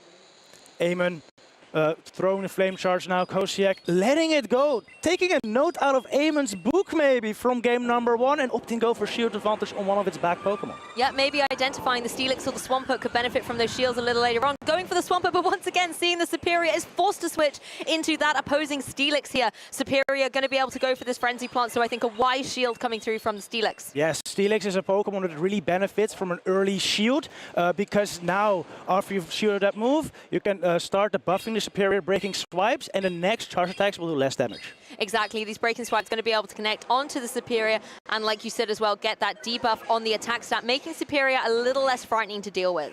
Exactly, Superior is going to reach another Frenzy now though, but because that attack stat is dropped, Steelix will be able to take it quite nicely. I like that synergy coming through because Steelix can breathe a little bit safer knowing that the attack drops are going down on that opposing Superior. And hey, what's one? Let's have another one as well. Eamon letting this one go, though, is fine with the job that Superior has done, bring the Steelix low, and now coming in Medicham. I mean, Medicham is a Pokemon that loves to face down against this opposing Steelix. These counters are definitely going to hurt. It's going to be able to take this one Breaking Strike very, very easily, and then I think just pick up some farming with the counters. But we're going to see the switch. Switches a piece. Swampert joins the field, as does the Talonflame. Yeah, Talonflame can do a lot of damage here with the Brave Bird. Eamon doesn't build up to it. Goes for a Flame Charge instead. Does Kosiak realize it? Yes! Wow, the countering from Kosiak. Knew exactly where Talonflame was and knew that he wasn't at risk at being hit by a Brave Bird. Brilliant, staying calm, cool, and collected with those counts, making sure that Swampert is able to preserve that shield for later on, like you said, learning a little bit from how Eamon played out game 1. Massive damage onto the Talonflame. It is out of here, forcing that Medicham to come back through. Swampert has a ton of energy, and Swampert with energy is one of the most dangerous Pokemon in the game. He goes for the Earthquake. Eamon has a big call to make, and he lets it go. Oh, big damage onto the Medicham. It's going to be able to go for a couple of these counters, but the damage has been dealt by that Swampert. It does get felled, though, by the counters, and now we see the Steelix join at the party. Oh, and it farms down the Medicham, and Kosiak takes game number 2. Honestly, that's how I love to see Swampert being played. Being able to come in towards the end, get all that energy riled up nice and quick, and apply big pressure with the very fast Hydro Cannons, or as we saw there, just going full out on the offensive and going for the powerful Earthquake. It's such a dangerous Pokemon to face off against. You never know if it's going to go for the Hydro Cannon or the Earthquake, and as Eamon, you just have to make a call, and this time, unfortunately, he was wrong. It's those mind games, particularly when you know that they've potentially got the 2 Hydro Cannons charged up, so the Earthquake is in the mix there. Always a very difficult decision, but it does mean that we get to even up the scores. And as we can see here, the Warsaw Regional Championships, Eamon was actually in the top 8. That was the regional that his opponent was actually able to win. So they will definitely have a little bit of history together here as they face off here in Gdańsk. Definitely, Kosiak did win that regional with the Victini. Another amazing fire type. He isn't bringing it today, but he is facing off against the fire type Talonflame. He's bringing it in spirit, though. The plushie's there on the desk, his mascot for sure. And Eamon was saying earlier that his kind of mascot favorite comfort pick Pokemon is indeed that Talonflame. So yes, the battle of the fire types in one way or another. The Victini just in spirit. Yes, it's pretty exciting. Unfortunately, we don't see it being played, but we might see some other spicy picks from Kosiak here, like that Steelix we saw come twice. Maybe we'll see it come again this game. I honestly like the Steelix call in here. I actually like the adjustment to have it in the back a little bit more so it could come through and, like you say, keep those shields preserved so it could go one shield up, have all that energy to just start dealing big damage through and get the attack drops critically. That then allowed it to have that survivability on the field. It can take a couple of those damage attacks from the opposing Superior, like a Frenzy Plant, for example, and then just keep applying the pressure. Definitely. Steelix is also a pretty good pivot into Eamon's line, because with a little bit of energy lead, you get to just Breaking Swipe so quickly, and even a Medicham or a Talonflame has to worry about getting those debuffs in very fast. Yep, no Pokemon wants to take an attack drop, particularly if there's no potential to go for a switch, if that switch timer is still resetting. you are completely pinned in. One thing we've actually seen in both the games so far is the dangerous game that Swampert is playing, because it almost seems like every time Swampert's on the field, that Superior is there just trying to catch it out. In game 2, Kosiak was able to play with a little bit more flexibility, get it off the field easily and keep it in for that spectacular endgame we saw in game 2. I think possibly going into game 3, Eamon's going to want to try and lock down that Swampert earlier if Kosiak does decide to bring it to game 3. Definitely. I was actually surprised to see Kosiak bring that Swampert again, seeing how big of a threat that Superior is. But who knows? Maybe he brings it again now, or maybe he drops it for maybe something a little stronger versus the Superior, like the Frostlass or the Araquanid. Is there any potential for the Guzzlord? I might just be trying to dream here, but is there any potential? Seeing that Kosiak keeps bringing the Steelix, and the Medicham is also not looking too bad, as well as the Frostlass and the Araquanid, I don't think so. Guzzlord is very nice versus Superior and the Swampert for sure, but it's just suboptimal versus everything else, so don't expect it. Yeah, that's over 50% of the team Guzzlord struggles with, so I understand why it might be benched. But we're going to see Superior versus Steelix out of the blocks here in game 3. Both these trainers just trying to farm up as much energy as they can early doors, as Steelix is going to try and go for the breaking swipe, but the Superior is going to get there first. Amon throwing the Frenzy Plant instantly because he wants to get this off before they get hit by a breaking swipe. Afterwards, switches into the Talonflame. Absolutely love this hit. The breaking swipe will now connect down onto that opposing Talonflame and give it the attack drop. But the Talonflame can still deal so much damage in retaliation to this opposing Steelix. We saw in game 1 that super effective damage coming through.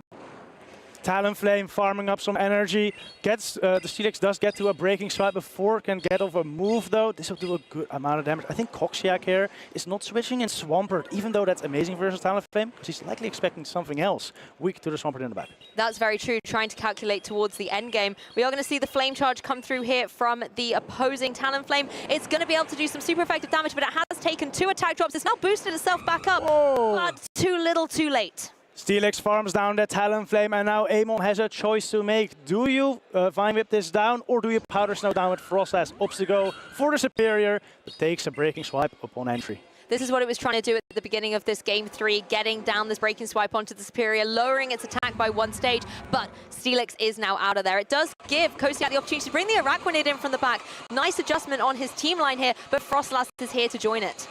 Frostlass and Araquanid have a very even matchup. Even though Araquanid is doing resisted with the bug bites, it is doing neutral with the bubble beams and able to drop the attack of the Frostlass very quickly. Yeah, the bubble beam damage itself is very underwhelming, but those attack drops, as we were saying, happen from the breaking swipes on the Steelix, can really start adding up and be detrimental to the pressure Amon's putting through. You can see the Avalanche come through. Does actually still huge damage to that Swampert. Yes, Swampert, not the bulkiest Pokemon. And because of that early attack drop or early bubble beam, he's now in Hydro Cannon range. Amon wins the charge attack priority though with the Frostlass, and Kosiak has to spend his shield there. Exactly, otherwise that Swampert would be dropped. In retaliation, however, there is going to be the shield coming through on that Frostlass. Like you mentioned, the Hydro Cannon definitely putting this Frostlass in a perilous situation. Going to be just chipping away at a little bit more with some more of these mud shots. Kosiak firing off the Hydro Cannon. Amon still has a shield to spend, and he uses it here. These Hydro Cannons so fast to get charged up, you can just be relentless in the charge attacks you're putting through. But here we are, Superior with these Vine Whips, able to completely counter out that Swampert. Yeah, takes it down before the Swampert can even reach a Hydro Cannon, and this might mean that the Superior is able to reach 2 moves versus the Araquanid. Yes, there's no Protect Shields in that Araquanid either, and the Ferocious Frenzy Plant will be connecting down onto it. Does about 1/3 of damage. Now Araquanid really has to pull out all the stops to be able to get a KO, but Superior gets the edge once again. Another Frenzy Plant is likely going to get the KO. It barely might knock out, but the Frenzy or the Vine Whips afterward might. Yeah, it does hang on. Can this Araquanid farm down? It cannot, and it goes down. Amon takes another game. A sigh of relief for Amon there. I think we were really looking at those little fast attacks coming through at the end. Could Araquanid emerge victorious, but Superior was able to just get the edge. So commiserations to the opponent here, but Amon able to show that at the minute he's having one epic tournament. Showing that Superior is indeed superior. That was the pun I was trying to go for, but completely fumbled it. Thank you very much for pulling through on it. But it's true. The statement stands. Superior has really launched itself into the meta and is showing why it is so consistent at the moment. It's absolutely incredible. We're seeing a lot of battlers play it today, except for Patamon. In the previous best of 3 you watched, of course, he has that Venusaur to counter the Superior, but when there's no Venusaur around, Superior just just goes to town. It certainly does, and those frenzy plants can hit so hard. And having that coverage move, we see it on Lickitung, for example, with the power whip, making sure that you have some kind of grass coverage move is so strong in your team composition because we see so many water-type Pokemon running around. Obviously, we've got Lantern, we've got Swampert. I know that Leo is really hoping we're going to see a couple of Quagsire running around as well. That's a Pokemon that doesn't want to take any grass-type attacks. But in this particular matchup, it just was so amazing. It was amazing. Another ground type that did pretty good here was the Steelix. Yes. Unfortunately, it couldn't quite pull through versus Amon's Talonflame especially, but we saw it put in so much work. It definitely did, and I think the Talonflame did give it quite a difficult situation. Those flame charges would apply a lot of pressure, and particularly with the fast attack still dealing some super effective damage, Steelix maybe just didn't have that longevity on the field that it wants to be able to have in order to close out a game. Exactly, and having to use those shields early on is a bit of a downer when your opponent has such potent sweepers in his back line, like the Frostlass. Exactly, and we've actually spoken a lot over the course of this weekend, I know our co-casters have as well, about the utility of shields and how a lot of these matches are being determined by whether your opponent is able to preserve their shields or if you're forcing them to go for them. Exactly, we saw Amon here spending his shields wisely, being able to use them on that Frostlass to completely destroy the endgame. One other thing I'm noticing throughout this weekend is the dominance of Shadow Pokemon. And what we're seeing quite often is maybe a trainer's opted for 2 Shadow Pokemon on their team, but they're actually bringing the majority of them to the matches, leaving them a little bit more vulnerable on the defensive side, thanks to Shadow, dropping the defense by 20%. Do you think maybe the increase in Shadow Pokemon is forcing these earlier shields?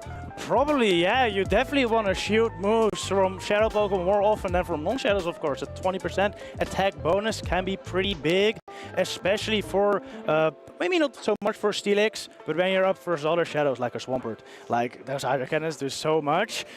So for that reason, yes, forcing opponents to use shields earlier with Shadow Pokemon can be very useful. And we see a mix of that actually with Swampert. Sometimes we see the Shadow variants, sometimes we don't. It's the same with Gligar at the minute. Yes. Which do you think in the current meta is the strongest? Should we go Shadow on these Pokemon or should we be sticking to maybe a more balanced form? It depends. We saw Kosiak here run the regular Swampert. I think regular Swampert might be the play in the current meta game just because it can survive counters a lot easier for Metacham. That's true. Which is, of course, on every single team. So you want your Swampert to be as good as possible versus that Metacham. On the other hand, though, there's some other matchups, like Gligar, for example, where Shadow Swampert can do better because the Hydro Cannon just does so much more, almost one-shotting that Pokemon. So maybe it's a little bit more of the reliability you get from not having your defenses drop so much from the Shadow variants. But I have to say, the amount of superior we are seeing and the Carbinks we saw at the beginning of the day as well are definitely shaping up for a spicy competition.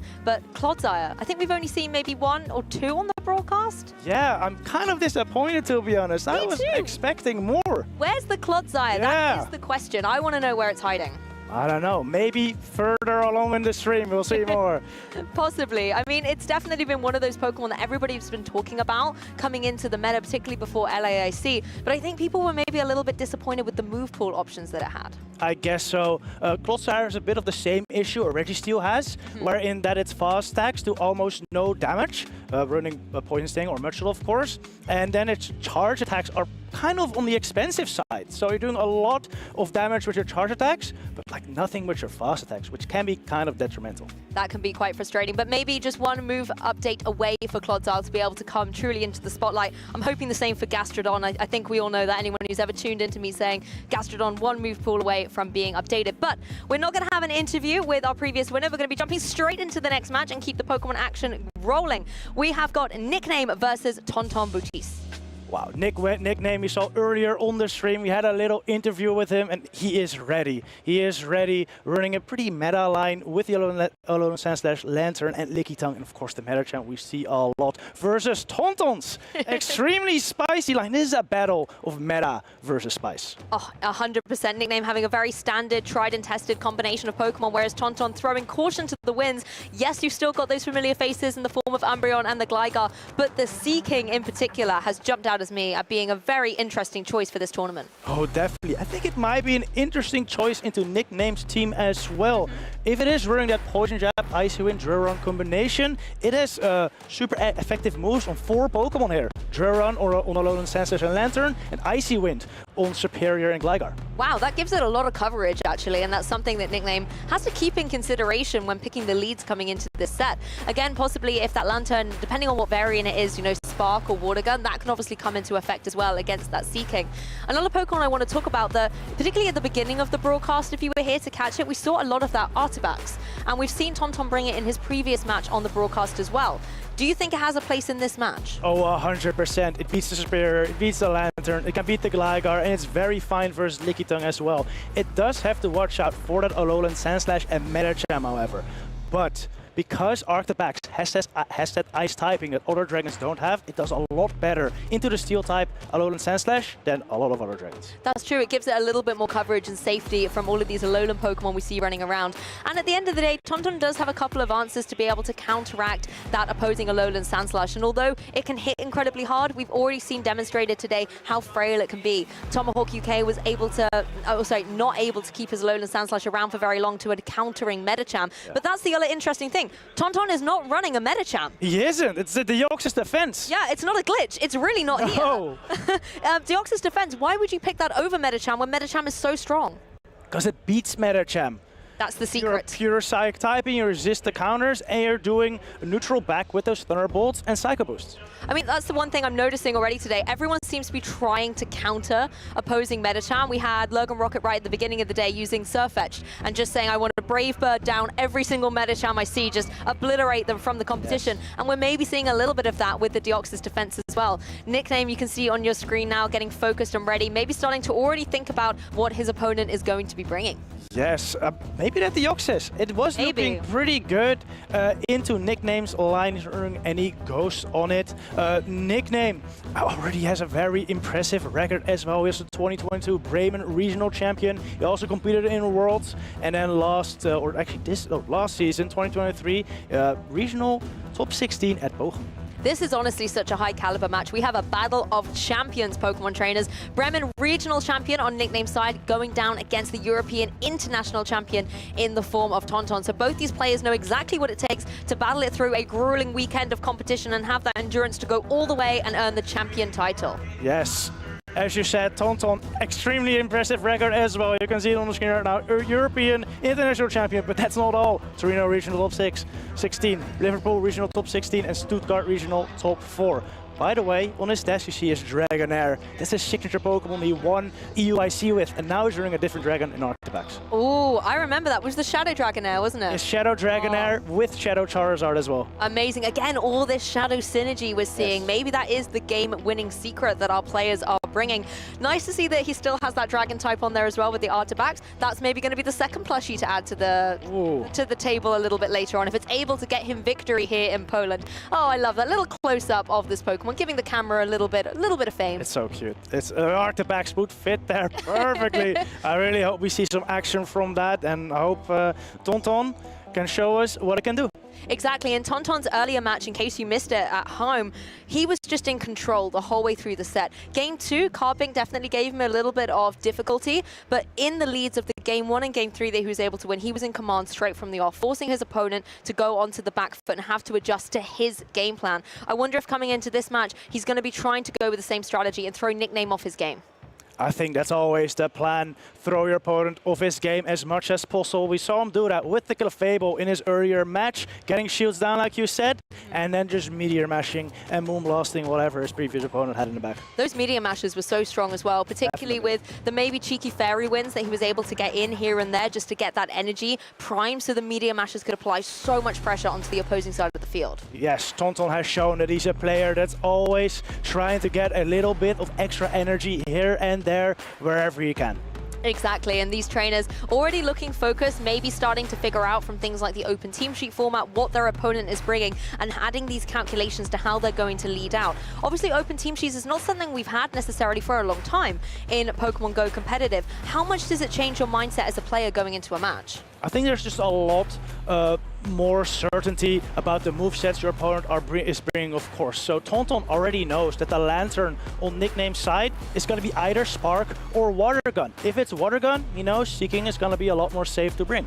Exactly, you don't have to use game one as an information game. You don't necessarily have to figure out what the charge attacks are going to be. You have that already. So game one, you can play on even footing with your opponent instead of trying to have to scout out this information. The judge looks like he's signaling to see if we are ready to dive into this game.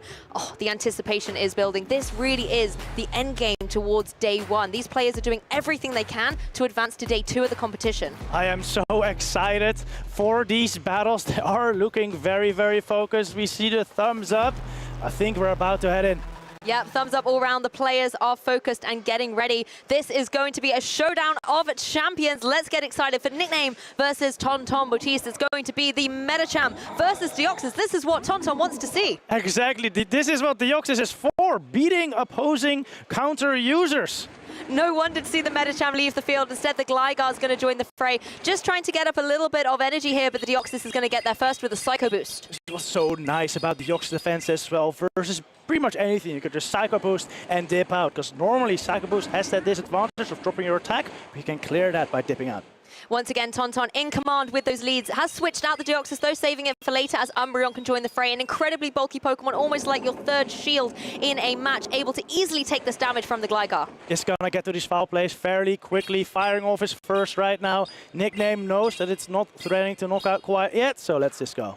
Yes, just going to be able to take this foul play easily. Maybe want to preserve some of your shields for the Metachamp and Lantern in the back. There's another Aerial Ace ready, but the Dig is going to be able to apply the most offensive pressure onto Umbreon. Again, it's incredibly bulky. It's going to be able to take this to Tonton, able to preserve the shields for later on, but it's still going to just chip away at this Umbreon. Umbreon still has more than 25% of its health remaining and is able to fire off another foul play versus this Gligar. Yes, we see a slower pace in this match at this time. We are going to see the shield come up from that Gligar, though. So one shield down on Nickname's side, but it does enable the Gligar to go for another one of these powerful charge attacks. And I think this puts Tonton exactly where he wants to be. He lets the Umbreon go, and now he has that Clefable with shield advantage, which we've seen sweep games before. Yes, and it was even able to just get one more fast attack in there as Deoxys comes in, farms up as much energy as it can. Yes, we're going to see one charge attack come through, but it's a Deoxys defense. It can take that. It has a lot of defense, can take this Aerial Ace easily. Tonton lets it go.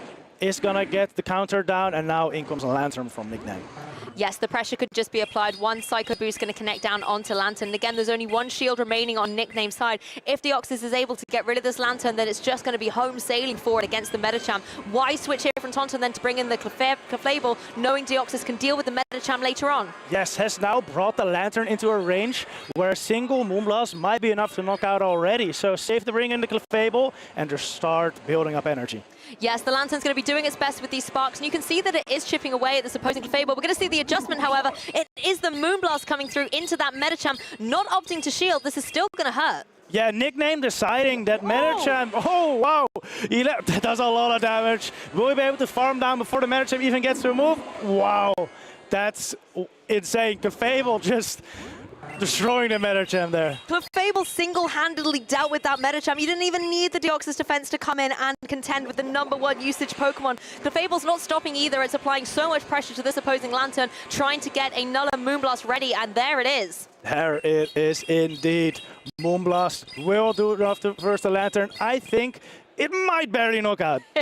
Let's have a look, see if there's any juice left in the Lantern. No, it has been felled. Tonton able to take a very commanding game one in this set. Again, we just saw that Clefable do so much work versus Nickname's team there, as we've seen Tonton do all day. And that was only game one. Yeah. As well, you know, we know this is going to be an epic set, but the way that Clefable was just able to apply so much pressure, almost got a one-hit KO on that opposing Metachamp. Exactly. And even though it didn't get it, it still was able to finish off the job with the Fairy Winds. Yeah, this just shows how good of a Metachamp answer that Clefable is. I think Tonton really going super hard on the Metachamp answers here with the Deoxys, with the Clefable that he brought in game #1, but also still has the Gligar in the back to potentially pressure it as well. Exactly. So my question is honestly, how do you deal with the Clefable? That's a tough one. I think Alolan Sandslash is Nickname's best answer.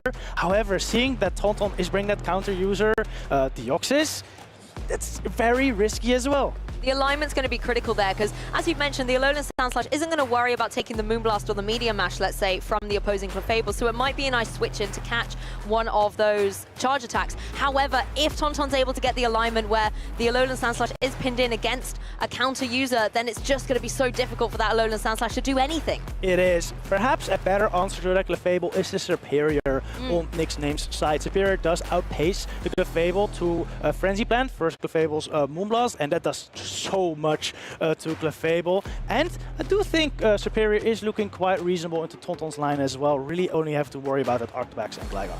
That's true, and Tauntaun didn't bring the Arctobax in that particular game, so maybe thinking it's going to be bench, Superior might have a little bit of a safer time. And it has been pretty reliable for trainers in this regional so far. So I agree, I wouldn't be surprised to see Superior slither into this match. However, I also think Tauntaun might bring the Arctobax this time. He brought double anti-Metachamp this game, which would probably scare away Nickname's Metachamp, I would guess. So if Tauntaun feels like he has done it appropriately, he might want to bring the Arctobax now. So it's all about the reads and predictions. Has Tauntaun done enough to force Nickname to make that adjustment that Tauntaun really wanted him to do in the first place? Exactly. The mind games are real, and this is why I love these best of threes.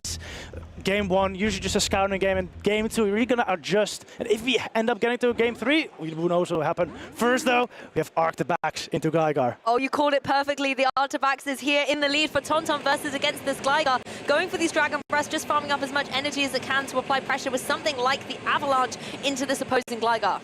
Yes, this is not the worst matchup for Gligar, though, as Arctobax really has to hit an Avalanche to win this matchup, and Gligar outpaces it here. Win Area Race, which Tauntaun does shoot up.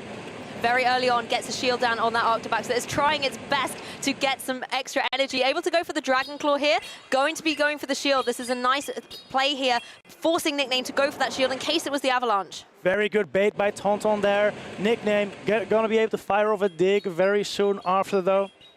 Do you preserve the Arctobax, though? Tauntaun deciding not to opt for it on this occasion, allowing this damage to come through. But there is an Avalanche primed and ready. It is able to go for that charge attack. Now, is the second shield going to be used? Nickname is thinking about it.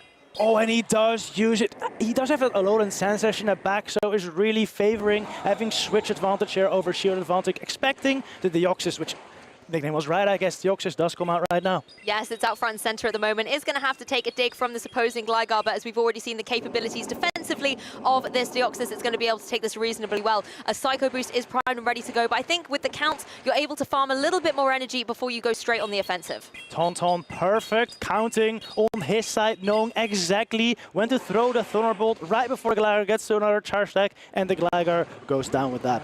Yes, Lantern on the field here, just able to go for a couple of these sparks, but there really seems to be no stopping the wall that is this Deoxys, able to go for another big damaging attack into this opposing Lantern. It is only neutral, but will do a reasonable amount versus the Lantern, put it in range, where Clefable again can knock it out with a Moonblast. Yes, that's true. All eyes will come back onto that Clefable that seems to be the sweeper of choice here for Tauntaun. We are going to see the Surf come through from the Lantern. That will, I think, be enough to finish off the opposing Deoxys, but Tauntaun isn't going to mind that too much. It does give him the utility to switch into a Pokemon from the back, and it's going to be that Superstar Clefable. Yes, Clefable up versus Lantern and Alolan Sand Slash, but it does have a shield advantage, so it might be primed to sweep here. Exactly, Clefable just doing what it does best. But we are going to see the Alolan Sand Slash come in. The call that you said could be the counter to this opposing Clefable. Obviously, you can see how little the Fairy Winds are doing to it. But here comes the Meteor Mash. This is going to do a good amount. It is neutral. Let's see. Wow, that is a lot of damage. I guess I was wrong. Maybe Alolan Sand Slash is not that good of a Clefable counter. Oh, maybe to the Moonblast, but not to those Meteor Mashes, Definitely leaving not. itself so vulnerable thanks to being a Shadow variant as well and taking that defense drop. And there's another Meteor. Catch! Oh, amazing. Switching in the Arctobax. Fantastic catch by Tauntaun. That was incredible. Definitely puts him in this game once again. Oh, this Arctobax just coming in, being a little bit self-sacrificed here, allowing that Clefable to come in and go for another one of these Meteor Mashes. It really is going to be able to cleanly get the knockout. Can it outpace the Lantern to a move, though? Tauntaun did overfarm a little bit first Alolan Sand Slash, and it's going to allow him to get to the Moonblast. Oh, Moonblast coming through. This is going to be so heavy hitting. We've seen how destructive Clefable can be all day long and powering down into this opposing Lantern for the solid knockout. Wow. Tauntaun taking this set 2-0 once again in commanding fashion. There's no stopping him today. That was incredible. Absolutely masterful energy management by Tonton there, overfarming the exact amount he needed to get to the Moonblast first, the Lantern later, and surviving on 1 HP with that Clefable. That was absolutely incredible. Honestly demonstrating why he is indeed the European International Champion. The counts, the reads, the way he piloted around the shields just shows how well versed he is with the game and how well he's able to pilot this team to perfection. That Clefable was incredible. That was just an absolute masterclass. Like you said, the team reading as well, absolutely amazing. Bring that Arctibax in game number 2, not expecting the Metacham after you scared it away in game 1. Honestly, I'm thinking Tonton had this whole strategy thought out from like before he even started game number 1. He's honestly playing his own game and forcing the rest of the competition to align with it. I think that was a fantastic adjustment, knowing that that Metacham was going to leave the field. Metacham's everywhere at the minute. It's such a tried and consistent Pokemon. Why wouldn't you want to bring it to a match? Particularly when you see that call and that adjustment. The Arctibax coming in. Fantastic play by Tonton. Honestly, I'm absolutely speechless. It was brilliant. Me too. Me too. Tonton just playing out of his mind once again, showing why he is the European International Champion and why he might be the best Dragon-type user in the game. That's true. He is the master of dragons, particularly with that Shadow Dragonair he was able to use to victory in London last season, and now looking primed with the Arctibax to maybe go all the way here in Poland. I mean, the team is very interesting. It doesn't have a Metacham. It has that counter to Metacham in the form of the Deoxys, and again, we saw that piloted to perfection in this match, particularly in that leading, was it game 1 or game 2? Game 1, because there was no Metacham in game 2. Yes. Bringing the Metacham versus the opponent. That was fantastic. What I really like about his team is the Umbreon and the Arctibax, which are Pokemon which are rarely countered by more than one Pokemon in the opposing team. So a lot of players might feel forced to bring that Metacham into Tonton's line because they need something to take out that Arctibax or the Umbreon. And that allows Tonton to make an easy read, know that there's going to be a Metacham on the opposing side, and bring that Deoxys and Clefable and really make him shine. And that really was what he showcased so beautifully in this match, was how well he was able to read his opponent, knowing that the Metacham was going to be forced to come in, then making sure that you bring the Deoxys. It kind of allows you to pick from your 3 Pokemon, because of course you have a team of 6, you can only bring 3, and sometimes a game can be lost depending on the 3 that you bring straight away. But Tonton was just able to counter that so intuitively, not only in game 1 but in game 2 with that Arctibax. Exactly, it was absolutely masterful mind games. I would really want to know what goes on in his mind, to be honest. And I think we're gonna see him tomorrow as well. Was this the semifinals or finals? I want to say it was the finals, but, you know, don't quote me on that. Oh, okay. It's been a long day already. And oh, wait, it has been the semifinals, so he still has a match to go today. That's what I said, right? Yeah, I think you did. Yeah, I think you did. That's definitely what I said, 100%. But that was, so you're right, one more match that he's got to contend with in order to try and advance in tomorrow. We've already seen Padaman advance through, and now potentially, I mean, if Tonton plays the way he's been playing all day, I'm going to call it now. I think it could be his tournament. Oh, 100% though. Definitely don't count out Padaman though. Can't, of course. He's done so well with that Shadow. No, just the Alolan Ninetales. It was Shadow, wasn't it? It was Shadow, yes. There we go. I'm doubting myself left, right, and center at the moment. But I honestly think the way that these players are piloting Pokemon, that are maybe more unique choices as well. We aren't seeing a lot of the Alolan Ninetales that Padaman is running. We're not obviously seeing a lot of Deoxys or Seeking either. We're yet to see the Seeking in action, but it is there. It is there, And these unique choices seem to be really carrying these trainers all the way to victory. They are. They are. I would really love to see that Seeking, especially aligned to maybe a Watergun Lantern. It's just going to be exciting. I mean, we've spoken a lot about, you know, signature Pokemon throughout this tournament so far. Obviously, you're new behind the caster desk, so maybe some of the trainers at home to get to know you a little bit better. What's your signature Pokemon? My signature Pokemon? I play everything. I play everything. I think I once had a very good run at Leo Regionals. I ran Shadow, Venusaur, and Frostlass there, so those kind of became my signature. But I change up a lot, so... Maybe you have like a signature squad. Signature squad. My signature squad is whatever is top 6 at the tournament. That's fair enough, fair enough. Well, let's go hear from Tonton himself about that amazing victory over in the interview area. Tonton did it again, and I'm absolutely thrilled to be joined by the winner of our last round, Tonton Batus. Congratulations on that stunning 2-0 victory.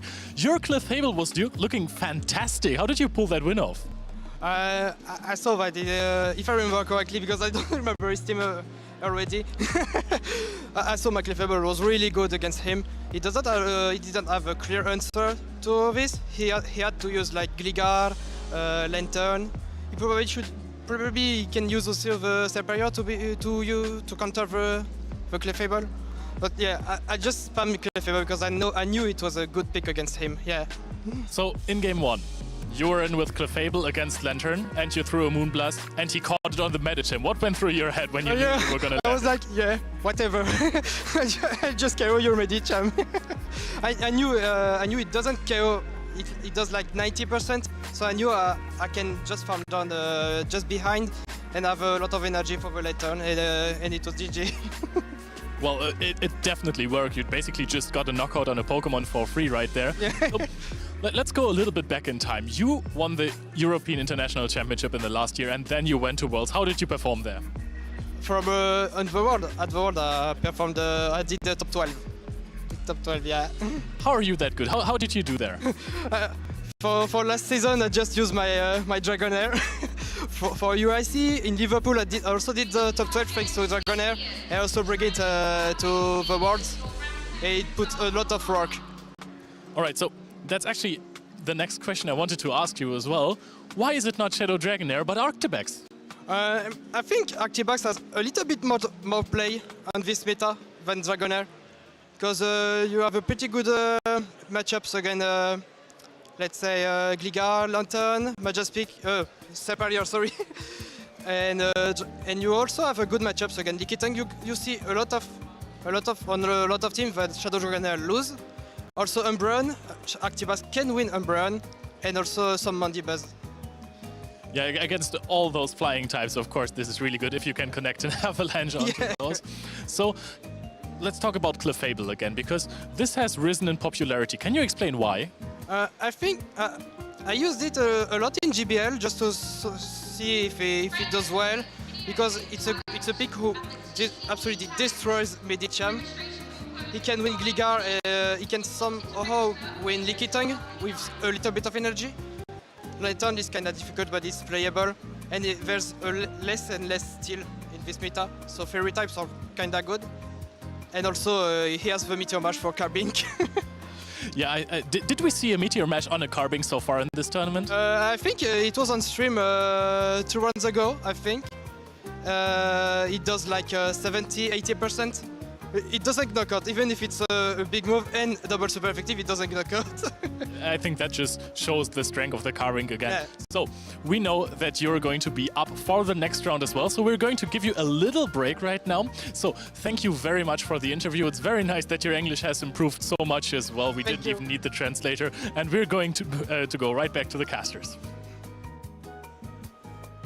Thank you for that amazing interview. It's always great to get the insight from our players, particularly after such commanding victories. Definitely. Tonton showing his dominance there, knowing exactly what his opponent was gonna bring. And you know what I think helps with that? Open team sheets. That's true. It does give you a lot of insight. So if you're maybe wanting to get a little bit clued up to what we mean by open team sheets, check out this video.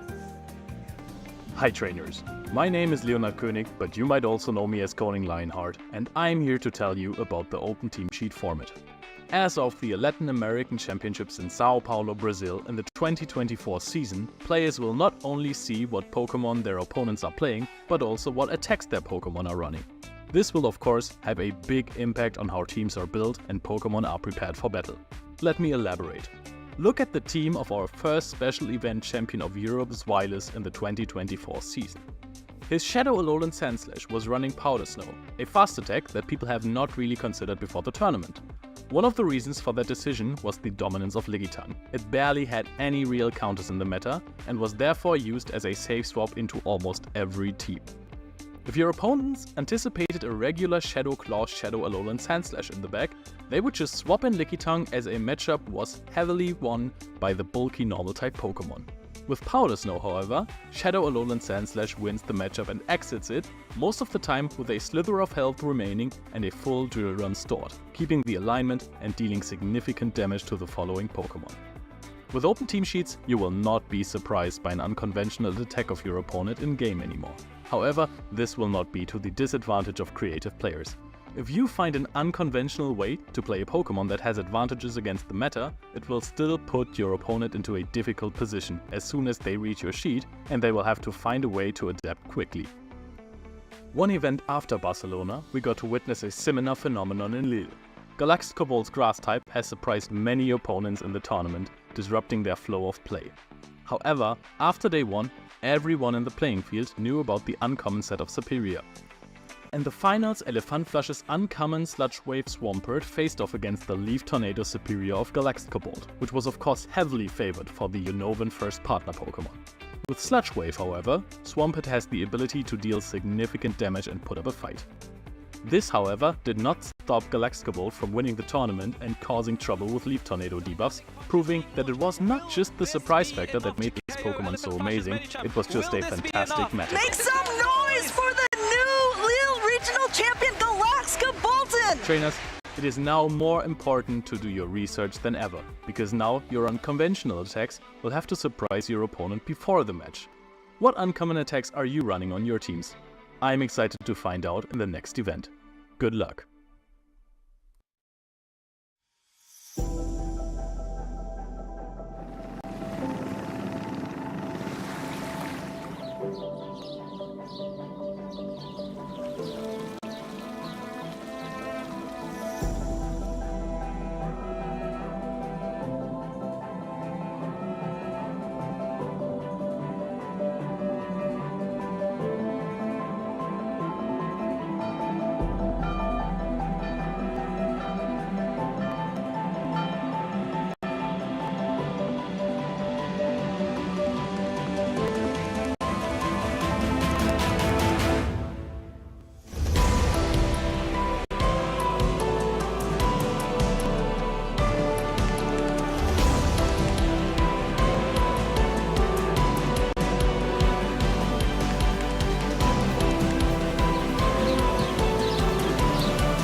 Welcome back, Pokemon trainers. I hope you enjoyed seeing that beautiful footage of Gdańsk, where we are in Poland for this regional championship. We will be able to crown our next winner tomorrow of the regional circuit here in Europe. We already have a couple of regional champions, however. Zwila's kicking things off in Barcelona. Unfortunately, not here this weekend to try and go for the double, but in that video where we were talking a little bit about open team sheets, you were still able to see his victory. Yes, Zwila's, of course, with that Powder Snow, Alolan, Sandslash, really a trendsetter in that regard with that moveset. And then we also had Gdańsk Kobold, of course, with that Leaf Tornado Superior. I believe we already saw Amon Superior appear already, and it was not running that moveset.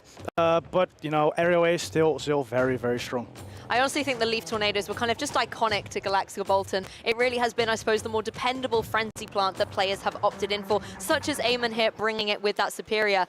One other thing that really jumped out in the open team sheet video was about the creativity that is really coming through, because before when you didn't have open team sheets, creativity could sometimes catch your opponent off guard. Whereas now you can still be creative, but you will reveal that information very early doors. It doesn't stop our trainers at all though. Just look at this matchup between Amon and Tonton in this winners finals match here.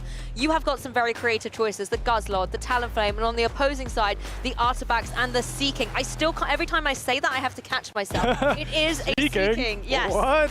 And it's looking pretty decent here. You got a Talonflame, you got the Guzzlord, you can do super effective damage against with the Icy Wind. You got the Superior. I mean, Seeking is a water type, but does have actually Poison Jab, and Icy Wind, which does super effective as well. So I have no clue how that matchup goes, but I can imagine it's probably much better than other water types. But it's nice. It's nice. It has a way to defend itself, right? Exactly. We've seen Superior versus, you know, a water Pokemon like Swampert, and just Swampert has to run away scared. Yeah. That's not a Pokemon that generally retreats.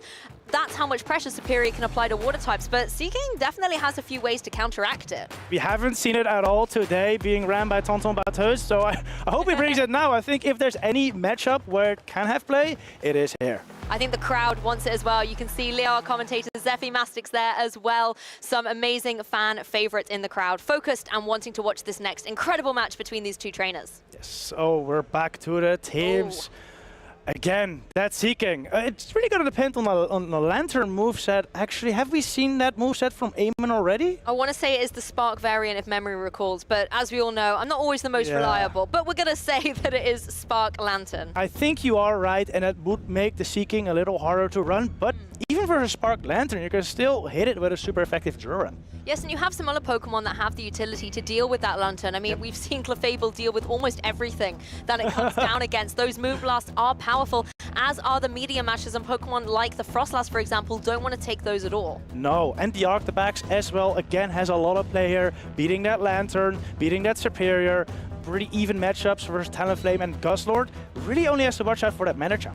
Guzzlord's a Pokemon that I think we've been hoping will come to every match we've seen Amon do today. But again, facing down against the powerhouse that is that Clefable with the Moonblast, Arctibax as well with its Ice-type moves, just give Guzzlord, I think, too much trouble. Yes, especially that Clefable that Tauntaun has been bringing. If Amon has watched any of Tauntaun's battles today, he should be scared of the Clefable. Yes, I think it's ironic that Tauntaun is known as kind of being a dragon trainer, I want to say, but actually it's the fairy type that's really being so dominant for him at the moment. But that said, the Arctibax has been an incredible meta choice coming into this particular regional. He's not the only trainer rocking with it here in Gdańsk, but certainly one piling it to perfection. Yes, we heard Tauntaun Bathurst talk earlier about how he figured that Arctibax is a better choice in his meta than the Dragonair, and I think one reason for it is the Frostlass on Amon's side. Instead of taking super effective damage as a Dragonair from his ice attacks, you're now taking neutral as an Arctibax. Exactly, so it gives you that little bit more defensive capabilities, as well as being able to still hit hard with those fast attacks like the Dragon Breath. Very, very quick, only one turn, being able to get lots of damage on the board quickly and farm up as much energy as possible. Exactly. Looking at these teams, I do think we're gonna see that Frostlass from Amon actually only really having to worry about that Umbreon and the Meteor Mashes from Clefable, of course. But since Frostlass and Clefable both pace through their charge attacks at the same pace, Frostlass still has a lot of play there. Exactly. I wouldn't be surprised to maybe see the Deoxys as well drive into this match, particularly considering there's a Medicham on the opposing side of the field. We've seen how well Tauntaun can pilot it against that Medicham that seems to be everywhere at the moment, particularly if he wants to call a lead and maybe catch it early, force his opponent like Amon to have to make a switch very early doors. That means that Tauntaun is in the driving seat for the rest of that match. Yes, definitely. The Deoxys is looking strong, especially since Amon doesn't have like a really hard answer to it. The hardest answer is arguably that Frostlass, but even versus a Frostlass, a Psycho Boost from that Deoxys defense will do a lot. Exactly, a lot of pressure on the field for these trainers. They're battling it out to remain in the winner's bracket and advance to day 2. The loser of this will be knocked down to the loser's bracket. It's going to be the Clefable versus the Talonflame. Wow, I think Amon was watching Tauntaun's battles because he knows how much he likes the Clefable and chose to... Oh, it's the Seeking! Oh, it comes in and it gets... Oh, it gets answered by the Guzzlord! These trainers are bringing everything for you today. Guzzlord's on the field versus the Seeking. The first Seeking action we're going to be able to see. It's able to apply some pressure on the field right now, forcing the shield to come through thanks to the Icy Wind. That would have been some super effective damage. Wow, this is absolutely wild. When we started this day, I was not expecting to see a Seeking versus Guzzlord matchup. Nor was I. Guzzlord now able to fire off a charge attack in retaliation as well. This crunch is going to connect and not get the KO, however, Seeking showing that it has reasonable bulk, but the fast attack's too fast for Seeking. Just does barely not get there. Is able to bring in the Clefable now, though, and get so much energy. Once again, Tauntaun pinning down his opponent. The Clefable is able to apply so much pressure with an ultra super effective Moonblast here. As you can see how little damage the crunches are doing in retaliation. This Clefairy is able to go for Fairy Wind after Fairy Wind and get so much energy farmed up here. This is a great opportunity for Tauntaun. Wow, opts to go for the Meteor Mash here before the Guzzlord able to fire off another charge attack. Choosing to take a little bit more HP into the following matchup over an energy advantage. Exactly, just trying to get some damage down on the board, and here it comes back in the Talonflame, Amon's favorite Pokemon here, but the Clefairy once again so fast, able to go for a Moonblast. Although this won't be dealing super effective damage, we've seen how much it can still dish out. Wow. A significant chunk to that Talonflame. Yeah, that is a lot of damage. Out comes Arctibax now, and unfortunately for Tauntaun, it gets responded to with the Medicham. Yeah, Medicham finally in a prime position against Tauntaun's team, able to go for these heavy counters. Arctibax not appreciate it, and of course we know that Medicham's going to be able to take this avalanche no problem. It's able to keep firing off a couple more of these counters. The Dynamic Punch is actually primed and ready, but I don't think it needs it. No, opts to go for the Ice Punch. Knows this will be enough to knock out. Tauntaun sells 2 shields though, but he decides to keep them for Clefable. Yep, lets the Arctibax go down and put all of his faith into this Clefable. 2 shields here, hoping to allow the Clefable to deal with this Medicham. It is going to go for the Dynamic Punch, though. It's a resisted move as opposed to the neutral Ice Punch, but will do more damage. So Tonton does decide to shield it. Now there's a lot of energy on this Clefable. Can it take out that Talonflame? It's going to be a race. Yeah, Clefable is the last remaining Pokemon for Tonton, so even if it's resisted, he had to go for that shield previously. The Meteor Mash comes through, but it's going to be shielded at the last second by Eamon. Big shield here, shielding that Meteor Mash bait.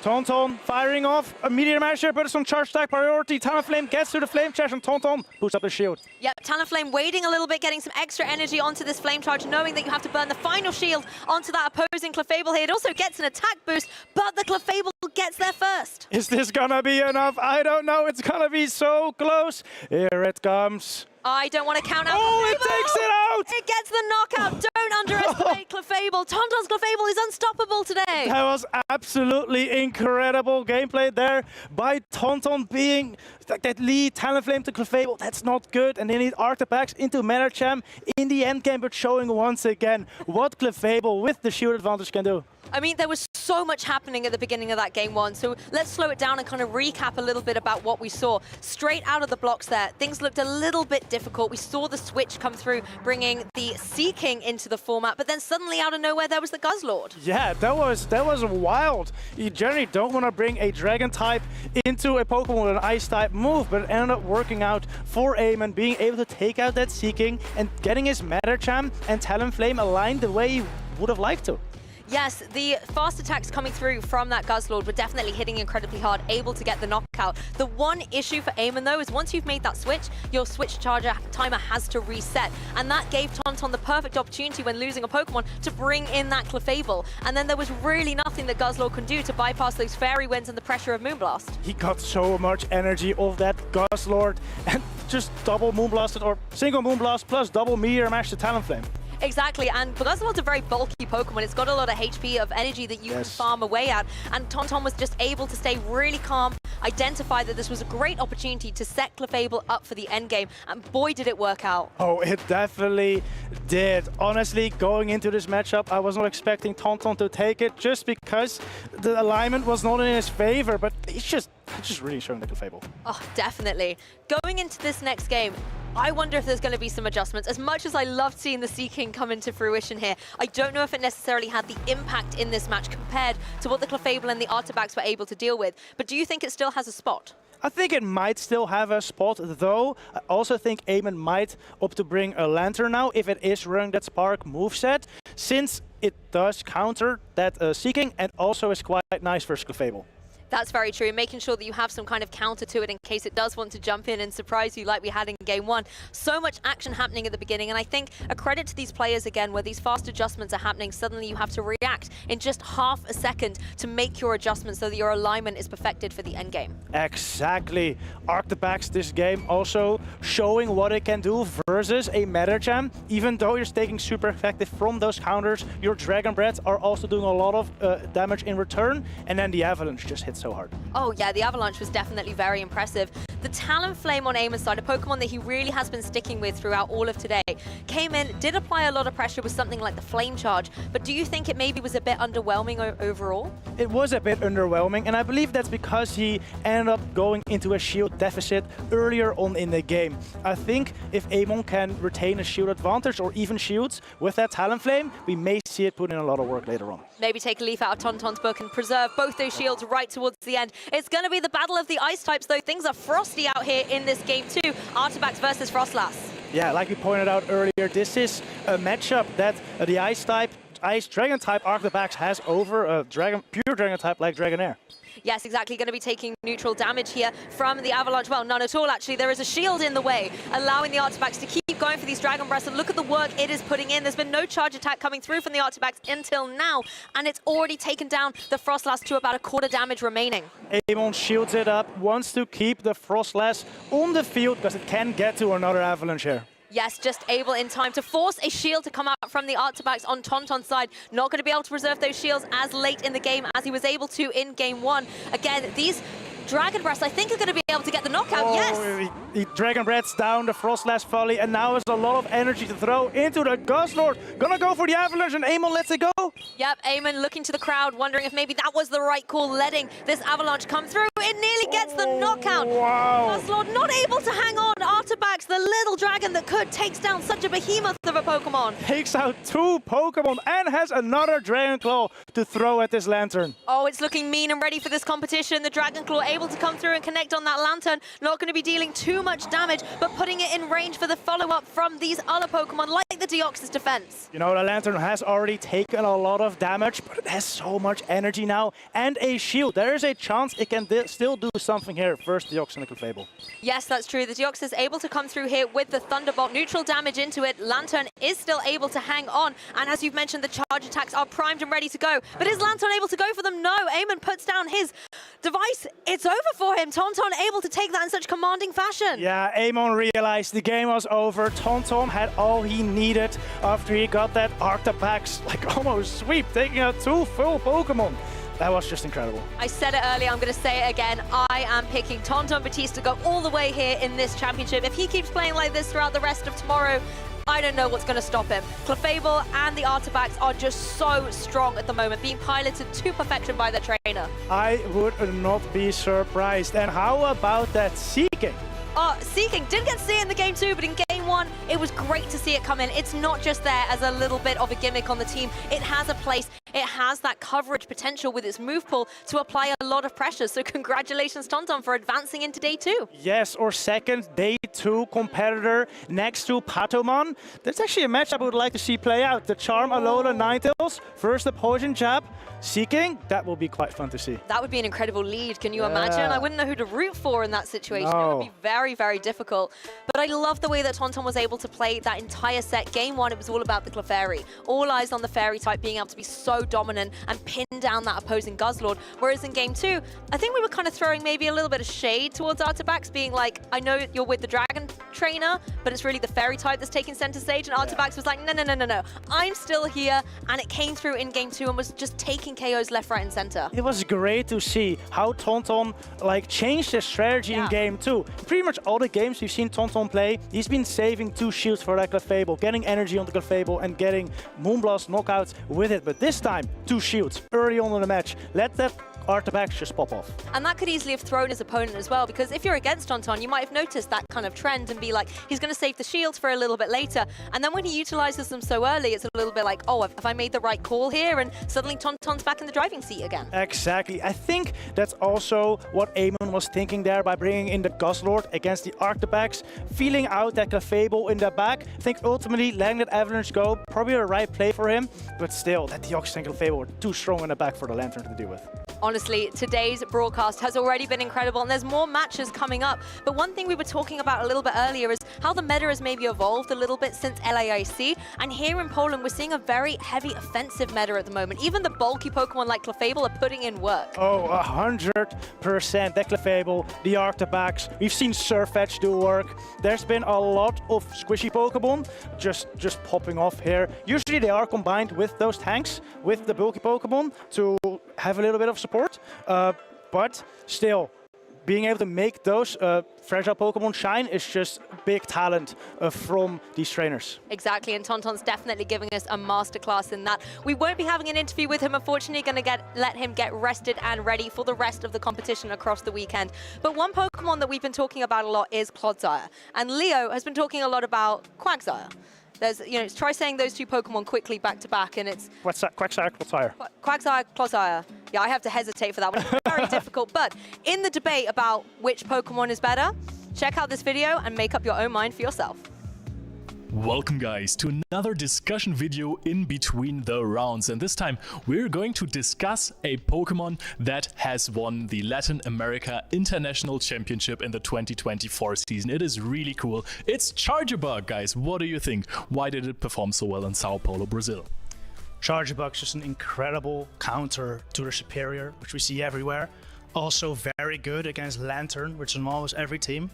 And it has that very unique core breaking capacity to break those 2 apart, which is very rare to see in a Pokemon. the way we saw the champion use it in Sao Paulo, he paired it with a water gun lantern, which covers the Charger Bug incredibly well against a Pokemon like Gligar, so I think that's why it also was very successful. Also, talking about Lantern now, you said it is really good against Lantern. That is, of course, the Spark Lantern, however. How does it itself perform versus Water Gun? Oh, versus Water Gun Lantern is much more of an even matchup. Even versus Spark Lantern, actually, it is kind of even. But for a Pokemon like Charjabug to get so close to being a Lantern, it's already quite nice. But Water Gun, definitely more iffy. I think that might have been part of the reason why the LAYC champion himself brought the Water Gun Lantern. And personally, I just really like when a player like that can make off-meta picks work like that, because you don't see a lot of people going out of their comfort zone to use a more off-meta pick like the Charjabug, and it has those very neutral matchups. It only really fears that Gligar, so as long as you cover that well, I think you're very good. Yeah, ever since Charjabug got Volt Switch as a fast attack, we've seen it more times on stream. Even Dex used it in Lille, I think, and was kind of successful with it as well. But now we have to go to the core of things, of course, because how does it perform versus Medicham? It has the type advantage. It definitely does have a type advantage, but Medicham with those super strong same type attack bonus counters just hits so hard. Psychic being a hard hitting move, also tough for Charjabug, so actually can kind of struggle there, but because of neutral Volt Switches and X-Scissors, it still generally has the upper hand. However, some of these Medicham lately run Dynamic Punch, so that means that the Medicham doesn't even have that neutral Psychic to hit the Charjabug with. And in that case, the matchup is way better for Charjabug. So one more thing I have to ask about Charjabug, because most of the players were running Discharge and X-Scissor, of course. So, what do you think about Crunch? Because in Catch Cup this happens a lot. It's very interesting, especially in Catch Cup, because there's a lot of Clodsire and Quagsire in Catch Cup, and for those ground types, especially Clodsire, because you can't hit that with X-Scissor either, having that neutral Crunch is very, very nice. However, you do lack that electric damage, of course, so you're gonna do a little bit less good versus some flyers like the Noctowls or the Azumarill, for example. The water types you do much less good against. But you know what Crunch also has? It has that 30% chance to lower your opponent's defense. So it has that going for it, which is nice. I personally would like Crunch if I am quite weak to a ghost type like Trevenant or Frostlass. And I think that's the merit that Crunch really has.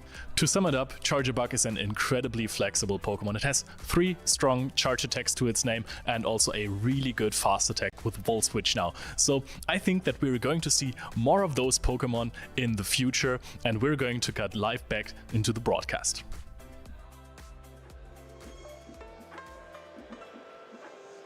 Welcome back, Pokemon trainers. I have traded out my co-commentator, and I have an Adequance who has rode in valiantly on his Araquanid to behind the caster desk. How are you feeling today? Pleasure to be here, Lou, with you. Yeah, I just stepped down from my Araquanid. Was an easy ride. You just scuttled away into the venue to maybe go play the next round or two. It's doing decent here, Araquanid. Yeah, Araquanid, Clefable. We've seen Clefable, right? And we saw a Sea King earlier. That blew my mind as well. We actually saw it in the match. Yeah. Like, absolutely crazy. Tauntaun is on form this weekend. Yeah, he is. I mean, he is the EUIC champion of last season. He got to top 10 at Worlds. Yeah, he's one of the best European players, and it is no surprise that he got to day 2 in Gdańsk here. And who also made it to day 2 is Patoman, also one of the best European players. So no surprise there. And in the losers bracket of Group A, XXL Cactus, we saw him on stream earlier. He also made it to day 2 in the losers bracket. Made a really good run there. That's super nice that we get to follow a lot of these trainers' stories throughout the broadcast, and we'll maybe be able to follow their journeys in this tournament in day 2 as well. But honestly, one of the things I've been so impressed by at this regional championship so far is the creativity of this team building. Although some of the calls we were thinking haven't necessarily come into fruition, you and I both were picking Dugong as maybe the ice Pokemon of choice coming in, but Artifact has had something to say about it. It's been amazing. It's actually crazy because Artifact has such different coverage, but I feel like most competitors are using it as the ice type because it does have Avalanche, but most of its damage output is that Dragon type, right? It has Dragon Claw, Dragon Breath, and then there's Avalanche, but it takes a while to get there. And yeah, it doesn't function necessarily per se the same as Dugong because it doesn't really scare Gligar away, but it's definitely a good ice type of choice. It's an ice type that also loses to Medicham. I guess they'd have that in comparison, right? I mean, Medicham always has an advantage against those ice types, right? It's kind of always staring them down in their face. But I think you make a good observation about the dragon typing. And we've seen it be really dominant, particularly in the fast attacks. Even Pokemon like Guzzlord and the Steelix, right? They run those dragon fast attacks. And I think just being able to overwhelm with generally always neutral damage, I think gives you a lot of flexibility on the field. I'm glad you mentioned Steelix because in our next matchup, we are actually going to see some Steelix action. Some of you may know Palasha, the Turin Special Event champion from last season, and her opponent will be Arceus Aurelius, also a very well-known name, got to top 4 last season in Bochum. He's also a content creator, so that's where you may also know him from, and that will be a really good matchup. But yeah, speaking of those dragon types, Steelix also has that Dragon Tail and the Breaking Swipe charge attack. We saw it from, I believe, Cockshock earlier, right?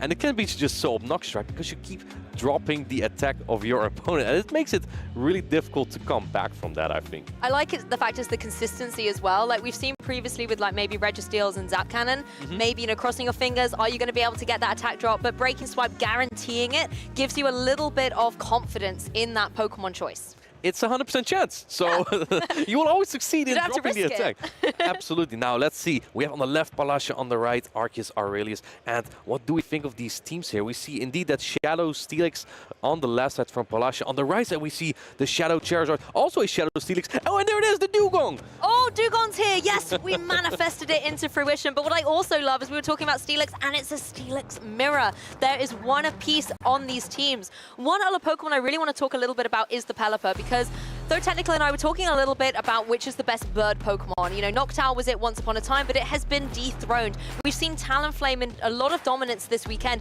but now there's a Pelipper. Why is it potentially something Palasha has brought this weekend? I think it's a really good core breaker to Pokemon like Medicham and Swampert that are quite good against the Steelix that she has, so that makes it a really good pair. It also can be used to bait out Alolan Sandslash because Alolan Sandslash only loses the Zero Shields very closely, and I think that makes, I mean, you say Noctowl used to be the best flyer. In my book, it always has been the Pelipper. I love Pelipper. And in this matchup, I think it also looks quite good because there is that Charizard as well, and a Weather Ball made of water will do so much damage there. So you have that Pelipper in a pretty good position here. I must say though, even though Pelipper is a flying type, it actually loses to the Superior. Oh, that's the thing. Superior is incredibly strong. Although Pelipper has the utility to maybe go for some wing attacks with its fast move, maybe some hurricanes as well, Superior can still hit back incredibly hard, dealing that neutral damage to it. And it does stack up. Superior packs a punch. Yeah, absolutely. Frenzy Plants, no one wants to take Frenzy Plants. Unless you're like a Heatran, but we don't have those in Great Lakes, so that's not happening. Even Steelix, Superior wins the Zero Shields there, despite just going 1, 2, 3, 4, Breaking Swipe every time, dropping the attack. Superior doesn't care, at least not in the Zero Shields. Usually with Steelix, if you shield the first attack, you're just Breaking Swipe, you're pretty good after that. Yes, and we saw that piloted really well earlier in today's broadcast, making sure that you get that one shield usage, then you lower the attack, and then you don't have to shield going forward. But looking at alignment straight out of the blocks here, Medicham versus Lickitung. Yeah, and this is a very neutral match, but it looks like Palasha going straight into that Steelix, and Arceus Aurelius is still building up energy here, probably waiting for that Breaking Swipe to come through. No, going for the Power Whip first. This is neutral, but Steelix is very bulky, and this won't do too much damage. I've always loved the coverage that Lickitung has with this Power Whip. Does a significant chunk to that opposing Steelix, but it's ready with that Breaking Swipe, trying to target down into the opposing Dugong, maybe try and lower its attack, but instead opting for the ground charge attack instead. Yeah, not going for the 1, 2, 3, 4 Breaking Swipe. And the Earthquake lands. It does a lot of damage here. Now, Arceus Aurelius is just reading exactly what Palasha is doing because she is trying to get out that Medicham from Arceus Aurelius. So the Sandslash is free. Palasha, I think, is thinking that there is no Medicham in the back. Yep, Steelix is down as well, maybe trying to think, hey, I don't need to drop the attack on the Dugong if I can just remove it from the field with that Earthquake. Medicham is now out in action, though, and it's going to be able to use his counters to farm up a decent amount of energy, but Dugong's able to go for its charge attack first. Yeah, Ice Wind coming through, dropping the attack of the Medicham. That will make it much easier for the Lickitung because the counters will do a little bit less damage here. Let's see what Arceus Aurelius is going to bring in here. I would expect the Lickitung if he is predicting the Alolan Sandslash. Let's see. Yes, the Licky Tongue could come through, start going for those good licks down into the opposing Medicham. And there's the switch. The Alolan Sandslash comes in and Medicham joins the field. Arceus Aurelius being in complete command of those switches in this endgame. Yeah, and Arceus Aurelius noticeably very happy about that, making the correct call. This is not a great match for Alolan Sandslash because it's going to get punched down by that Medicham entirely, coming out with a Psychic, but going for the Ice Punch instead. Let's see what Palasha is going to do here. I think, what do you do here? You want to preserve some health, and indeed there is that shield. Yes, although it wouldn't have been overwhelming in damage, you have to preserve the Medicham, go for some counters of your own, and try and fire back some good offense with your charge attacks, forcing the shield to come out from Arceus Aurelius' Medicham here. Yeah, Ice Punch, another Ice Punch is shielded here. See what Arceus Aurelius is going to do, going for another Ice Punch. This is looking very tough for Palasha at this point, right? Because you also need that hard-hitting Psychic for the Licky Tongue, and it's just a lot to overcome. She does call the Ice Punch here, however. Yes, exactly, does make the correct call, and has lots of energy on her side of the field, maybe to apply some pressure, but these counters trying to get rid of the Medicham first, realizing it's not going to happen, that the opposing Medicham would get enough counts to get some charge attacks off, goes for the Psychic of her own. Yeah, Psychic knocks out Medicham, in comes Licky Tongue, but the Medicham unfortunately goes down. Super effective licks will take out Medicham, and that's a very, very well-read game by Arceus Aurelius there. Instead of switching into the Medicham, immediately into that Steelix, going for the Power Whip first on the Steelix, and then going into the Dugong, making that read. And I think that's why he got to top cut twice so far last season, in Liu and in Bochum. He's a good player. Oh, definitely. A lot of consistency in those top cut finishes last season, and we'll be looking to make 2024 the year he maybe gets that regional title. At the very least, I'm sure he'll be wanting to go one better and get from top 4 into the grand finals. His opponent, though, knows what it is like to get all the way to those grand finals, and not only that, to become a regional champion last season, winning the Torino special event. Yeah, Palasha arguably along with Patoman, one of the best Spanish players around, and like, this was one battle, but Palasha is a player who can come back from these kind of battles. This is not over yet. She has a really good chance still with her team composition, and even though Arceus Aurelius made a really good read there, how is it going to go for game number 2? Because now Palasha knows that, you know, my opponent is smart. He's not going to fall for that trick again. Yes, he's smart and adaptable. Being able to make sure that pivot for the Medicham to come in and completely lock down that opposing Alolan Sandslash was a masterful play, and really swung the momentum in his favor in that game 1. It's something we actually saw earlier in the broadcast against Tomahawk UK, losing his Alolan Sandslash in the same fashion. Yeah. So the alignment can be critical with these hyper-offensive Pokemon. This is an interesting lead for the books, though. Superior versus Dugong. Yeah, it's a grass into a water type, I guess, but it's also an ice type. Yeah. And the ice type, going to build up some energy, then going into Licky Tongue. Interesting play. Going into the Steelix here, and this is a very, very dominant matchup for the Steelix. Getting the breaking swipe off is crucial here, because this means that the next charge attack from Arceus Aurelius will be debuffed by 1 stage. Yes, this is reminiscent of game 1, but the difference here is Palasha is able to get that breaking swipe off and lower the attack of that opposing Licky Tongue. Yes, it is going to go for the Power Whip, try and deal some good damage, but the Steelix isn't as afraid anymore thanks to the attack drop. Yeah, look at that. That did nothing. And look what Palasha is doing. She's counting to 4, going for another breaking swipe. Yep, she gets it. Breaking swipe will come down and connect in full onto this opposing Licky Tongue, as well as dropping its attack to add insult to injury.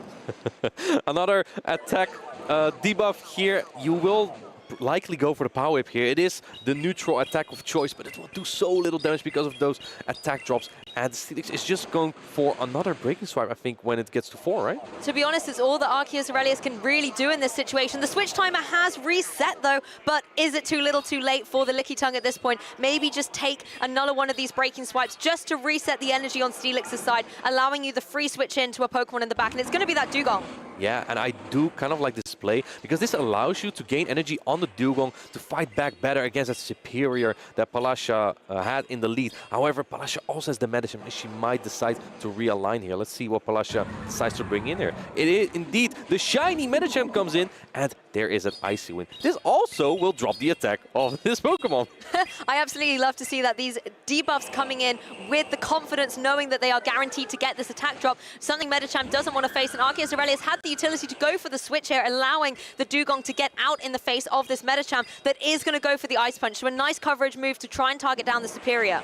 And Arceus Aurelius is looking like he's in a tough spot, but I think there's still a lot of player, because he has an Icy Wind banked, and because Palasha went for that Ice Punch first, it misaligned the clock here. So maybe Arceus Aurelius can at some point swap in the Dugong and then throw that Icy Wind. But let's see how this goes first, because these Aerial Aces will also do a lot of damage. Yes, an Aerial Ace apiece. Paulasha opting to have the Aerial Ace connect on her Superior, but Arceus Aurelius going for the shield. So one shield down on his side of the field. As we just see the Superiors do what they do best in this situation, the Aerial Ace will deal some very good damage to the opposing side. Now it's forcing you to either commit to your shield or not. Yeah, this is very tough for Arceus Aurelius at this point. And Paulasha going for the perfect counter. Now going for a next Aerial Ace. You have to shield this as Arceus Aurelius because there are not a lot of options left here. Yes, you have to preserve this Superior to enable it to go for an Aerial Ace of its very own. Couple more Vine Whips in, you know you have the counts to be able to farm up a little bit more additional energy before your opponent can get to their charge attack. Now you can go for the Aerial Ace. Yeah, finally first Protect Shield here from Paulasha. Going for another Aerial Ace. Do you also shield this as Paulasha? She does not shield this. I'm guessing that she just wanted Arceus Aurelius to just throw all the energy into this Superior so the Medicham is not threatened anymore. Can Arceus get to another Aerial Ace? Maybe he can. He's one off, but first in comes that Icy Wind. And this is helpful because now you likely will survive another counter on that Superior soon. Yes, exactly. The Medicham maybe not going to be able to get the KO. It is going to have its attack dropped even more so as well, so that counter is not going to be dealing so much to the opposing Dugong. There are no Protect Shields left, so this Psychic is going to hurt through. But will you be able to get the KO on the partner in the back? We will find out. I think the Superior is very low. One counter is enough to get the knockout, and this ties up the score 1-1. Maybe Paulasha is making that comeback here. We will see, but a very good how she adapted there. And she also got the Steelix exactly where she wanted it, right? She got it right on that Licky Tongue. Exactly, and that was the masterful way to play Steelix. Like you were saying earlier, get the attack drops, and then you don't have to worry about the shields. And the Licky Tongue really couldn't do anything. Arceus Aurelius was really pinned down to just keep going for those power whips, because Lick and the body slams were not going to deal too much. And the issue you're having then is you kind of lose your Licky Tongue for free, and you allow Paulasha all the opportunity to farm up lots of juicy energy. Yeah, and that energy goes into debuffing the next Pokemon coming in, right? Which is exactly what you don't want. It's the advantage of running a Pokemon like Steelix. And because it's Shadow, it also does 20% more damage than the regular would do. So the damage output is also very respectable, because otherwise the Steelix is about as bulky as a Registeel or Licky Tongue itself. Like, it has a lot of defense, does have high damage output, but because of that Shadow bonus, it becomes a little bit more obnoxious, those breaking swipes, because they add up. They definitely do, and even if Steelix is able to take down one of your Pokemon, you can bring a free Pokemon in from the back. If it's got the energy up, it's a little bit like, I've seen this movie before, right? I know I'm going to take my attack drops. There's not a lot I can do about it. Look, even little Poplio can't bear to watch. Yeah, we see some players playing the Community Day that is going right now here in Gdańsk. The Community Day Classic Mareep. If you evolve your Fluffy today into an Ampharos, you will get the Community Day attack Dragon Pulse, which is sometimes usable. If you face an Artibax, it will be very helpful to have that Dragon Pulse. That's true, and we're talking about how Dragon-type moves have definitely been the name of the game this weekend, so maybe we'll have a niche in future events. It's always wise to get one just in case. Yeah, absolutely. I personally have one for Master League even. Like, ooh, okay. You can have a Mega Ampharos in that case, because then you have an Electric Dragon that's not Zekrom, and it's more of an electric type attacker there as well. You can also use that for raids. We have Shadow Articuno this weekend in raids. You can use your Ampharos for that as well. But looking back at this battle, Lou, what are we going to expect for game number 3? Because we have not seen Steelix at all from Arceus Aurelius. Yes, I wonder if he'll be tempted to bring his own Steelix. I wouldn't be surprised to see the Steelix come through for Paulasha once again. But we are going to see an adjustment in the leads. A little Purified Sableye against this Dugong. So the Shadow Claws are going to come through and connect, start farming up some energy, maybe apply some pressure with something like a Foul Play. You don't worry about the Icy Wind necessarily. And here comes the Foul Play, forcing a very early shield from Arceus. Yeah, this is basically what Dugong does. Just like Steelix, you just use the Protect Shield for the first attack, and then you start debuffing, so the next attacks will do less. Let's see if Paulasha uses a shield here. Yes, the Icy Wind's going to come through, and no shield, leaving Sableye a little bit vulnerable here to the damage coming through. Does about a quarter damage, and the attack drop for the Sableye. These Shadow Claws are doing really negligible damage. All eyes really are on this Dugong to be able to deal with the first Pokemon out of the blocks for Paulasha. Yeah, and now after you use one Protect Shield, the Dugong has a very solid matchup here, because the Foul Play doesn't even get close to KOing. Does Paulasha try to fight for the switch advantage here? Let's see.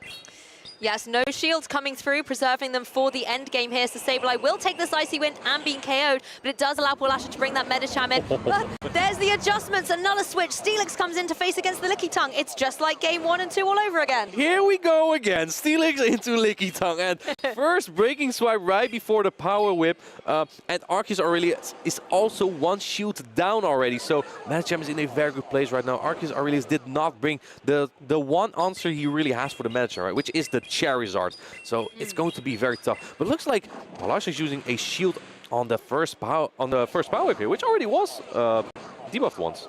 Yes, but maybe just wanting to get the second debuff in here. In case you missed it, this is how Steelix loves to play. Yeah. Going for these breaking swipes, lowering the attack of the opposing Pokemon, particularly when that timer has to reset and there's nowhere for this Lickitung to hide. It's just going to be farmed down constantly by this Steelix. The Licks are doing nothing, the Body Slams are doing nothing, this Power Whip's not going to do anything either. No, I think Steelix barely drops into the yellow here. And look at this, I think Polasha shielded this Power Whip because now he can just farm down, even if this Lickitung will get to another one. But switching into the Dugong right away, clearing the debuff and just trying to force some energy out of this Steelix, because otherwise Steelix will get to like 2 or 3 breaking swipes on your superior.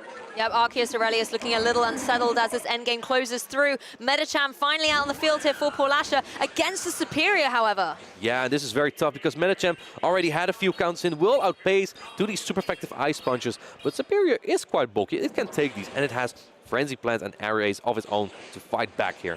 Yes, exactly. The Aerial Ace can apply a lot of pressure to that opposing Medicham. Both of our trainers only have 1 shield remaining as well, so they're going to have to hold their nerve and call the right moment to unleash that shield. Polasha decides now is not the time. Yeah, no shield just yet. She knows 2 Areas will take out, so not shielding the first attack just yet because she knows that Arceus will have to use another one anyway. I think the win condition for Arceus Aurelius at this point may be a catch. We see that the clock is almost getting up. The Lickitung is able to come in at any point. If Arceus Aurelius is going to try and make that catch, you have to shield this. No, she does not shield. Going to try and clean up with the Steelix. That does make sense because Steelix is still there. And I think it's relatively healthy, right? Yeah, and Steelix is very reliable for Polasha at this point. The superior here is going to be able to go for another one of these aerial aces, but Polasha still has access to the she knows! She knows it's an aerial ace. No shields in. What a great call. Lickitung comes back in, is not able to get to a charge attack because the breaking swipe comes through immediately, and Arceus Aurelius, I don't think he can get to another charge attack here.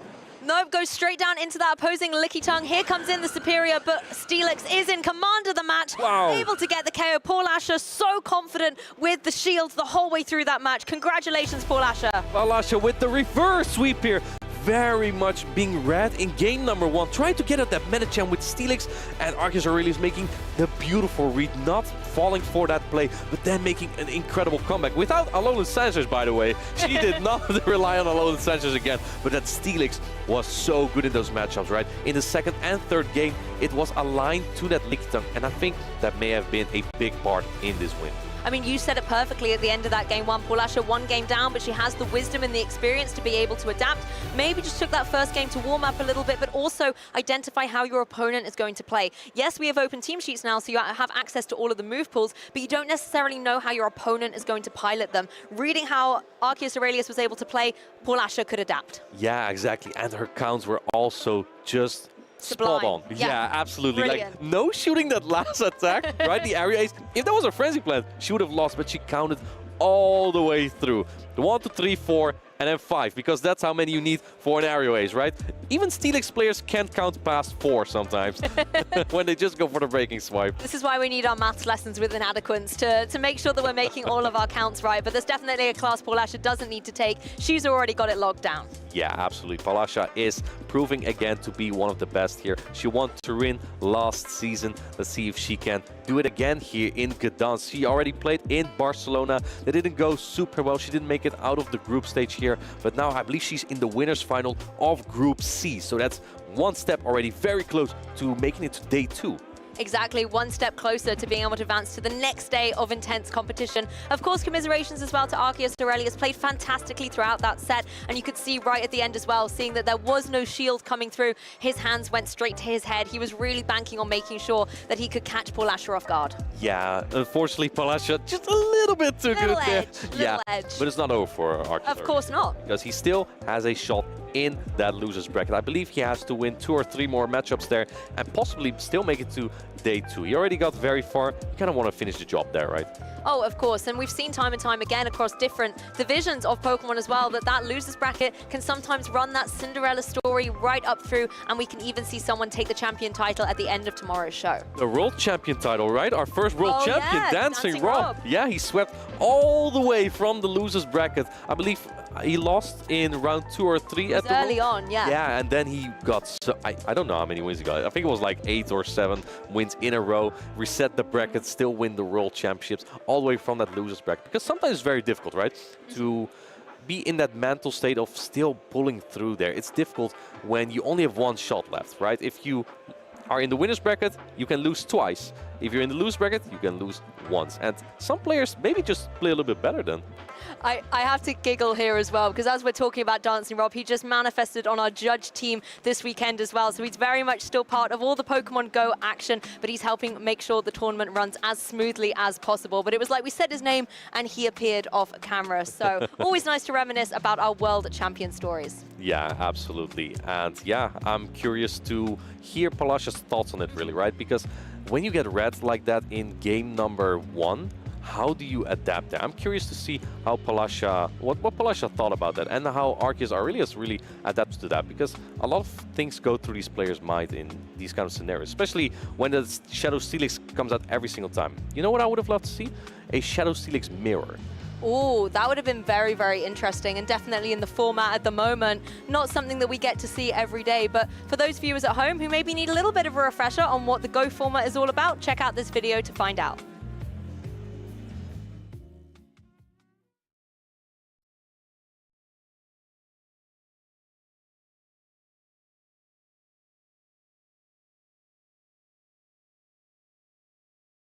All weekend, trainers from around the globe are here to compete for over $125,000 in cash prizes, travel awards, and championship points to qualify for Worlds 2024 in Honolulu, Hawaii.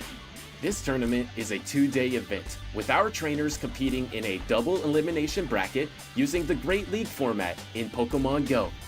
Matches are best of 3, except for the winners finals, losers finals, and grand finals, which are each best of 5. All matches are played in a bring 6, pick 3 format. This means trainers will create a team of up to 6 Pokemon, but only 3 are brought into each game. Who is taking home the title of regional champion this weekend? Who will secure the points to qualify for Worlds 2024 in Honolulu? Stay tuned this weekend and watch all the action live. If you want to learn more about upcoming Play Pokemon events, visit Pokemon.com/play.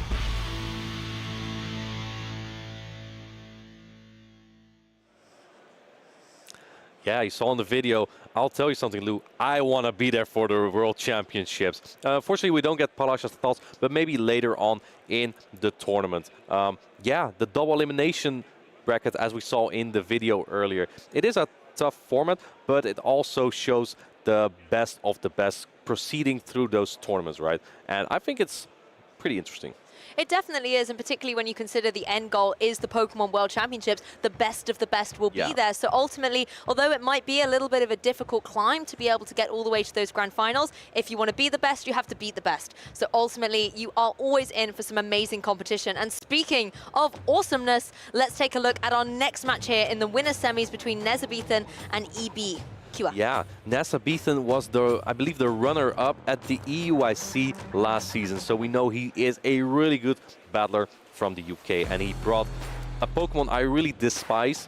It's Carbink. It's just so bulky, and I think it matches really well against EB's team here, because EB has that Alolan Ninetales and the Umbreon, and both Pokemon, they don't do anything against Carbink, really. You can't throw any shade towards Carbink. It's been outstanding today. Though Tentacle and I have commentated a couple of incredible Carbinks that have been, like you said, absolute walls to break through. And Pokemon like the Alolan Ninetales and the Umbreon will definitely have a tough time against them. Those Moonblasts can hit incredibly hard. And that's something that the Medicham doesn't want to take either. Yeah, absolutely. Now, the Alolan Ninetales, I think, can be a very interesting pick here. If it has Power Snow, it does very well against the Superior and the Gligar. True. If it has Charm, it does very well against the Umbreon, the Medicham, and the Frostlass. And in that case, maybe you need to bring that Carbink as Nessa Beathan. I think you will bring it anyway, because even if that Lantern has Spark as the fast attack, like, there are no hard answers for the Carbink here, because Carbink doesn't really care as much about super effective serves. No, it definitely doesn't. We've seen it take a bunch of them earlier today as well, and those rock throws can really start to stack up. It does take a while for Carbink, I think, to get the rock slides and the Moonblast charged up and ready. Yeah. But the rock throws themselves, although they're not necessarily gaining a lot of energy, the damage that they can deal out, particularly to Pokemon like the Lantern, is certainly significant. Yeah, absolutely. So, curious to see what Nessa Beathan will pair with that Carbink. I do fully expect it to come in this game. And I think that we see a superior with it, because the Lantern is probably EB's best answer. And we see EB here played before in Warsaw, got to top 16, so he is a well-experienced player.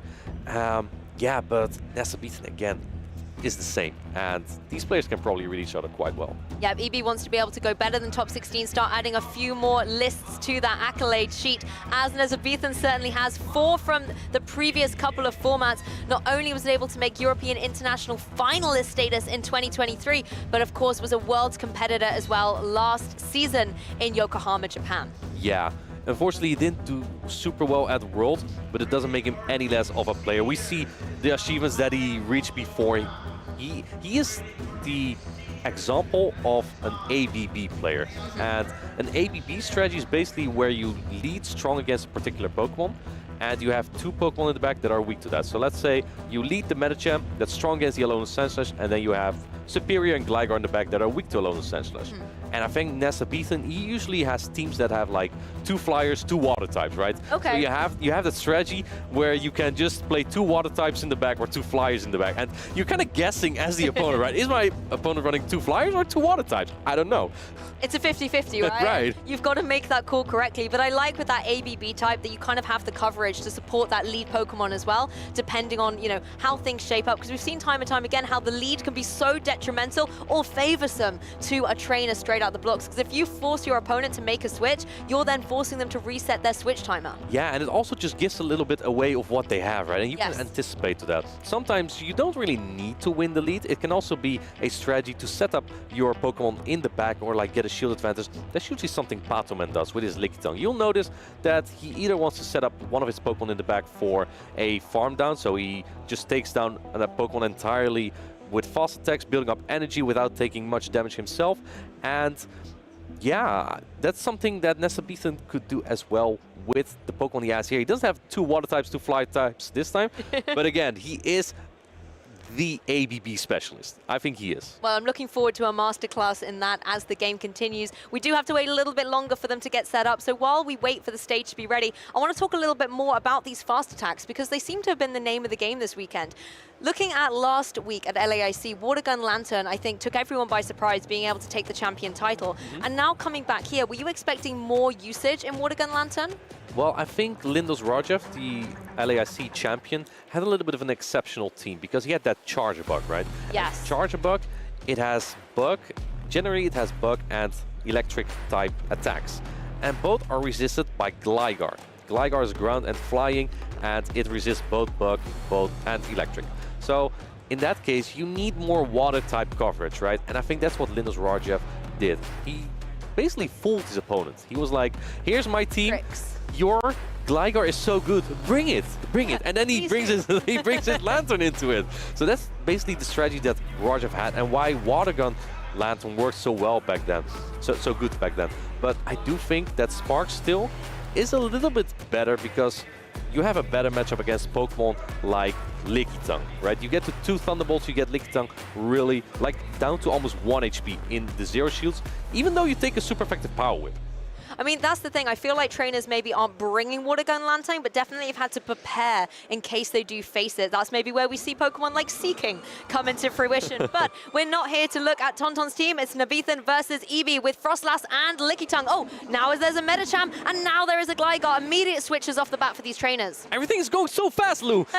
It's actually not even the worst matchup for the Frostless, you actually win the zero shield scenario because Avalanche is so strong. But looks like Nessa Beathen, look, he's the ABB player. He baits out the Gligar with this Medicham, so his Carbink is not bad against Gligar, but it's free now from Gligar. You get the Power Snow down on the Frostless, and look, Gligar has to throw another area ace here. No, doesn't throw another area ace. Now you have to shield this if you want to keep the alignment. Yep, Nezabethan has the Gligar right where he wants it to. The second Ice Punch, but the very late shield come through by EB, identifying that he needs to keep that Pokemon in play, maybe trying to go for another damage. Oh, manages to get the KO down onto this opposing Medicham. Now there is so much energy up on that Gligar. Who is Nezabethan going to send in? Yeah, if the Frostless comes in, it does get the Power Snow down, but you may have to take one of these charge stacks. Looks like the Ground-type charge stack, the Dig is coming in here, and Frostless is just going to tank this, right? Yeah, Frostless very happy to take this damage, does about, just under 50%, and Frostless very easily going to be able to deal with that opposing Gligar. You can see already Nezabethan ready to switch in the superhero that is this Carbink. It does not mind taking this damage from the opposing Medicham at all. Carbink lovers rise, because this is his moment to shine. It has one shield advantage against a Psychic Medicham and the Lickitung. It can do a lot here. The counters don't add up too much, and neither do the rock throws from that Carbink, but this Moonblast super effective. A very strong Fairy-type charge stack. Is EB going to shield this? Oh, I would have to if it was me. Yes, I agree, Evie. These Moonblasts from Carbink are damaging. So a wise shield here from the Medicham, allowing it to keep going for some more of these counters that are actually doing some decent damage, wearing down this opposing Carbink and getting all of this beautiful energy up on the Medicham side. But you've got to keep your counts aligned. Medicham able to go for the Psychic before the Carbink's able to go for a charge attack of its own. Do you shield this as Nezabethan? Yes, he wants to get off that Moonblast here. And let's see, one off only, going for the charge stack priority on this Ice Punch. This won't knock out the Carbink, however. Yes, the Ice Punch going to be able to come down. Carbink going to be happy to be able to take this, just able to be able to hang on, and that Moonblast was ready. It needed to go for one more Rock Throw. Although the Rock Slide was primed, it needed one more of those fast attacks to go for this powerful Moonblast, knowing there were no shields on the opposing side. That's going to be a knockout. Wow. Down goes Medicham, in comes Lickitung and Frostless, and let's see if Frostless can get to 2 Avalanche here. 2 Avalanche will likely knock out this Lickitung, but the Licks add up so fast here. Let's see if Frostless can get there. We'll be very close here, Lou. How much is it going to do? Oh, a significant chunk, but the Lickitung can take another one of these. It all depends if the fast attacks of the Frostless can add up as well. The Licks are coming through, and here's the Body Slam. Yeah, and I think EB is at 2 Body Slams here. If he is, then he may win this battle, but if Frostless is able to get to Avalanche, then Nezabethan will win this battle. Let's see, another Body Slam coming through. Will this knock out? This has to knock out, right? There's almost no HP left. It has to. It is a very fragile Pokemon at the best of times, and the Body Slam will come through and get the knockout on the Frostless. Now the Carbink joins the fray, but I think it's too little too late for the little Fairy Rock type. Wow, and that's a 1-0 victory for EB here. Carbink not being able to pull through for Nezabethan here. Yeah, that's kind of tough, right? Medicham generally, it is a fighting type. It is a fighting type, so it's supposed to lose against the Fairy type, right? But it's also a Rock type, and it charges really slow, and that gave EB a very good shot here. Just shooting that Moonblast, making sure he gets so many more counter damage in, and that allowed him to win this battle. I think as well the fact that the Carbink going for those rock throws, it's not going for, you know, a Fairy Wind or anything like that that we've seen Clefable do. So those fast attacks are going to be doing the rock type damage, something Medicham isn't going to worry about too much. And as long as you have some shields up, you're going to be able to burn through those Moonblasts and not allow the Medicham to take that super effective damage. Whereas the counters, I mean, we've seen counters do destructive things to Pokemon like the Alolan Sandslash, but the Carbink has to worry about them too. If you're pinned in, you can just allow the opposing Medicham to farm you down. Yeah, and I thought for a second that Carbink was able to make this, but because it's so slow with those rock throws, right, it just doesn't pose as much of a threat against Medicham when shields are up. So I think that made it a little bit tough for Nezabethan. I did like his strategy, getting out the Gligar with the Medicham, so the Carbink does have to deal with it. Unfortunately, just barely was not enough. Now, how do you adapt here as Nezabethan? I think the Frostless was a very bold pick in my opinion, because there's only 2 targets, right? There's the Medicham and the Gligar, but the Umbreon, if it's Charm on the Alolan Knights, it's a pretty hard loss. Maybe it's not, and that's why he's more confident to bring it. The Lickitung is not as great of a matchup. Frostless is a pretty difficult Pokemon to bring, in my opinion. I agree. Although it does have some decent offensive pressure, its defensive weaknesses, particularly to the licks coming out from that Lickitung, do put it in a very vulnerable position. And if EB's able to command the alignment like we saw towards the end of that game, there's not a lot of wiggle room that Frostless has to be able to come back into the match. Yes, the Avalanches are able to deal decent damage, but if you're not able to get a second one charged up in time, you're just going to be KO'd. Yeah, absolutely. So very curious to see how these players are going to adapt. I'm not surprised that we did not see any Umbreon or Alolan Ninetales from EB's side, just because the fear that Carbink strikes. Yes. Right? Yeah, it's very tough because Carbink just wins those matchups so hard. You can hardly fight back at all.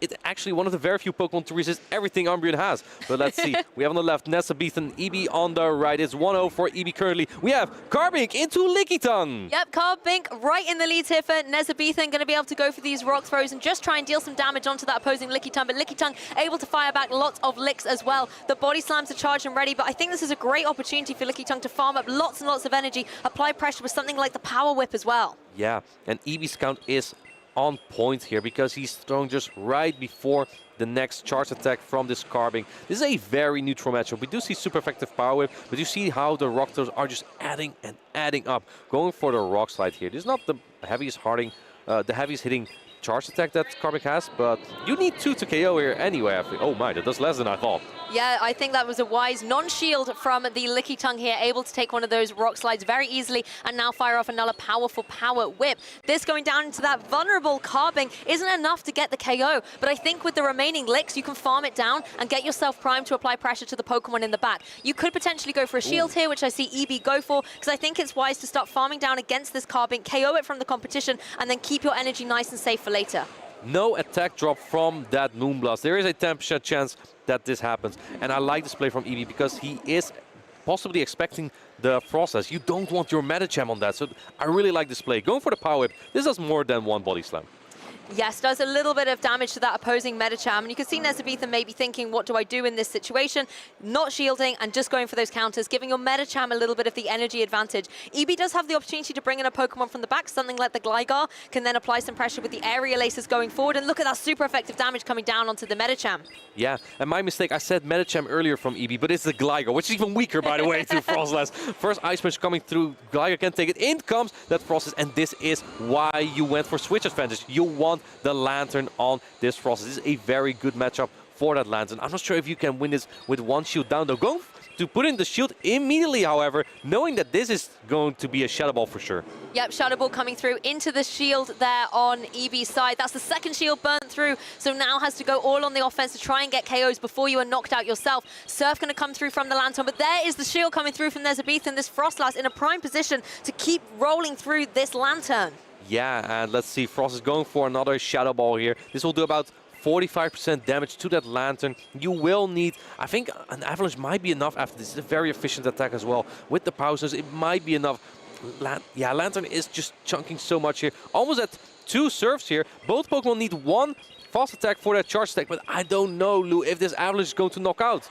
Oh, well, it's definitely not with the shield in play. That's the last shield on Nesabethan's side. But the Lantern going for another Surf. Nesabethan frustrated to see that Lantern was able to get the edge over Frostlass. Yeah, I think Nesabethan may have lost count there. Tried to go for a Shadow Ball, trying to go for a switch, but was unable to. In comes the Gligar. So close to an Aerial Ace already. Is this going to knock out?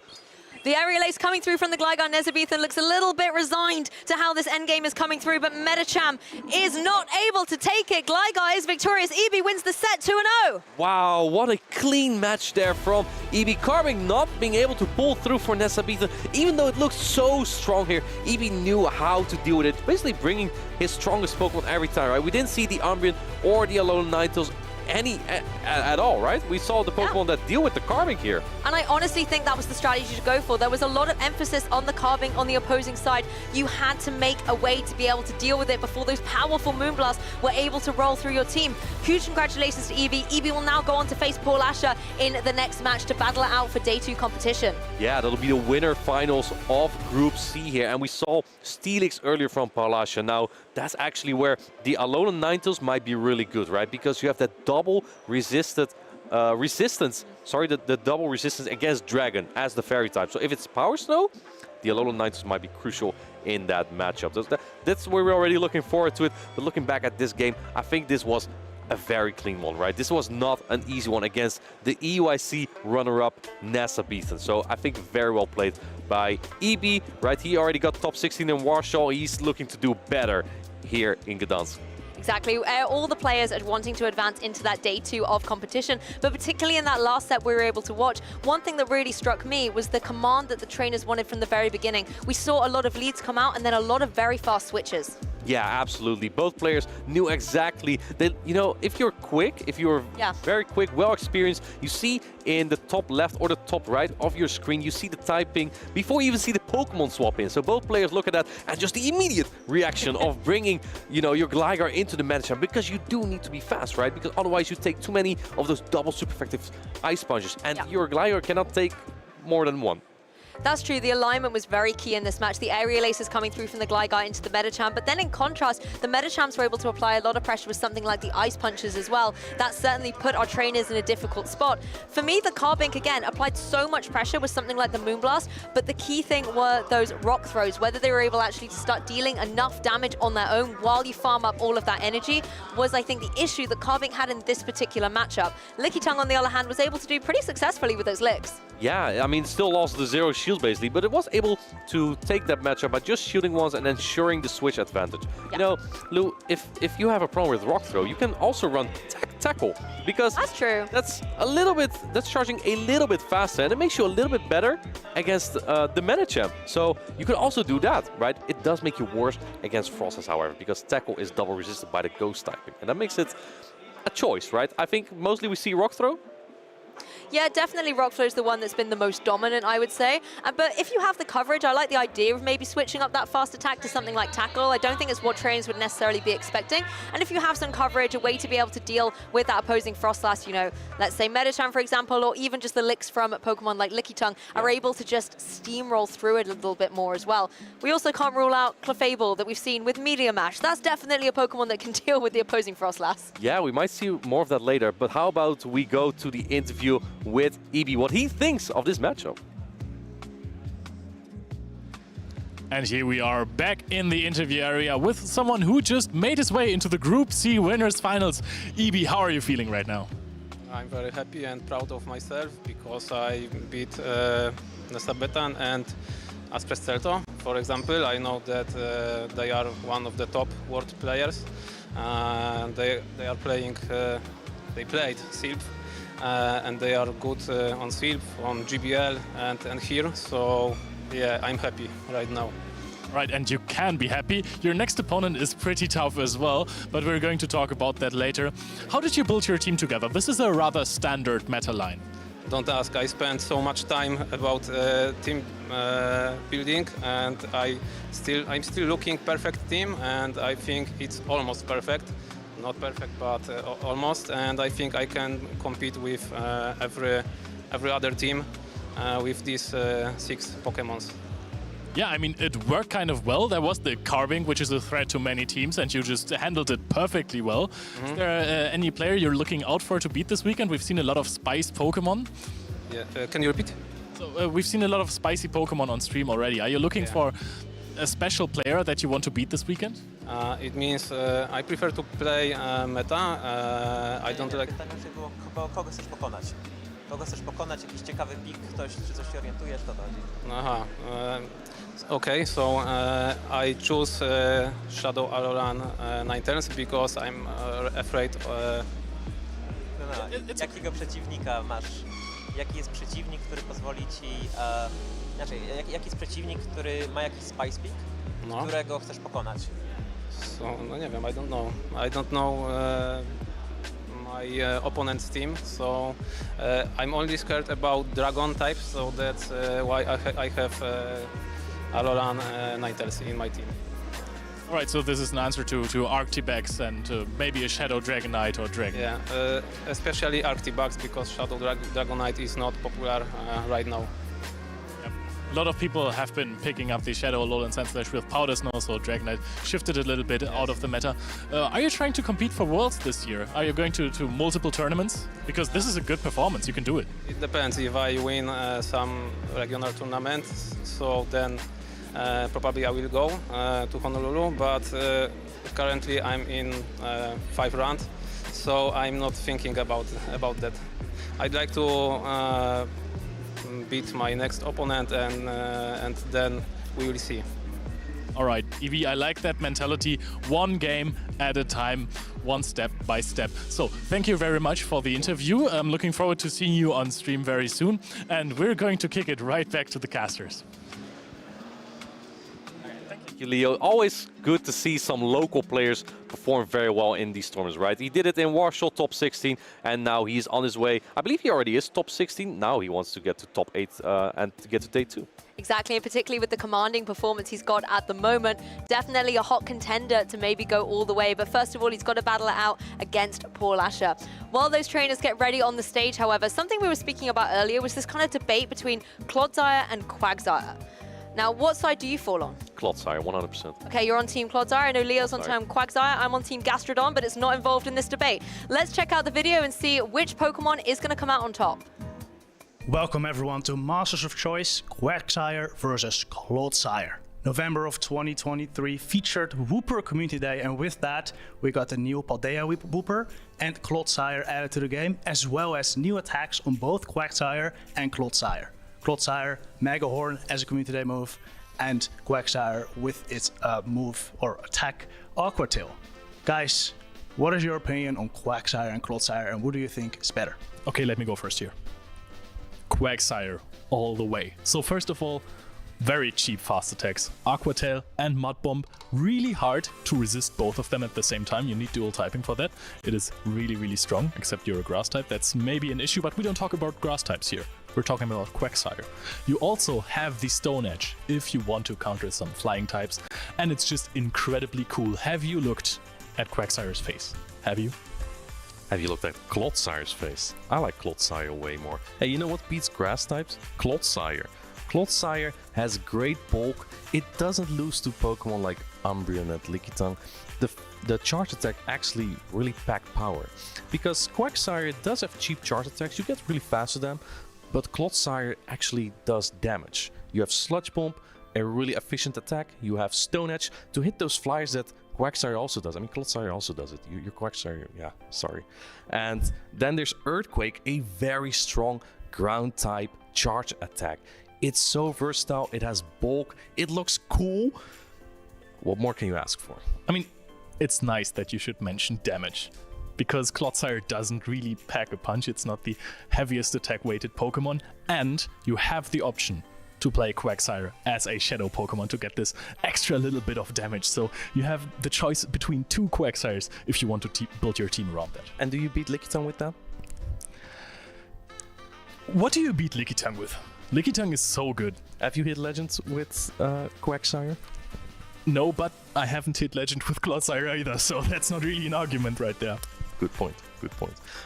Yeah, that's my opinion. I think that Clodsire is a better pick just because of its bulk and its versatility in its charge attacks. You know, great arguments everyone, but I've heard you say a lot of charged attacks. I think both Quagsire and Clodsire have a lot of different attack possibilities. What is the one moveset you would run on them? That's a tough one, because every time I play Quagsire, I really want to play 3 charge attacks, even though that's not really an option. But I'm gonna go with Mud Bomb and Stone Edge. Mud Bomb and Stone Edge, really, you have this coverage of a very strong attack in Stone Edge. It's just really strong. You can bait more, whereas with Mud Bomb and Aqua Tail, you just have to go for a cheap charge attack that is not really energy efficient every single time. Fair. I would run Poison Sting as the fast attack, and then it's a difficult choice because I also would like to run 3 charge attacks on my Clodsire. I can't really decide between Sludge Bomb and Stone Edge as the coverage attack. I really would like Earthquake though, because it's a really good hard-hitting ground type charge attack that's neutral on so many things, and it's basically what Clodsire really needs. Personally, I think I would go with Stone Edge just because that rock type and ground type versatility is so good on everything. He's only really resisted by Breloom and Torterra. Well, we don't see those a lot in competitive play right now. Keeping all of that in mind, I'm just gonna say, why not run both? Quagsire only loses the grass types, Clodsire being the grass types. I would say use both on the same team. You can also win some games in the Go Battle League with the double Clodsire plus Quagsire team. Anyway, that was it for Masters of Choice. Thank you very much, Martijn and Leo. Let's get back to the broadcast. Welcome back, everyone. Wow, Martijn was really talking you down there. Not hitting Legend with Quag, but we got some news here, because you actually did it. Yep, that is true. The day after we recorded that video, Leo was on fire, and he managed to hit Legend with the Quagsire and Catch Cup. That was impressive. Yeah, and I almost threw the last game. Well, I was there, and you played that incredibly. Thank you. Okay, yeah, I did no mistakes in that game whatsoever. He knocked out a Tropius with a Quagsire. Yep, that is true. The Stone Edge hit hard. Yeah. Really showing the power of that water ground Pokemon, showing why it might sometimes be a little better than Swampert. Yeah, and you don't really have problems with grass types. That's what I've been saying the entire time, right? So you play that Stone Edge, and then you win all the games against all of the grass types. But, well, how has your day been, Thomas? This is your first tournament that you have been commentating with us. I think you have done a phenomenal job so far. How's your experience been? Thank you very much, Leo. I'm glad to hear that. It's been absolutely incredible. You know, all these amazing battlers just make it incredibly easy to be hyped about these matches. Speaking of being hyped about these matches, this is one I'm very happy about. We got Paul Asha versus EB. Yep, and those players have both performed incredible so far, and Paul Asher is running a Pokemon that I wanted to see for a long time. Ever since it got the breaking swipe, I wanted to see some Steelix on stream. Yes, we're gonna see it right here. Shadow Steelix versus Ivy Cure's team doesn't look too bad. Actually, kind of depends on that Lantern moveset. Have we seen it already? I am not too sure about that, because, I mean, Spark would not be the best matchup against this Steelix. It would... those double resisted Sparks don't really add up. You have the Surf to defend yourself, basically, but the Water Gun would be much better. So let's see if the Lantern is a decent answer to the Steelix. Yes, exactly. And actually, one thing to point out here, if this is a Powder Snow, Alolan Ninetales, it would do very good versus Steelix. And even Charm. If it's Charm, which you've seen before, it would still do fine. As Steelix has to build all the way up to an Earthquake to actually be able to hit that Alolan Ninetales. I was when you said this, that it's a good answer, I was thinking, why? But yes, of course, you only have the Dragon Tail as the fast attack. You're pacing quickly to the breaking swipes, which is good, but also the breaking swipes don't really deal a lot of damage against the Alolan Ninetales, so you would have to go to an Earthquake. However, in the meantime, the Alolan Ninetales also doesn't do too much damage, right? No, indeed. The Steelix won't do a lot of damage with the breaking swipes versus the Alolan Ninetales. And the Dragon Tails are, of course, double resisted versus the Ninetales, whereas the Charms are doing only single resisted versus the Steelix. So that is where the difference in damage really is. That is true, and also there is the Shadow on both Pokemon, so the damage is increased a little bit. I know that the Dragon Tails still don't really add up much, but it's a bit helpful at least. But after we have looked at both of these teams, it seems like there is not really one big core breaker for both of the players, while Shadow Alolan Ninetales has performed so well for Patoman. It has been. It has definitely been. And yeah, like you said, looking at these teams, there's not really one Pokemon that really stands out. I think we're seeing some very even matchups here. We see Polesha on stream right now. Very strong competitor. Already won a regional championship in Torino last season and managed to get top 16 at the World Championships. Yes, well, we have so many crazy good performing players right here in the tournament. Everyone is going to Worlds basically, and everyone has been performing. Tonton Batu's also very high up there. Scaffo, also a fantastic player from Europe who made it far in the World Championships, and of course our Go-Karts from Martijn as well. You went to the Worlds as well, right? I did not go to Worlds last year, no. Qualified though. I did qualify, but unfortunately I had some live stuff going on that was a little bit more important, so I wasn't there. But this year I'm hoping to qualify and go, to be honest. But we're actually heading into a matchup, it seems. Actually, seems to be a little bit of an issue. The teams here, let's just take a look at them once again. I want to point out that Pelipper on Palasha's team. A Pokemon I don't think we see that often. Yeah, Pelipper has rarely been seen on stream, but when it came out, it was really, really strong, because it also won the special event in Barcelona on Zweiler's team. We have seen it on Martins on an Adequance's team, top 4 in Lille. And this Pokemon is basically, it's always up there in the top cut. Not many players run it, but the players who do know how to play it, they perform crazy well with it. Definitely. Pelipper is one of those Pokemon that can deal a lot of damage with both Weather Ball and Hurricane, which is pretty good coverage against almost everything, except for that Lantern, which we see very often. You don't want to get your Pelipper on that, but if you can avoid the electric types, it can do work basically everywhere. Also, I haven't had this matchup a lot, but if it is a Water Gun Lantern, you have a much better time because you're forcing your opponent to throw the Thunderbolt. And even then, your wing attacks add up a little bit more, so you basically have play. But we're going into the game. The Shadow Lowland Sandslash versus Lickitung in the winners finals of Group C. We're going for the Powder Snows here, which are going to make this matchup significantly easier. Yes, definitely. Paulasha content staying in there as well as EB. They're both playing out this matchup. Paulasha going for the Drill Run first. That is the harder hitting move. And will do a good amount of damage versus Lickitung. Yes, Lickitung takes it like a champ, going up to 2 body slams almost. But we know that if you're playing this matchup correctly, if you are the Shadow Lowland Sandslash, you should come out with an entire stored charged attack. I'm pretty sure I saw a video about that earlier. that might have been the case about the open team sheets as well, but we're going for another body slam right here. It doesn't really do too much. We are dealing a lot of damage with those licks, but look at this. We're going for the Ice Punch, which might knock out the Lickitung, and then we have another Ice Punch sword. Yes, if this Ice Punch does knock out the Lickitung, which he does let it go, and it does knock out, and he has she has an Ice Punch loaded on the Lowland Sandslash now to throw into the Umbreon that's coming in. Yes, and the Umbreon is going to throw a Snarl, which might actually knock out. Might not. If it doesn't knock out, then a Drill Run would have been slightly better, but you can't blame Paulasha for just going for the safe Ice Punch. Here also, it knocked out with the Snarl. So, very good call by Paulasha there. Now bringing in the Superior versus Umbreon. Yes, absolutely. So, Frenzy Plant is a very strong attack. Does Superior beat the Umbreon? Generally, it does. Actually, normally when you're just even shields, even HP, even energy, Umbreon has the upper hand in the 0-1 shield scenario, because 2 Frenzy Plants are not enough. But seeing that Paulasha now got a little bit of Ice Punch chip damage in, 2 Frenzy Plants will knock out the Umbreon, whereas 2 Foul Play should not knock out the Superior. So in this scenario, Superior definitely has the upper hand. Paulasha got a little bit of an energy advantage because she got in that 1 Snarl against the Sandslash, so maybe there is a chance that she's pacing faster, but nope, that is absolutely not the case. We're going for another Frenzy Plant. Will this be shielded? Nope. EB decides to let go of the Umbreon as well and put all the cards on the Shadow Lowland Ninetales, and that is looking good all of a sudden. It is Powder Snow though, which is very interesting. Makes this Superior matchup much better generally. Can likely fast move it down, but doesn't get the opportunity to as Paulasha switches out into the Medicham. Yes, and now we're going to see something very interesting because I think because of the shield disadvantage...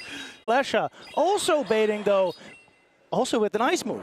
Yes, but I think that this is actually a necessary shield right there because otherwise you might get farmed down. Look at how much these counters do. We're going to charge up to almost 100 energy. Dazzling Gleam is started. We're actually going for the Dazzling Gleam and Paulasha shields it! What a call by Paulasha there, shielding up the big move that would have certainly knocked out a Medicham, but with the shield it does not, and she can get to the Psychic. Yes, Psychic is going to... Do you think it's going to KO? Maybe barely. Yes, it takes out the Shadow Lowland Ninetales. And Paulasha is 1-0 in the lead. Our Turin champ from last season is winning the first game in the winners finals. Off to a good start for Paulasha. I think that Powder Snow Alolan Ninetales was good news for Paulasha. I mean, I didn't realize it was going to be Powder Snow, to be honest, but she definitely did and realized that Medicham would be very strong against it still. Yep, I mean, of course, if you get a Dazzling Gleam to the face as Medicham, not a good time. Definitely not. This matchup is really bait dependent, but the counters add up so much and it's definitely not Charms. And Charms would be brutal. It would be so brutal for the Medicham. Now that we know it's Powder Snow Alolan Ninetales, it also means that the Steelix is much less good. As the Powder Snow Alolan Ninetales is now doing neutral damage with both its fast and charge attack, and it's just able to outpace the Steelix greatly. Yes, I love how Shadow Lowland Ninetales is just coming back into the meta right now. I like how those different kind of ice types, none of them are too bulky. But I mean, if you're an ice type, you don't need to be bulky because everything hits you for super effective damage. Yeah. But it's such a good offensive typing, and I like that we are rotating between Frostless, Shadow Alolan Sandslash, and the Alolan Shadow or non-Shadow Ninetales. Yes, I 100% agree. I think for a long time, Registeel especially kind of pushed out those other ice types. Whereas now we see a little drop in Registeel usage, and it really allows other ice types like Alolan Ninetales, like the Frostless we've seen a lot of today, to shine. Yeah, but we have seen, I think that on the top 12 Pokemon graph, that Registeel is actually used like from 14% of the players. And I think it has a lot more play now that the Shadow Alolan Sandslash is running Powder Snow most of the time. Yes, definitely. Oh, Steelix has a lot of play in this matchup, speaking of play. And we're seeing ABA line by Polasha there. Steelix in the lead, Alolan Sandslash in the back. Wow, this is going to be interesting. Let's see how they decide to align the Pokemon. I think, yeah, the Breaking Swipe Charge Attack priority is won by Steelix over Umbreon, and this is going to debuff immediately. Yeah, Steelix is a monster in neutral scenarios. Getting that debuff off early is key, because now these foul plays will start doing less and less damage. Yes, and especially in a scenario against a Pokemon that also has a 3-turn fast attack. Yes, faster. It is going to be easier to just immediately throw the Breaking Swipe as soon as you have it, because you're not giving your opponent, because of the alignment, a free fast attack. Yeah, you're not too worried about timing there. You're going to start throwing them right away. On this Breaking Swipe, however, Polasha decided to overfarm, because if the Umbreon was going to switch out after that second one, she wants to have some energy loaded for whatever comes in. Yeah, that is a very fair point. Now we're going to see a double debuffed foul play. The Umbreon is already behind in HP. I think that the Steelix is going to easily take this, and we're going to charge up to some more. We are at a second Breaking Swipe, or I think this is the third Breaking Swipe already. We are immediately throwing this. Will this knock out? It's gonna be very, very close. If it doesn't, the Umbreon does have a foul play. Oh, it does not. We'll get to the foul play. Steelix is in the red. Keep in mind, this is Shadow Steelix, but because of the triple debuff that it fired off, might not even knock out. Yes, wow. Now it's going to be interesting, because there is the chance, okay, there was the chance to just swap in the Medicham and knock out the Steelix before it can throw the Breaking Swipe. Yeah, I think IBQer did not want to be switch locked, so he decided to just let the Umbreon go down, bring in the Medicham, and now we actually see an instant switch into the Lickitung. Yes, and we are going to see the tale as old as time. We're going to see the Shadow Alolan Sandslash versus the Lickitung, which is just much better for the Shadow Alolan Sandslash. Yes, exactly. Instead of doing resisted with Shadow Claws, it's now doing neutral with Powder Snows, of course, which turns this matchup into Alolan Sandslash's favor. Ice Punch coming through from Polasha here. Generally, we see players go for drill runs, but seeing as the Lickitung already took some chip damage, double Ice Punch should be enough. Yep, exactly. And honestly, at this point, you're just very happy with the Shadow Alolan Sandslash that you're not facing the Medicham. Oh, exactly. That is the one thing you want to avoid on this team, and Polasha was able to align the Alolan Sandslash appropriately.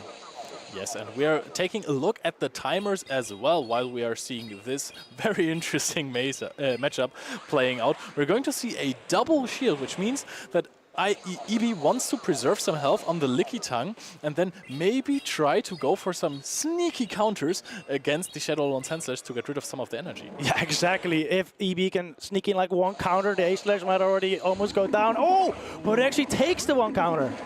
Yes, and now the only question is this counter enough to prevent the Shadow Alolan Sandslash to go for another charge attack later on? It might. It's at 1 HP, so one lick might already knock it out. Psychic goes through her for Polasha, hits the Medicham very hard. Psychic comes through from EB now.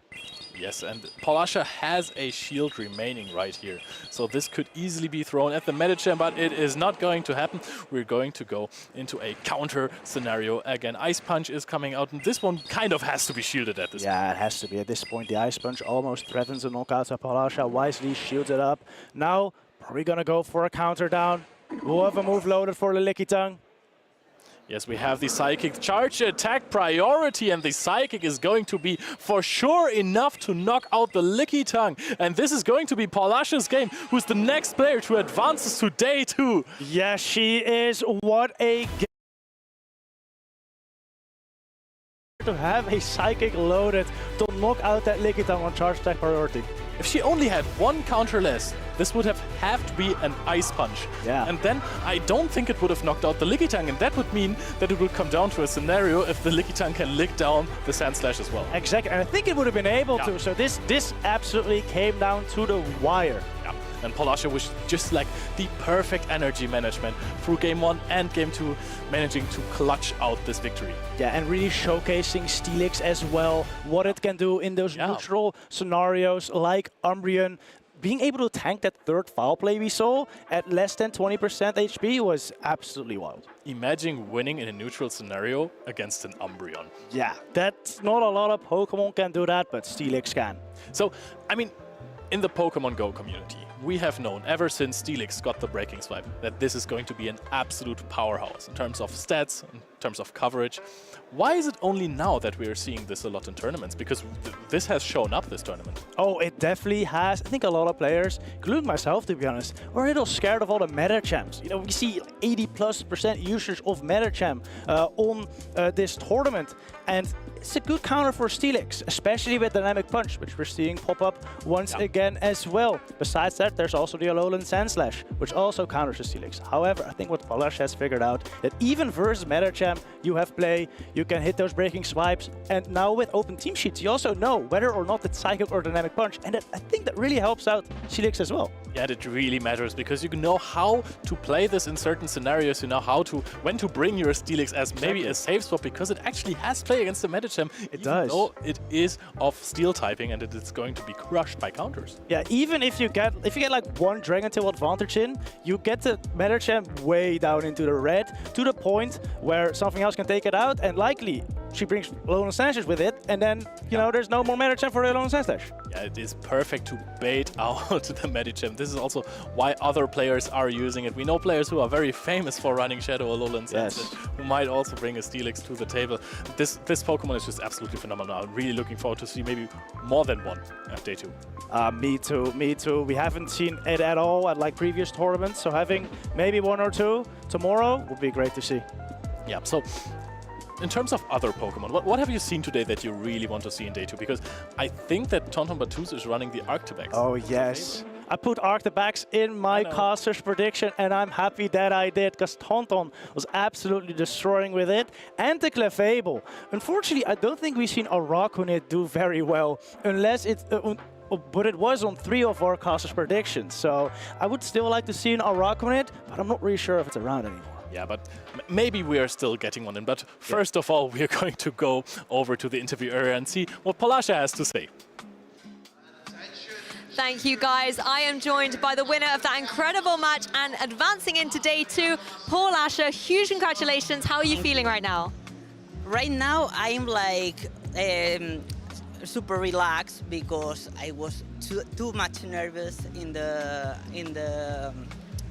match or before. Yep. Playing, and now it's like, oh, I can relax, I can do some turrets. That's the thing, you can get prepared for tomorrow. And on the broadcast, we've been able to have the pleasure of watching you twice today be victorious in your matches. So I want to take this opportunity to talk a little bit about both the games. Okay. The match we saw you earlier was against Arceus Aurelius, and you had this incredible end game where he could have potentially gone for the Frenzy Plant. You didn't go for the shield, you called it correctly. Can you talk us through your thoughts there and how you felt at the end of the game? I was counting the Vine Whips, and I was thinking that he had 5 only Vine Whips and he didn't reach it. And I didn't shield it because I thought this. And well, your counting was perfect, and you really have shown us kind of how if you stay calm and collected and go for those counts, you can win a match. So it's been very impressive to see. The match that you were just able to win, I want to talk a little bit about the opposing Alolan Ninetales, because towards the end game, you were able to go for the shield against the Dazzling Gleam. With open team sheets, is it a little easier to prepare knowing it was Powder Snow and not Charm? Yes. With open team sheets, you can prepare knowing the opponent's moveset. And it is easier because you can talk about the match, and before that you have to play the first battle and discovering it. And So you can actually just focus straight away from game one. Yeah. That must be nice, particularly with your amazing counting skills. I want to also talk about Steelix, because we've been talking about it all day behind the desk. Why have you chosen Steelix? And just talk us through how amazing it has been for you today. I have to say, it wasn't my idea. Oh, that's all right. A main joke told me that Steelix can be good in the metal because a lot of Medicham didn't have a dynamic punch. True. And the Steelix Medicham match is so neutral, and I love it. It's doing so well, particularly when you can position it and get the one debuff off and then you don't even have to shield. It's been really great to see. Do you think it could even be like the new Registeel? It's different because the Registeel is more like it has a fast move pressure, and Registeel needs the charge moves, and Steelix doesn't matter about it because it's a bit different, and it's debuffing all the time. I guess it's guaranteed, unlike Zap Cannon, so maybe both steel types can hang around a little bit. Huge congratulations, of course, you've advanced to day 2. To the players at home, maybe just kind of wanting to get a little bit of your expert opinion, how do you now prepare for day 2 of the competition? What kind of things will you do tonight to get ready? The most important is sleeping well. For sure, 100%. Because the past night, I stayed horrible. I didn't sleep, and now I need to relax. I need to rest a bit and focus on tomorrow.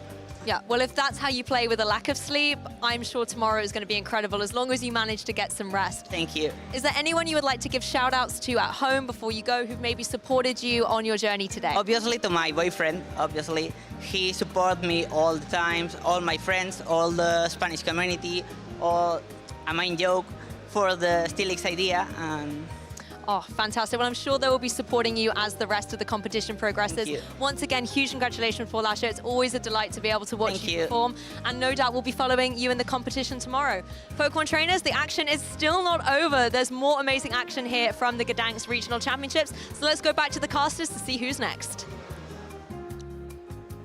Thank you, Lou and Paul Asha. She mentioned a mind joke a lot in this interview, and don't worry guys, he's also going to be on stream very soon. We haven't forgot about him. He will be, and I can already give you a little bit of a spoiler. He's running the exact same team as Paul Asha. Yes, exactly. This team seems to be working quite well in this tournament. Paul Asha just advanced to day 2 already, and maybe a mind joke will do the same thing. Yes, exactly. That Steelix proving to be very potent, especially in combination with the Pelipper and Superior we see being used by Paul Asha and a mind joke as well. It's just a fantastic save swap against most of the teams. If there's a fairy type, if the fairy type is Carbink, you still win because you can farm up until an Earthquake. You throw a lot of Dragon Tails and then you go for an Earthquake, but neither Rock Slide, Moonblast or Rock Throws really deal any damage to you. Oh, exactly. Carbink only resisted. Like we said, it does have a little tougher time versus the Alola Ninetales. Yeah. And speaking of fairies, we saw Clefable earlier in tournament. So actually the usage of Clefable was pretty interesting here. Like above 10% in the top 12. I don't know how that goes versus Steelix, but I can't imagine it's very good.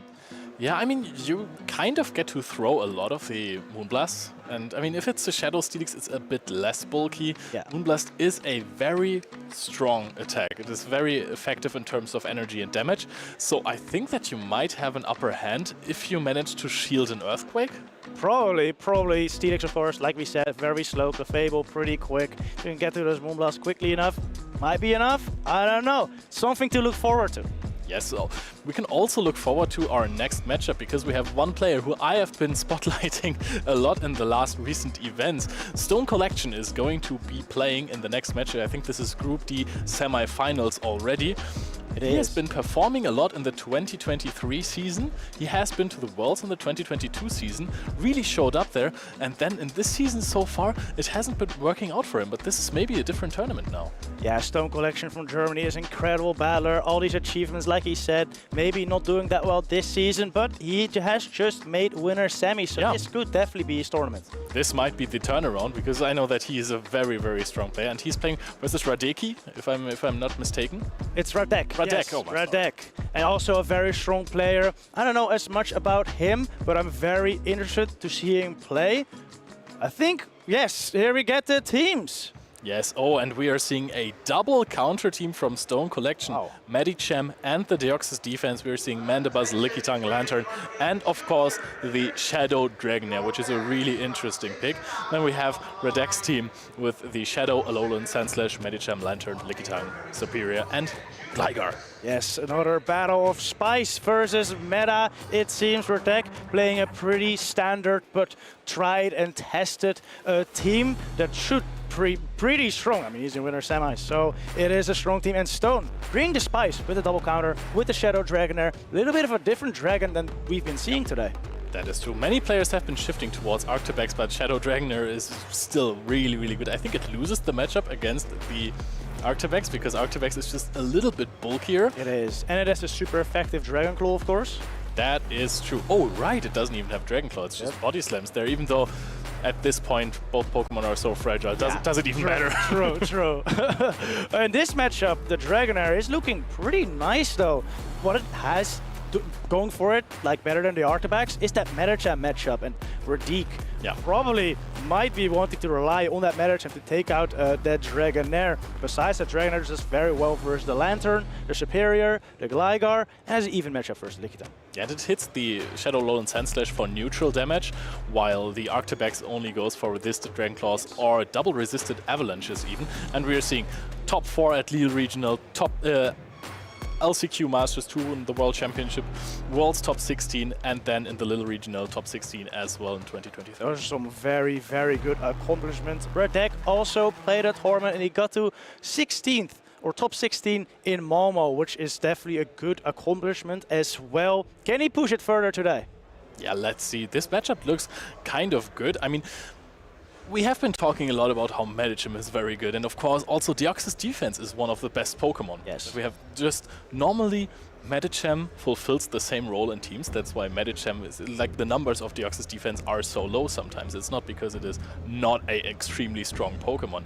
What do you think of both on one team? I think it could definitely work here. The only Pokemon here that resist counters is Gligar. Oh, and the Metachamp on Radek's side. But in that case, both Deoxys and Metachamp have a winning matchup there. That is true. I mean, I think in case of Medicem, it's an even matchup. Yeah, true. Of course, depending on the movesets. That is true. I mean, of course. Dynamic Punch, of course, is not ideal, but yeah, we are going to see how that one plays out. Now we're going to see Game 1, Shadow Dragonair versus the Gligar, and that is rather an interesting one. This is a very interesting matchup. Dragon Breaths are going to be hitting hard. Dragonair does have that super effective Aqua Tail, but Gligar will outpace here to an Aerial Ace. Yes, an Aerial Ace is not the strongest attack. However, Shadow Dragonair is so incredibly fragile that you can just you can't take anything. No, you have to shield it, even though you knew it wasn't going to be a dig. Aerial Ace already would have done too much. Yes, that is true. And now we are going to go for an Aqua Tail already. Aqua Tail is going to go shielded, of course. And now we're seeing, is there possibly a way to catch the Aerial Ace? No, we are going to just shield that up as well. With the one-turn fast attack of Dragon Breath, it is easier to catch charge attacks from opponents than with a higher turn fast attack. So it would have been possible, but actually, we're not going to see it. Instead, Radek is going to switch into the Metachamp, and Stone Collection answers with his own. Yes, but Stone Collection was a little late on the swap right there, so he's definitely getting outpaced by Radek. 100%, but those Dragon Breath did do a little bit of damage versus the opposing Metachamp already, so perhaps a Psychic and an Ice Punch will already be enough. Oh, that is a really good point. We're going for the Psychic, or as it is said in German here, Psychokinese, and it is going to connect. It is going unshielded, and that is very interesting. This is a way to get rid of this Metachamp very soon. Yeah, brings the Metachamp into the red, and Stone is going for another Ice Punch. You were absolutely right. The few Dragon Breath really did the job right there. Yeah, that little bit of chip damage was huge, and this shows you the power of Shadow Dragonair. Those Dragon Breaths just add up fast. Wow, and the Gligar actually has to throw here, but the Gligar loses the charge attack priority. Those Pokemon are basically even in attack, so this is very interesting. The Ice Punch is going to connect and goes unshielded as well. This Metachamp is putting in work. Wow, Radek only having Lantern left now and has to face off versus the Dragon type still. Yes, this is already a lot of chip damage. Do you shield this? Do you not shield this? But what we know is that Stone Collection has a really bad matchup in the back for this Lantern. And he's going for the body slam, is actually reaching it before the Lantern goes for a charge attack. So this is going to be more and more damage. Wow, the Shadow Dragonair really putting in work, getting off the second body slam. Lantern keeps farming, goes for a surf now. Doesn't have enough health to take out the Lickitung now, though. Yes, and Radek now needs to hope for an alternative win condition, like maybe seeing a Mandibuzz in the back going for Sparks and a Thunderbolt. But it is a Lickitung, and the Lickitung is barely tickled by your Surfs or Thunderbolts and is going to reach a body slam, finishing the game for Stone Collection 1-0. Yes, wow, Stone really putting in a lot of work with that Dragonair, finishing off the game with the Lickitung now, but it was really the Dragonair that won the match. Yeah, and the Medicham as well. It took out another Medicham and, of course, also the Gligar. So both of these Pokemon did a lot of work, and then Lickitung just came in there to clean up. Yeah, exactly. That Medicham winning charge attack priority versus Gligar is really good information to have, because now Stone Collection knows that next time he's in that matchup, he can just throw his move on charge attack priority and doesn't have to worry about getting outpaced. Yes, and this is also very important information for our deck, because he knows, hey, I have to throw on Aerial Ace on 5 and not on 6. I can't go for the charge attack priority because I will have to use a shield. Exactly. Radek putting in a lot of work with that Gligar still. I think he made one error switching out that Gligar in the lead matchup. Perhaps if he had stayed in and got into like a third Aerial Ace, he would have not had that Lantern versus Dragonair later, and he might have had a little more play. Yeah, I was gonna say, because it did not look like the Dragonair could farm down or could Dragon Breath down the Gligar. Exactly, I don't think it would have, but perhaps Radek had a longer or later win condition in mind where the Gligar might be vital, maybe saving it for a potential Medicham or Deoxys defense in the back later, because he didn't feel comfortable to deal with that with his back mount. So, you know, he just saw something different than we did. That is a good point. I mean, Gligar is really good against Deoxys defense. It is. Because those Thunderbolts, they don't really tickle you, and if your opponent is forced to throw a Psycho Boost at you, then yes, they are going to debuff themselves twice, so you either win alignment or you are locked in with a Pokemon that has no attack whatsoever. However, if your Gligar is at basically 30% HP or 20 maybe, a Psycho Boost might as well just knock out. Yeah, it does. But at that point, that might be good, because the Deoxys then debuffed, and maybe your next Pokemon can get a lot of energy from that Pokemon. That is true. And you're kind of also forcing your opponent to throw one of those attacks, because you're resisting the counters. Exactly. And you're going to farm up, and Digs and Aerial Aces and Wing Attacks deal a lot of damage to a Deoxys defense as well. They do. Looking at these teams once again, we didn't see the double counter line from Stone Collection here. Decided to leave the Deoxys defense on the bench, but maybe this time we can see it. I still think it's quite a solid pick for him. Yeah, I found it really interesting that Stone left the Mandibuzz on the bench as well, because I've just been looking at Radek's team, and honestly, the Deoxys defense looks really solid against everything except for Lickitung and the Gligar maybe. But now we're going into the next game, and we have Medicham against the Shadow Alolan Sandslash. Radek is not happy to see that, obviously. Immediately switches out into the Medicham, and we are going to see some more counters. And I think this is a matchup that Deoxys defense can win even with a lot of energy disadvantage. Yeah, Stone Collection decides to stay in with that Medicham just to get a bunch of energy loaded onto that, because he knows that the Deoxys defense has such a dominant matchup here. Yes, look at those Ice Punch. They barely tickle the Deoxys defense. Deoxys defense, of course, will try to charge up to a Thunderbolt. And let's see how this matchup plays out, because those were a lot of counters that the Radek got in. This is a lot of energy on this is a lot of energy on the Medicham, and 2 Ice Punches already brought the Deoxys defense below half health. Yes, and also, even though it is resisted, counter always does add up. And we are shielding this. Radek, of course, wants to get the switch, wants to reset the alignment, because Shadow Alolan Sandslash versus Medicham is just not bearable. It's worst case scenario. So even if he has to go shields down here, I'm sure Radek will be perfectly fine with winning alignment here. Yep, and now Stone is evening up the shields, is going for a Thunderbolt, which is going unshielded by Radek right here, is going for another Ice Punch. And I want to know if the Deoxys defense wins after that. I think you are outpacing to It's a gonna be a cycle. very close counter down. Actually, we're not gonna see it. He switches into the superior instead, and it gets answered by the Mandibus. He did bring it this time. Yes, this is just everything that Stone could want, right? Every matchup was so perfect because, yes, you have this neutral attack in aerial ace, but it does not work against the Mandibus right here. It does not. Mandibus, one of the most bulky flyers out there. And unlike a lot of the other flyers we're seeing in this meta, like the water flying flyers and Gligar, ground flying flyers, the Frenzy Plant does resist it. So aerial ace is actually might be the way to go here. Yes, I think it is the most efficient choice right here. I think Frenzy Plant still might need a little bit Yeah, I think more Frenzy damage. Plant might be just a little bit more efficient, actually. But you do get to these area aces a little faster, so that might be why he's going for it. Okay, and Stone going for a little bit of an undercharge, goes for a great aerial ace, which puts it deep into the red. And I think, yes, you can take like 20 more aerial aces, so this is going to be a big snarl down. Yeah, I don't think that undercharge was necessary at all, but you know, top players like Stone Collection are always going for the most optimal plays, even if they might not change the game at all, and I do like that a lot. Honestly, you're even winning this matchup. Now, okay, this is not Shadow Claw alone Sandslash anymore, but still, those Dark Pulses deal a lot of damage. Yeah, 2 Dark Pulses might barely knock out with some Snarls. We won't be seeing that though. Champ comes in now, and we'll get a nice counter down on the alone Sandslash, but not before it's able to fire off a Duran. Yes, and we're actually not even shielding that one. We just connected the counter that is going to take on. Oh, we did not connect it. It was already registered, so we are countering down the Medicham. And one last counter is going to seal the deal. It is going to put Stone Collection in the Group D winners finals. Stone Collection wins against Radek. Wow, great calls there by Stone Collection. Putting that double fighting line in a game number 2 was a great read. I was expecting it for game number 1, but I figured he probably felt it was too predictable.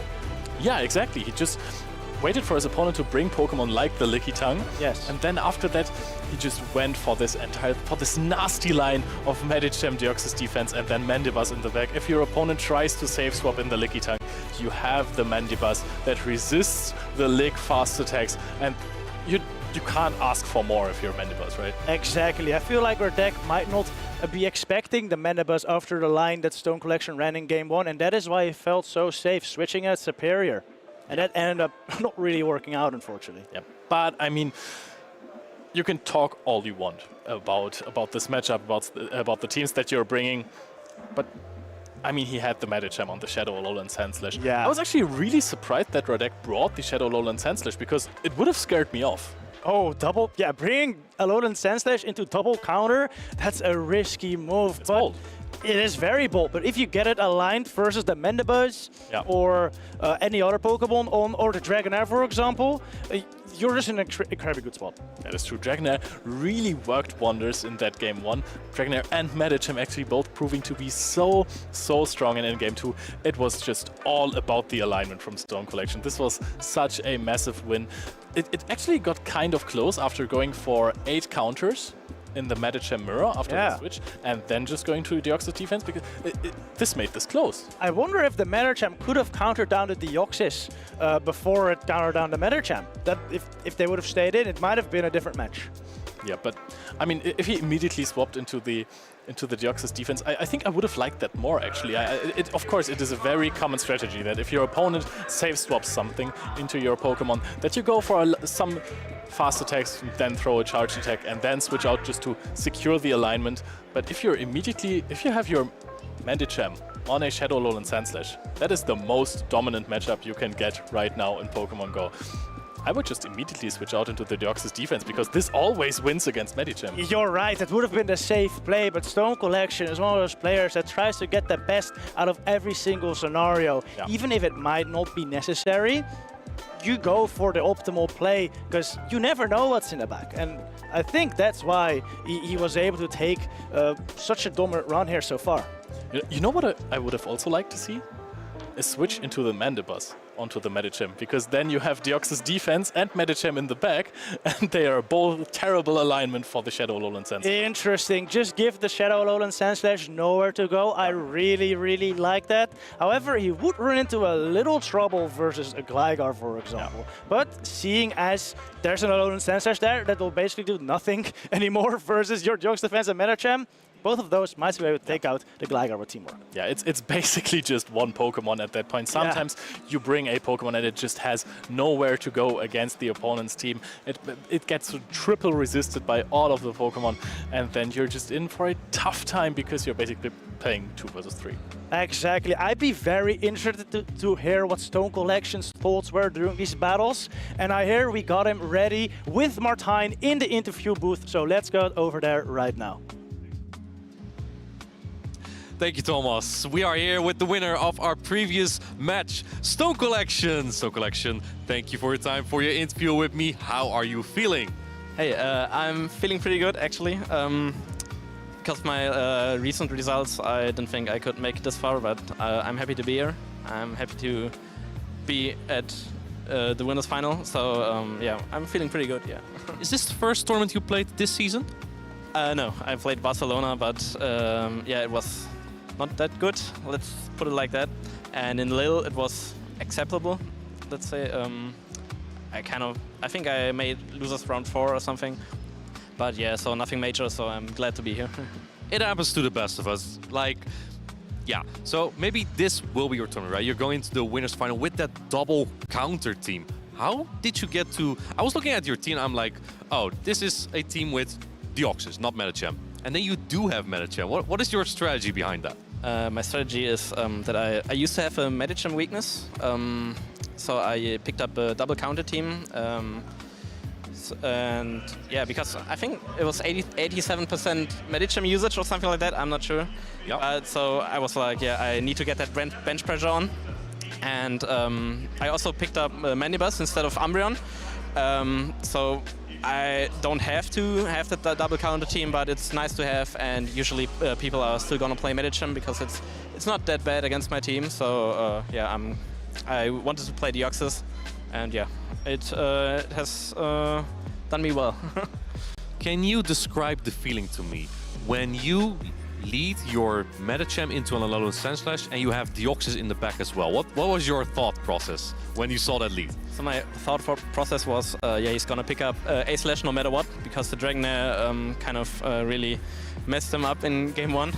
So I was like, yeah, the A-Slash is gonna be somewhere. And the Medicham is also gonna be somewhere. And I don't know if you've seen the breakpoint on the Medicham, because I don't want to spoil anything, but I got some really nice IVs that let me get the breakpoint on his Medicham, but he didn't get one on mine. So I know that my Medicham is the Medicham counter. I knew that Deoxys is the Medicham counter, and I got my Mandibuzz. So I was like, yeah, there's not many scenarios in which I would lose that game. I get that, yeah. That must have been a very confident feeling there. So right now you're in winner's final. That means you already locked in some championship points. How do you feel about the champion point system introduced to Go this season? I think it's wonderful. It's like what we needed last season and the season before maybe, because it's there's so many good players, and making the top cut like top 1 or 2 at every regional or at any regional is like pretty much not possible for everybody.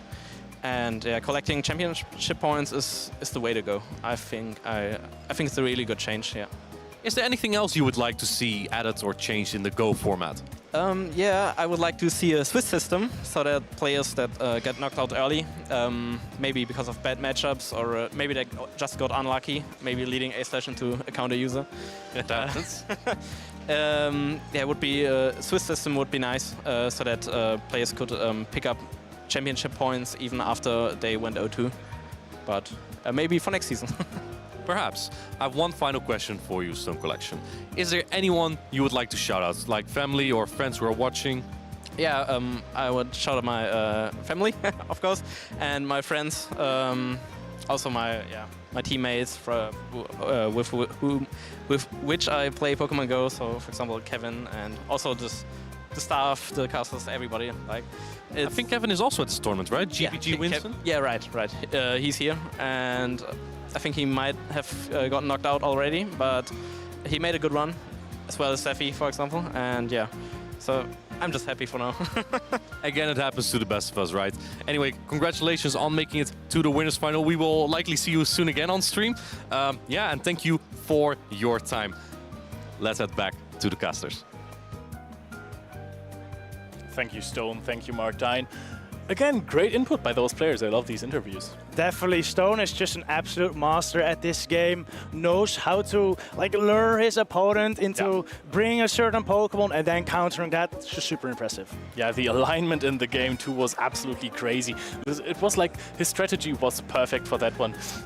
He baited his opponent into running that line and he just punished it. And now he is in the winners final, so we are going to see him again soon on stream. But first, we're going to show you a little video on how to win best of threes. Alright trainers, I'm Will Dunphy, and today I'm going to teach you how to win your first match at a Pokemon Go Championship Series event. Let's get started! In the Championship Series, Pokemon Go trainers compete in a Show 6 Bring 3 format. Both trainers begin by analyzing their opponent's team of 6 Pokemon and selecting their 3 best Pokemon for battle. However, Pokemon selections and playstyle adjustments made between battles are equally as important. Let's uncover the mysteries behind the team selection screen and give you the tools to win at your next championship event. There are 2 sides to team reading in Pokemon Go PvP. First, understanding your team's strengths and weaknesses. Second, identifying your opponent's team's strengths and weaknesses. The key is to maximize your team's capabilities while preventing your opponent from doing the same. First, identify which of your Pokemon has the most positive matchups against your opponent's team of 6. Then, choose 2 other Pokemon that cover its weaknesses. Next, choose a macro strategy that fits your team. Finally, envision your win conditions. Will your opponent bring 1 key Pokemon to every game? Can one of your Pokemon defeat your opponent's team with a shield advantage? Typing matchups, shield scenarios, switch advantage, and energy management all play a role. To see these principles in action, let's review Tonton Batuz versus Nezabethan at the 2023 European International Championships. In Game 1, Nezabethan identifies that his Galarian Stunfisk can defeat Tonton Batuz's Shadow Alola Ninetales, Registeel, Shadow Dragonair, and Shadow Charizard. He also brings Swampert because Tonton Batuz doesn't have a Grass-type Pokemon. Nezabethan doesn't bring either of his Flying-type Pokemon because of his opponent's Shadow Alola Ninetales and Registeel. Nezabethan leads Medicham because it's his trio's best response to an opposing Medicham, and Ice Punch provides coverage for Shadow Dragonair. Tonton Batuz doesn't expect Nezabethan's Flying-type Pokemon, so he comfortably leads his own Medicham. Shadow Dragonair is his safe switch because it can defeat most Pokemon in the 2-shield scenario. Finally, Registeel is a great answer to Altaria, Noctowl, and Lantern. Tonton Batuz's ABC-style lineup prefers switch advantage, while Nezabethan is playing an ABB-style double ground team. Nezabethan wins Game 1 due to 3 key factors: weakening Tonton Batuz's Medicham, protecting his Galarian Stunfisk, Happened! Oh my goodness, what a swap! And I said it earlier, it could come down to a sacrificial swap. That was absolutely beautiful, saving all of the energy on Galarian Stunfisk. and aligning his Galarian Stunfisk versus Tonton Batuz's Shadow Dragonair. For Game 2, Tonton Batuz benches his Shadow Charizard in response to the Shadow Swampert and Galarian Stunfisk from Game 1. Nezabethan selects the same team, while Tonton Batuz chooses the more flexible team of Shadow Dragonair, Medicham, and Lickitung. Tonton Batuz leads Shadow Dragonair and uses a Protect Shield to KO Nezabethan's Medicham and control switch advantage. He aligns his Medicham against Galarian Stunfisk and uses his Lickitung to absorb Shadow Swampert's energy. Tonton Batuz's adjustments win him Game 2. In Game 3, Tonton Batuz repeated his Game 2 lineup, while Nezabethan selected a team of Altaria, Medicham, and Galarian Stunfisk. Tonton Batuz takes a Protect Shield early, then switches to his Lickitung to lure out Nezabethan's Medicham. Tonton Batuz makes a spectacular catch! To catch the charge move on a site. Well, it doesn't matter what it is. They're going to go ahead and let it go through on the Dragonairs. This is going to be taking it out. Yeah, But the true skill is his recognition that the Galarian Stunfisk would be Nezabethan's 3rd Pokemon. Tonton Batuz wins Game 3. In this series, Tonton Batuz neutralized Nezabethan's Shadow Swampert, while Nezabethan overcorrected for Shadow Charizard and was unable to contain his opponent's Shadow Dragonair. Nezabethan's best answer to Shadow Dragonair was his Galarian Stunfisk, so Tonton Batuz was able to consistently predict it. Neither trainer had a Ghost-type Pokemon, making Medicham a safe choice for both competitors. Tonton Batuz's team of 6 pressured Nezabethan to keep his Altaria and Noctowl on the bench until it was too late in the series. Throughout a best-of-3 series, making predictions and adjustments are key. Pay special attention to player tendencies like overcharging, switch timing, shield deployment, and Pokemon usage. Some trainers choose their team of 3 Pokemon conservatively, while others like to take more risk. The most elite trainers do 3 things very well. First, build a team of 6 Pokemon that is well balanced and versatile. Second, change their Pokemon selection and macro strategy from game to game to avoid becoming too predictable. And third, influence which Pokemon and strategies their opponent chooses throughout the series. Well, that's all from me. Best of luck in your future matches, and I'll see you next time.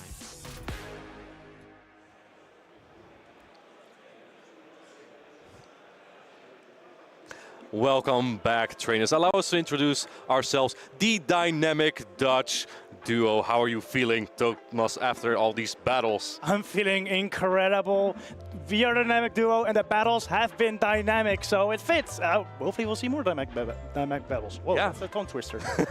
And we're going to get a familiar name soon in our next matchup as well. Can you tell us who that is? It's a mind joke, a player we've seen at pretty much every regional that has ever happened for Pokemon Go so far. And he's made it into the winners semi-finals with the Shadow Steelix. You see him right here. Yeah. He's actually running a very familiar team. We saw Paulasha run earlier. It's the exact same team, I believe, as Paulasha. Yeah, it's that Shadow Steelix again. And on the left, we see Ben Steiler. He knocked out Galax Cobolton, the Lille regional champion earlier. And I'm curious what he has on that Registeel here. Registeel, now we've seen, I believe we've seen one with Flash Cannon and Zap Cannon. I don't think, I think it was 23 EJB, but he didn't use it in that matchup, I believe.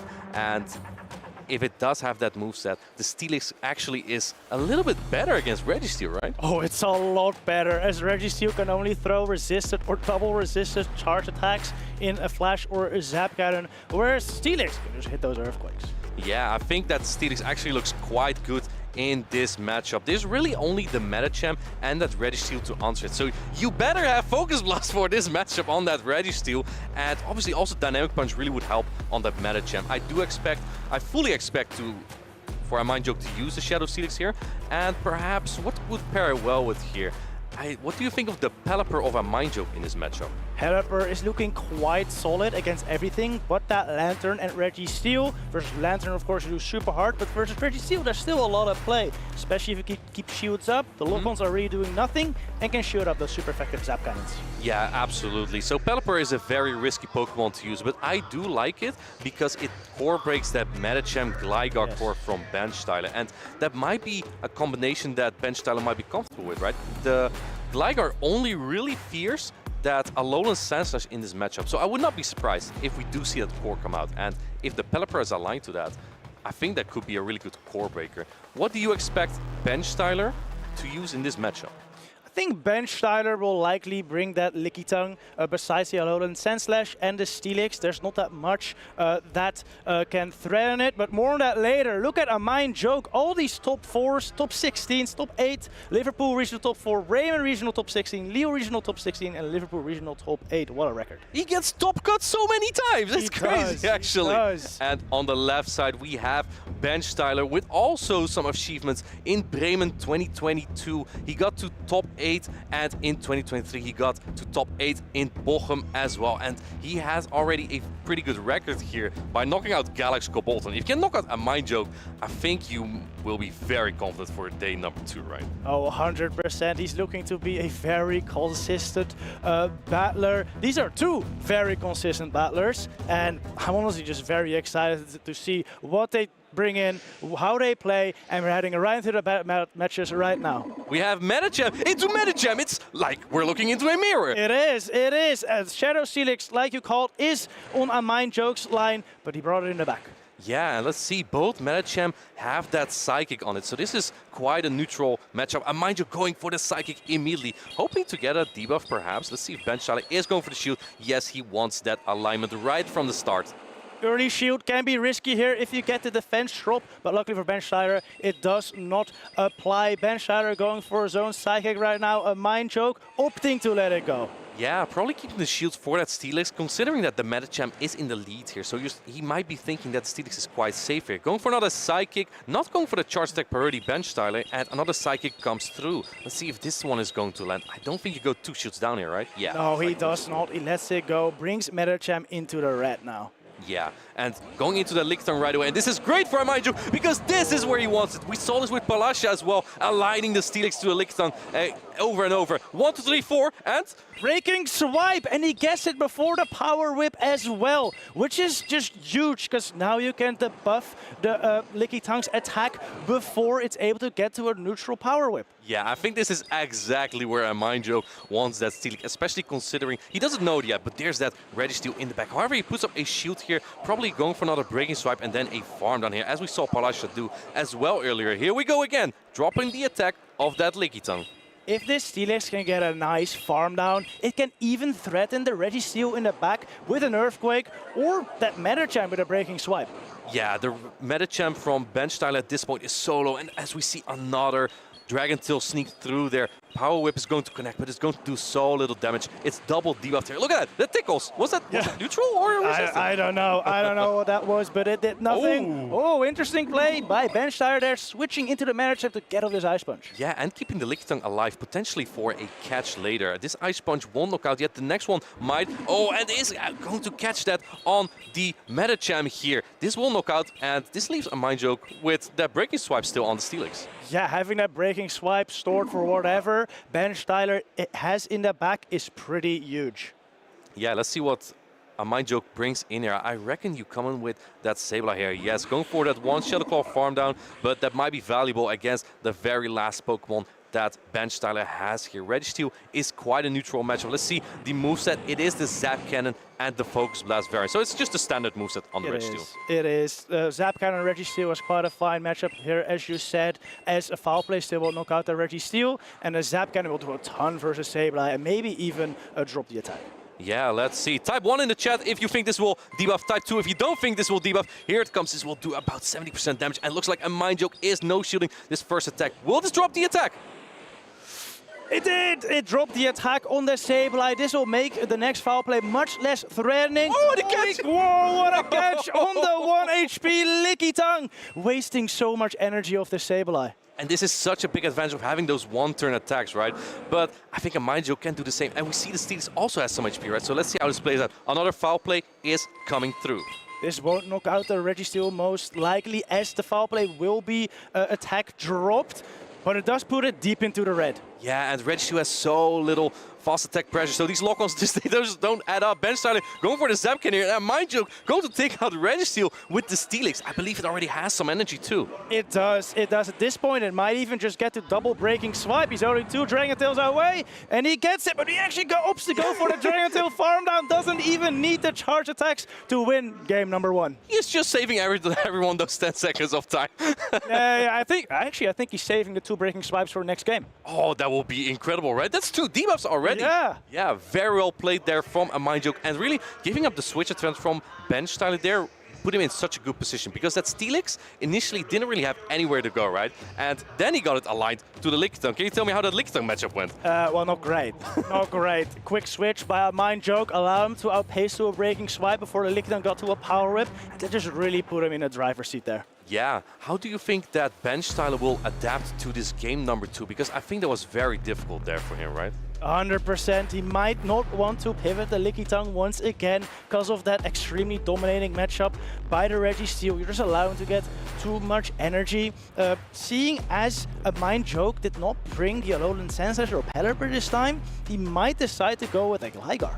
Yeah, the Gligar would be very good against bench style as well. It would have been great against that Medicham Registeel core, right? Because bench style kind of went ABA against the Medicham and against the Gligar with the Medicham and the Registeel. And for those who don't know what an ABA strategy is, it means that you lead weak to a specific Pokemon. In this case, the Medicham against Gligar, and then you have another Pokemon weak to the Gligar, which will be.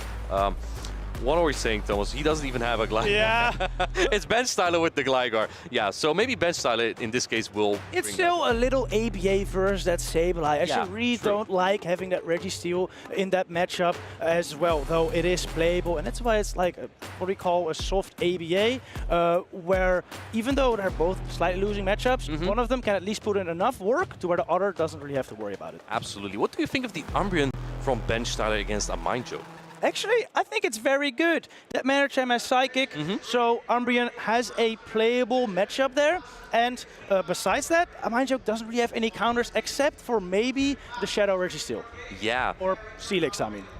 The thing is with Shadow Steelix, it's just a little bit like the Nidoqueen that we saw at the start of the stream. The longer the matchup takes, the better it becomes for that Steelix. Because first up, you can use shields on the first charge attack, so because they would deal the most damage. And then after you debuff it, you can let everything go through and Steelix will just manage fine. So indeed, I think that Steelix against Umbreon is still pretty good for Steelix. On the other hand though, Umbreon is the one Pokemon here that can take damage from about anything on a Mind Joke's team. Whether that's Alolan Sanchez, Steelix, Superior, Medicham, Pelipper, Sableye. I think Umbreon could be key if you want to soak up damage as bench styler. Yeah, he does have a very bulky team though, however, right? Very, very bulky team. Pretty much all of these Pokemon could soak energy, but Umbreon is probably at the forefront of being a damage sponge. So yes, I do expect we see Umbreon, especially because there was a Sableye on Mind Joke's team. It's also a very good matchup for the Umbreon, even though Sableye has that neutral hitting return, of course. Yeah. Yeah, exactly. And it looks like these two players are ready. They just gave the thumbs ups to each other. We see Steelix into Lantern. Is it Spark Lantern? That would actually not be a terrible matchup for Steelix. No, that would be fine though. The Spark Lantern, of course, still pay. Oh, it's Water Gun! That's actually quite bad for Steelix. So Mind Joke has to switch out into Medicham, which bench slider doesn't have a great response to. Yeah, going into that Medicham right away. Doesn't want to stay in with the Steelix. That makes sense because this Water Gun is super effective. And shooting the first attack, that's surprising. Probably reading the bench styler might not have a strong answer, but bench styler does have another answer for that Steelix in the back. He has a Medicham of his own. Yeah, because a Mind Joke now shielded up this move, it's much harder for bench styler to switch in his own. So by shielding that Surf, a Mind Joke's kind of forcing bench styler to stay in there. Oh, and barely getting to the Psychic before this Thunderbolt. Does bench styler shield? I think this barely won't knock out. It's gonna be very, very close. Bench styler does end up shielding this attack, and that puts the Lantern in a position to maybe double Surf here. Likely going for the double Surf. Will a Mind Joke shield this? Because if he does, he will likely have to shield another. But no shielding this Surf, a very strong call. But now he gets farmed. No, looks like bench styler going for another Surf right away. Wants to get rid of the Medicham here. Now what do you do here as a Mind Joke? Oh, you either come in with the Steelix or, of course, the Superior. The Superior is the superior pick here, coming in to farm down this Lantern entirely. And this is so much energy. Going into the Umbreon, what is Mind Joke going to do here? He is going into the Steelix, and now he needs to count to 4. 2-4. He has 4 now, but bench styler wisely throws the foul play before the 4th Dragon Tail, so he can get the damage in before the debuff from a Breaking Swipe applies. That's a lot of force. Anyway, first Breaking Swipe coming through. This will debuff the Umbreon's attack, and that will make this matchup much more bearable for this Steelix. But the key component in this matchup is likely going to be the Superior, because it already has some energy, it already has some farm on that Lantern. I believe Lantern left with almost a Surf as well, which could be useful on the Steelix. Oh, it could be. If this Umbreon fails to take out the Steelix, that Lantern could be vital in taking it out. But also remember, there's still a Medicham in the back for bench styler as well. He could potentially opt to counter down the Steelix as well.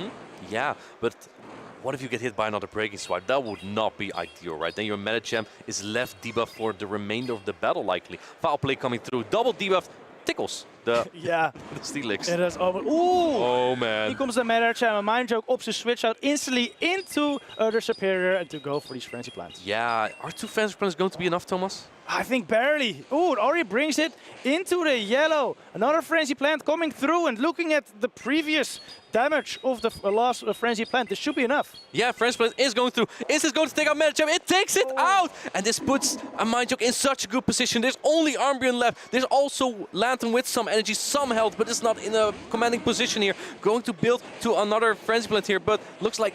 Oh, going for the charge attack priority, Thomas! Oh, and a Mindjoke wins it, gets to the Frenzy Plant, and Umbreon deep into the red will surely go down here. There's still a move or attack loaded on this Lantern, but whoa, gonna get to it. One Vine Whip and it goes down. That means a Mindjoke wins this matchup by 2-0. A very solid win by one of the other Steelix users. Yeah, what a Steelix showcase today. A Mindjoke really showing once again how dominant it is in neutral matchups. Yeah, taking out one giant, that was Galax Bolton, but he was not able to take out another giant on his path. A Mindjoke is winning this matchup against Bench-Tyler, but it's not over yet, because now Bench-Tyler moves to the loser's side of the bracket, so he can still make it to day number 2. Very strong performance there. What did you think of the choice of Water Gun Lantern for Bench-Tyler there? I think it was very helpful in that matchup against Steelix. I think it makes a lot of sense, especially for that Steelix, but maybe also for Gligar. As you said earlier, that Medicham Reggie Steel core that Bench-Tyler has on his team struggles versus Gligar, and adding another Lantern with Spark on top of that would make him like pretty much triple weak to that Gligar, but Water Gun solved that problem perfectly. Absolutely. I think he took notes from Lindos Rajev, right? He also ran that Water Gun Lantern to protect his Charger Bug. And in this case, it looks like Bench-Tyler protected his Medicham and the Registeel as you described against Gligar as well. Luckily, there was no Gligar here, but it's still very good against Shadow Steelix. We saw Palasha qualify earlier for day 2 with Shadow Steelix as well, with the exact same team even. Yes. And now we see a Mindjoke proceeding to the winners finals of Group D. That was it, Group D. You're right, you're right. Will we see another Steelix in day 2? Post your bets in chat right now. I'm gonna say yes. We didn't have it in our cast predictions at all. I feel a little bit foolish. Do we have any Araquanids on day 2? I don't think so, but I voted for Arctibax, and I think, yeah, Tonton made it with the Arctibax, so at least I got one right. Yeah, and also Leo with the Clefable, right? We had Clefable in the top 12. I believe a 14% usage on this day, and Tonton actually making it to day 2 as well. And speaking of other day 2 qualifiers, we also have Patoman that we saw earlier this championship. In Group A, Patoman qualified from the winner's side, and from the loser side we had XXL Cactus proceeding to day 2 as well. And in Group B, we have actual Polish player Nickname also proceed to day number 2. Nice. So yeah, we already have 5 players so far. I think Group C is also getting to its end on the losers side. So we will see possibly by the end of the day who qualified for day 2 there. And yeah, then we have our Group D matchups as well, right? Which is going to be a Mindjoke against Stone Collection soon. Oh, that's gonna be one hell of a matchup. I'm really looking forward to that. Already these top 5 that made it to day 2, it's looking like a very stacked bracket tomorrow, but we're not tomorrow yet. First, of course, we gotta watch winners finals of Group D. I'm very excited for that. But before that, let us talk about a Mindjoke's team once more. The Pelipper, we didn't see it much right now. And thinking of Pelipper, I think Lou did put it in her caster's prediction actually. So she might be the most right out of all of us. She did put all water types in her. Yeah. A Lou classic. A Lou classic. Yeah. The only water type she missed was Seeking. Oh, how could you miss that? Seeking is meta, right? Yeah.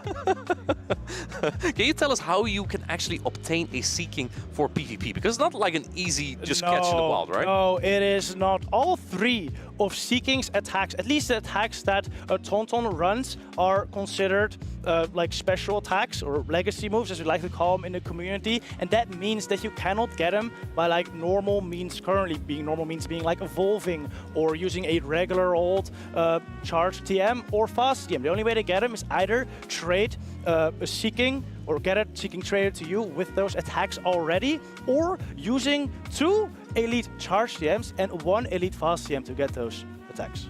That sounds like a lot for a Pokemon like Seeking, but I think the coverage is pretty good, right? Definitely.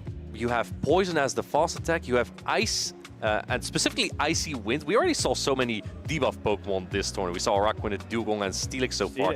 But Seeking is also one of them. And then it has Drillrun, which you specifically probably need right now for Carving, right? Maybe it's one of his Carving answers. You know who can speak on debuff users? Tell me. A Mind Joke. And I hear we got Lou ready with him right now in the interview booth. Let's hear what he has to say. Thank you, casters. I am joined by everybody's favorite Alolan Sandslash player, a Mind Joke. Although it didn't make it into this match, you still played incredibly. How do you feel? Good. I was feeling confident for this tournament. So I'm here to win. So I just play my game and whatever happens.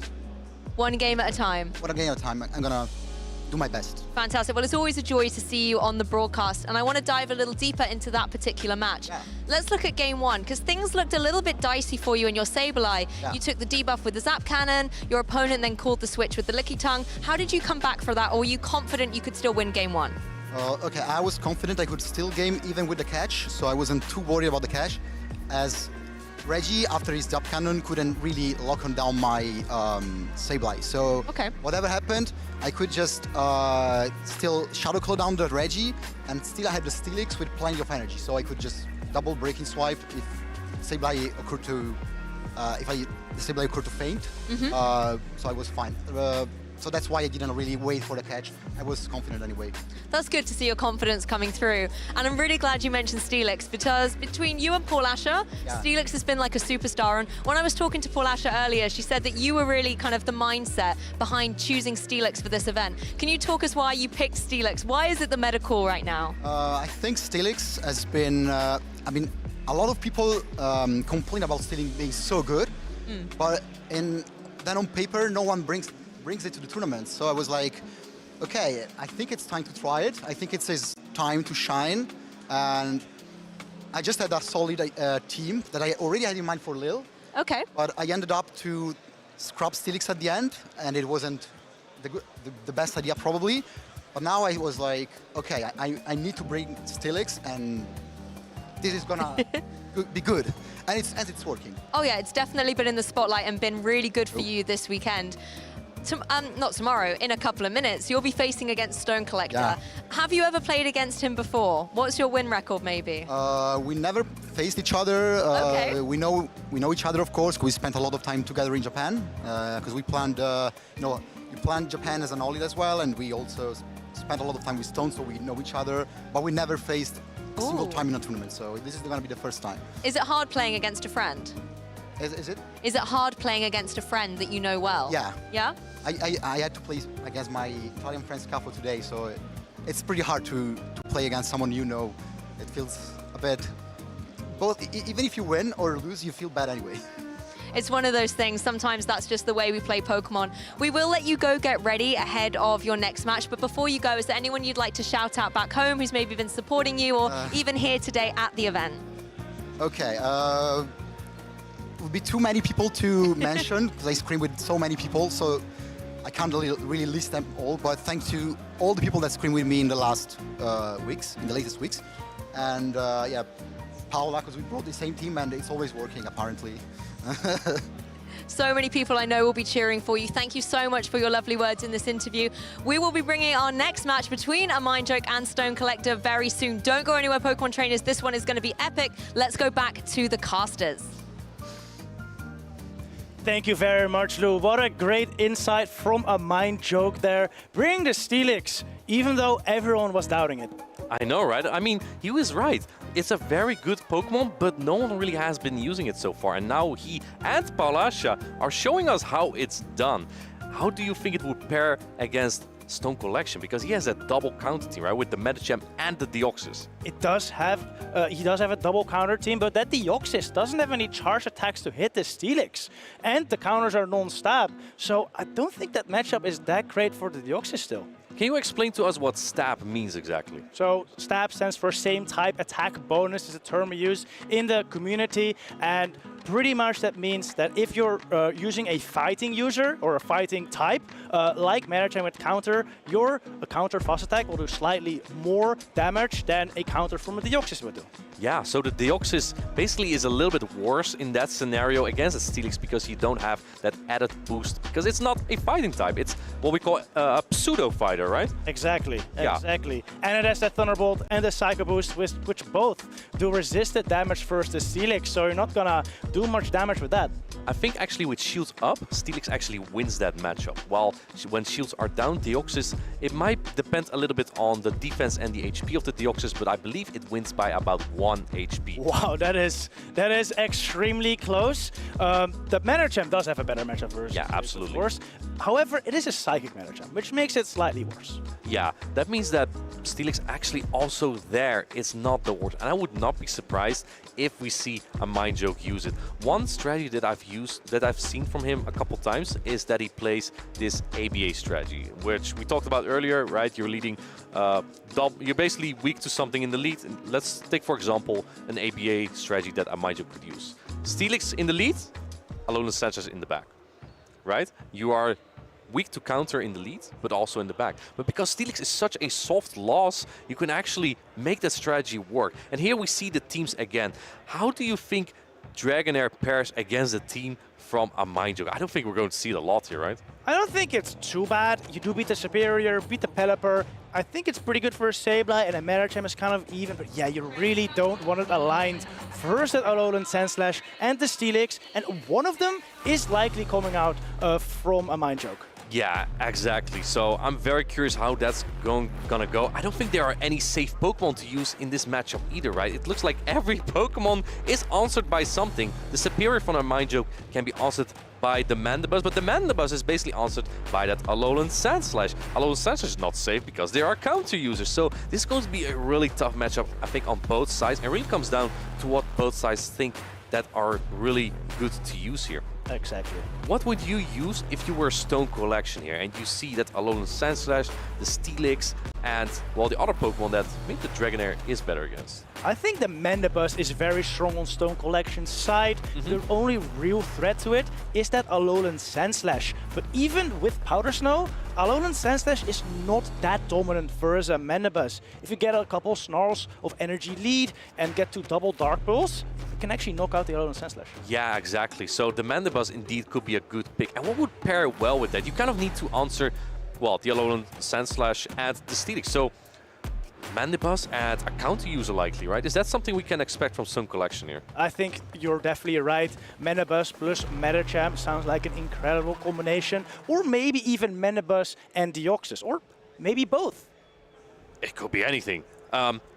Just a reminder, this is the winner finals of this group, and the winner of this matchup will proceed to go to day number 2 on the winner side. The loser of this battle will go to the loser's side, to the loser's final, so they also still have a chance to get there for day 2.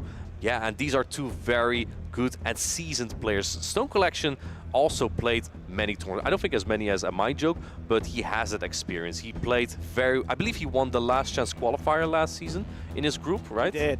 Yeah, sorry, 2 seasons ago. Yes. That was for Worlds 2022. So Stone Collection is a really good player as well. And I'm curious on how he's going to approach this battle here. I think he has to make some very good calls, get his Mandibuzz and the Medicham aligned to the right spots, maybe even bring that Lantern, because I think we've seen that it's Spark. Yeah. Correct me if I'm wrong on that, but I think it is. And even versus Steelix, you can play them. Double Surf, probably enough to knock out. Yeah, I played Lantern into Steelix myself. Spark Lantern is really not the worst matchup because you still have that super effective Surf.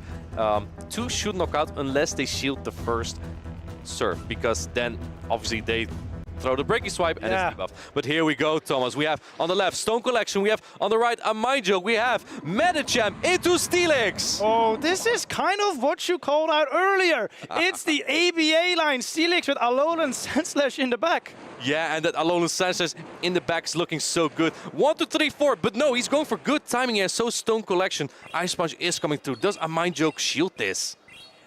Ice Punch, not the strongest move, but generally as Steelix, you want to shield the first one. A Mind Joke opts not to, though. Yeah, let's see. The breaking swipe is coming through. This won't do a lot of damage, but it will debuff this Medicham. And let's see if a Mind Joke is able to get to another one here.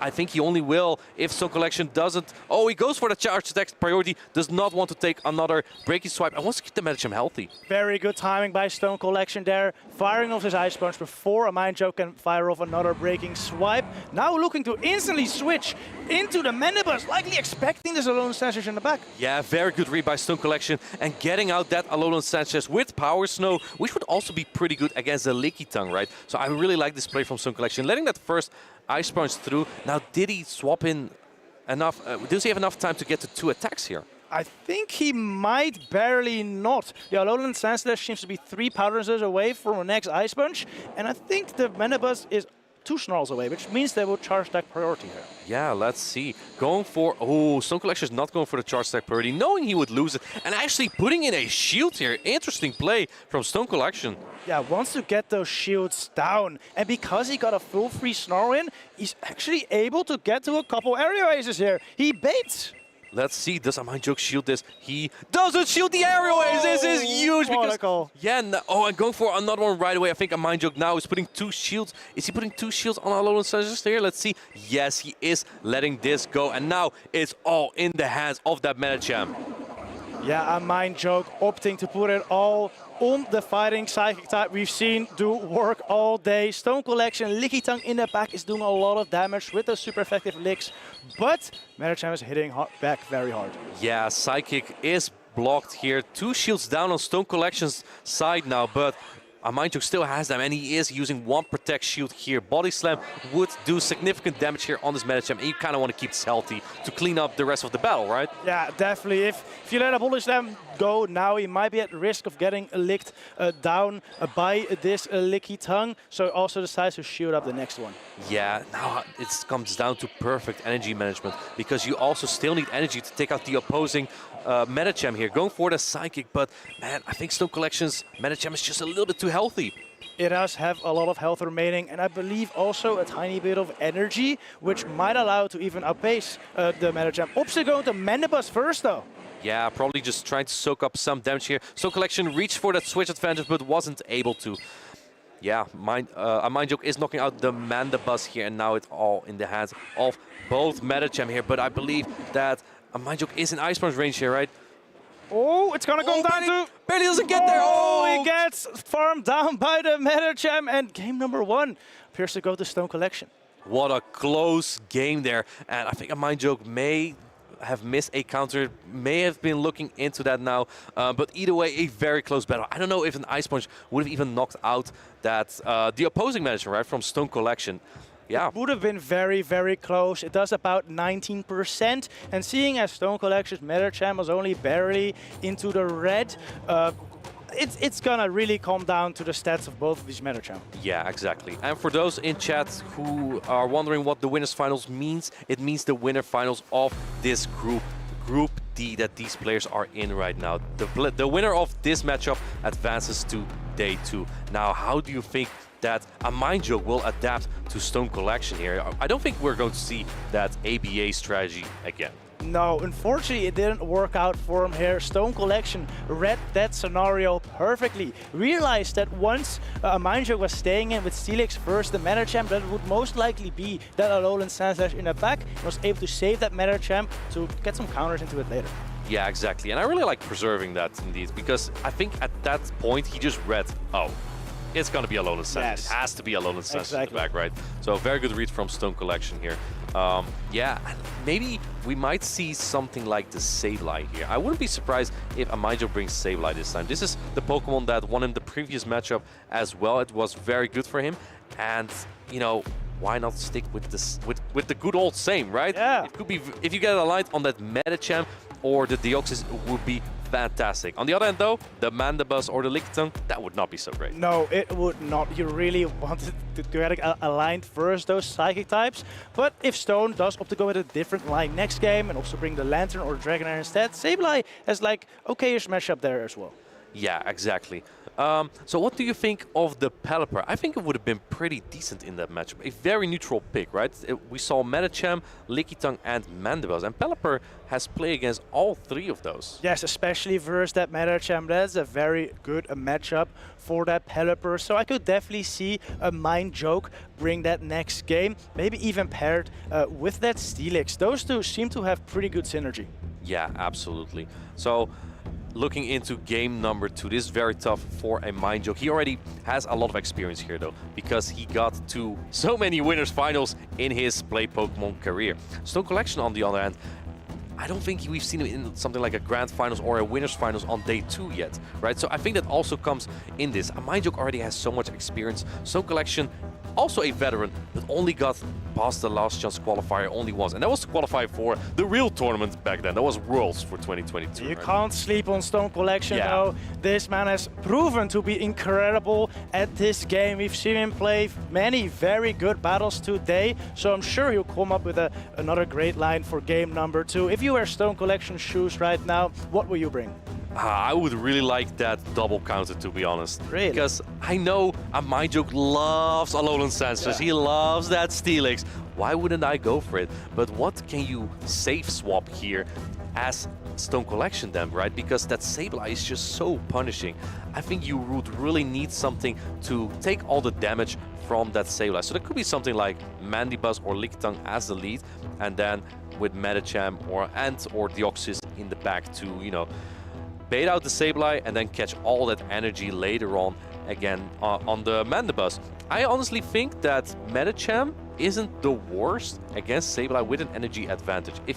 Some players tend to go for a return at about half HP when they are the Sableye against the Medicham, and if you shield that, it actually becomes really annoying for Sableye. It does. If you can get off those double ice punches, you already almost put the Sableye into the red health. If you can get a bunch of extra counters in then, like, you're almost looking at, like, bringing it at least low enough to where your Deoxys doesn't have to worry about it anymore. Yeah, absolutely. And Deoxys is also a little bit scary to use, however. Like, obviously, it would be great if you avoid the Sableye, but if shields are in play, then it's awful against Steelix as well. So really an option of what is my opponent going to use here? Yeah, so I think the match is currently under review. We see the judge coming back right now. They probably have taken a look at it, because I think a Mind Joke thought that he may have missed a few counters. We'll see what their ruling is soon, but either way, both players are probably going with new teams either way, and you still have to find a new strategy. Exactly. And it also gives a little bit of a taste of what your opponent used in the previous match and how you're going to adapt to that. Do you think we'll see Alolan Sensors again from a Mind Joke? Oh, I don't know. I think Stone Collection always brings either Medicham or Deoxys Defense, and that just turns Alolan Sandslash into a risky Pokemon to bring. Yeah, absolutely. Like one very popular player once said, Woodash, you know how it is when you get your Medicham. How many games have you lost when you had your Alolan Sensors on Medicham in the back? That's always the risk with a Pokemon like that. And without Shadow Claw, you also deal less damage to it. Even for a player like a Mind Joke who tries to convince me that Alolan Sensors is fine against Medicham, it really isn't. It isn't a Mind Joke. But with Power Snow, it's even worse, right? Yeah, it is. It is. I mean, you still do some damage with like Drill Run at least, but even 2 Drill Runs is not enough to knock out. Yeah, exactly. I see the 1-0 score for Stone Collection here, so I don't think it will be a rematch. Maybe it was something that a Mind Joke may have missed. So yeah.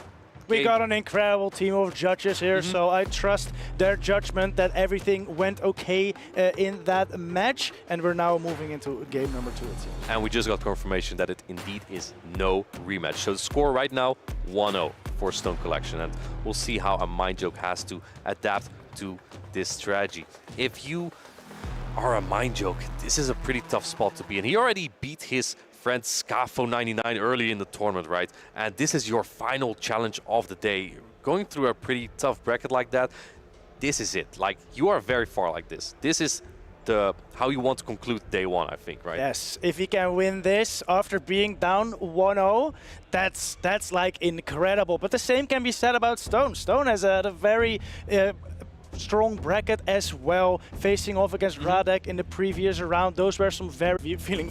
Oh, with the same team. I'm not saying anything or making predictions, but like, what are the odds that, you know, it happens again? Yeah, that's just the Steelix way. Game number 1, you scout what your opponent's gonna do. Game number 2, you put the Steelix exactly where it needs to be. Exactly, that needs to be on at Lickitung. We've seen Steelix a lot on Lickitung today, and it's been doing great there, right? That's exactly where you want to be. Chat, let us know who you think who is going to win this matchup. I would like to know, Team Stone Collection or are you Team A Mind Joke? This will be a very exciting one. 2 veteran players at Stone Collection right now is 1-0 up. This will be very tough for A Mind Joke to come back. And again, you can use anything here. Anything can be answered by anything in this matchup. I feel like nothing is safe, so you really need to be aware of what you are using here and what your opponent might be using as well. You have to be on point with those predictions. Do you think A Mind Joke has a little bit of an advantage here just because that Steelix is so good into pretty much everything except for maybe the Medicham? Yeah, the Medicham, and yeah, I think Steelix indeed is very good. I think it's also really making Stone Collection afraid to use the Dragonair. Yes. And if the Dragonair is not coming out, that might give your superior a little bit more room to play. But again, then there's also the Mandibuzz, and it just becomes very tough. It really comes just to what these players will bring into this matchup here.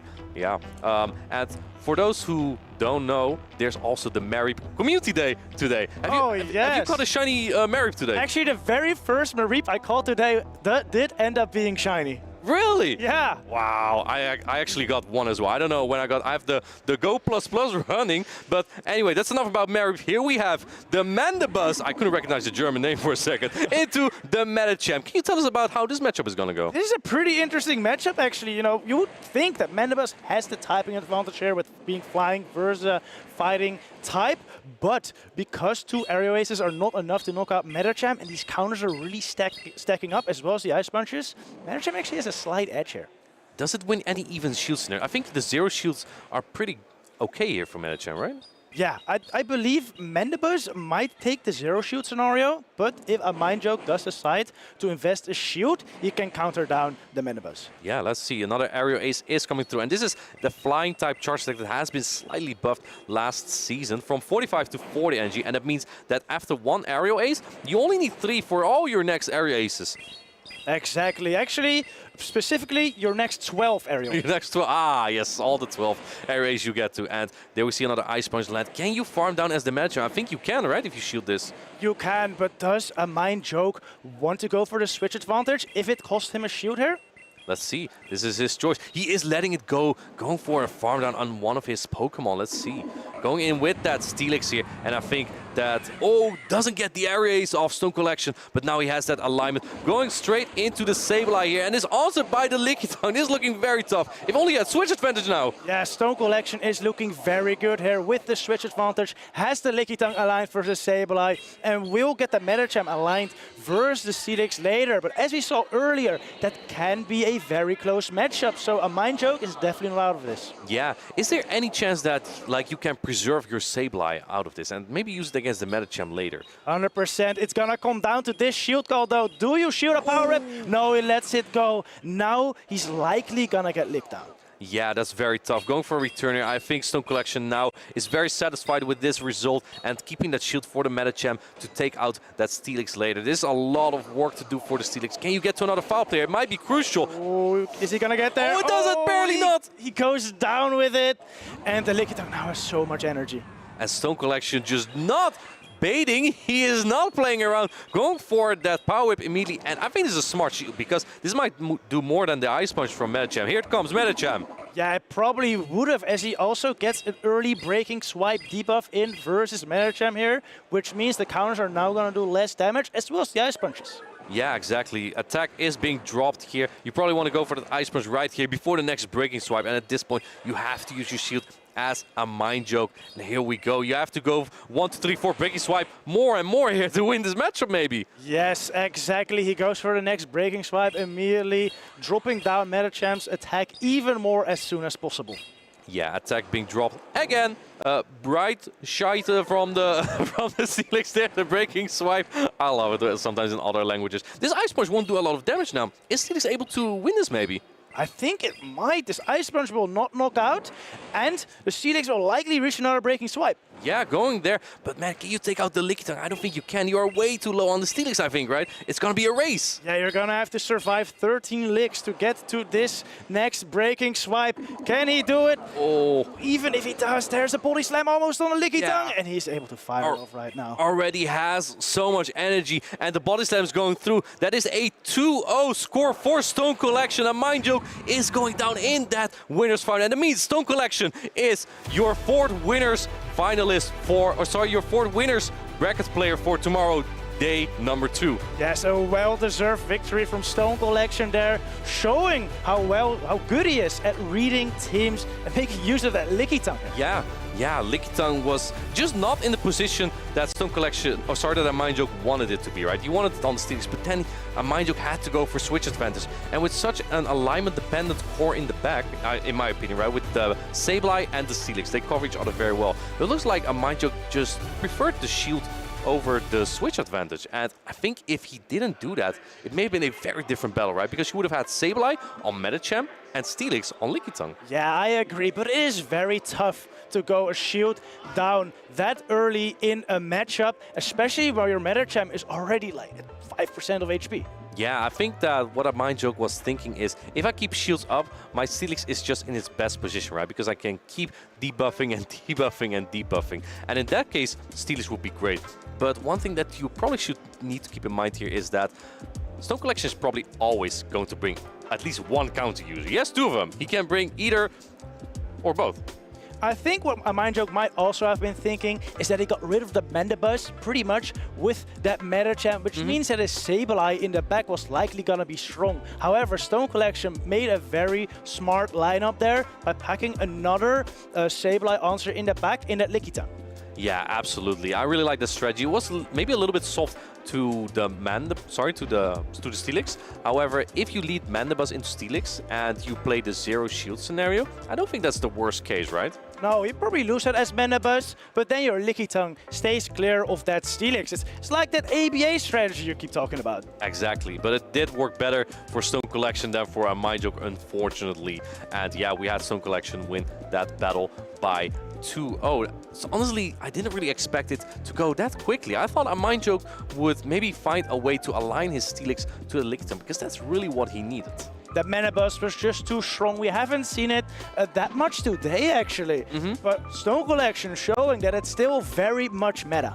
Would you say that Mandibuzz is the best flyer right now? As far as flyers that like actually counter grass types go, I would say yes. I think Gligar might be a little more flexible than that Mandibuzz, but if you really want a good answer to the grass types, as well as a Pokemon to be like Sableye, Mandibuzz is the way. I was hoping you would say Chandler for me. Yeah, it does also beat Chandelure, which is pretty nice. However, who would run that? This is a bad Pokemon. Well, you know, I actually have used Shadow Chandelure myself, and I overheated a Mandibuzz. It did incredible damage. It did like 60%. It was great. Yeah, you know how much a Snarl does to Shadow Chandelure? About like 61%. Yeah, let's talk about your Pokemon, Ludicolo. How does that do against anything? Have we ever seen? When was the last time you've seen a Ludicolo in the Go Battle League? I play it every day. Yeah, exactly. So just very strong. It's very strong. That's very good for his Chandelure. So.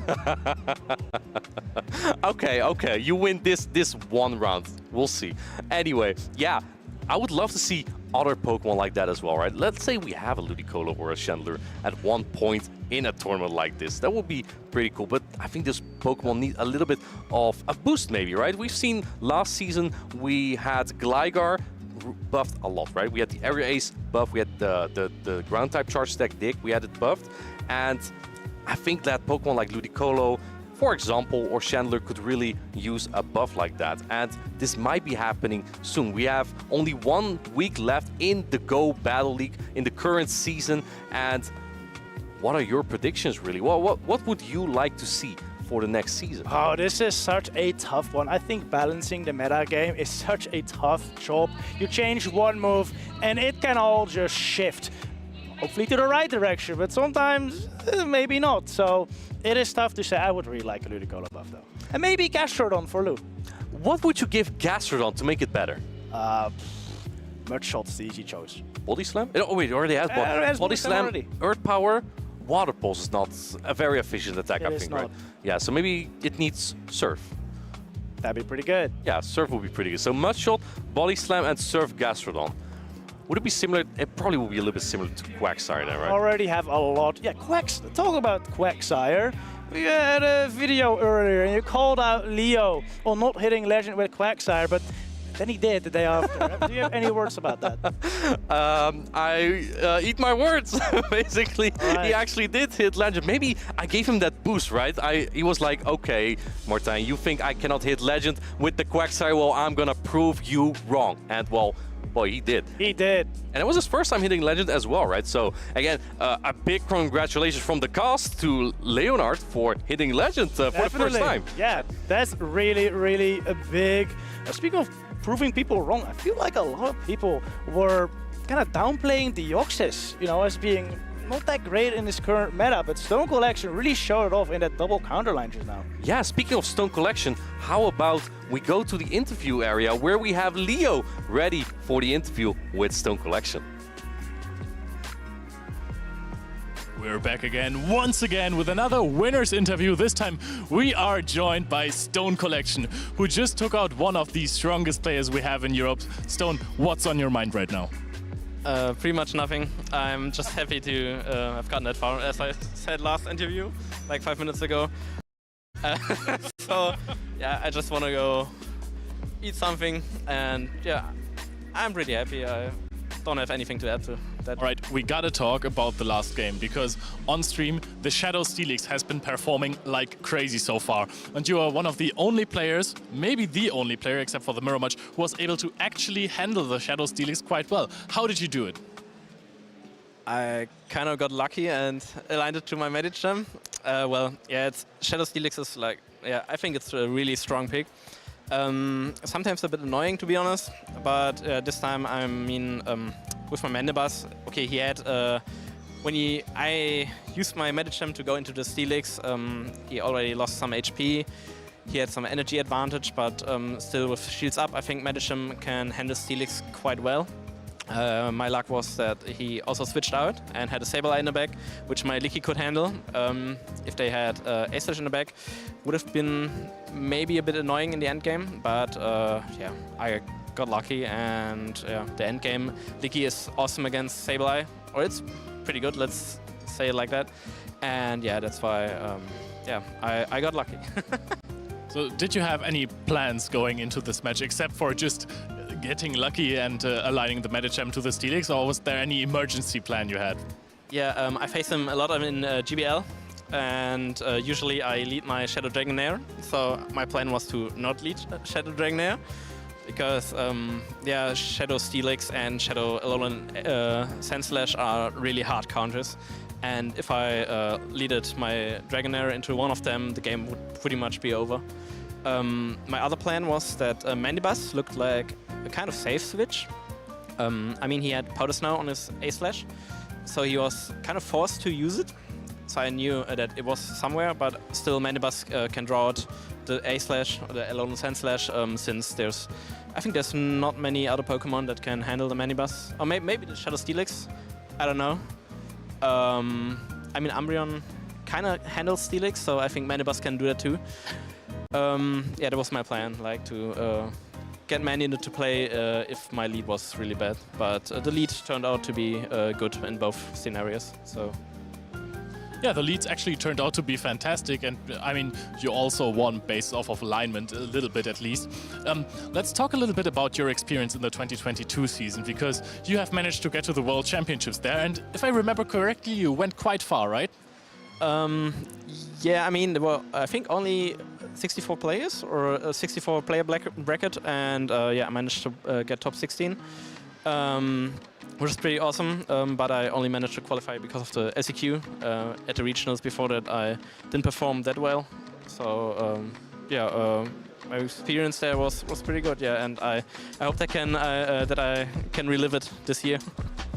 Yeah, I was gonna ask that, because earlier on in the interview with the Inadequans, you said that you're a big fan of the point system, and you're going to get a big chunk of points from this tournament, so I think you're going to go off of that momentum and you're trying to grind for some more tournaments?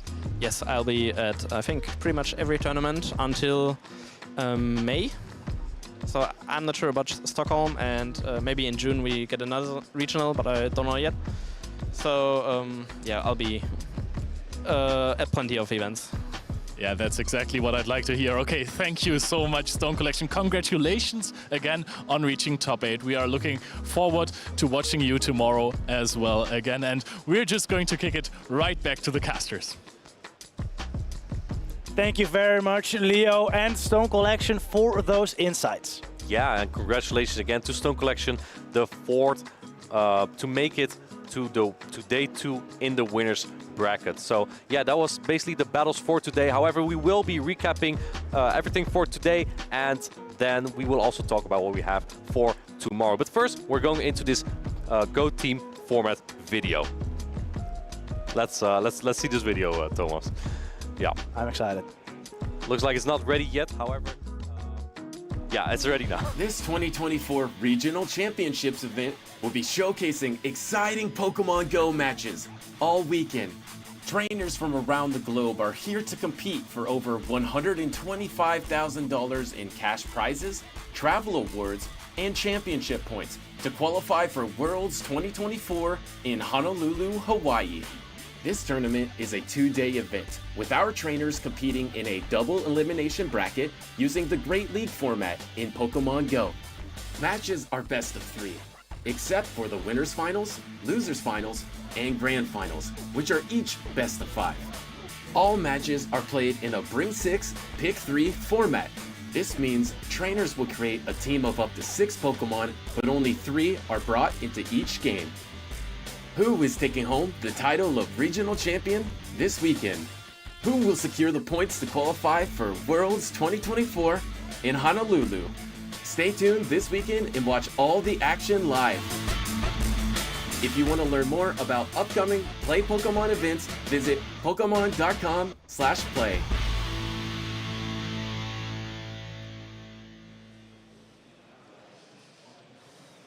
And there you have it, Pokemon trainers. Day 1 of the Gdańsk Regional Championships has concluded. And boy, have we had a fantastic, spicy tournament.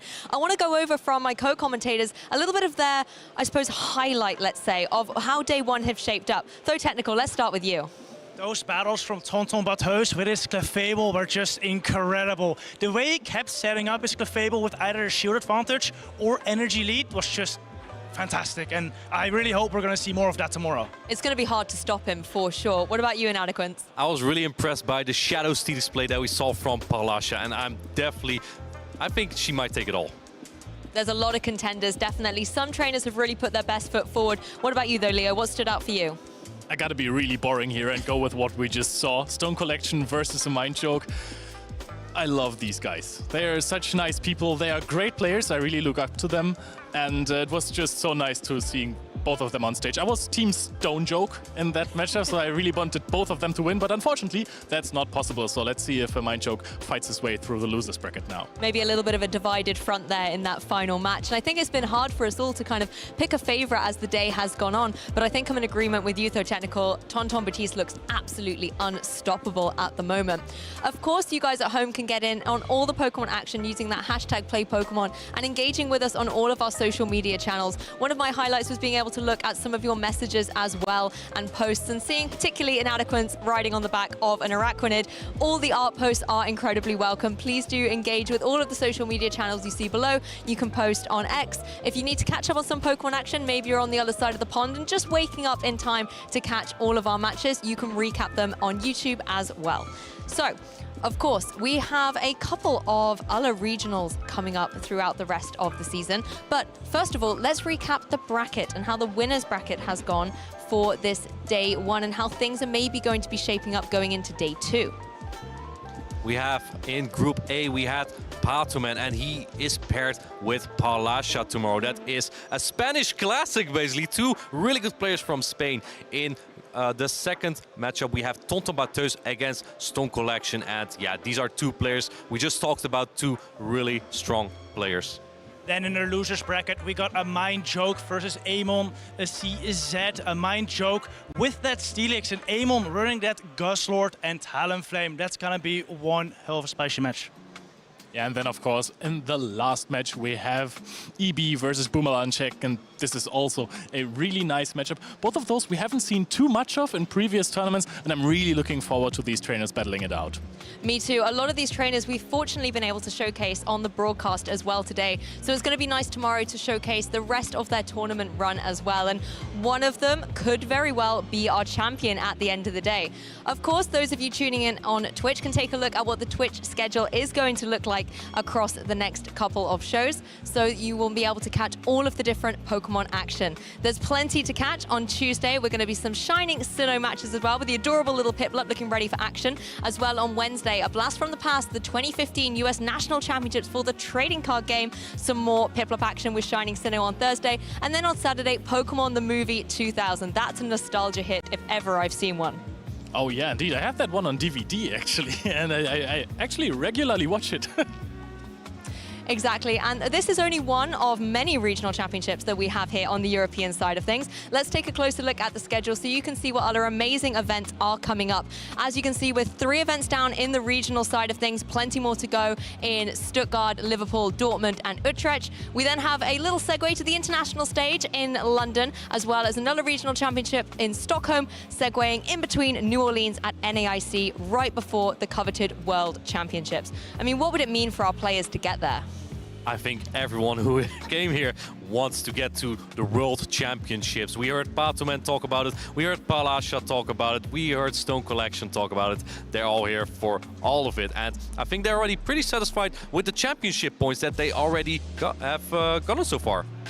Exactly, the championship points are what our players are really battling it out for and trying to get that #1 spot as well to earn their World Championship invite. Tomorrow, of course, the Pokemon action will continue, and we will be starting at 9:30 local time. So depending on where you are in the world, you might have to calculate what time the action will be there, but you really don't want to miss it. There is so many amazing, incredible matches coming up. That Padaman versus Paulasha match is one I'm definitely looking forward to seeing, a Spanish showdown, if ever we've seen it. Well, from the Pokemon Go side of things, I think it's time to bid you good night for day 1, but we will be here for day 2 action, like I said, at 9:30 local time. We have some incredible highlights and impressions for how day 1 has gone to leave you with at the end of the broadcast. So enjoy this, and we'll see you tomorrow.